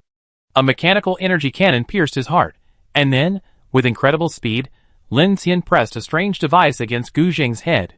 Mycelium brain-computer device. Strictly speaking, brain-computer devices can't ideally acquire information from the human brain. Digital consciousness uploads require a considerable amount of time to compile consciousness signals, but mycelium allows for the intercommunication of consciousness between individuals. Therefore, Lin had just posed several key questions to trigger memory exploration. This way, even if Gu Zheng were killed, he could quickly capture fragments of information and obtain useful information during the forced digital consciousness exploration. You? Gu Zheng had completely unexpectedly been killed by Lin Xian in an instant, despite having extensively analyzed the sword wielder's strength. The data they had obtained showed that Lin Xian's peak power was only around 7,000. In both Shilin City and Dawn City, this mechanical psychic relied on armored forces, like Unit 01 and the Grey Mist Messenger to gain the initiative on the battlefield. They had no idea that Lin Xian's individual combat force actually exceeded 20,000 at that moment, seeing the brain-computer interface Lin Xian had produced. As a high-ranking member of the Holy City, he immediately understood the opponent's intentions. His face paled, and he gritted his teeth and shouted, "Don't even think about it." Instantly, Gu Zheng, realizing his defeat and the opponent's tactics, suddenly widened his eyes, his pupils completely dilated. Within seconds, countless black bloodshot veins crept into his eyes. Lin Xian frowned sharply at this, as he immediately sensed a powerful dark wave engulfing Gu Zheng's consciousness. "He's actively mutating." Kiki rushed over and said, "I know. Help me control him." Lin Xian immediately took Gu Zheng and flew directly to the rooftop where Shirji was. He placed him on the ground and shouted to her, "Shirji, use your powers on me with all your might." Kiki, anticipating Lin Xian's move, immediately said, "Lin Xian, this is too dangerous. I just need a moment." Lin Xian manipulated the mechanical device to completely seal off Gu Zheng, saying, "If we don't get something, we be in great danger tonight." Not only did he want information about the Advent cult, but he also wanted to know exactly what they had deployed on the island. This was the key right now. Otherwise, Haiyan Island felt like a fog, surrounded by monsters, and he had no idea what was happening. So Lin Xian had Kiki control Gu Zheng and let Shirji use her powers on him. He then used Mochizuki Shinji's special brain-computer device to begin invading Gu Zheng's mind, now that his mental power had been depleted. Kiki looked extremely nervous. She looked at Lin Xian and Gu Zheng, who was moving quickly to the side. She was trying to suppress Gu Zheng with her mental power, but was afraid of crushing him to death. She was very anxious for a moment. This was her first time witnessing the transformation of a psychic. Gu Zheng was breathing heavily, his consciousness fading, but his life was not yet extinguished. The blood-red crystal lattice in his chest suddenly reversed, and dark red energy spread from his heart to his entire body, like root-like blood vessels. Numerous black lines began to cover his skin, and it was clear that the skin of a normal human was turning the bluish-white rotting color of a zombie. Die. You all must die. Gu Zheng's final roar echoed from his throat. Gradually, the sound became indistinct, until only a gurgling sound remained. It felt as if a strange creature was surging beneath the skin of his face, causing it to swell and distort. His hair began to fall out in large sections, and his spine stretched with a crackling sound. His shoulder blades pierced the skin, forming the prototypes of bony wings. His finger bones grew into half-meter-long black spurs, and sharp claws began to appear. And all this happened in less than 10 minutes. He's got a high level of dark invasion toxins, Shirji said nervously, constantly using her supernatural powers to suppress Lin Xian's ravaged consciousness. Kiki, observing this, anxiously called out to Lin Xian, "Lin Xian, are you ready? He's turning into a human-like ghost." Ugh! Ugh! Gu Zheng's face was distorted beyond all recognition, more terrifying than a zombie's. His pale eyes were sunken, and the deformation of his spine was causing him to grow taller. A large amount of cuticle had grown on his skull, and the stench of decay spread rapidly. Kiki and Shirji could already sense the potent toxins emanating from this creature. Most terrifyingly, as Gu Zheng struggled, the power of the shockwaves violently manifested itself within him. As his struggle intensified, the mechanical arms Lin Xian had used to restrain him began to crack. Even Kiki's telekinesis was impacted by the shockwaves, causing her to feel an incredibly powerful impact. After its transformation, its powers are out of control. I might not be able to catch it. Kiki looked at Shirji. If it breaks free, I sever the connection to Lin Xian's consciousness. Get Lin Xian away first, and I stop this guy. Shirji nodded, then immediately shook her head. Its vibrations are so strong, almost reaching the soul-shattering level of a supernatural entity. Can you stop it? Get Lin Xian out first. If that doesn't work, call for help. Kiki looked toward the explosions on the distant street. The others should be almost dealt with. Ugh! Ugh! Gu Zheng had transformed into a 3-meter-tall giant, his body a ghastly pale, his face a ghastly. His abdomen had split open, forming a second, monstrous mouth. He looked incredibly eerie. Even his skin was peeling off, releasing puffs of black smoke. Dark purple vibrations began to radiate uncontrollably in all directions. Gu Zheng's transformed humanoid began to break free, attacking Kiki and Shirji. I can't hold it back anymore. Kiki gritted her teeth and exchanged a glance with Shirji. Immediately, finding the perfect moment, she raised her left hand and directly severed the brain-computer connection between Lin Xian and Gu Zheng. Using her telekinesis, she grabbed Lin Xian and Shirji and shoved them away. Bang! They flew backwards. Simultaneously, the tall ghost instantly broke free of its mechanical device. Under the pressure of Kiki's powerful telekinesis, it suddenly opened its bloody maw towards her, and a dark purple beam of vibrations emerged from its mouth. Kiki saw this and immediately dodged. The next moment, a beam of vibrations that dimmed the surrounding light shot out, piercing the sky.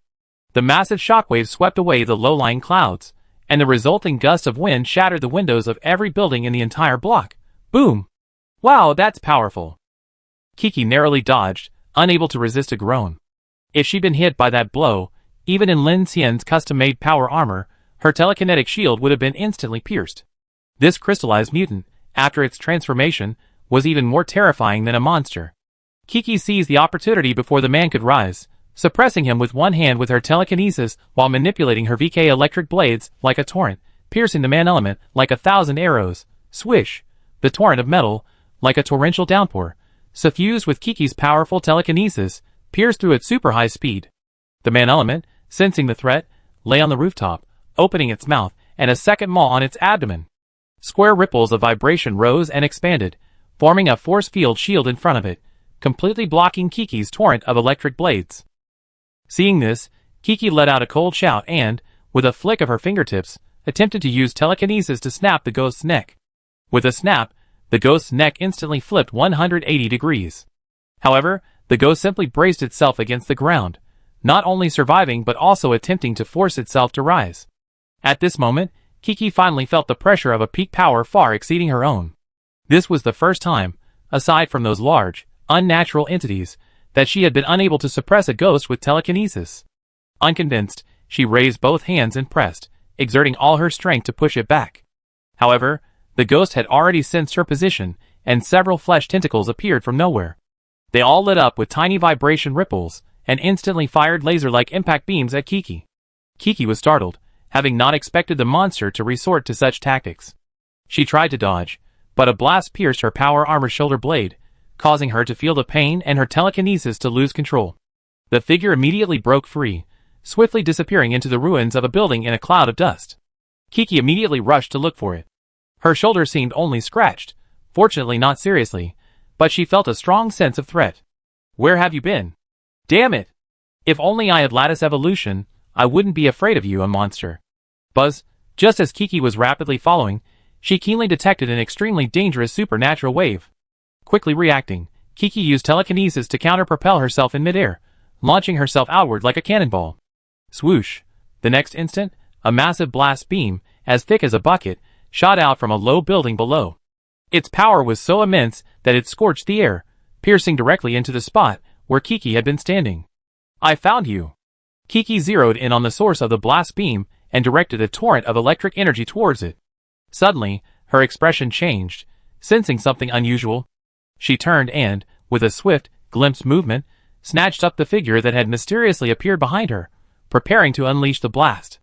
The death beam was abruptly deflected, passing dangerously close to Kiki's face. With composure, Kiki dodged the dangerous blow and, snatching the figure midair, concentrated all her telekinesis, crushing it to pieces, preventing its escape. Buzz! In an instant, a violent, invisible telekinesis, like collapsing gravity, instantly crushed the human spirit into a ball. Just as it was about to burst, the human spirit sensed danger, and suddenly synapses erupted throughout its body, dark energy erupting, preparing to unleash shockwaves in all directions. Nothing. Kiki frowned at the sight. She was in a position where she had no escape, and could only grit her teeth. Her eyes flashed with supernatural light, preparing to crush the human spirit into a meatball as quickly as possible. But as the dark purple shockwaves gradually brightened, it seemed too late. At this critical moment, the surroundings suddenly dimmed. Above, a blazing white sword, annihilating all light, suddenly pierced through the clouds and slashed down. Divine Infinite Burning Sword. Boom! Lu Xingchen descended from the sky, wielding the might of the god of fire, instantly engulfing the human spirit with a scorching heat of 10,000 degrees.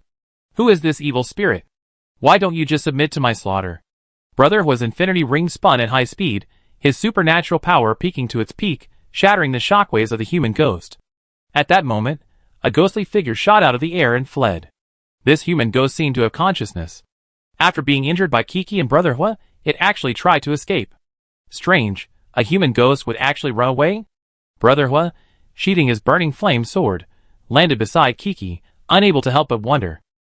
"Stop talking nonsense. Don't let it get away." Kiki glanced at him, immediately controlling her power armor to accelerate, and gave chase with a torrent of electric knives. At this moment, Monica, Ning Jing, and Qian Deli's team all arrived. Seeing this scene, they all prepared to surround and deal with the human ghost. The human ghost moved with incredible speed, leaping through the air and landing on a street rooftop. Immediately, a shockwave erupted, sending it hurtling towards the distant coastline. But just as it leaped into the air, a massive mechanical punch suddenly descended from the sky, the remains of the Black Tortoise. High above Haiyan City, a massive, deep blue mechanical arm swung down with a roar, a mechanical wonder in the sky. With explosive momentum, it slammed Gu Zheng, whose energy surged after crystallization, into the ground. Bang! The human ghost slammed into the ground like a cannonball, its torso disintegrating in midair and shattering into pieces. Chapter 425. At 4:12 p.m., the temperature on Haiyan Island plummeted, and the sky, after the storm, was somewhat gloomy. In the city, violent, uncanny entities continuously emerged from various sewers and buildings, surging towards Lin Xian and his team. Gu Zheng's transformed tall humanoid was shattered by Lin Xian's basalt body with a single punch. The immense impact sent a resounding roar through the ground, sending smoke and dust billowing and debris flying everywhere. The three teams gathered around, each having experienced a fierce battle. Not only was the Holy City Organization's members formidable, but Monica and Ning Jing were also under attack from a mutated crystallized mutant, presenting a significant challenge. On Lin Xian's side, the transformed tall humanoid was terrifyingly powerful. Even Kiki and Brother Hua, the Infinite, were unable to suppress it. If Lin Xian hadn't regained consciousness at the critical moment, it would have escaped. "How's it going? Did you get any useful information?" Kiki asked. Ning Jing shook her head, looking down at the monsters blasted into a bloody mass below. She said solemnly, "I wonder what kind of training these people have gone through. They can actually trigger their own mutations. They're even more difficult to deal with than ordinary psychics. They don't look like a normal survivor group, but more like a religious organization," Qian Deli said. "They're really cruel to their own people. Could this be some side effect of this crystallization?" Shu Qin asked. "While we were retreating, we detected some unusual activity," Monica, who had initially sparked the fight, said to Lin Xian. "They're coming from the direction of the orbital station. I think something's amiss, so I want to stop them before dark." "Where did these guys come from?" Brother Hua folded his arms across his chest. "They quietly approached the west side of the city. The storm just now was probably caused by them." Luo Yang held up his mobile device and projected a holographic image of the strange device from earlier. "This thing is radioactive. I captured the energy fluctuations of the attractant Vanessa and the others used. But what I find strange is that if they were going to attack us, shouldn't they have done it after dark?" Kiki looked at Lin Xian. Lin Xian's expression had improved somewhat as Shirji's powers had returned. He took a deep breath and interrupted the discussion. "Because they can't completely block this thing, they're only able to release it during the day. It's easy to evacuate. If a chain reaction sets in, the marks on us won't be easily removed until nightfall." Lin Xian looked at everyone now smeared with secondary marks by the strange entities, and said solemnly, "The Holy City organization is heading for us, but judging by the situation, their plan has some flaws." "Lin Xian," Kiki asked him, "what did you gain?" Lin Xian panted for a moment. This method of using brainpower was simply insane. If Chu Yan were here, the problem would be much simpler. Without psychic abilities, Lin Xian could only risk using mycelium connection, which was extremely unstable. Moreover, Gu Zheng was on the verge of mutation. If he wasn't careful, he would be completely assimilated by the mutation. Fortunately, Shirji was there to help. "It's not good." Lin Xian looked at the strange entities swarming below and said in a deep voice, "Those strange entities in the surrounding waters are indeed theirs. Now I'm worried that the Garan volcano and that forbidden object are also connected to the Holy City organization. We're trapped on this island now, and the situation is very unfavorable." "Are you saying that the anomalies on this island were all planned to target you?" Monica frowned. "The Order of Phoenix probably didn't even know when we were leaving." "How did they know?" Lin Xian shook his head. "I don't know. This guy keeps talking about the Lord.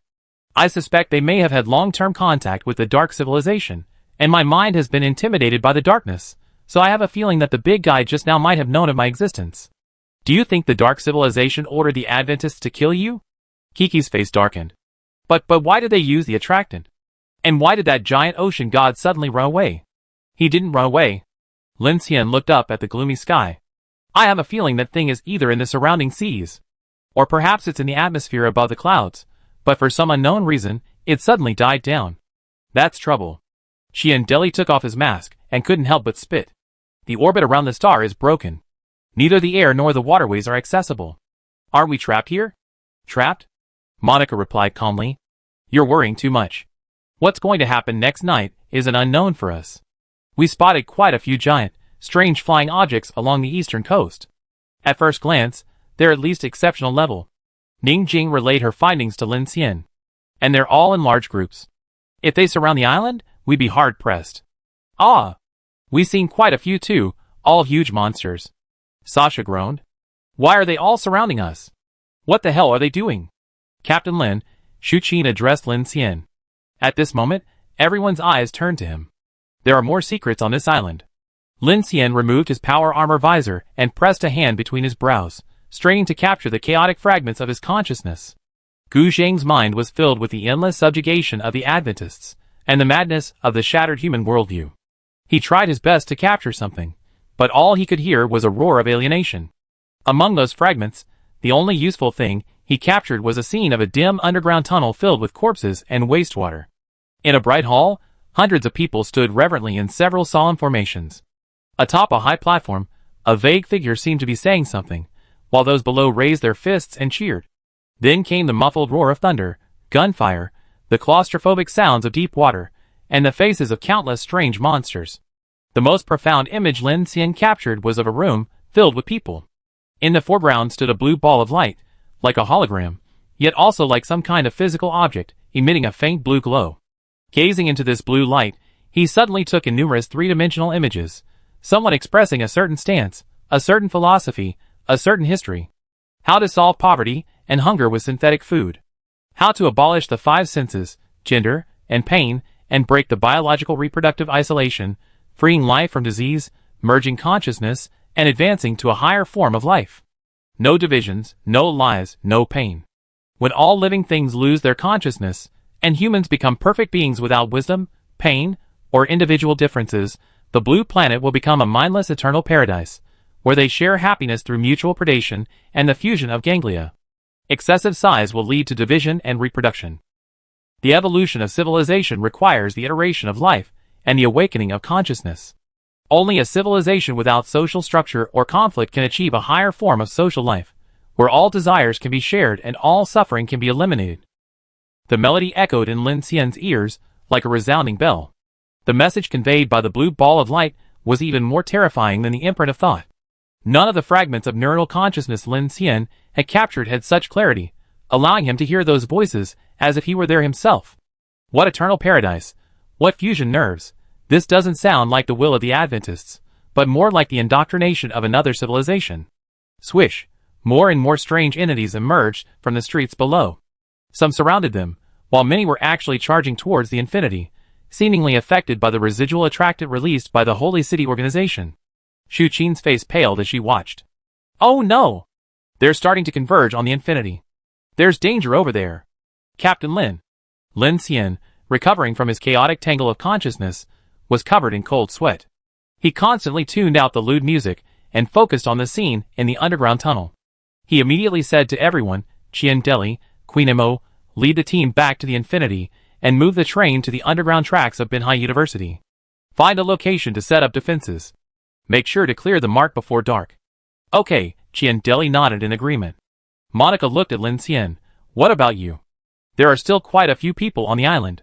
The one who escaped used some forbidden item.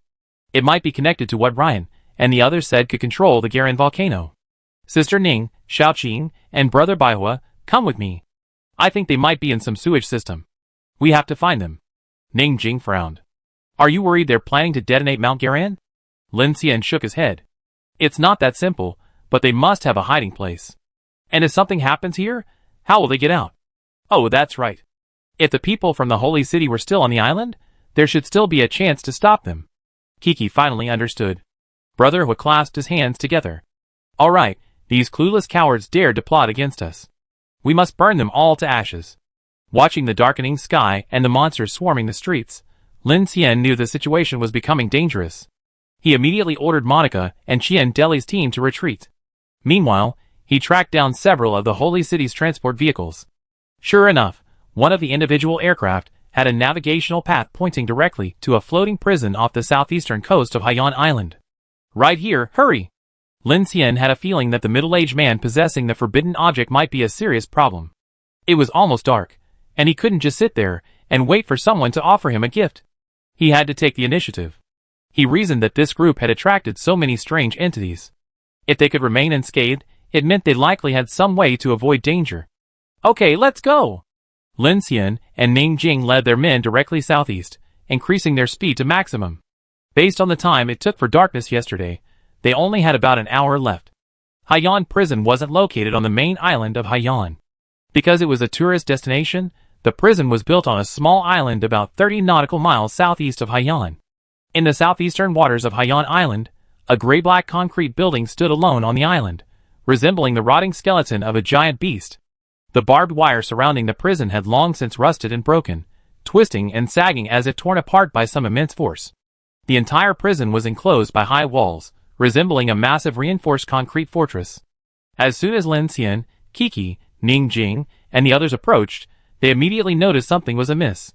Why are there still zombies in this place? Looks like they're survivors of the recent mutation. Lin Xian surveyed the prison from atop the high wall. He noticed numerous tents and huts, and numerous defensive weapons were deployed along the walls.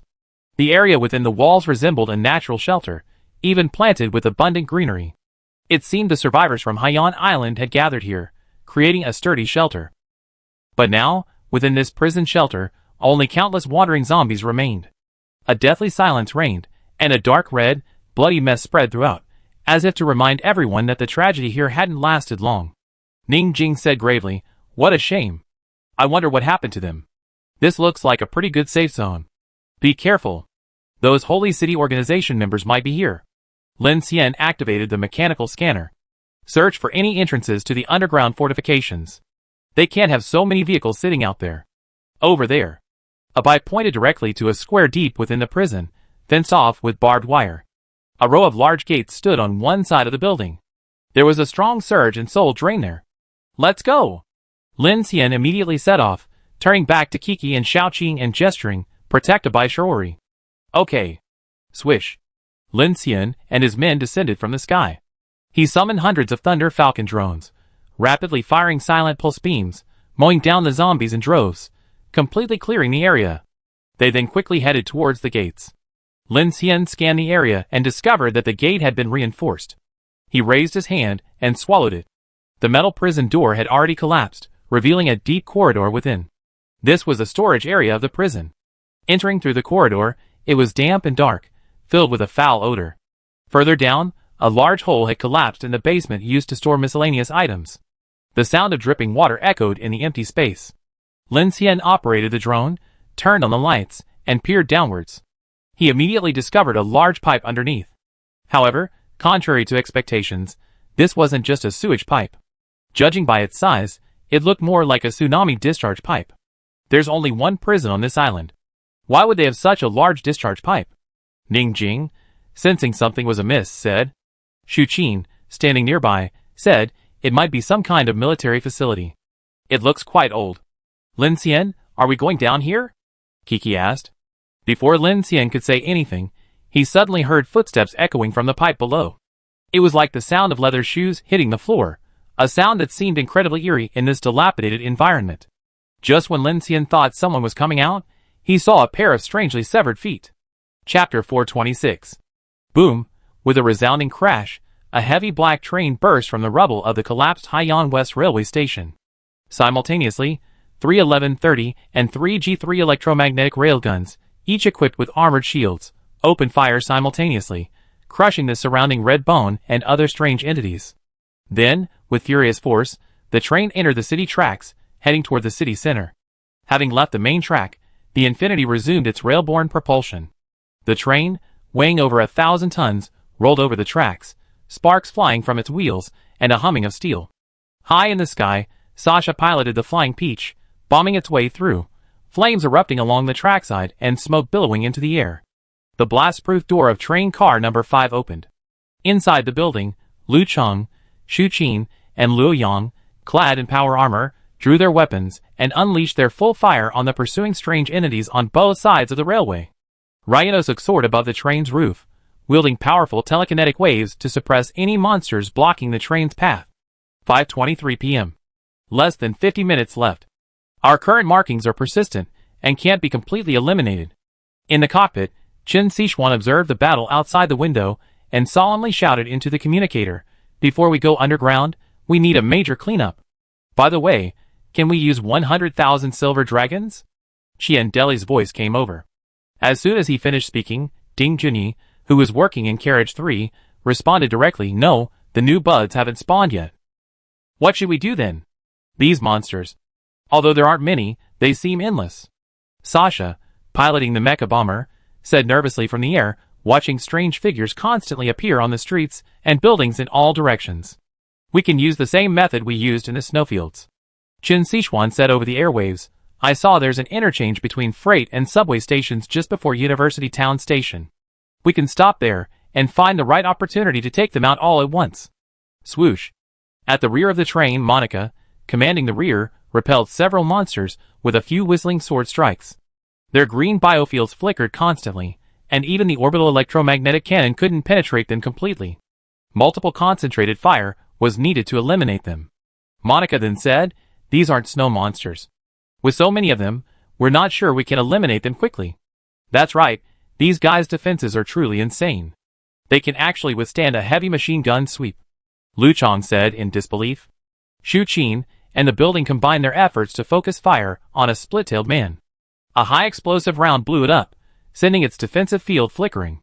Seizing the opportunity, she fired a pulse cannon shot, shattering the creature's upper body instantly, sending its flesh splattering against the roadside buildings. Their bioforce field has limits. Continuous attacks will overload it, or it can be broken by attacking with an energy density higher than the field itself. Shu Qin immediately told Xia Yuan and Miaolu, who were operating the train's weapon station in Car 2, adjust your attack strategy. Let the onboard weapons concentrate fire, and eliminate them before switching targets. Okay. Xia Yuan immediately made adjustments, while Miaolu, standing by, also helped with the arrangements. She then said, why hasn't Viola returned yet? The signal link is completely down. Captain Lin sent Viola out to explore the route along the track chain. It looks like she won't be back before dark, Xiao Yuan said. Swish. Just as Shu Qin and the building dispatched a split-tailed man, a high-flying figure streaked through the air. Sun Yuzhen, clad in a suit of flight armor custom-made by Lin Xian, boasting wings and a missile launch system, landed directly on the wall. 6 spider-like robotic arms extended from her back, pinning them to the wall. She then produced a special container and collected a mass of flesh and blood before swooping down again before the monsters could pounce. What are you doing? In Carriage 7, Qian Deli opened the door and kicked a red bone away. Seeing Sun Yuzhen flying back, he asked curiously. Director Ding asked for this. He said he wanted to study this bioforce field. Sun Yuzhen replied, immediately folding her wings and sprinting towards Carriage 3. Qian Deli shrugged. Well, it would be best if all our trains had this kind of defensive force field. It's more powerful than steel armor. There are at least 40 or 50 of these biological daylight creatures out there right now. At this rate, if we stop, we only have 2 minutes to attack. Sasha, soaring through the air, calculated data using the mech's computer, and said, and the number seems to be increasing in our direction. Maybe. Less than 2 minutes. 1 minute is enough. Bang, a dazzling sniper beam exploded, and the Infinity's cockpit door swung open. Chen Sichuan, wielding the Night Hunter, which towered over her, unleashed a plasma confinement cannon, instantly piercing a split tail and a red bone, blasting a hideous, bloody hole the size of a wash basin into their bodies. Ugh! Chen Sichuan's expression was grim. She pressed the Night Hunter's energy rewind button and spoke into her headset. Ryanosuk, please give your orders. Ryanosuk's voice was hoarse but respectful. Once we arrive at the loading station, there's a cargo hold area to the north. I need you to use your abilities to gather all monsters within sight into one area, preferably no more than 10 meters. Can you do that? Ryanosuk pondered for a second, then immediately said, if we just want to gather them together, fine. Okay. Chen Sichuan continued, everyone, gather on the right side of the train. After Ryanosuk takes control, everyone will focus their firepower. Sasha, Madoka, the Flying Peach, and the Infinity will prepare their firepower deployment. We need to launch a full-scale concentrated bombardment. Then, Lu Yang, Monica, finish with your abilities, and the rest of you will provide additional firepower. Okay. That sounds promising. Okay, Captain Chen. And more. Chen Sichuan said to Xia Yuan, prepare to deploy a Storm IF-12 supersonic air-to-ship missile. Also, deploy the Hyperion directional confinement cannon that Lin Xian has prepared. If the situation isn't resolved within a minute, deploy this super weapon. Xia Yuan immediately responded, understood. Wow, I forgot about Brother Lin's space-based weapon. Sasha's eyes lit up. With this, we definitely kill these guys instantly. Not bad, double insurance. Qian Deli replied with a sigh of relief. That should be all right now. Monica's voice echoed over the communication channel. Let's try our best to handle this. It's only a level 2 mark now. It would be a waste to use the Hyperion directional confinement cannon on all these monsters. Yes, this thing can pose a threat even to S ranks. We should use it with caution, Shu Qin agreed. Chen Sichuan immediately responded, I understand.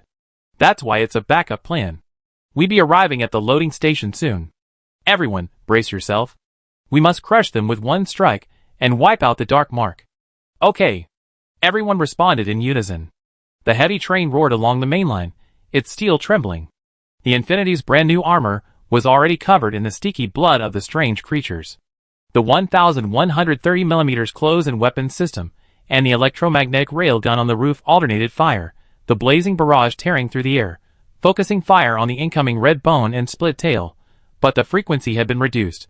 Inside the train, Miaolu had already deployed the PX-05 robots for another round of reloading. The PX-05 robots formed a line, their mechanical arms accurately delivering 1,130mm rounds to their positions. The clanking of metal from the ammunition boxes mingled with the hiss of steam release, preparing for the next barrage of fire. These monsters, which haunted the daytime, were far more numerous than imagined. Their bioforce fields flickered in the gunfire, like the phosphorescent glow of a demonic spirit. Just as the fire erupted, Qin Sichuan began to slow the train. Ahead, at the end of the rusted tracks, an abandoned freight loading station stood like the skeleton of a giant beast in the setting sun. The mark remains at level 2, Ding Junyi's voice came calmly. The scene of the freight station flashed past the porthole window. Rotting containers piled under a collapsed awning. Rusted gantry cranes slanted into the ground, like broken vertebrae. Under the setting sun, the platform was covered with dried blood, scattered bodies, and various garbage. All north and south, gather. Sasha's flying peach bomber flew over the platform, its winged shadows sweeping across the peeling no fireworks sign on the wall. The train screeched to a halt, its steel hinges groaning harshly. Ryanosuk. Qin Sichuan, seizing the perfect opportunity, commanded immediately. Yes, sir. With a chorus of voices, Ryanosuk soared from the roof of the train. He raised his hand and swished through the air, ripping open a gap in the center of a collapsed warehouse at the loading station. Metal structures and beams scattered everywhere. He spun around, capturing each monster swarming toward the infinity. With a precise grab, he snatched them all up midair and flung them directly toward the center of the warehouse. A buzzing sound emanated from the biofields of those strange forms, and telekinetic ripples exploded around him. The air seemed to be stirred by an invisible giant hand. Ryanosuk wasted no time, gathering the monsters like sandbags. Everyone, concentrate your fire. At this moment, the turrets of the Infinity's multiple weapon stations had already turned, and those who had been prepared for this moment simultaneously opened fire. Beep! Ammunition from the three 1,130mm guns rained down instantly, their ammunition chains weaving a crimson waterfall. The blue light of the electromagnetic cannon pierced the swarm of monsters. The metallic storm of tens of thousands of tungsten armor-piercing rounds shone simultaneously with the light of the electromagnetic railgun. In the sky, Sasha, piloting a mecha bomber, had already launched a direct blue beam from the Star Shock cannon and two high-explosive cannons, diving down. Full fire. Boom! A black missile exploded from the Infinity's carriage, streaking across the sky. The Storm IF-12 missile swooped down, trailing flames. The shockwave lifted the container wreckage 30 meters into the air. At the same time, Luo Yang's blast wave, Monica's sonic sword, the building, Qin Sichuan, Xu Qin, and Lu Cheng all unleashed their full firepower. At this moment, the loading platform on the right side of the Infinity was almost instantly engulfed in flames. The strange creatures thrown by Ryanosuk seemed to be thrown into a fire meat grinder. Their powerful biological force fields flashed before they were instantly shattered by the violent fire. Thanks to the exquisite coordination of the Infinity's masters, these monsters had no time to resist before they were blasted to pieces. Level 1 mark. Inside Car 3, Ding Junyi simultaneously monitored the soul evasion meter and the hell-black chrysanthemum. She released her affinity, allowing the hell-black chrysanthemum to continuously absorb the black smoke from the dead outside the car, and then stared intently at the red light on the pedals. Almost there. Qin Sichuan kept a close eye on Ding Junyi's feedback as she fired the Dark Hunter. The moment the dark mark value on the terminal screen returned to 0, she immediately pushed the driving lever. Full speed ahead, Ryanosuk, give it a push. Qiandeli, get the attractant. Luo Yang, have your mech scout ahead and prepare to enter the underground tracks. Okay. Understood. Under Qin Sichuan's command, Ryanosuk descended from the sky, raised his hand, exerted his control, and grabbed the entire body of the Infinity, then thrust it forward. Boom! Instantly, everyone on board felt a tremendous shove from behind. The multi-thousand-ton train barreled hundreds of meters down the main line, sparks flying from its wheels as its engine roared, accelerating to maximum speed. At the same time, Qiandeli produced a makeshift version of the device Lin Xian had used to scan Guide's attractant, exerted his superhuman speed, and leaped from the Infinity. He flew several streets away and detonated it, drawing the strange entities previously affected by their dark mark in another direction, completely clearing their path. Soon, under the setting sun, a descending track appeared ahead of the main line, marking the entrance to the city subway. At that moment, Luo Yang, clad in a holographic visor, controlled his mecha and drones, launching them through the jet system. Several robots and dozens of drones were the first to plunge into the darkness. Going underground again? What a terrible experience. Qian Deli, returning to the train at high speed, gazed at the dark tunnel ahead. Due to a power outage, the tunnel was completely dark, like a pitch-black abyss. Their previous late-night escape from Eugene City had faced the collapse of an underground tunnel. The train was beneath this, creating a conflicting feeling of both safety and danger. However, thinking of the giant ocean god he had seen during the day, Qian Deli now felt that hiding underground wasn't a bad idea. Wow! The moment the Infinity rushed into the tunnel, darkness enveloped it like asphalt. The headlights revealed dried black blood stains on the tunnel walls. The tunnel was filled with the bodies of various dead zombies, their bones crackling beneath the iron wheels. It was clear that no living creature had entered this place in a long time. A damp, rancid smell mixed with the stench of blood filled the ventilation system. Xiao Yuan dry-heaved as she closed the rooftop weapon station, sealing the Infinity back to its original state. What a terrible smell. Miao Lu frowned. Quickly check the seal, Xiao Yuan said nervously. The Infinity was modified to be an underwater airtight chamber, but the weapon station had to be retracted to be completely sealed. Miao Lu activated the internal air purification cycle, and the two finally breathed a sigh of relief. Monica entered the cockpit and, along with Chen Sichuan, peered out the porthole into the tunnel. Sticky droplets dripped from the tunnel ceiling, as if moldy. Because it was an island, the air was extremely humid, and the tunnel was filled with a sticky, foul-smelling air. Those things are hiding underground. We could very well run into them. If there's one or two, we have to deal with them immediately. As long as we don't have any marks before dark, we'd be safe hiding here. Chen Sichuan was looking at the driving map. The air defense maintenance section is just ahead. Monica, everything underground depends on your and Luo Yang's perception now. If there's any movement, deal with it immediately. Don't worry. Monica looked at Chen Sichuan meaningfully, then smiled faintly. You're getting better and better. Chen Sichuan didn't respond directly. Soon, the train slowly slid into a maintenance section away from the main tunnel. The rusty maintenance platform was piled with moldy explosion-proof boxes. After stopping, Lu Chong and Delu immediately jumped out and poured deodorant on both sides of the track all the way to the entrance of the maintenance section. The pungent chemical smell temporarily overwhelmed the stench of decay. Luo Yang and Shasha immediately began deploying defenses at the entrance, and deployed patrol drones to penetrate deeper into the darkness. Several covert signal drones were deployed outside the university station via data link to communicate with Lin Xian and Viola. At this moment, Chen Sichuan hurried to carriage number 3 and asked Ding Junyi, "How's it going?" Ding Junyi's eyes glowed green, and the affinity of her plant powers returned to the black chrysanthemum of the territory. She immediately said to Chen Sichuan, "It's cleared. The black chrysanthemum hasn't sensed any other threats. We should be in silent mode now." Beep beep. At this moment, the alarm for darkness blared within the carriage. Chen Sichuan took a deep breath, turned around, and looked at all the carriages. Lock the doors, turn off the lights. Bang. Instantly, the lights on the Infinity train went out, and white smoke emanated from the pressure relief valves beneath the wheels.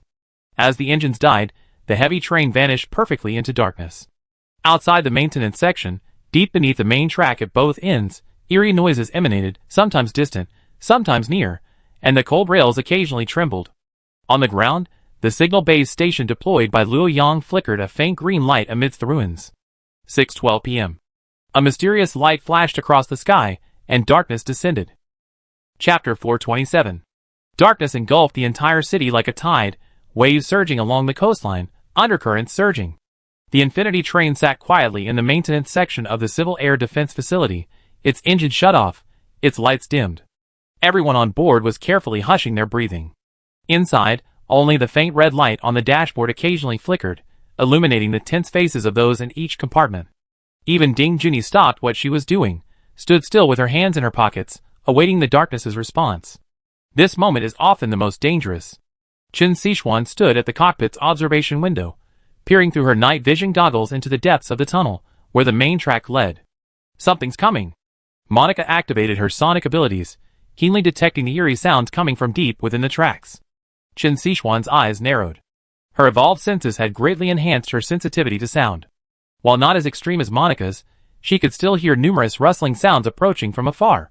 Everyone, prepare to fight. Chen Sichuan whispered into the communicator, her expression tense. A rustling sound emanated from the tunnel, like some multi-legged creature crawling along the tracks, occasionally interspersed with low growls, as if their throats were filled with rotting flesh. As the noise intensified, the Infinity's fists clenched. Shu Qin and the others rested their fingers lightly on the triggers, ready to fire. At that moment, Qin Sichuan and Monica watched through the night vision goggles as several eerie figures swiftly passed by, roaring and dashing off into the distance, seemingly unaware of the Infinity's presence. They're heading in the direction of the attractant. The footage transmitted by Luo Yang's drone showed a group of red bones sprinting along the main track. Their bones glowed eerily in the darkness, as if driven by some force, madly rushing deeper into the city. It's not just us who released it, but also the giant creature released earlier by the Holy City Organization. The darkness must have focused its attention in that direction.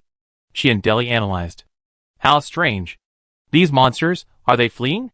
Sasha stared at the screen, her voice low. No, they're not fleeing. Ryanosuk's telekinesis rippled slightly, sensing the distant flow of energy. They're being driven by something. Boom! At this moment, a series of subtle earthquakes echoed through the tunnel. Dusk continued to fall, and the Infinity hidden in the maintenance section felt a rumble. Everyone's faces changed slightly, as they sensed the movement. A large creature is coming. Qin Sichuan's expression was solemn. Everyone, stay calm and act accordingly. Luo Yang, operating the drone with extreme caution, sweat dripping from his face, began to carefully retract the drone. He said, it should be what Captain Lin and Ning Jing saw on the coast and in the sea, and what Ryan and the others said. Those giant creatures approaching Haiyan Island are at least A level or special level, and there's a good chance they're S level. S level? Isn't that too much? Lu Chong asked nervously. Shu Qin remained calm. Even that giant ocean god has appeared, so an S level isn't surprising at all. In the cockpit, Monica and Qin Sichuan stared silently at the pitch-black passage. Monica then asked Qin Sichuan, if we're discovered, what other options do we have? Qin Sichuan took a deep breath, staring ahead, and said, if we're discovered, we'd be attacked when it gets dark, so... I mean if. Monica's eyes were sharp. Qin Sichuan was stunned for a moment, then calmly replied, then kill them. We fought bloody battles all night long before. Monica whispered, it's good to be indifferent to life and death. Qin Sichuan looked at her, as if she detected something different. What are your thoughts? Not really. Monica folded her arms, exhaled deeply, and a smile curved at the corners of her lips as she spoke. It's just that after meeting Lin Xian, he always gives me a sense of hope amidst despair. Isn't that a good thing? In my opinion, he's not the kind of leader capable of leading a large convoy, but he always gives people a sense of security. No, it's more like an irrational glow that makes us downplay or reduce our rational view of the fear of dark civilization and the apocalypse. In fact, objectively speaking, everything we face, including our future survival, seems extremely hopeless. Monica said. Turning to Qin Sichuan, she said calmly, this despair is actually more terrifying than the invasion of darkness, isn't it? Qin Sichuan was silent for a moment, then continued, Lin Xian and Professor Yilan believe that amidst this disaster, another civilization exists. This may offer humanity a chance for survival. So, Lin Xian is trying to use his mechanical abilities and his identity as the swordsman to explore. I understand his perspective. The information from the photovoltaic wing of Nanshimen, the retreat of Xingyuan in Dawn City, as long as the deterrence concept proposed by the Phoenix Society remains, as long as these anomalies haven't been definitively proven, and the dark civilization hasn't destroyed the world before the next dawn, then for Lin Xian and Professor Yi, they are both correct. She looked at Monica. That's what Lin Xian insists on. Although it's all speculation, without any real evidence, it's precisely because of this insistence that he's allowed himself to find himself in this seemingly irrational state. Actually, from this perspective, he's quite rational. Monica nodded. Then it seems I still don't understand him well enough. Qin Sichuan's eyes were indifferent. Not well enough. Boom! The ground trembled, interrupting their conversation. The entire underground tunnel seemed to vibrate violently. A torrent of sand and debris from the wall fell, clanging against the Infinity's hull. At that moment, the night was as dark as ink. On the coastline, the sea surged, and a massive shadow emerged from the depths. First came the tentacles, thick black tentacles as large as buildings, slapping against the reef, sending up waves tens of meters high. Then came the torso, a mountain-like tumor slowly rising to the surface. Its surface was covered with writhing holes, and from each hole poked a rotting human head. Its eyes, glowing a faint blue light, silently scanned the city. A giant starfish emerged from the water, a huddled giant skeleton drifted above, and a strange floating island drifted in from afar, accompanied by the storm. From the ruins of the city, split-tailed men, red bones, and even never-before-seen deformed creatures emerged from sewers, subway entrances, and collapsed buildings. As if summoned by some invisible signal, they slowly gathered towards the abandoned city and the collapsed West Orbital Station. Chaotic howling echoed through the streets. Residential buildings on the coastline were driven to collapse by the giant starfish. A terrifying black shadow hovered over the city, like a cosmic ghost. "I wonder what's going on over there with Lin Xian," Chen Sichuan said with concern, listening to the terrifying noises outside. "At this rate, they probably won't be able to get close to us tonight." Haiyan Island, an outlying island, was engulfed in darkness, engulfing the entire Haiyan prison. The situation completely exceeded Lin Xian's expectations. He, Kiki, Ning Jing, and several others retreated to the prison's massive stone tower for shelter, avoiding the darkness and venturing into the underground tunnels. The night wind, carrying the salty, fishy scent of the sea and a faint stench of decay, blew in from all directions, creating vortices in the empty prison area and emitting an eerie, weeping sound. "What is that severed leg? How could it possess such a powerful dark invasion force?" Ning Jing lowered her voice, watching Shirji using her supernatural powers to heal Abai. Abai's eyes, now blood-stained and tear-stained beneath his armor, had dried. If he hadn't sounded the alarm and urged everyone to retreat at that critical moment, the sudden surge of dark force would have been enough to severely injure everyone present. Strange. Those are human legs. Though broken, they're still able to walk freely. They don't look like a strange entity or a human ghost, yet they exude a menacing aura. Brother Hu said solemnly. "I wonder if that thing has set its sights on us?" Ning Jing asked. "I can still feel that presence," Shirji whispered. "It's right down there." Shh. Kiki slowly descended from the watchtower, silencing the sound and pointing outside. "Something terrifying is emerging from the sea. They're definitely huge creatures." Lin Xian controlled the drone, zooming in on the observation screen, his pupils suddenly constricting. It seemed as if a whirlpool had formed on the sea. With each wave, he noticed the coastline was shrinking, indicating that the sea was beginning to submerge the island. A huge shadow slowly emerged from the sea. At first, it was just a vague outline, but then it gradually became clearer. It was a deformed and strange creature, with a body like a rotting whale, but with dozens of twisted tentacles. At the end of each tentacle was a mouth full of fangs. Its skin was covered with pus and flowed with black and red mucus. As it swam, the mucus spread in the seawater, like some kind of pollution. "A grade?" "No, definitely exceptional grade." Kiki's voice was strained. On the distant horizon, more dark figures emerged, resembling giant starfish with a gaping, abyssal maw. Some resembled rotting octopuses, their tentacles covered in human eyes. There was even a floating island, its surface covered in wriggling tumors, exhaling a pitch-black mist with every breath. "They're moving towards the main island."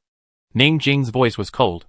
"They must have been drawn there by the attractant the holy city had created, but we don't have time to worry about that right now." Meanwhile, Lin Xian's drones had been installed with signal and surveillance devices in many corners of the prison. Hundreds of them began searching and taking over the entire dark network. Simultaneously, he began piloting his drones into the underground tunnel, preparing to spy on the remains of those severed legs. "Lin Xian."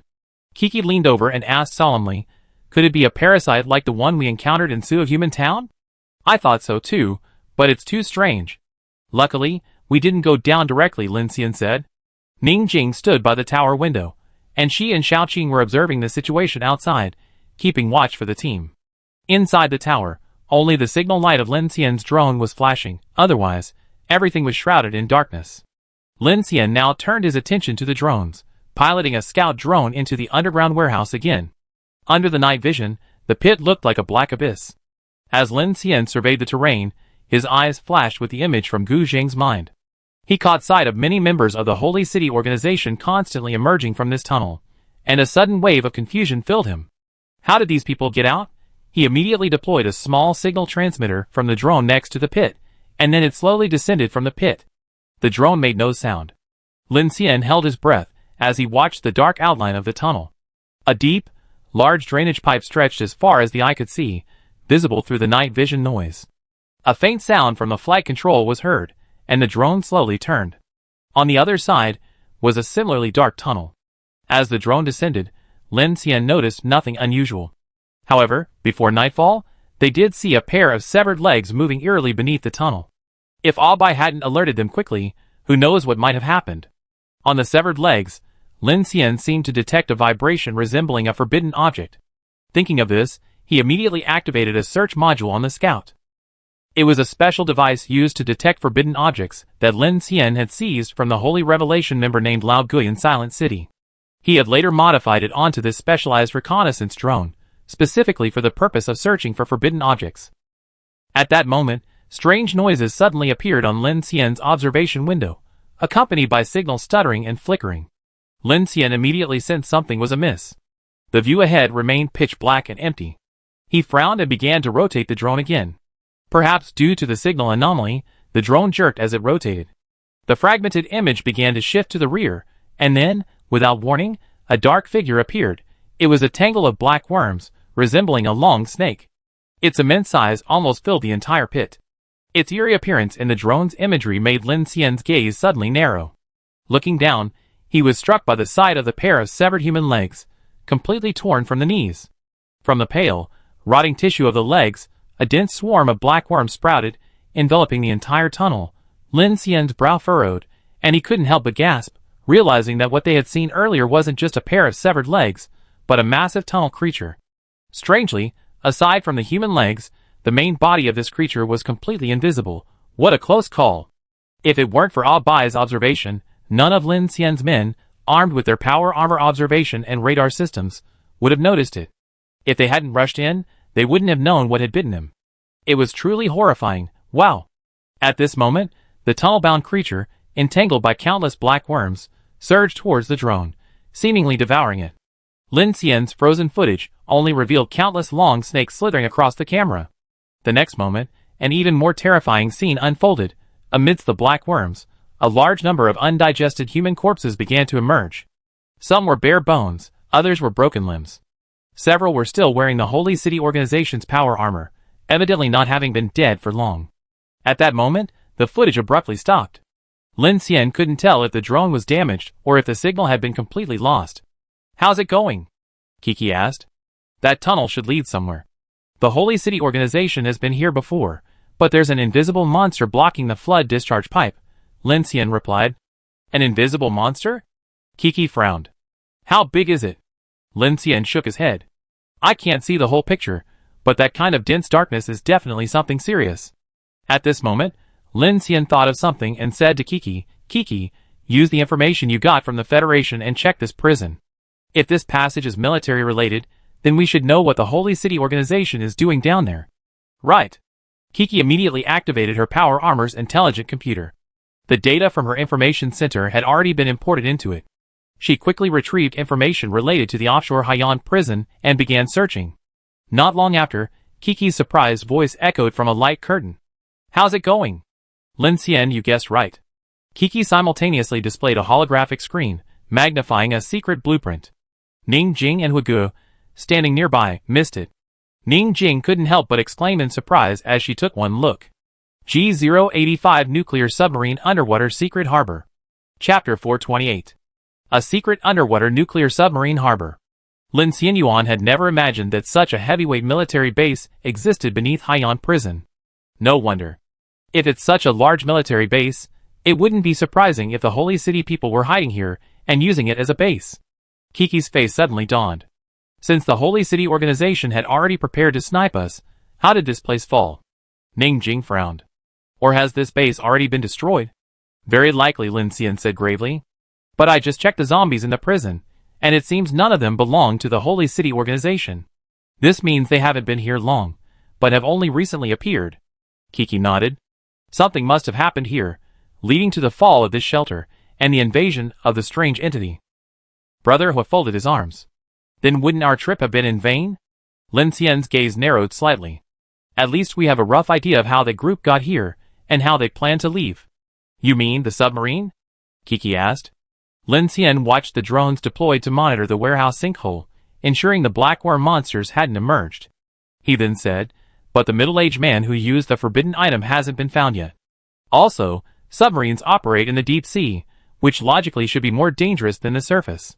But this doesn't make sense. Kiki's face was filled with worry. I wonder how Sister Chen is doing, and whether the dark mark has been removed.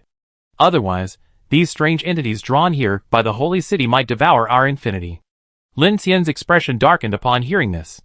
His transoceanic drone was unable to reach Qin Sichuan, leaving him feeling uneasy. His original plan had been to attack the holy city's lair directly to prevent them from attacking the infinity after nightfall. With the behemoth surrounding the city, a simple attractant could easily put them in a desperate situation. Therefore, Lin Xian decided to have Qin Sichuan lead the team to relocate and remove the markers while he led his men in pursuit. The creature who had escaped using the forbidden object was causing Lin Xian to worry. Unexpectedly, before they could even enter the underground lair, they were blocked by a strange invisible creature lurking in the passageway, its dark aura exploding in intensity. While the monster was large, it was nowhere near the size of a special level or even A-level creature. However, judging by its threat, Lin Xian felt it might be approaching the intensity of an S-level dark invasion, otherwise Abai wouldn't have been so impacted. That thing's blocking the passage. We definitely can't get in, but... Ning Jing asked, could the people down there be gone too? That's a good thing, Kiki said. We're just worried about another attack after nightfall. As long as tonight's over, we'd be out of this damn place. We're not interested in this base or anything like that. Lin Xian's eyes were lost in thought.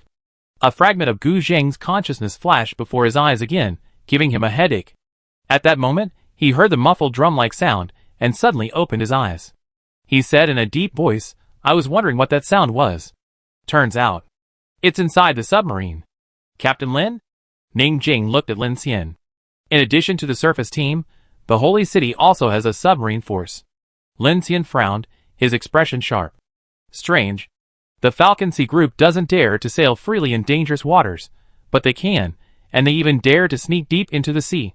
Kiki looked at Lin Xian and asked, do you suspect they have a way to avoid the strange entities? Lin Xian shook his head and looked at Kiki, his expression serious. If the Holy City organization truly has communication with the Dark Civilization, and the Advent cult is the Dark Civilization's opposition group among humans, it makes sense they would possess such a method. That's true. If they're treated as traitors, the Dark Civilization might give them some kind of pass. Kiki said. A pass? I was just describing it casually. That's roughly what I meant. If the Dark Civilization treated them as allies, would it really be possible to protect them from attacks by strange entities? Kiki asked. Ning Jing frowned. But this group apparently came under attack this afternoon. There's no point in discussing this, Lin Xian interrupted them, saying bluntly, now that we're here, we have to investigate this submarine base. It's better to be proactive than to passively wait for these Adventists to attack us. Besides, we might even find something useful in a military base like this. Like a nuclear submarine? Xiaoqing quietly responded. Lin Xian said, or perhaps some forbidden object, a disaster plant. But how do we get in? Ning Jing asked. There are many ways to get in. Kiki quickly operated on her mobile device, quickly figuring out the general layout of the base. This submarine harbor has no outer harbor, indicating it's a highly secretive inner harbor. In other words, it's built deep within the mountains of the outlying island. You see, the mountain's topography is very unique, with a large underground cavity and a deep water cliff. It's a perfect and secret inner harbor base. No wonder it was built here. If submarines were to resupply and overhaul here, satellites wouldn't be able to detect them. Kiki pointed to a valley on the offline map and said, there's a secret passage here, like a mine tunnel, but it's sealed off. It's actually the real entrance. The hiding channel beneath the prison is a backup entrance, located beneath Prison Building 1. The hole beneath this warehouse must have been accidentally blown open. Besides these two routes, the only way in is through the submarine deepwater harbor. Forget the deepwater harbor. Let's try these two shore passages, Lin Xian said. There's that monster in this passage. Is our only option to enter through the mountain entrance over there? Ning Jing asked. Lin Xian and Kiki analyzed the blueprints and discovered that the entrance was of a very high-level structure. However, this secret submarine harbor must be quite old. Since the establishment of the federal government, the secret armed forces of the major regional powers have been centralized, with Dragon Nation at the forefront. The Interstellar Army was born in this context. The tsunami discharge channel and the submarine base are integrated, designed to divert high tides and respond to extreme situations. If the channel has been infiltrated by a strange entity, then the base itself is also unsafe. Lin Xian frowned. He had always discouraged operations at night, as being marked, even at a level 1, was extremely dangerous. However, They were now surrounded by an island, and the great ocean god was likely lurking in the nearby seas or airspace. Knowing they were being targeted by the Adventists, how could he sit and wait for death? Furthermore, Ryan from the Falcon Sea group had mentioned a forbidden object that could affect the Garland submarine volcano. Now it seemed likely that this was related to the escaped middle-aged man. Lin Xian felt that this hidden danger must be investigated. Don't rush. Moving in the dark is inconvenient. While this island isn't large, it's definitely not a safe place. The biggest problem is Viola's absence. But I use a robot to explore first, and scan the soul drain points along the waypoints. That's a safer bet. Kiki nodded. That's right. Lin Xian raised his hand, and the black star forge flickered. Then, an ACT mech, similar to Qian Xusun's, emerged. This mech was used by Lin Xian to experiment with neural interaction systems, preparing to adapt it for super-large mechs. It had also been modified for remote control, allowing it to perform tasks unattainable by drones. With no other options, Lin Xian used this mech to conduct remote exploration in place of Viola. Lin Xian handed the operational duties to Kiki, who immediately took over and began designing path points. Soon, under the darkness of the night, a sharp humanoid mecha descended from the prison tower, accompanied by several reconnaissance drones. They then dashed into the woods at breakneck speed. The sudden movement alerted many zombies that had escaped from the prison, and a sudden howling filled the darkness. Meanwhile, Lin Xian began using his drones to re-establish a communication link towards the main island. Although the sea was turbulent, the drones, operating at low altitude, were highly likely to be destroyed by surges or other entities. However, he couldn't afford to worry about that now. He could easily rebuild drones if they were lost, and the entities couldn't use them to locate him. His top priority was to contact the Infinity and ensure the safety of the base camp. The prison tower was dark and silent. The team members communicated through the power armor light screen. Only the energy lines on the outside of the armor emitted a faint fluorescence. The surroundings were dead silent, but in the dark night, everyone was very experienced. Those shadows in the open areas were extremely dangerous. Even if they were just sea-level or D-level monsters, they would be quite troublesome in the dark night. In Kiki's control screen, she was fully integrated into the ACT mech, driving stealthily along a winding mountain road to the northwest foot of the island's mountain. A seemingly abandoned military outpost appeared in her night vision goggles. The ACT mech then slid through a fence and arrived in front of a massive mountain gate resembling an air raid shelter. This was a massive blast-proof door. Kiki stepped forward and opened the locked terminal cover on the small side door, revealing an aging access panel. It seems like it hasn't been used in a while. Kiki muttered as she manipulated the ACT robot to connect the terminal and began unlocking the door. From behind the rusty door came the sound of an emergency circuit breaker. The doors opened. Kiki's voice echoed over the communication channel, a hint of nervous excitement. The ACT robot stood in front of a massive blast-proof door. The emergency circuit on the side of the door had just been activated, emitting a low hum. The rusted metal hinges slowly turned, and the side door opened with a sharp grinding sound, revealing a deep passage. Immediately, the side door slowly opened, revealing a vast space. There's a lot of junk piled in here, untouched for at least decades. The outer door shows signs of vandalism, likely by some survivors, but they couldn't get through the blast-proof door. Lin Xian stood in the shadows of the prison tower, watching the live feed from Kiki's ACT robot through the light screen of his power armor. The robot's night vision system transformed everything in the darkness into a cold gray-green image, as if the entire world were shrouded in a filter of deathly silence. Air composition test. Low oxygen, high humidity, trace amounts of hydrogen sulfide. Kiki quickly reported the data. This place has been sealed for too long. There might be accumulated water or corrosive gases inside. Lin Xian looked at the synchronized footage and said gravely, strange. Could I have guessed wrong? There's no sign of anyone passing through this main passage. Could those guys have really taken the flood discharge channel? The ACT robot stepped in, its metal saws making a subtle rustling sound on the dusty ground. The emergency lights on either side of the passage had long since gone out, leaving only the robot's own searchlight to illuminate the path ahead. As the beam swept across, dust slowly drifted in the air, like some invisible ghost wandering in the darkness. Garage area, Kiki whispered. The robot's field of view showed rows of military trucks and armored vehicles parked neatly, their tires already deflated, and their hulls coated in thick dust. Some of the doors were half open, as if someone had hurriedly left and never returned. These cars have been parked for at least decades. Kiki's voice was strained. Even the paint's oxidized and peeling. Lin Xian didn't respond, simply staring at the screen. The robot's camera slowly panned over a military jeep. A faded uniform hung on the driver's seat, with a faint serial number faintly visible on the cuff. Supply warehouse? The robot continued forward, passing through a heavy blast-proof door. The warehouse was filled with wooden crates and metal shelves, but most of the supplies had rotted and spoiled. Food packaging bags were shrunken and moldy, and cans were so rusted that the original labels were unrecognizable. In the corner, several barrels of fuel were leaking, and the black oil had congealed into sticky patches on the ground. There's also a hangar here. Kiki switched to the robot's perspective. The hangar was more spacious than the garage, but equally silent. Several hypersonic fighter jets sat silently in their bays, their wings painted long ago, revealing their rusted metal frames. Beyond the hangar, there was a half-floor equipment hangar, filled with a vast array of weapons, rifles, pistols, and ammunition boxes. But again, aside from those in special containment units that seemed still usable, most had lost their original deterrent power. The metal parts of the guns were severely corroded, and the bullets in the magazines had even oxidized and warped. It looks like just an ordinary military base that's been abandoned for years. Even if there's something there, it's rotten and unusable. Didn't those survivors who were hiding in the prison come here to search? If there weren't any military garrison, they should have found a way to get in, Ning Jing, standing nearby, questioned. Kiki was manipulating the ACT robot and several drones, rapidly scanning the environment. Suddenly Lin Xian said, "Stop. What's wrong?" 2 o'clock view up. He asked Kiki to adjust the view. The screen then turned upwards, revealing a symbol on the wall of a vast passageway.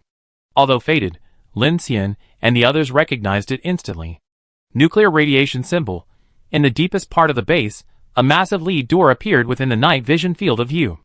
At the same time, the Geiger meter readings on the ACT robot began to rise steadily, exceeding levels considered absolutely dangerous for humans. Now we know why. The night was as dark as ink, shrouding the entire outlying island.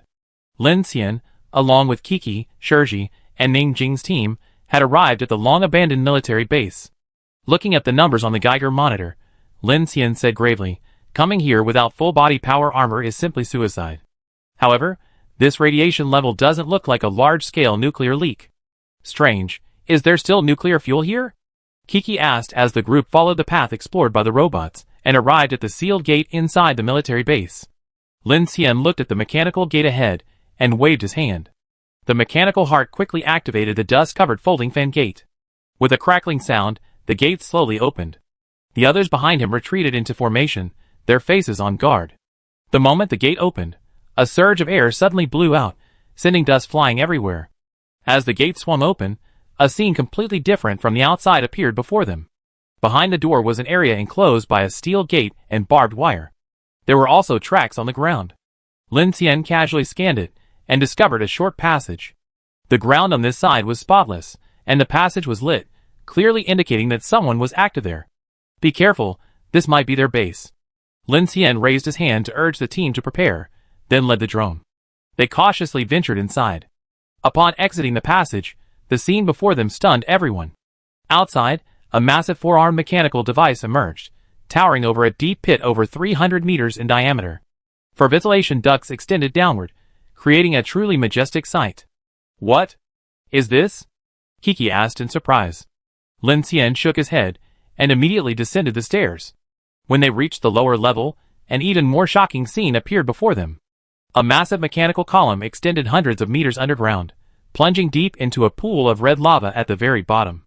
The pool was divided into several regular sections, and a massive armor-changing device towered over it like a canopy.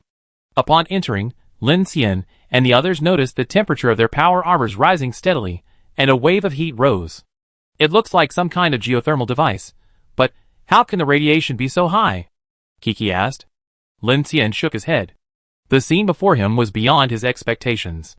There wasn't a nuclear fuel leak, but this massive device was definitely more than just a base. "This thing doesn't look like a military facility." Chapter 429. Buzz, from the vast geothermal pit, rising waves of heat resembled the rhythmic breathing of an ancient titan.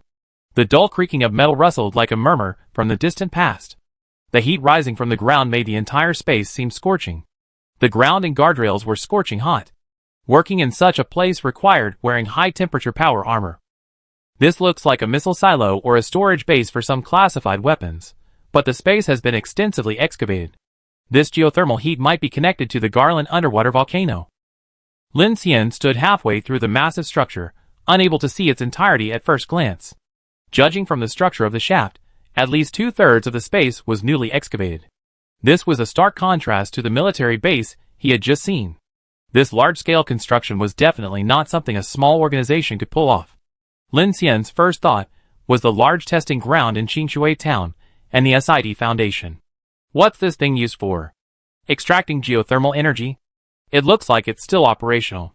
If it's geothermal energy on this scale, it could at least power a medium-sized city. This? Ning Jing frowned. What else can such a massive amount of energy supply? It's simple. Once you're inside, find the main control room and you know. Kiki surveyed the surroundings, pulling out the original base blueprints for comparison, searching for a suitable fit. However, the renovations had completely altered the original terrain, so Kiki went to a control console and attempted to access the system. Ning Jing glanced around warily, not letting up. Xiaoqing, go check over there. Abai, keep an eye on the passages above and below. If you see anything unusual, tell me. Okay. Xiaoqing sprang into action, her figure vanishing like a shadow. This place is still operating.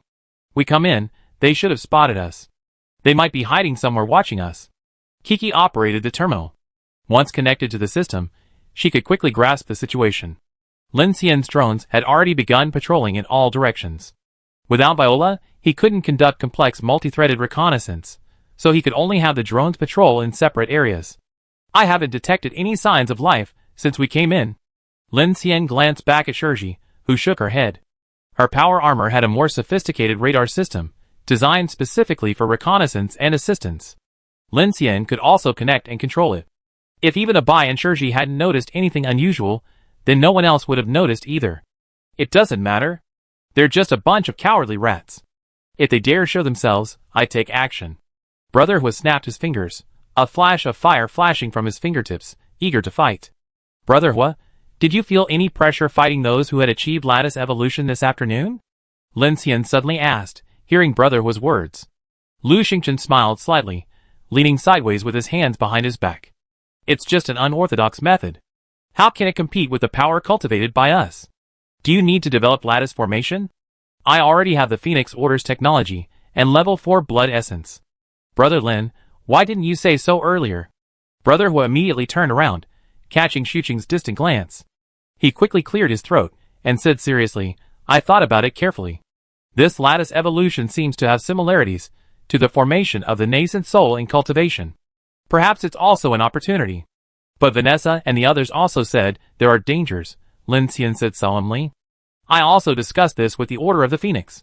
This kind of development still has many hidden dangers. Brother Lin, there's no need to say more. Lu Xingchen responded without hesitation. If I don't go to hell, who will? The world is already like this. If I can gain the power to wrestle that powerful enemy, why should I fear any hidden dangers of pain? Could any hidden danger compare to this world-destroying power? Lin Xian was speechless at this, then smiled. Brother Hua's words made a lot of sense. Okay, once we resolve this matter, I build the cultivation device and the replacement device, and you lead the charge. I do it even if it means death. Brother Hua immediately raised his voice, a heroic expression on his face. Just then, Kiki completed the system hack. Found it. Swish, she pointed her finger, and an automatic door above the passage suddenly opened. This door leads directly to the main control room. I checked, and this area is connected to the submarine base. It's indeed been completely renovated. Lin Xian, Ning Jing, and the others immediately flew to the upper passage.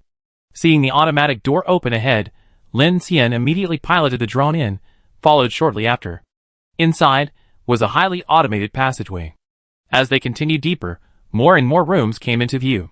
At the end of the passageway was an open hall, divided into multiple floors and filled with numerous terminals, resembling a central control intelligence center. However, at this moment, the office spaces were completely empty, and everything looked immaculately clean. It didn't seem like they had encountered a crisis, but rather that they had been evacuated in an orderly manner. Lin Xian walked over. Inside the data processing center, several large screens continuously scrolled through a dazzling array of data. These systems are still operating automatically, Kiki. Let me take a look. Kiki stepped forward, lowered her head, and tapped away on the keyboard. She quickly said, "This system is called the Deep 3 Nuclear Heat Displacer. The entire base is currently in autonomous mode." Deep 3 Nuclear Heat Displacer? Lin Xian frowned at the name. What's it for? Kiki wondered as she operated the system. Strange, it seems they're not keeping it running to supply energy, but... She slowly turned her head and spoke. Release? What do you mean? It's releasing this thermonuclear energy into the deep sea after undergoing some kind of energy conversion. Kiki pointed at the screen and said, "Look, the submarine pipelines connect in many directions, but these directions aren't to cities, but to deep sea areas.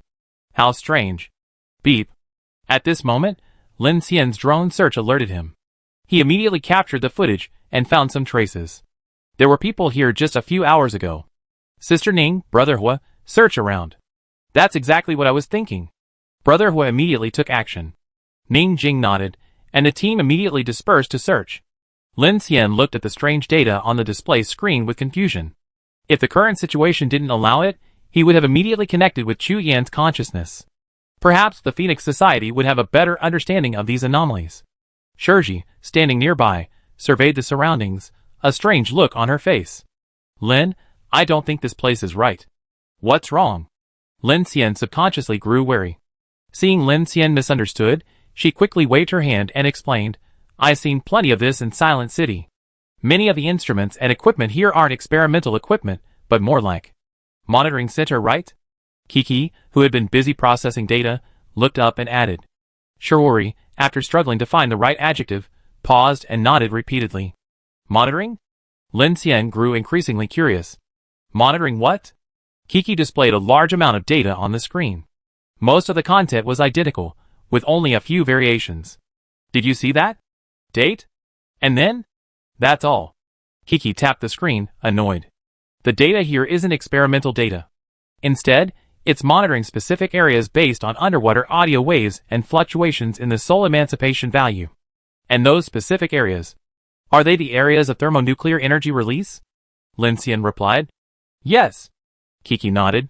You guessed right. They're monitoring a strange entity, and a very special one at that. Are there any detailed information?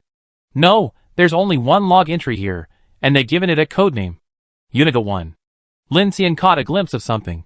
They built such a large device to mine geothermal nuclear energy just to release it into the deep sea and monitor the movements of the strange entity.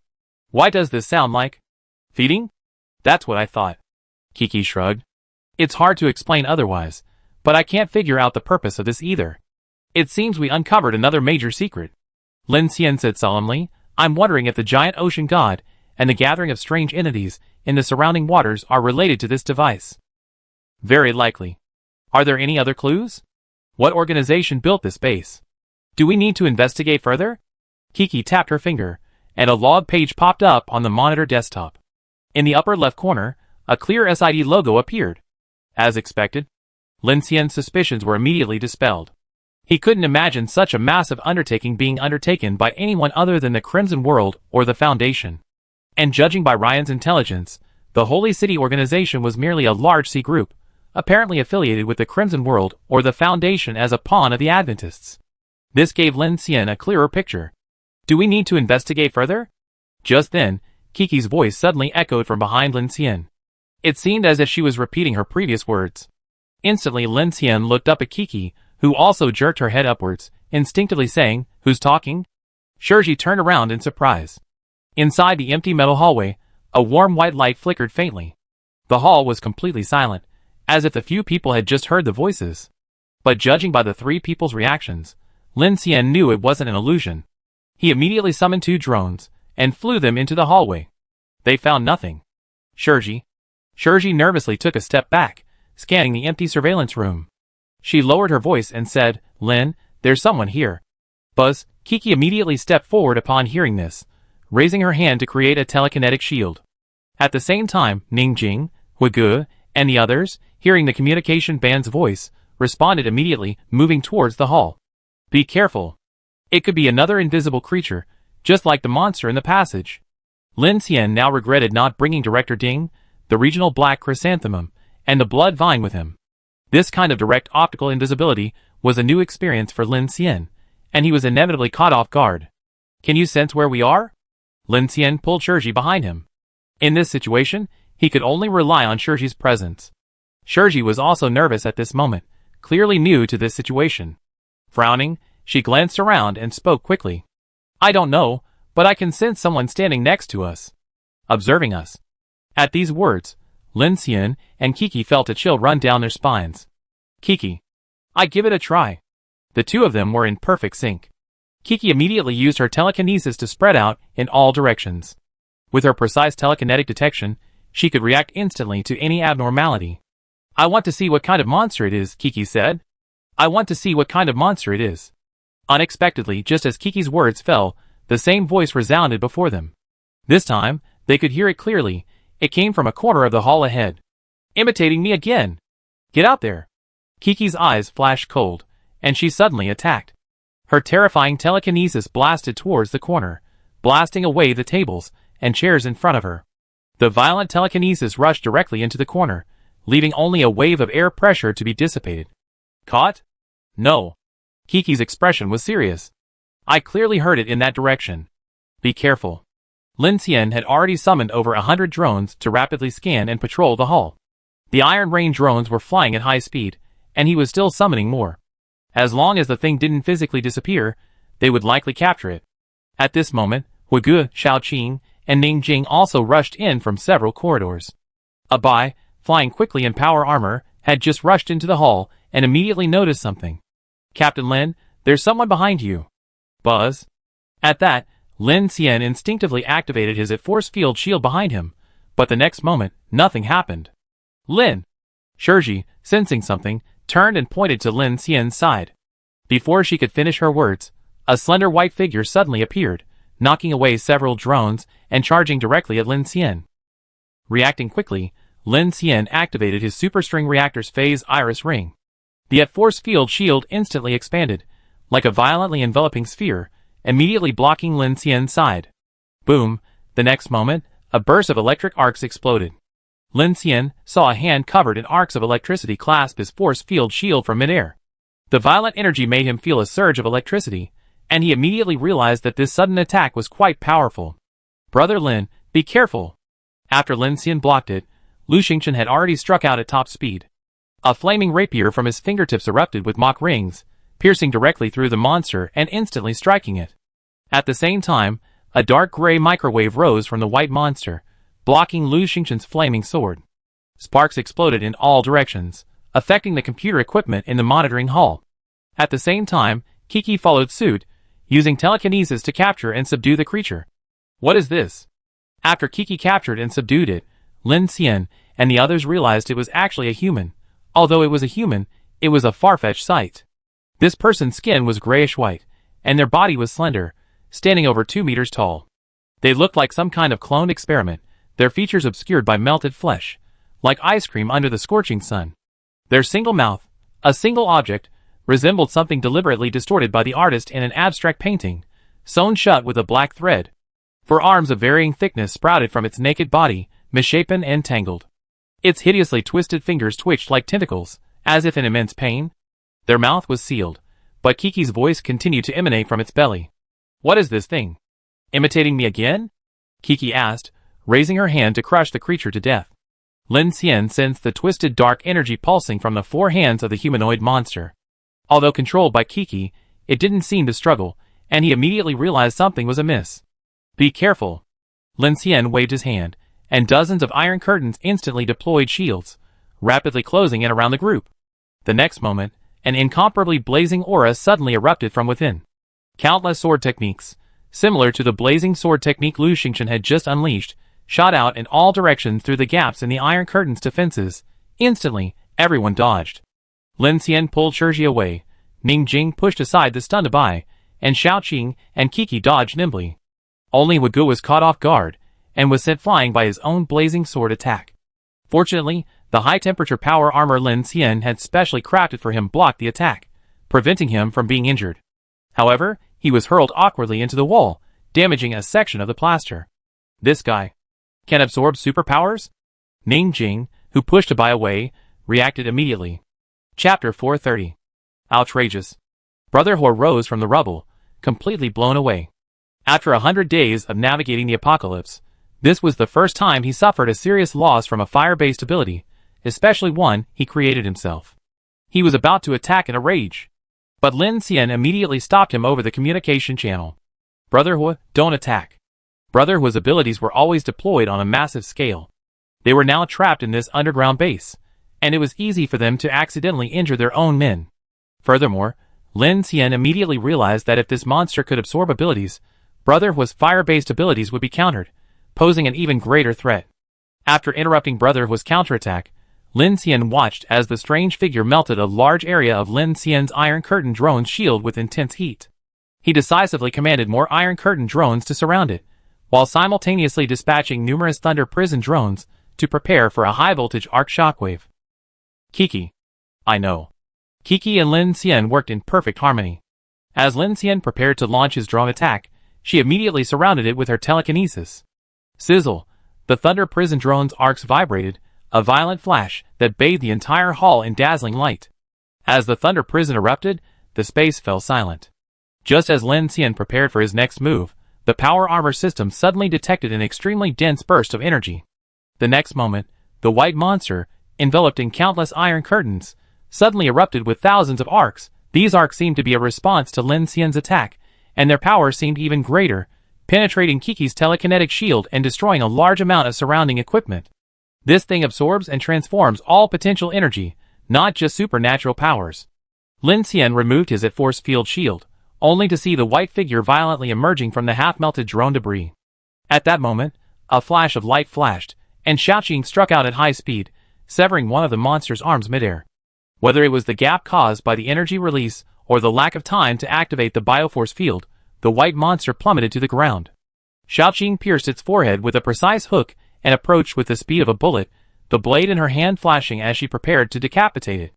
The white monster, seemingly sensing danger, grasped the hook on its forehead with one hand and suddenly aimed it in Xiaoqing's direction.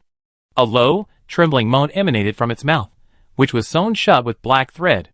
The sound sent shockwaves through the surrounding air, and Xiaoqing's blade twisted as she slashed down, instantly twisting the tip of the blade. Infrasound. Bang! At that moment, a massive explosion erupted. Ning Jing quickly approached from the side, delivering a powerful punch. The creature, sensing danger, manifested its dark gray biofield. Simultaneously, a sharp claw arced with electricity, striking directly at Ning Jing. Unexpectedly, Ning Jing's punch, like a landslide, directly exceeded the pressure-relieving limits of the power armor's joints.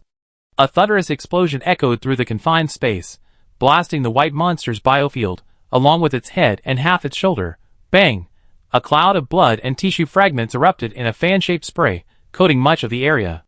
At this moment, the white monster twisted several times, its flesh twitching wildly, as if a mixture of various materials, before collapsing in a pool of blood, lifeless. Ning Jing stood up, panting, clenched her fists, and turned to look at Lin Xian. Captain Lin, this looks like a human. Another humanoid? Kiki asked. The previous battle lasted less than a minute. Although it was quickly resolved, everyone felt a strong sense of pressure. Lin Xian stepped forward and used his drone to pick up some flesh and tissue. Leave it to Director Ding. This thing is amazing. It can absorb energy, fire, and electric arcs, and it can also become invisible and emit infrasound. It's more than just one ability, Ning Jing said. It seems there's been further progress in the research on the Crimson World, Xiaoqing said coldly, sheathing her gun blade. Researching such an evil thing makes me want to kill it. Brotherhood patted the blackened area of his power armor, his face filled with murderous intent. When talking about humanoids, everyone first thought of the Crimson World. Lin Xian. At this moment, Kiki was tapping away on a computer in the monitoring center, her voice mysterious. Look what I found. Lin Xian walked over and saw Kiki had opened several surveillance feeds. One showed a large underground deepwater floating harbor. A Black Abyss-class Boreai-09 strategic nuclear submarine appeared in the feed. Meanwhile, on the shore, a dozen uniformed Quds members were using a crane to lower what looked like a specialized torpedo onto the submarine. In another feed, Lin Xian saw a door open in a certain experimental area, and the system displayed a danger size.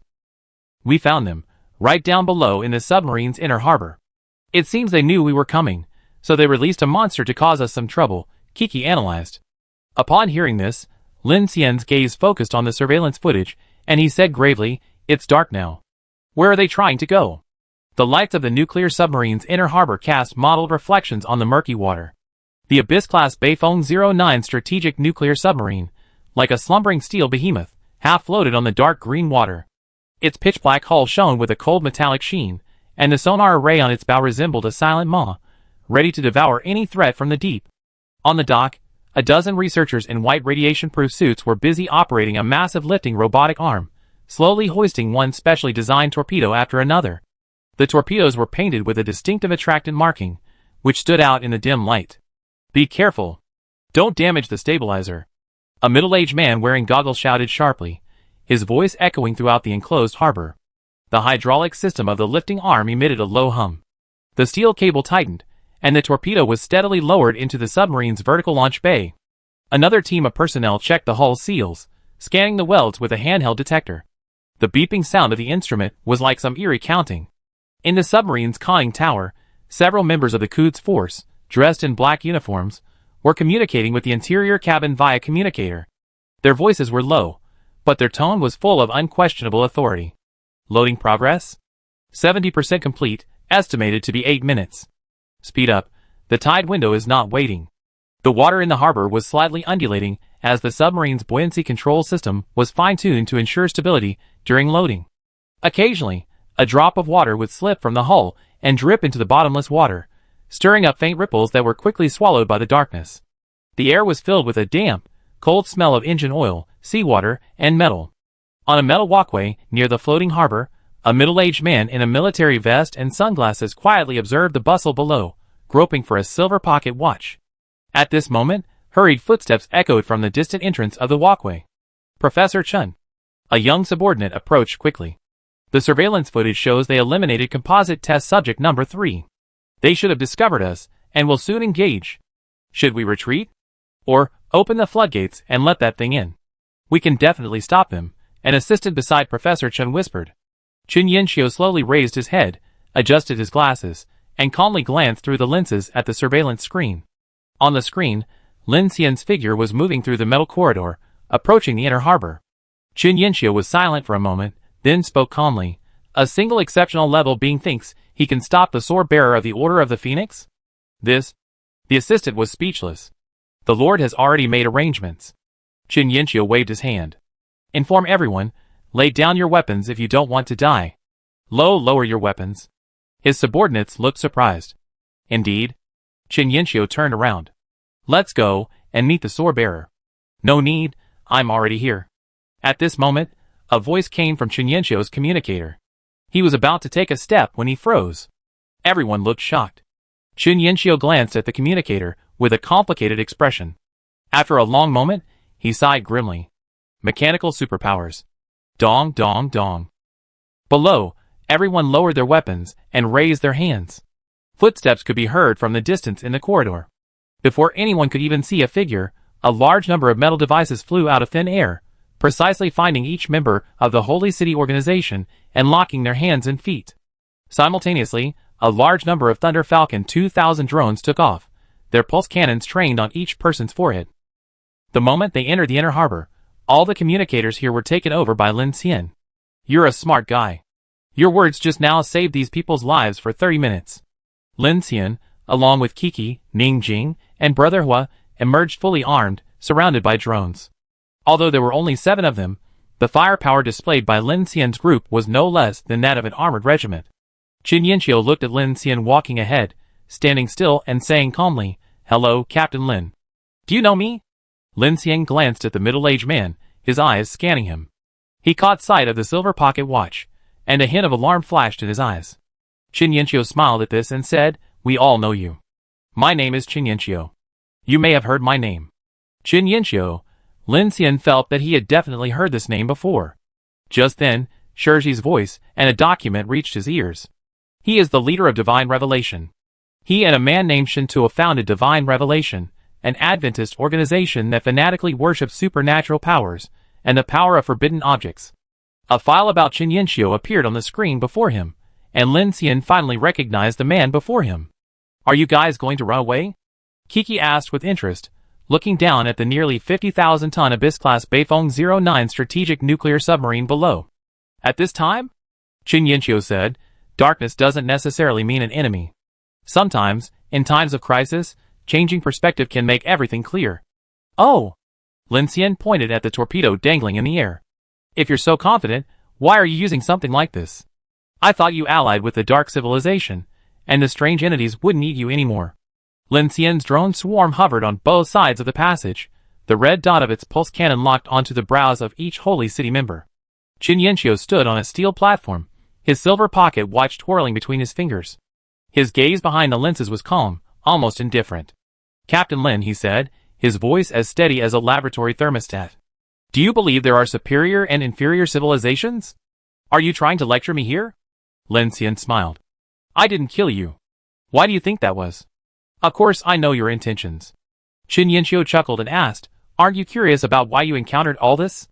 Lin Xian nodded, then paused for a moment.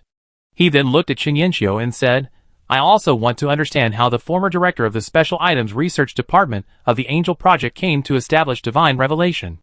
Now, have you joined the Holy City Organization again? Oh, you misunderstood. We haven't joined the Holy City Organization. Qin Yanxiu raised his sunglasses and smiled.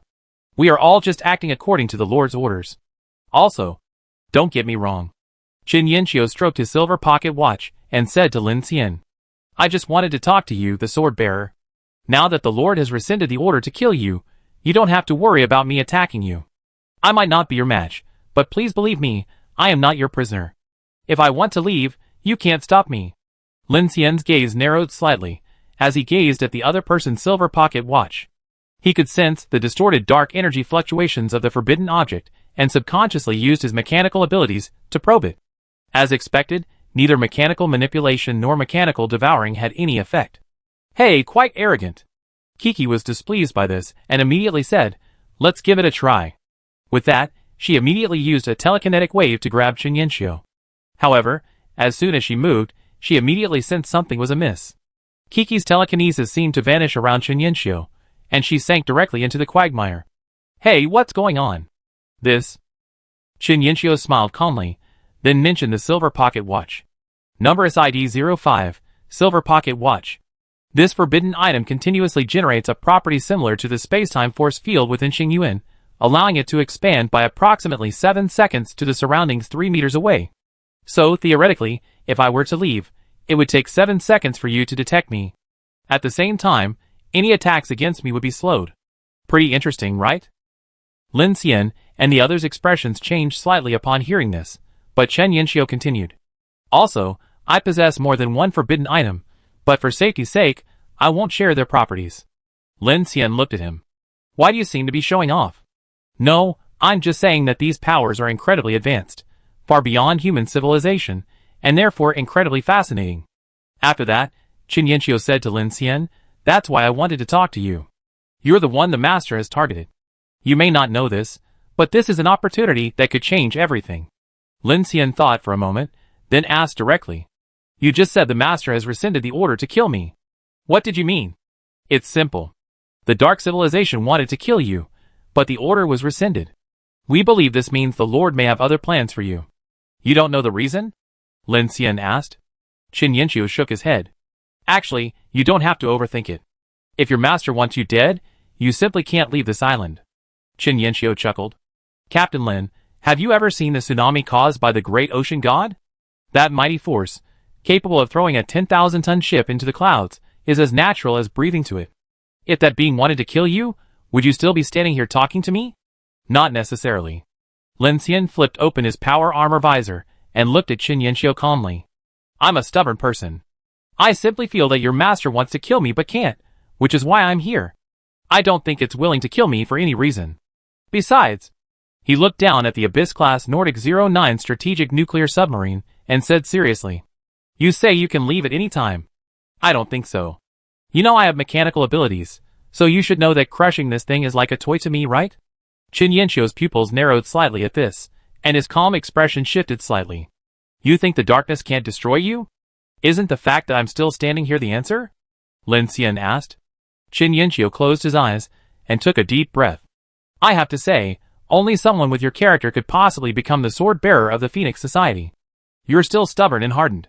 He looked at Lin Xian and asked again, What do you think of dark civilization compared to human civilization? Lin Xian said in a deep voice, you mean to say that dark civilization is a more advanced form? Isn't it? Qin Yanqiu said, dark invasion can actually be termed something else, like spiritual limits. You can understand it as a new ecological structure. Those environmentalists, like that Gu Zheng, used to love to preach about environmental protection and saving the blue planet, saving the world. But in fact, the blue planet has existed for billions of years. There were times when the temperature was hundreds of degrees higher than it is now, when carbon dioxide concentrations were dozens of times higher. Millions of years of continuous torrential rain and floods, and asteroids crashing into continental shelves were commonplace. Humanity can't save the blue planet, it can only save itself.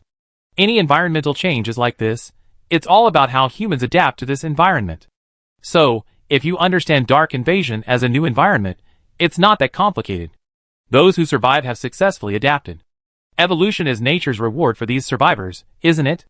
So you become accomplices of dark civilization, and killing the survivors is also evolution? Kiki asked disdainfully. No, Qin Yanqiu corrected. The Crimson World and the Holy City organization merely represent the individual interests and practices of our human camp. These are not directives from the dark civilization. But isn't it tragic? Even in peacetime, humans still experience racial conflict, class oppression, hegemonism, the struggle between the rich and the poor, and suspicion of vested interests. Even at the end of the world, there are still racial conflict, class oppression, hegemonism, the struggle between the rich and the poor, and suspicion of vested interests. Doesn't this just prove that human civilization is extremely low-level and backward? Lin Xian heard this and said, so, the dark civilization doesn't want to exterminate humanity? Captain Lin. Qin Yanqiu looked at Lin Xian and said seriously, what kind of evolution do you think a higher civilization would need to eliminate racial conflict, class oppression, hegemonism, the struggle between the rich and the poor, and suspicion of vested interests? What? Qin Yanqiu raised his glasses, his gaze fixed. When all life merge into one. Chapter 431. Merge into one. Lin Xian thought he had misheard. His power armor activated the recording function. Clearly, what Qin Yanqiu had said indicated that they might indeed have communicated with the dark civilization. At least, such a concept didn't sound human. From Chu Yin, Lin Xian learned that the Crimson World was originally dominated by digital life and the mechanical revolution, but after the development of mycelium technology, its concepts of life form, superpowers, and consciousness underwent a profound transformation. But what Qin Yanqiu was talking about was clearly not what they were pursuing, but what they were waiting for. It sounds like you and the dark civilization have already had very direct communication. Lin Xian looked at Qin Yanqiu and asked his question. Qin Yanqiu smiled slightly and raised his hands. Instead of directly answering Lin Xian's question, he spoke. Eliminate all suffering and tyranny. The world belongs to a superior civilization. You can choose to accept it, or you can choose to be eliminated by evolution. Captain Lin, please believe this isn't just a slogan. It's not tainted with any interests, hostility, morals, or values. It has nothing to do with race or nation. Lin Xian, this guy seems completely brainwashed, Kiki said bluntly. Lin Xian looked at the gentle middle-aged man before him. Hearing his words, he suddenly felt a vague feeling, as if the person standing before him wasn't human, but another, unfamiliar race. Why did he feel this way? Lin Xian raised his eyes, suddenly realizing his consciousness was hazy. The figures before him were strangely overlapping. His first reaction was that the other person might be using some kind of trick, or perhaps, he sensed a very strange energy emanating from them. Lin Xian immediately used his mechanical heart to envelop him, intent on pinpointing what forbidden item was activating within him, and any areas of him that could be controlled. Strangely, his mind felt as if it were being subjected to some kind of chaotic strobe, his vision distorted. He saw Qin Yanqiu smiling, his mouth opening, his voice now fading and now approaching. It seems you're also obsessed with the power of forbidden items. You must understand that these are all gifts from the Lord. Lin Xian. Captain Lin. Seeing Lin Xian's face pale and shaky, everyone immediately sensed something was amiss. Kiki supported Lin Xian, and Shirji, sensing the massive fluctuations in Lin Xian's mental power, panicked and immediately used her own supernatural power against him.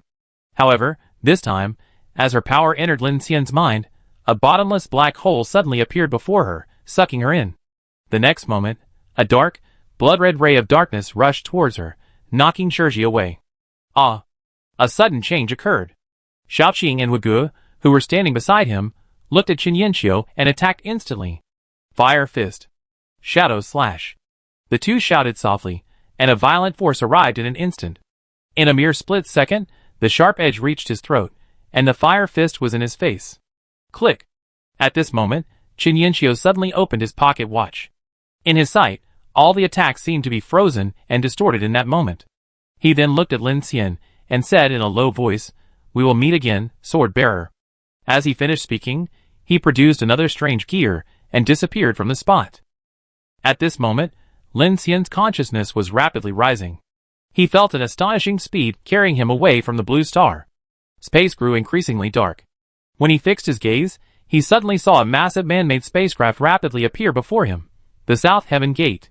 Then, Lin Xian's consciousness pierced through the South Heaven Gate's outer shell, passing through the passageway and into Grace's flash bullet communicator. At this moment, he could clearly feel himself being forcibly pulled by the power of the forbidden object, breaking through the South Heaven Gate and heading towards the dark nebula in the depths of the universe. After an unknown amount of time, Lin Xian had completely lost track of his location. Before him was only a vast, abyssal darkness. He strained to see, as if something was staring back at him, but he could see nothing. At this moment, starlight converged in Lin Xian's vision. At first, he thought it was the universe shifting. As time passed, he realized the starlight seemed to appear on his retina. As he turned his head, the starlight followed in sync. Then, the dots of light converged into a line, and finally, a string of numbers. 34 hours 32 minutes and 11 seconds. And the next second, the numbers changed to 34 hours 32 minutes and 10 seconds. Is this a countdown? Lin Xian, horrified, shouted into the dark void. Who are you? What is your purpose in coming to Blue Planet? There was no response. The universe seemed to be silent and still. Lin Xian tried to erase the numbers from his vision, but it was no use. He could only watch the countdown tick by. The next moment, his consciousness suddenly began to fall backward, and in an instant, he was back on the steel platform of the offshore submarine base. Huh? Lin Xian took a deep breath, regaining consciousness as he realized that Xiaoqing and Brother Huo were attacking simultaneously. Qin Yanxiu had left a strange wave in his wake before gradually disappearing. He had no idea what was happening, but upon seeing this, he didn't think twice and simply raised his hand. Gravitational lens. After hearing about the properties of Qin Yanxiu's silver pocket watch, he had already realized that using gravity might be a possibility to stop the opponent's space-time force field. Lin Xian wanted to keep this guy. As the leader of the Holy Revelation, he must have many secrets. He and Yi Lan's plan was to follow the clues and find the true core of the Advent sect. So Lin Xian immediately launched an all-out attack, not wanting this guy to escape. Buzz! In an instant, a distorted space appeared out of thin air where Qin Yanxiu had disappeared, and began to tear at the space-time force field. The move was indeed effective. Under the influence of the gravitational field, the space-time force field that had caused Qin Yanxiu to disappear began to change. Amidst the transparent spatial ripples, a rapidly retreating figure appeared beside Xiaoqing, and Lin Xian's gravitational lens just happened to capture one of his arms. Qin Yanxiu's previously calm expression suddenly changed. He looked at Lin Xian, and then at his left hand. The black gear in his hand, along with his entire arm, was being sucked into the gravitational field. At this moment, everyone around him remained frozen. Only Lin Xian broke Qin Yanxiu's space-time force field. The two stared at each other from a distance. The suspicion in Qin Yanxiu's eyes gradually turned to coldness. He glared at Lin Xian, gritted his teeth, and loosened his left hand.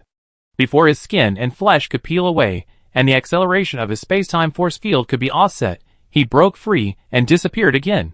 Lin Xian's eyes darkened. How many forbidden items did this guy possess? He couldn't expand the gravitational lens any further, or Xiaoqing and Brother Huo would be immediately affected. So, he retracted his fingers and immediately removed it. Bang!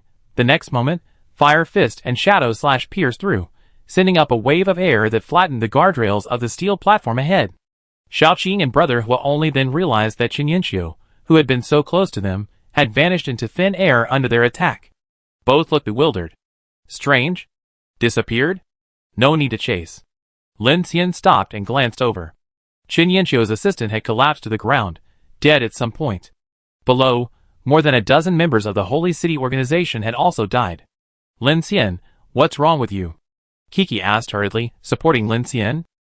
It's okay. Ning Jing looked down, frowning. Why are they all dead? It must be some kind of remote-controlled suicide device. This group, not just the armed personnel, but also researchers. Lin Xian's eyes narrowed. Looks like they were all silenced. At this moment, only Lin Xian's team remained in the vast submarine harbor. What about Qin? Ning Jing looked puzzled. Everything that had just happened was too bizarre to her. It seemed like a fleeting moment. He ran away. Lin Xian walked forward and squatted, scanning the black gears on the ground. It seems there are other ways to escape besides the submarine. This guy has quite a few secrets. What is this? Kiki asked, stepping forward. A taboo item. Probably something he used to escape. Lin Xian formed a lead box and placed the item inside. Upon closer inspection, he discovered it resembled the clutch gear of a car, but it had turned completely black, reflecting an eerie dark red glow under the light. As expected of a figure of divine revelation, he possesses more than one forbidden item. Lin Xian pondered. This guy's possessions were truly extraordinary. He didn't know if the properties of that silver pocket watch were real or not, but it seemed Qin Yanxiu wasn't lying. It could actually generate the same space-time force field as the one in Xingyuan. It was truly a divine artifact. Without a way to control it, it would be incredibly difficult to deal with. Will that guy make a comeback? Ning Jing said gravely. His forbidden items are truly formidable.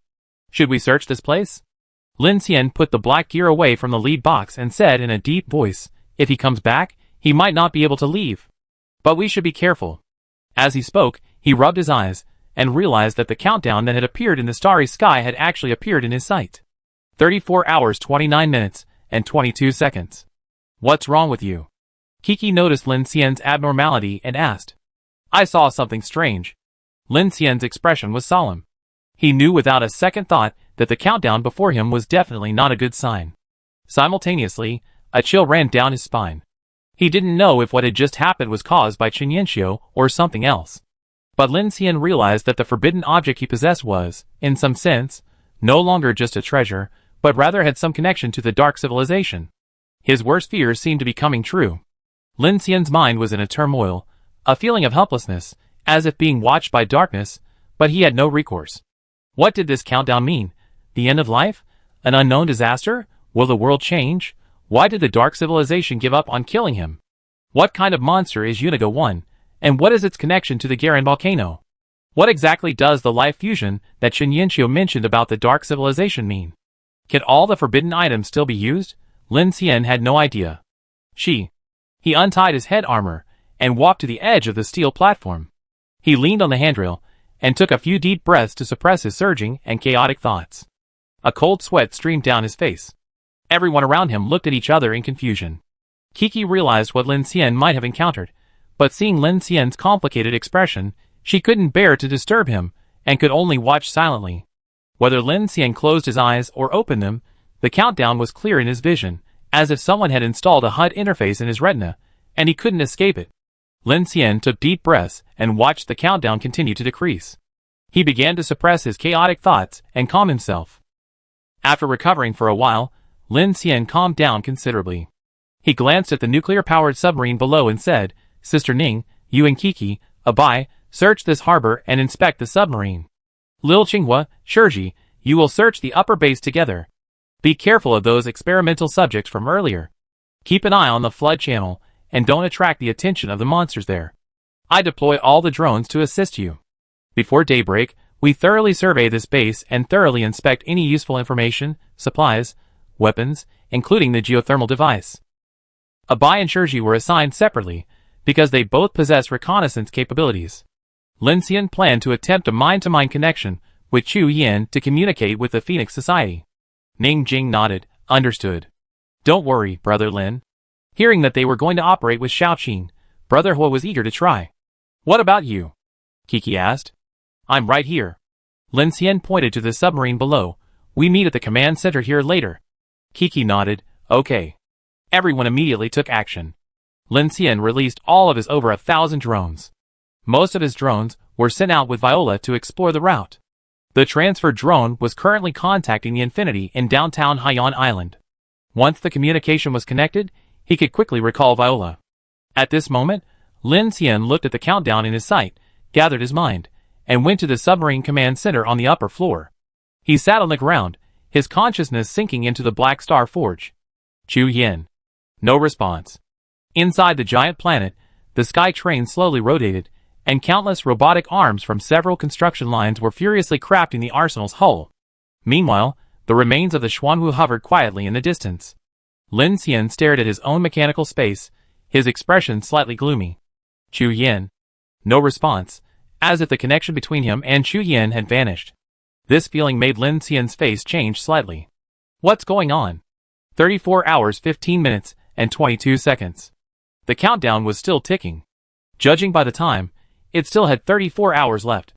Lin Xian had a bad feeling, and he immediately activated Flash Bullet and called out to Grace. Grace. Just as Lin Xian called out to Grace, he suddenly noticed the metal dice he had secured. Lin Xian approached, and his gaze caught sight of it changing direction again. 4. The moment he saw the number, Lin Xian frowned slightly, then his pupils suddenly shrank. Why did this number look so familiar? Lin Xian remembered that he had seen the number on the dice change 3 times before. 3, 4, and 1.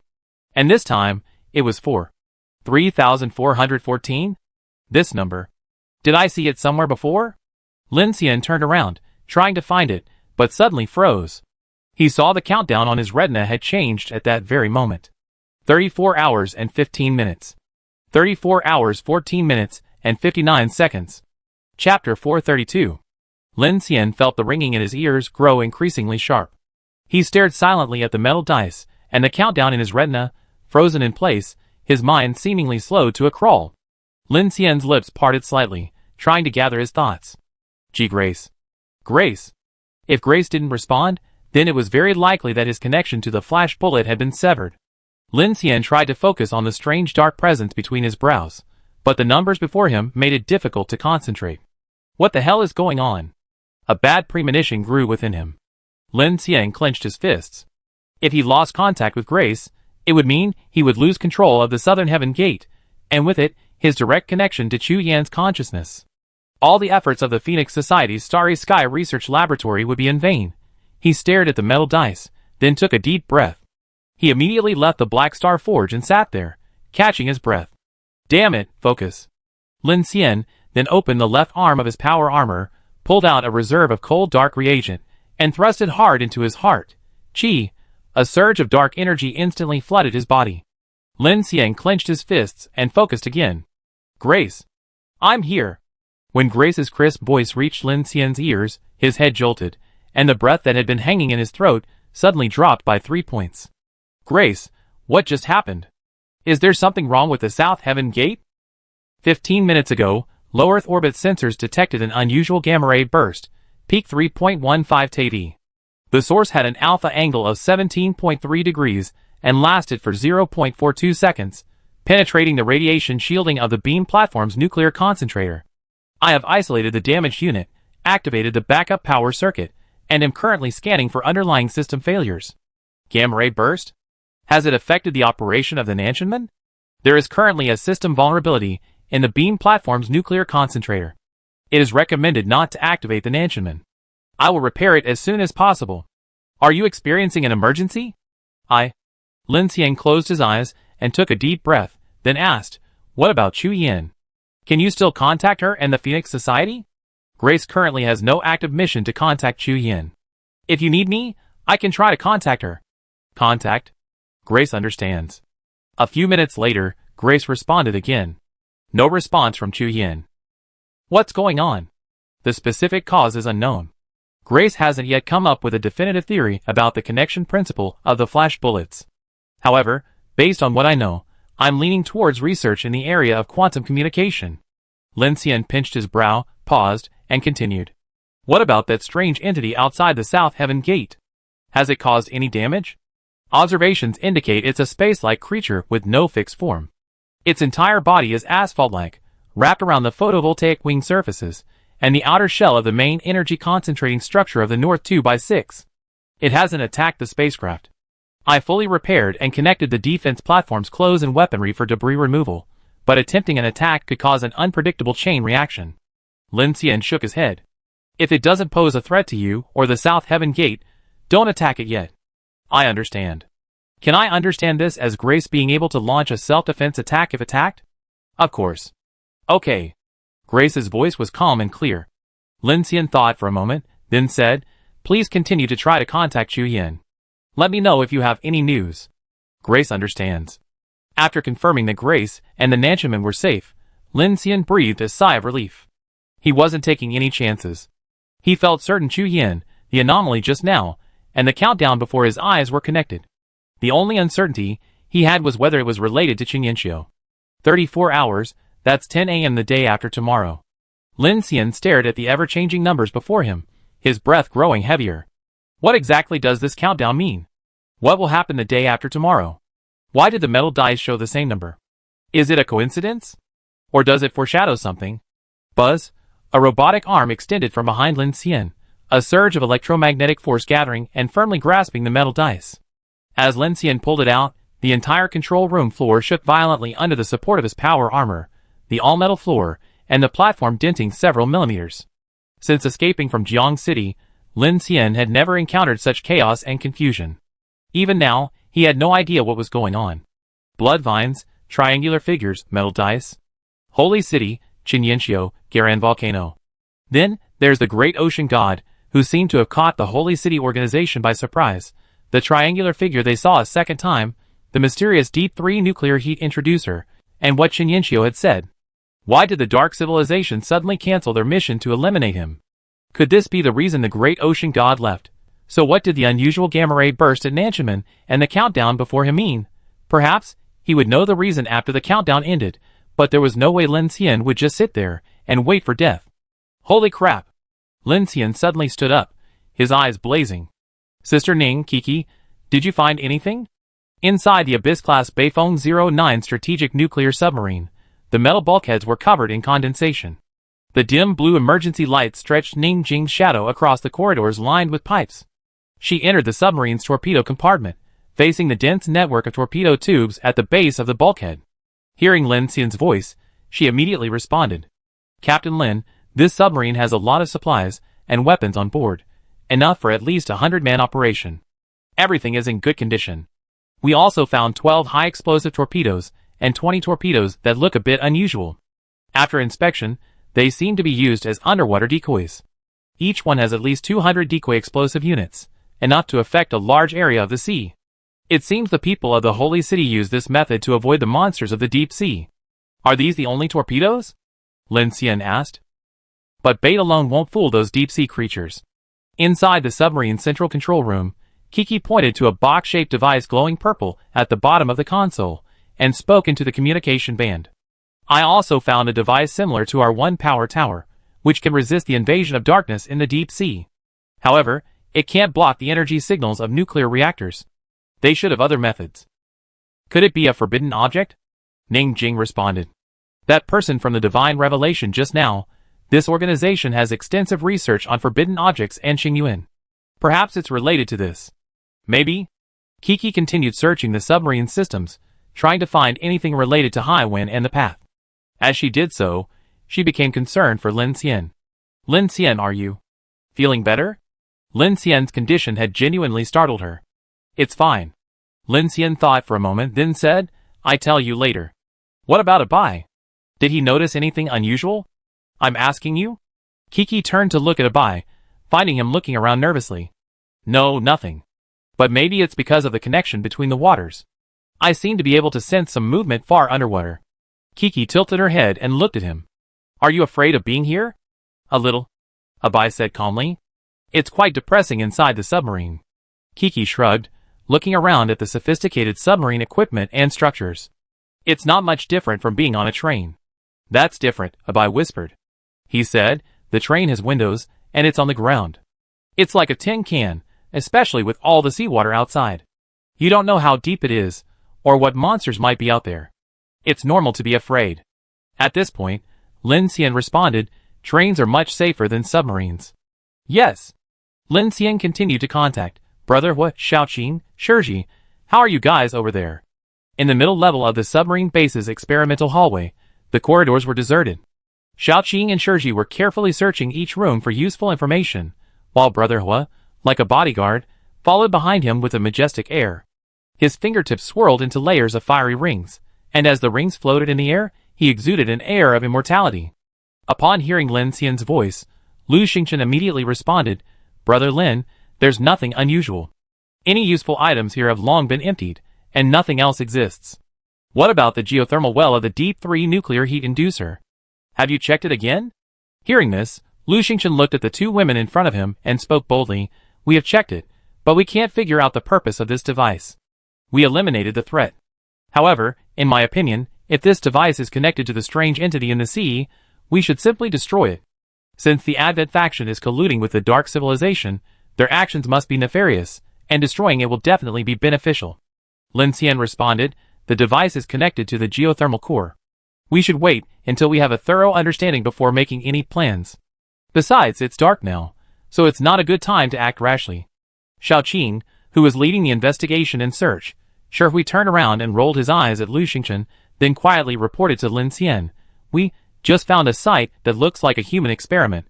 We found some information about the monster we fought. Shirji said it didn't look alive, and might have been modified using genetics or cloning technology. We don't have complete information, only fragmentary information. Also, we found an exit from the main elevator, right below the prison, but it's blocked. It's connected to the flood discharge channel." Lin Xian nodded at this. "That guy killed all the researchers before he escaped, which means there must be something this base doesn't want us to know. Lin Xian, can you contact Sister Chen? We need to make sure the Infinity is safe." Kiki's voice came over the communicator. "Still deploying." Lin Xian looked at the information coming in through the window. His drones were extending in a node-like pattern, but hadn't yet reached the main city of Haiyan Island. He then walked to the window, gazing down at the giant, half-floating submarine and the dark waters below. After a moment's thought, he addressed Ning Jing and Kiki. "Kiki, Sister Ning, Abai, if there's nothing else, leave the submarine. Let's gather in the upper monitoring room. This area connects to the deep sea, and we don't know if some monster might suddenly appear. We better be cautious." "Okay." So, the 6 people searching from both sides and Lin Xian returned to the monitoring hall they had been in. They found a reasonably spacious room to rest. Meanwhile, Lin Xian's drone finally crossed the sea and reached the main island in the dead of night. Despite the darkness blocking out information, it successfully connected with the signal link of the drones he had deployed on the island. "Teacher Chen, can you hear me?" "Zizi." "Lin." "Zizi Lin Xian?" Chen Sichuan's surprised voice came from the communicator. The tracks were being repaired at the Haiyan Island University Town Rail Station, and the Infinity train was completely shrouded in darkness. Chen Sichuan sat alone in the driver's seat, waiting for news from Lin Xian. When she heard the voice over the headset, she breathed a sigh of relief. "How are you guys? Have you found the group?" "We did," Lin Xian asked. "Are you all right over there?" "We made it to nightfall." Chen Sichuan briefly recounted their escape from the marker. "The sensors you deployed here have detected a large number of strange entities moving around the city.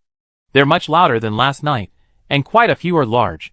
This is likely related to the large attractant that the Holy City team deployed during the day. We're on night watch now. The underground tracks aren't particularly safe, but Xu Qin, Luo Yang, and the others have made extensive preparations. They shouldn't be discovered for the time being. Don't worry." "Okay. How's it going over there?" "We found a Foundation base and a member of the Divine Revelation. The situation is a bit complicated. I'll let you know after daybreak." Lin Xian thought for a moment. If Director Ding were here, he might have a lot of ideas.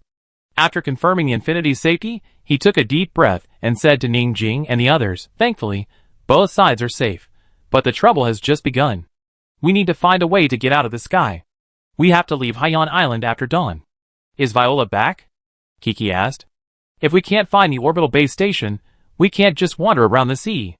Without any positioning system, finding a track on the ocean is no easy task."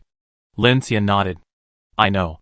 Besides, there's a strange tide-floating island off the east coast, and there are underwater whirlpools and volcanoes. Getting there will be a headache. In my opinion, why not just use the sky train to soar into the sky? Wouldn't that be exciting?" Brother Hu offered a rare opinion. Lin Xian said, "I think so too. But there are 3 hidden dangers. The first 2 are what Kiki mentioned. If we can't find the orbital base station, we have to fly across the Pacific Ocean. This process is too risky and dangerous. We won't be able to rendezvous with Noah, so we have to fly blindly. Besides, the Sky's Arsenal ship isn't finished yet." "Another one, are you worried about that giant ocean god?" Ning Jing asked. Lin Xian's expression was solemn. To be precise, including the monsters surrounding the island, what exactly has the thermonuclear system spreading here triggered? If we don't figure it out, I'm afraid we won't be able to leave this area at all. Lin Xian. Kiki looked at him. Now that you mention it, I suddenly feel that the Falcon Sea Group's argument is a bit far-fetched. They also have attractants, and nuclear-powered aircraft carriers can't possibly leave this area. As for concerns about volcanoes or a desire to hunt blood elves, those claims seem unfounded now. Lin Xian's eyes flickered as he said, I didn't take Ryan's words too seriously before, because we don't know the situation on this island or in the sea. His concerns don't seem unsolvable to me. So, do you think they have other motives, or do they know something inside? Lin Xian nodded. That's true. He looked at everyone, and after careful consideration, he decided not to tell anyone about the countdown for the time being. He had no clue about it yet, and even if others knew, they would probably be confused. It would only cause anxiety, and have no other results. After a moment's thought, Lin Xian stood up. Everyone, take a break. I go check out the device. Facing such a large device, he couldn't proceed without scanning it with his mechanical heart. This was the only way he could understand the true workings of the base's equipment, and perhaps find some clues. I go with you. Kiki also stood up. Okay. Me too. Shirji whispered, rising. Lin Xian pushed her back onto the stool. We patrolled this area. There's no danger for now. I use my mechanical power to scan the Deep 3 nuclear heat inducer. You haven't slept in 2 days. Take a break here. Shirji nodded obediently. Okay. Soon, Lin Xian and Kiki re-entered the massive geothermal cave. The drone flew around, helping him monitor every corner.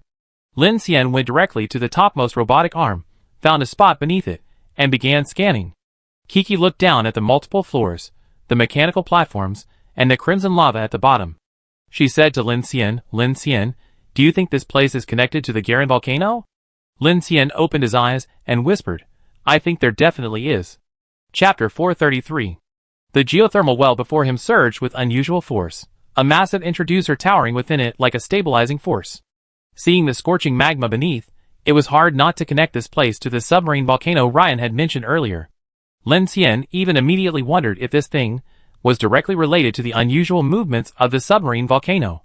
Kiki, based on the Phoenix Society's previous calculations, how long would it take for Star Abyss number 8 to expand at such a rate to cover Haiyan Island?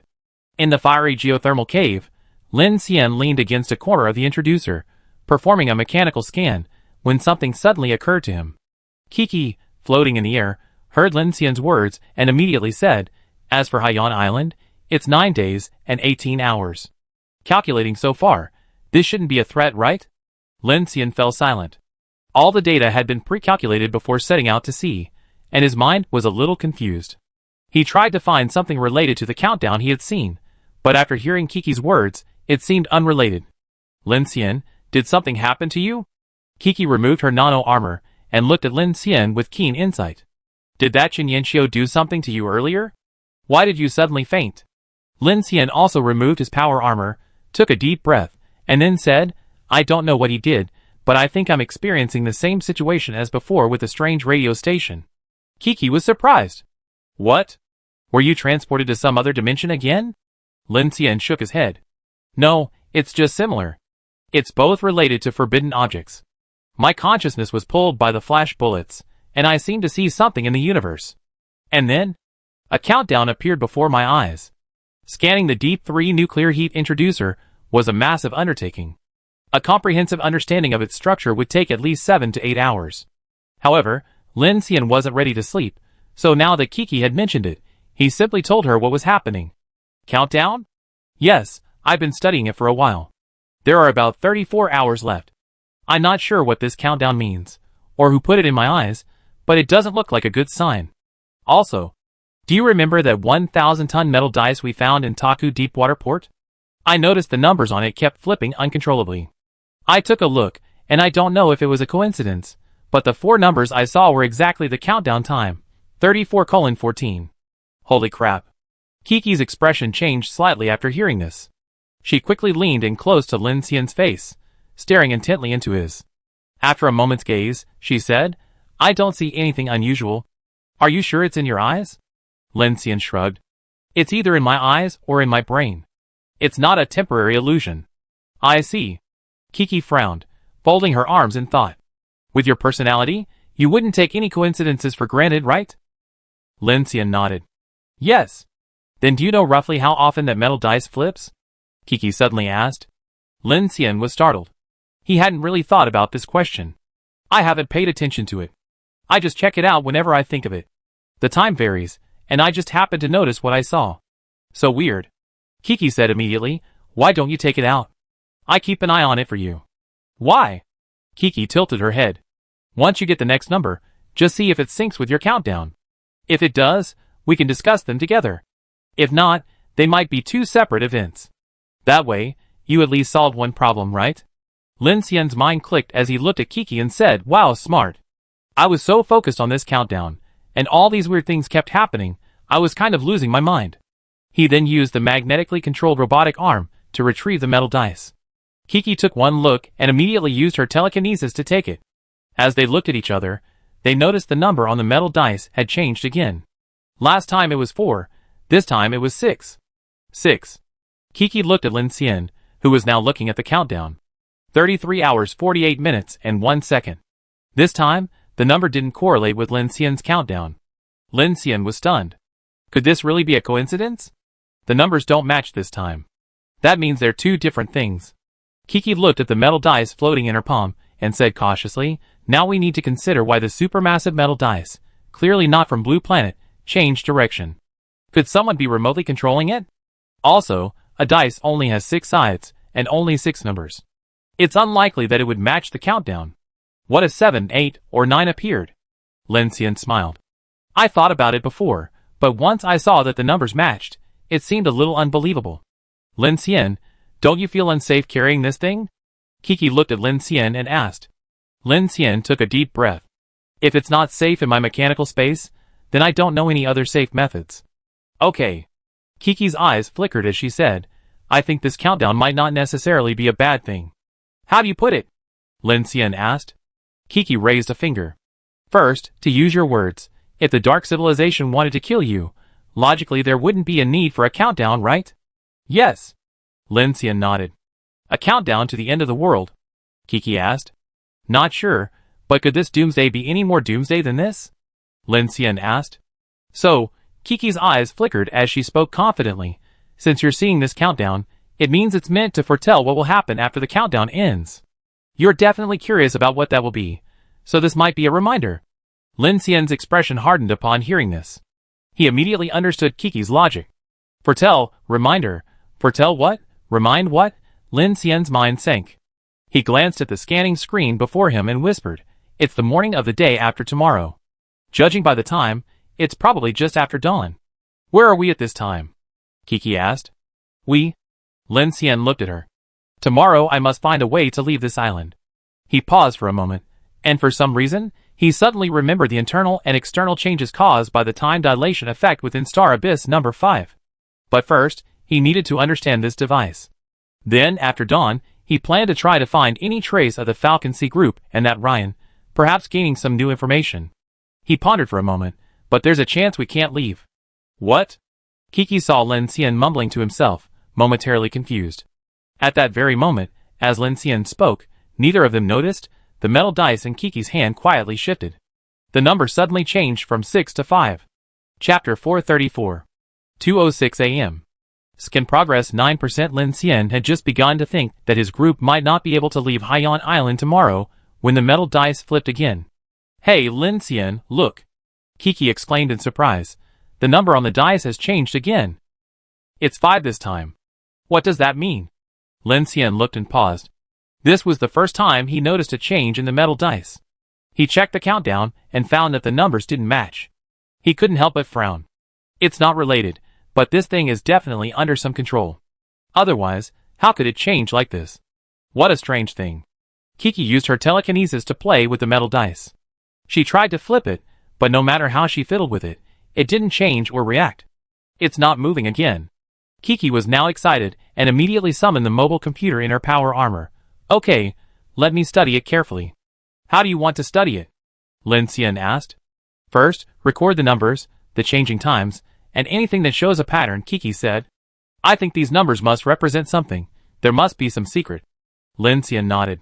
That's right, but if it's not placed in the mechanical space, you have to rely entirely on your telekinesis to hold it, or use my specially made electromagnetic force arm, which consumes a lot of energy. I know. If there are no other impacts, I put it in the car and use the infinity number to power it. It should be fine. I also have Director Dean study it, Kiki said confidently. Lin Xian thought about it and decided it would be more useful than putting it in the Black Star Forge. He simply said, we have to be careful. If this thing falls, it completely destroy our train. No problem. Kiki studied it for a moment, and the air quieted down. She couldn't help but glance at Lin Xian, who was carefully scanning the device, and hesitantly said, Lin Xian. Don't overthink it. I don't think that countdown is a big deal for you.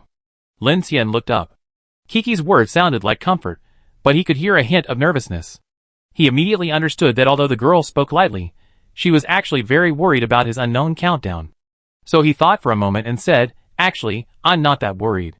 We used to flee the darkness every day. Life and death depended on a single day. We survived desperate situations like Dawn City, so now I'm worried about. To me, if we could actually make contact with the dark civilization, it might actually be a good thing. Kiki looked at Lin Xian, her eyes flickering. I know what you and the Order of the Phoenix are planning. What do you think the Foundation will do next? Lin Xian shook his head. I'm not sure. We don't have much time. The Nightwalkers, the North American Defense Front, and the Storm Alliance have already joined forces to investigate and liquidate the Crimson World and the Foundation. With the isotropic device, all 13 star abysses have already implemented action plans. It's only a matter of time before the true face of the dark civilization is revealed. Investigating Star Abyss 13 and the Foundation isn't our primary goal. I know. The main goal is to reach the polar regions. Meanwhile, we want to see if your flight across the Pacific as the Sword Bearer will draw out the Foundation's presence in the Republic Islands and the Star Abyss. Look, haven't we caught some clues now? Kiki floated over, checking that no one was around. She naturally straddled Lin Xian's chest, pressing her body against his, feeling the warmth of his chest. She whispered softly, I just remembered you weren't like this before. You were so wary of me even eating bread. Now you're acting like a savior. Lin Xian scoffed at this and said helplessly, Hey, you're not a savior, are you? We can't just follow the Phoenix Dawn Center's large team and slowly rescue people. It'd probably take them 2 months to cross South America.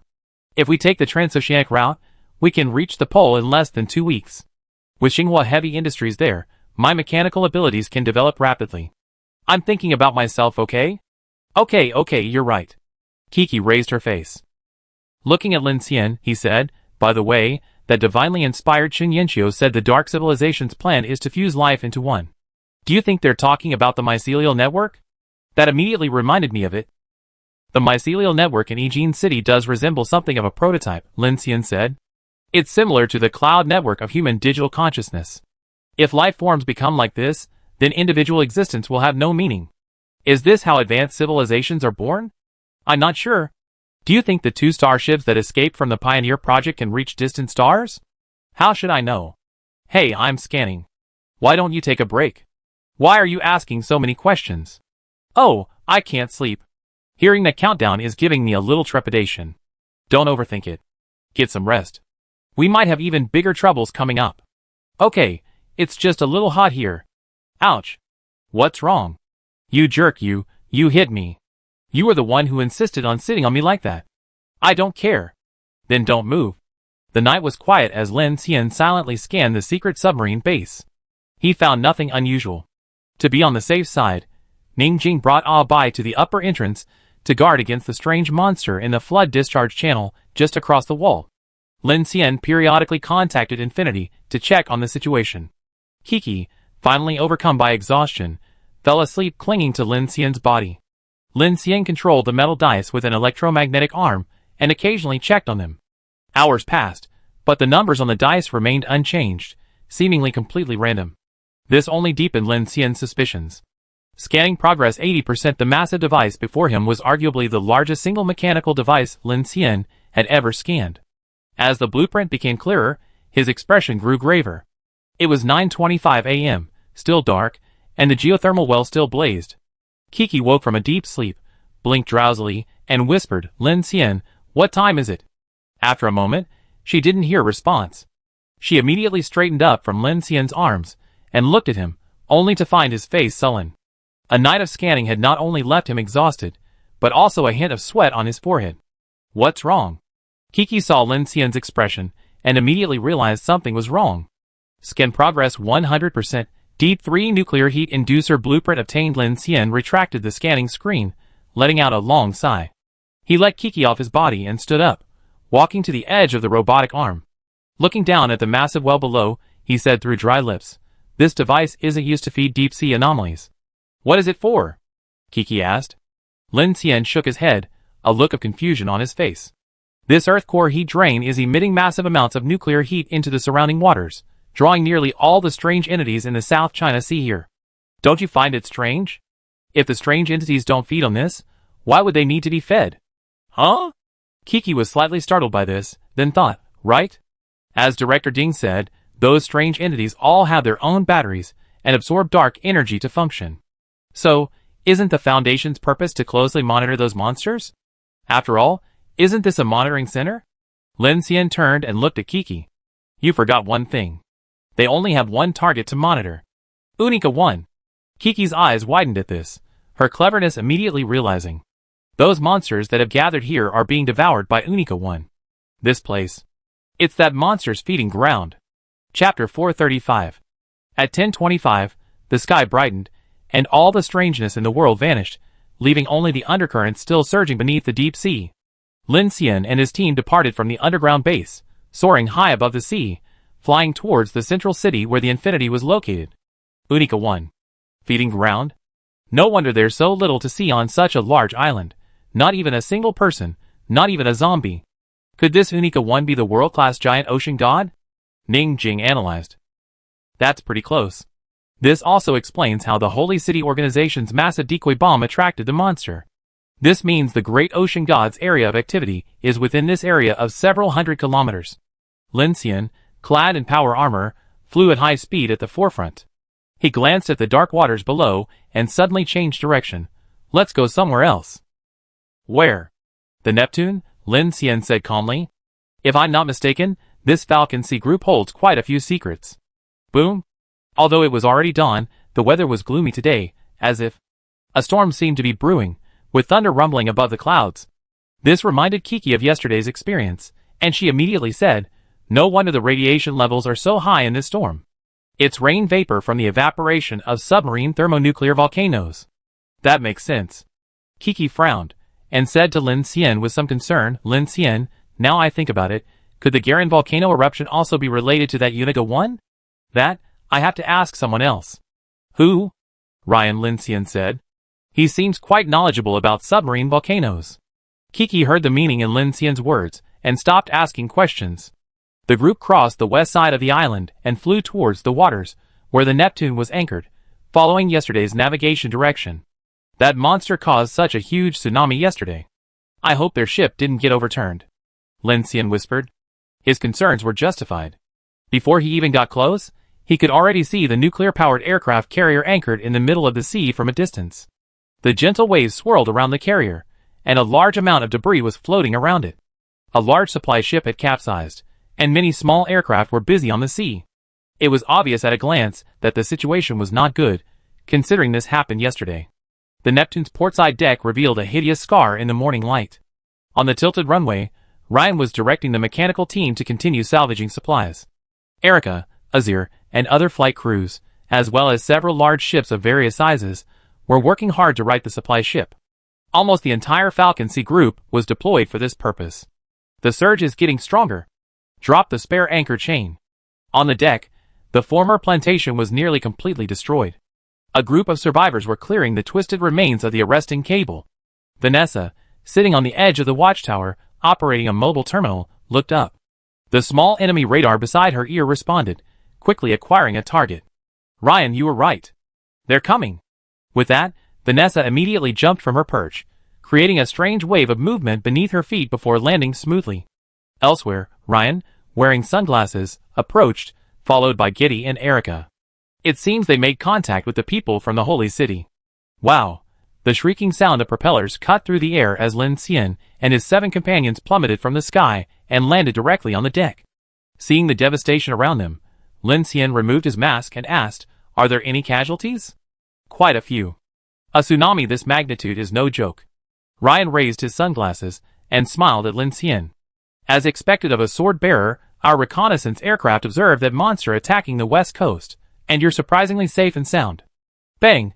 Suddenly, a cable towing the supply ship snapped in the distance, whipping into the sea like a whip, sending up a 10-meter-high wall of waves. Seeing this, Ryan's expression suddenly changed. "Kitty, Vanessa, help." "Okay. No need." Lin Xian had noticed the situation upon arriving and immediately glanced at Kiki. "I understand." Kiki smiled faintly and immediately soared into the air, hovering directly above the capsized supply ship. Her eyes flashed with a surge of supernatural energy. She raised her hand, and with terrifying telekinesis, she instantly grasped the entire supply ship. Then, with a sudden force, the supply ship emitted a metallic humming sound. The tugboats and aircraft all felt the towing speed increase. The supply ship began to make a continuous grunting sound and began to unwind from its capsized state. A few minutes later, with Kiki's help, the capsized supply ship finally righted itself, and a large amount of seawater flowed back down. "Thank you." Ryan observed this scene, looked at Vanessa and the others, and shrugged. Sometimes combat power isn't everything. Telekinesis is indeed powerful. That monster yesterday scared us all. It was a cosmic beast. Our aircraft carrier looked like a paper boat in front of it. "Then you're lucky." "Do you know why I came to you?" Lin Xian said. Vanessa, Kitty, and the others' eyes fell on Lin Xian, their expressions varying. Lien smiled faintly. "Are you ready to cooperate with us?" Lin Xian shook his head. Lien's smile faltered. "Then what's your purpose?" Lin Xian raised a hand, pointing to the returning Kiki. "As you can see, to save your lives." Lien looked at Lin Xian hesitantly. "What do you mean? Why do we need you to save our lives?" Erica, standing behind Ryan, looked puzzled. "Excuse me, Captain Lin, but we're not the ones trapped on the island now." "Then why don't you leave here, knowing that Mount Garen might erupt?" Lin Xian's eyes darkened as he swept over the core members of the Falcon Sea Corps. For the crystal lattice, for the forbidden object, or for something beneath the island? Lien's expression changed at this, looking at Lin Xian. "Have you been to the outlying island?" "We also took care of the people from the holy city." Kiki crossed her arms, raised her face, and said to him, "This place has a lot of secrets. Do you know anything?" Hearing this, Vanessa and the others glanced at Ryan. Ryan's expression froze slightly, and he was silent for a moment before his gaze fell on Lin Xian. "If it's convenient, let's talk inside." "Okay." In the bridge information room, Ryan said to Lin Xian, "We already knew about the battle between you and the people from the holy city in the city yesterday. I'm sorry we didn't help because the situation on our side was very dire at the time." Lin Xian nodded. "I guessed it. With the arrival of the great ocean god, the surrounding seas are a scene of near hell. Even from the current situation, it's clear that if this sea creature hadn't been lucky, it would have been wiped out yesterday." Ryan continued, "I knew you'd come looking for me. After all, you probably didn't believe all that blood sperm hunting nonsense I told you." "Then you know why I said that." "Because I don't trust you," Erica said bluntly from behind Ryan. "To be precise, we weren't sure if you could survive." "Are you aware of the holy city's actions?" Ning Jing asked, frowning. Ryan shook his head and smiled. "I don't know for sure, but I already warned you that the holy city is targeting you." "I didn't expect them to make such a big move," Vanessa said. "Honestly, if our surveillance cameras in the city hadn't captured you, we have thought you'd been wiped out by that monster." "How could that be?" "We're incredibly powerful," Kiki retorted. "Indeed, a mere demon. We're not afraid of it." Brother Hua also stepped forward. Lien's gaze swept across the crowd, finally landing on Lin Xian. He was about to speak when Lin Xian looked directly at him and said, "If I'm not mistaken, you're not stopping here just for the hunt, but for some other reason." "Yes." Lien nodded. "The Neptune's power system was severely damaged in a battle with a strange entity a week ago, so technically, we're anchored here. Fortunately, we're not far from Haiyan Island." "Fortunately?" Lin Xian's lips curled slightly. "Are you sure this is good news?" Ryan shrugged. "It's better than being stuck in the deep Pacific with nowhere to go. Our aircraft and other ships are usable, but we really don't want to give up the Neptune." Lin Xian's eyes hardened, and he said coldly, "Mr. Ryan, I said I'm here to rescue you, so I'd like to hear a more honest answer." Ryan's expression froze at this. He looked at Lin Xian and asked tentatively, Captain Lin, how are you going to rescue us? It seems to me that you can't repair the Neptune quickly, and time isn't enough. Or are you planning to flee now, with the remaining 5 ships, and the small submarine you hidden underwater? Ryan's expression finally changed. Why not enough time? Do you know Garland? Is the volcano out of control?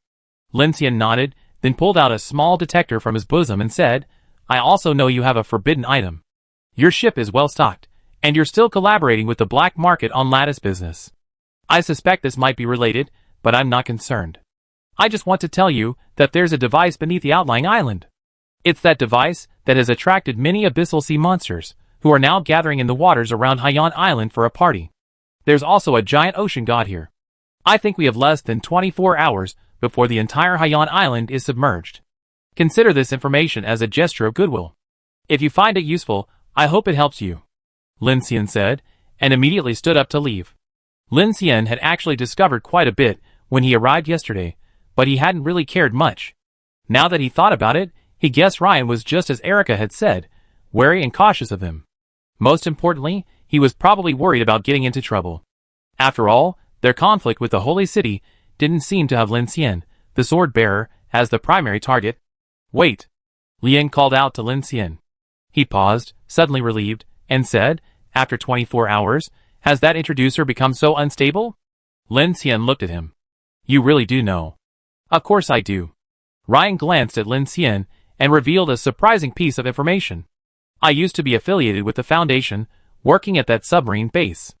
I was kind of a special security department. Are you from the Foundation? Kiki asked immediately. Before, Ryan said, I have no connection to that organization now. Can I barely be considered a former asset? Lin Xian glanced at the group behind Ryan. They don't count. Only me, Ryan said. Lin Xian then asked, what else do you know? Ryan looked at Lin Xian and confessed, it's an experimental base. I only know they're breeding and luring some strange entities for experiments, but I never seen one and don't know the mission. However, every time the device stops, a massive earthquake occurs in the surrounding sea. Countless strange entity corpses float to the surface, filling the air with a foul stench. The storm is accompanied by a large amount of radiation, somewhat similar to what happened yesterday. Lin Xian frowned. So you really want to retrieve the blood essence? Ryan glanced at Erica behind him. Erica silently raised her hand, and the mechanical gate on her left arm slowly opened. Instantly, a wave of dark energy surged out, making the air thick. Lin Xian and the other's expression suddenly changed, sensing the intense energy of the forbidden object. Looking over, he saw Erica pull out a copper ball, resembling a water valve, from her mechanical arm. It was only half the size of a palm. When the object appeared, Lin Xian noticed that some tiny objects seemed to be attracted to it. We call it the dark energy copper ball. Its special property is that it can quickly absorb substantial dark energy and blood essence within a certain range, but the side effects are significant. Erica immediately put the ball back, then breathed a sigh of relief and said, because the dark energy concentration is so high, anyone nearby could easily be drawn into a mutated state. Lin Xian, Kiki, and the other's expression suddenly changed upon hearing this. Lin Xian immediately understood why Ryan was being so cautious. Even if he possessed such a forbidden item, he wouldn't reveal it easily. Especially since Ryan was facing Lin Xian, the swordsman with an elite team. No wonder you're taking such a risk. Lin Xian stared at Ryan. You've been to that base before, so are you planning a dangerous adventure with this forbidden item? Ryan replied with a headache. God, that was the plan from the beginning. Level 4 blood essence was worth a try for lattice evolution, but the situation on the Neptune, the Garland volcano, and those people from the Holy City. I can only say, it's just bad luck. Bad luck? You're so lucky. Lin Xian and Kiki's eyes met, both looking at Ryan in disbelief. You want to snatch blood essence from the giant ocean god? Not exactly, Ryan said helplessly. It's just that I didn't know the Unico 1, which the Foundation is monitoring, was such a terrifying creature. Lin Xian's face changed at this, thinking Ryan was completely crazy. He looked at the calm face of this guy, and didn't know whether to praise him as a genius or a lunatic. He had such a powerful forbidden object, but he actually thought of snatching food from the mouth of a world-class ferocious beast. Is this an idea that a human can come up with? Chapter 436. Captain Lin. Ryan observed Lin Xian. He knew that if Lin Xian, as the sword-bearer, managed to survive the confrontation with the Holy City at the submarine base, He would have to carefully consider Lin Xian's words. What did you learn from the Holy City? Lin Xian countered. I also wanted to ask you, how did you know about the situation at the Garin volcano? Ryan shrugged. When we were monitoring the Uniga 1, we discovered that the monster would approach the submarine volcanoes for some kind of hunting activity. Upon investigation, we discovered that the monster's actions actually accelerated the activity of the Garin volcano. So, everyone at the base believed that the monster might be seeking energy underground. That's it. What about that forbidden object that can control volcanoes? Kiki asked. He's talking about that geothermal attractor, Lin Xian said. It's like bait used to attract more high-level anomalous entities to Uniga 1. The Foundation might be using this opportunity to study world-class creatures, so once it stops, the giant ocean god will take action and bombard the Garin volcano. Ning Jing said. Indeed. Ryan said, according to the Foundation's past experience, when the density of high-level anomalous entities in this sea area reaches a high enough level, the monster will appear.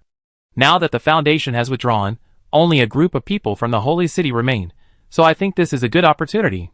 Lin Xian understood, but you didn't expect that the monster not only appeared early because of the Holy City's attractant, but also appeared on the west coast, far away from the outlying islands and volcanic group, affecting you as well. In the end, you still didn't get anything. Ryan looked helpless. I thought you clashed with the Holy City yesterday. Our Falcon Sea Regiment was prepared to assist. If we can eliminate the Holy City outpost on the island together, this plan might go smoothly. Hide in the submarine base, wait for the giant ocean god to hunt, and then make a killing before retreating? Lin Xian nodded. That makes sense. You're really brave. Kiki crossed her arms. Now that we know the monster was the giant ocean god, do you still have that plan? Ryan held his forehead with his hand and smiled bitterly. The Foundation's internal secrecy is so strict. I always thought it was some S-class creature. Lin Xian's information confirmed his previous suspicions. He hadn't expected the device to trigger such a chain reaction. Captain Lin.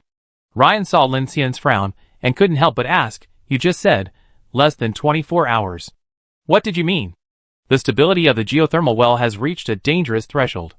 I checked the monitoring center's logs. According to their technical standards, if it's not shut down for 24 hours, there's a risk of energy overload. The entire submarine base might be lost. After Lin Xian finished speaking, he glanced at Ryan and was already planning to leave. He already knew the situation on Haiyan Island and Garland Volcano. Now all he had to do was retrieve Viola, find the orbital node, and then directly use the sky train to make the risky leap. While doing so, he could also have the team members plunder the base's supplies. He could also take the nuclear-powered submarine and use it as devouring material. As for the Neptune, Lin Xian didn't have the time to help others repair the aircraft carrier. If it was a problem with the power system, it would take him at least half a day. There was no need to take the risk. Ryan slammed his sunglasses down upon hearing Lin Xian's words. What? Impossible? Erica's expression drastically changed. We previously received information from the base's control channel. The device shouldn't reach its cooling cycle for at least 3 days. Kitty asked, could it be related to what happened yesterday? It probably is, Vanessa frowned. The geothermal activity has accelerated. OMG, aren't we doomed? The tall Azir exclaimed in surprise. Seeing their reaction, Lin Xian frowned. 24 hours isn't enough for you to evacuate this area. Ryan looked at Lin Xian, his tone changing. Captain Lin, you probably don't know that after the Uniga 1 enters its active state, the sea area within a radius of several hundred kilometers becomes dangerous. Even we, hiding in the submarine base, must remain silent. During this time, escaping this area is impossible. Even the floating city will be destroyed by the gathering atmospheric creatures. Once this period reaches, no human survivors will be able to escape. The best option is to dock at Haiyan Island and wait out the storm. Kiki was shocked when she heard this. But the Garin volcano is about to erupt. The entire Haiyan Island might be submerged. How can we hide? Our original plan was to wait until Uniga 1 finished its hunt before leaving. Gaddy crossed his arms, his face darkening. If that device can't hold out until Uniga 1 finishes its hunt, we'd be in trouble. That's right, Ryan said gravely. If that device is deactivated, the underwater monsters will immediately flee, and Uniga 1 will undoubtedly be deployed. Then the Garin volcano will detonate prematurely, turning this sea into a hellish inferno. The resulting massive tsunami could even submerge the coastal areas of Asia and the Pacific. So what you're saying means we can't leave, and we can't stay? Lu Xingchen couldn't help but frown at this. Ning Jing then analyzed, The giant ocean god was out hunting yesterday, so it's very likely lurking in the waters around Haiyan Island right now. But why not the air? Aircraft? Ryan shrugged. As the former security director of that base, I can only say that the air is more dangerous than the sea. I didn't know that before, but when I saw that monster rising from the sea into the clouds yesterday, I understood. This monster is simply the master of the universe. I really don't know how we humans are supposed to deal with it. Hearing this, Lin Xian's heart sank, and he immediately sensed trouble. It seemed as if they were surrounded by an endless stream of giant sea monsters, and deeper still, an ultimate hunter. Ever since the giant ocean god locked onto them yesterday, he had a hunch that the monster might actually be watching them. Wow, what do we do then? Kiki looked at Lin Xian. Can't we leave, and can't we stay? Maybe we can hide in that submarine base, and wait out the disaster? Sure, he whispered. Lin Xian shook his head. That won't work. It's not just the Unigo 1 problem right now, there's also the Garin volcano. If it erupts, the lava wells beneath the outlying islands will surely trigger a chain reaction, sinking them into the Pacific in an instant. What about hiding on Haiyan Island? There must be fortifications beneath the main island, right? Ning Jing asked. Defense against tsunamis hundreds of meters high? Ryan saw Lin Xian's men nervously discussing, and then said, even if they can withstand earthquakes, it's a question. Hang. Vanessa's expression was also grim. She said to Ryan, Ryan, it will take at least 48 hours to repair the Neptune. There's simply no time. It's no longer a question of whether the Neptune can be repaired. Ryan glanced at Lin Xian with a wry smile. Even if the Neptune is repaired now, we can't escape the tsunami in 24 hours. Time is too short. Unless we're lucky and the Garin volcano erupts on a small scale, or maybe the monster starts hunting early, so we can disable the device and escape safely, Lin Xian added. Yes, Ryan sighed. But judging by the Foundation's early relocation arrangements, they must have clearly calculated the irreversible crisis, which is why they ordered the relocation. What a headache. Are there any other solutions? Yes, preemptive degassing, Lin Xian said. We might try to degas some of the geothermal well to slow down the eruption first. How? It's a volcano. Erica was incredulous. And this action might even attract more strange entities, which would be even more dangerous. Yeah, what if the volcano erupts prematurely? Vanessa said. I think it might work, Ryan said. I know the base has a dedicated underwater pipeline for backup degassing. It's located in the southeastern waters. Opening it might buy us some time, but the problem is, it's underwater. As soon as he said this, Lin Xian immediately thought of the aerial photos they had taken earlier, the huge, swirling strange entity deep underwater, which made his hair stand on end. Lin Xian frowned. At this point, we have no choice but to give it a try. I agree, Ryan said, looking at Lin Xian and extending his hand. Captain Lin, let's work together. Perhaps we can improve our chances of survival. Okay. Lin Xian shook his hand and said, you must first dock the fleet at Haiyan Island Harbor. Then, we will split into two groups. One group will attempt to deploy the equipment, while the other will locate a suitable bunker on the main island of Haiyan Island. After saying this, Lin Xian's face darkened. He checked the time and looked around at the group. Everyone, the storm is coming. Move.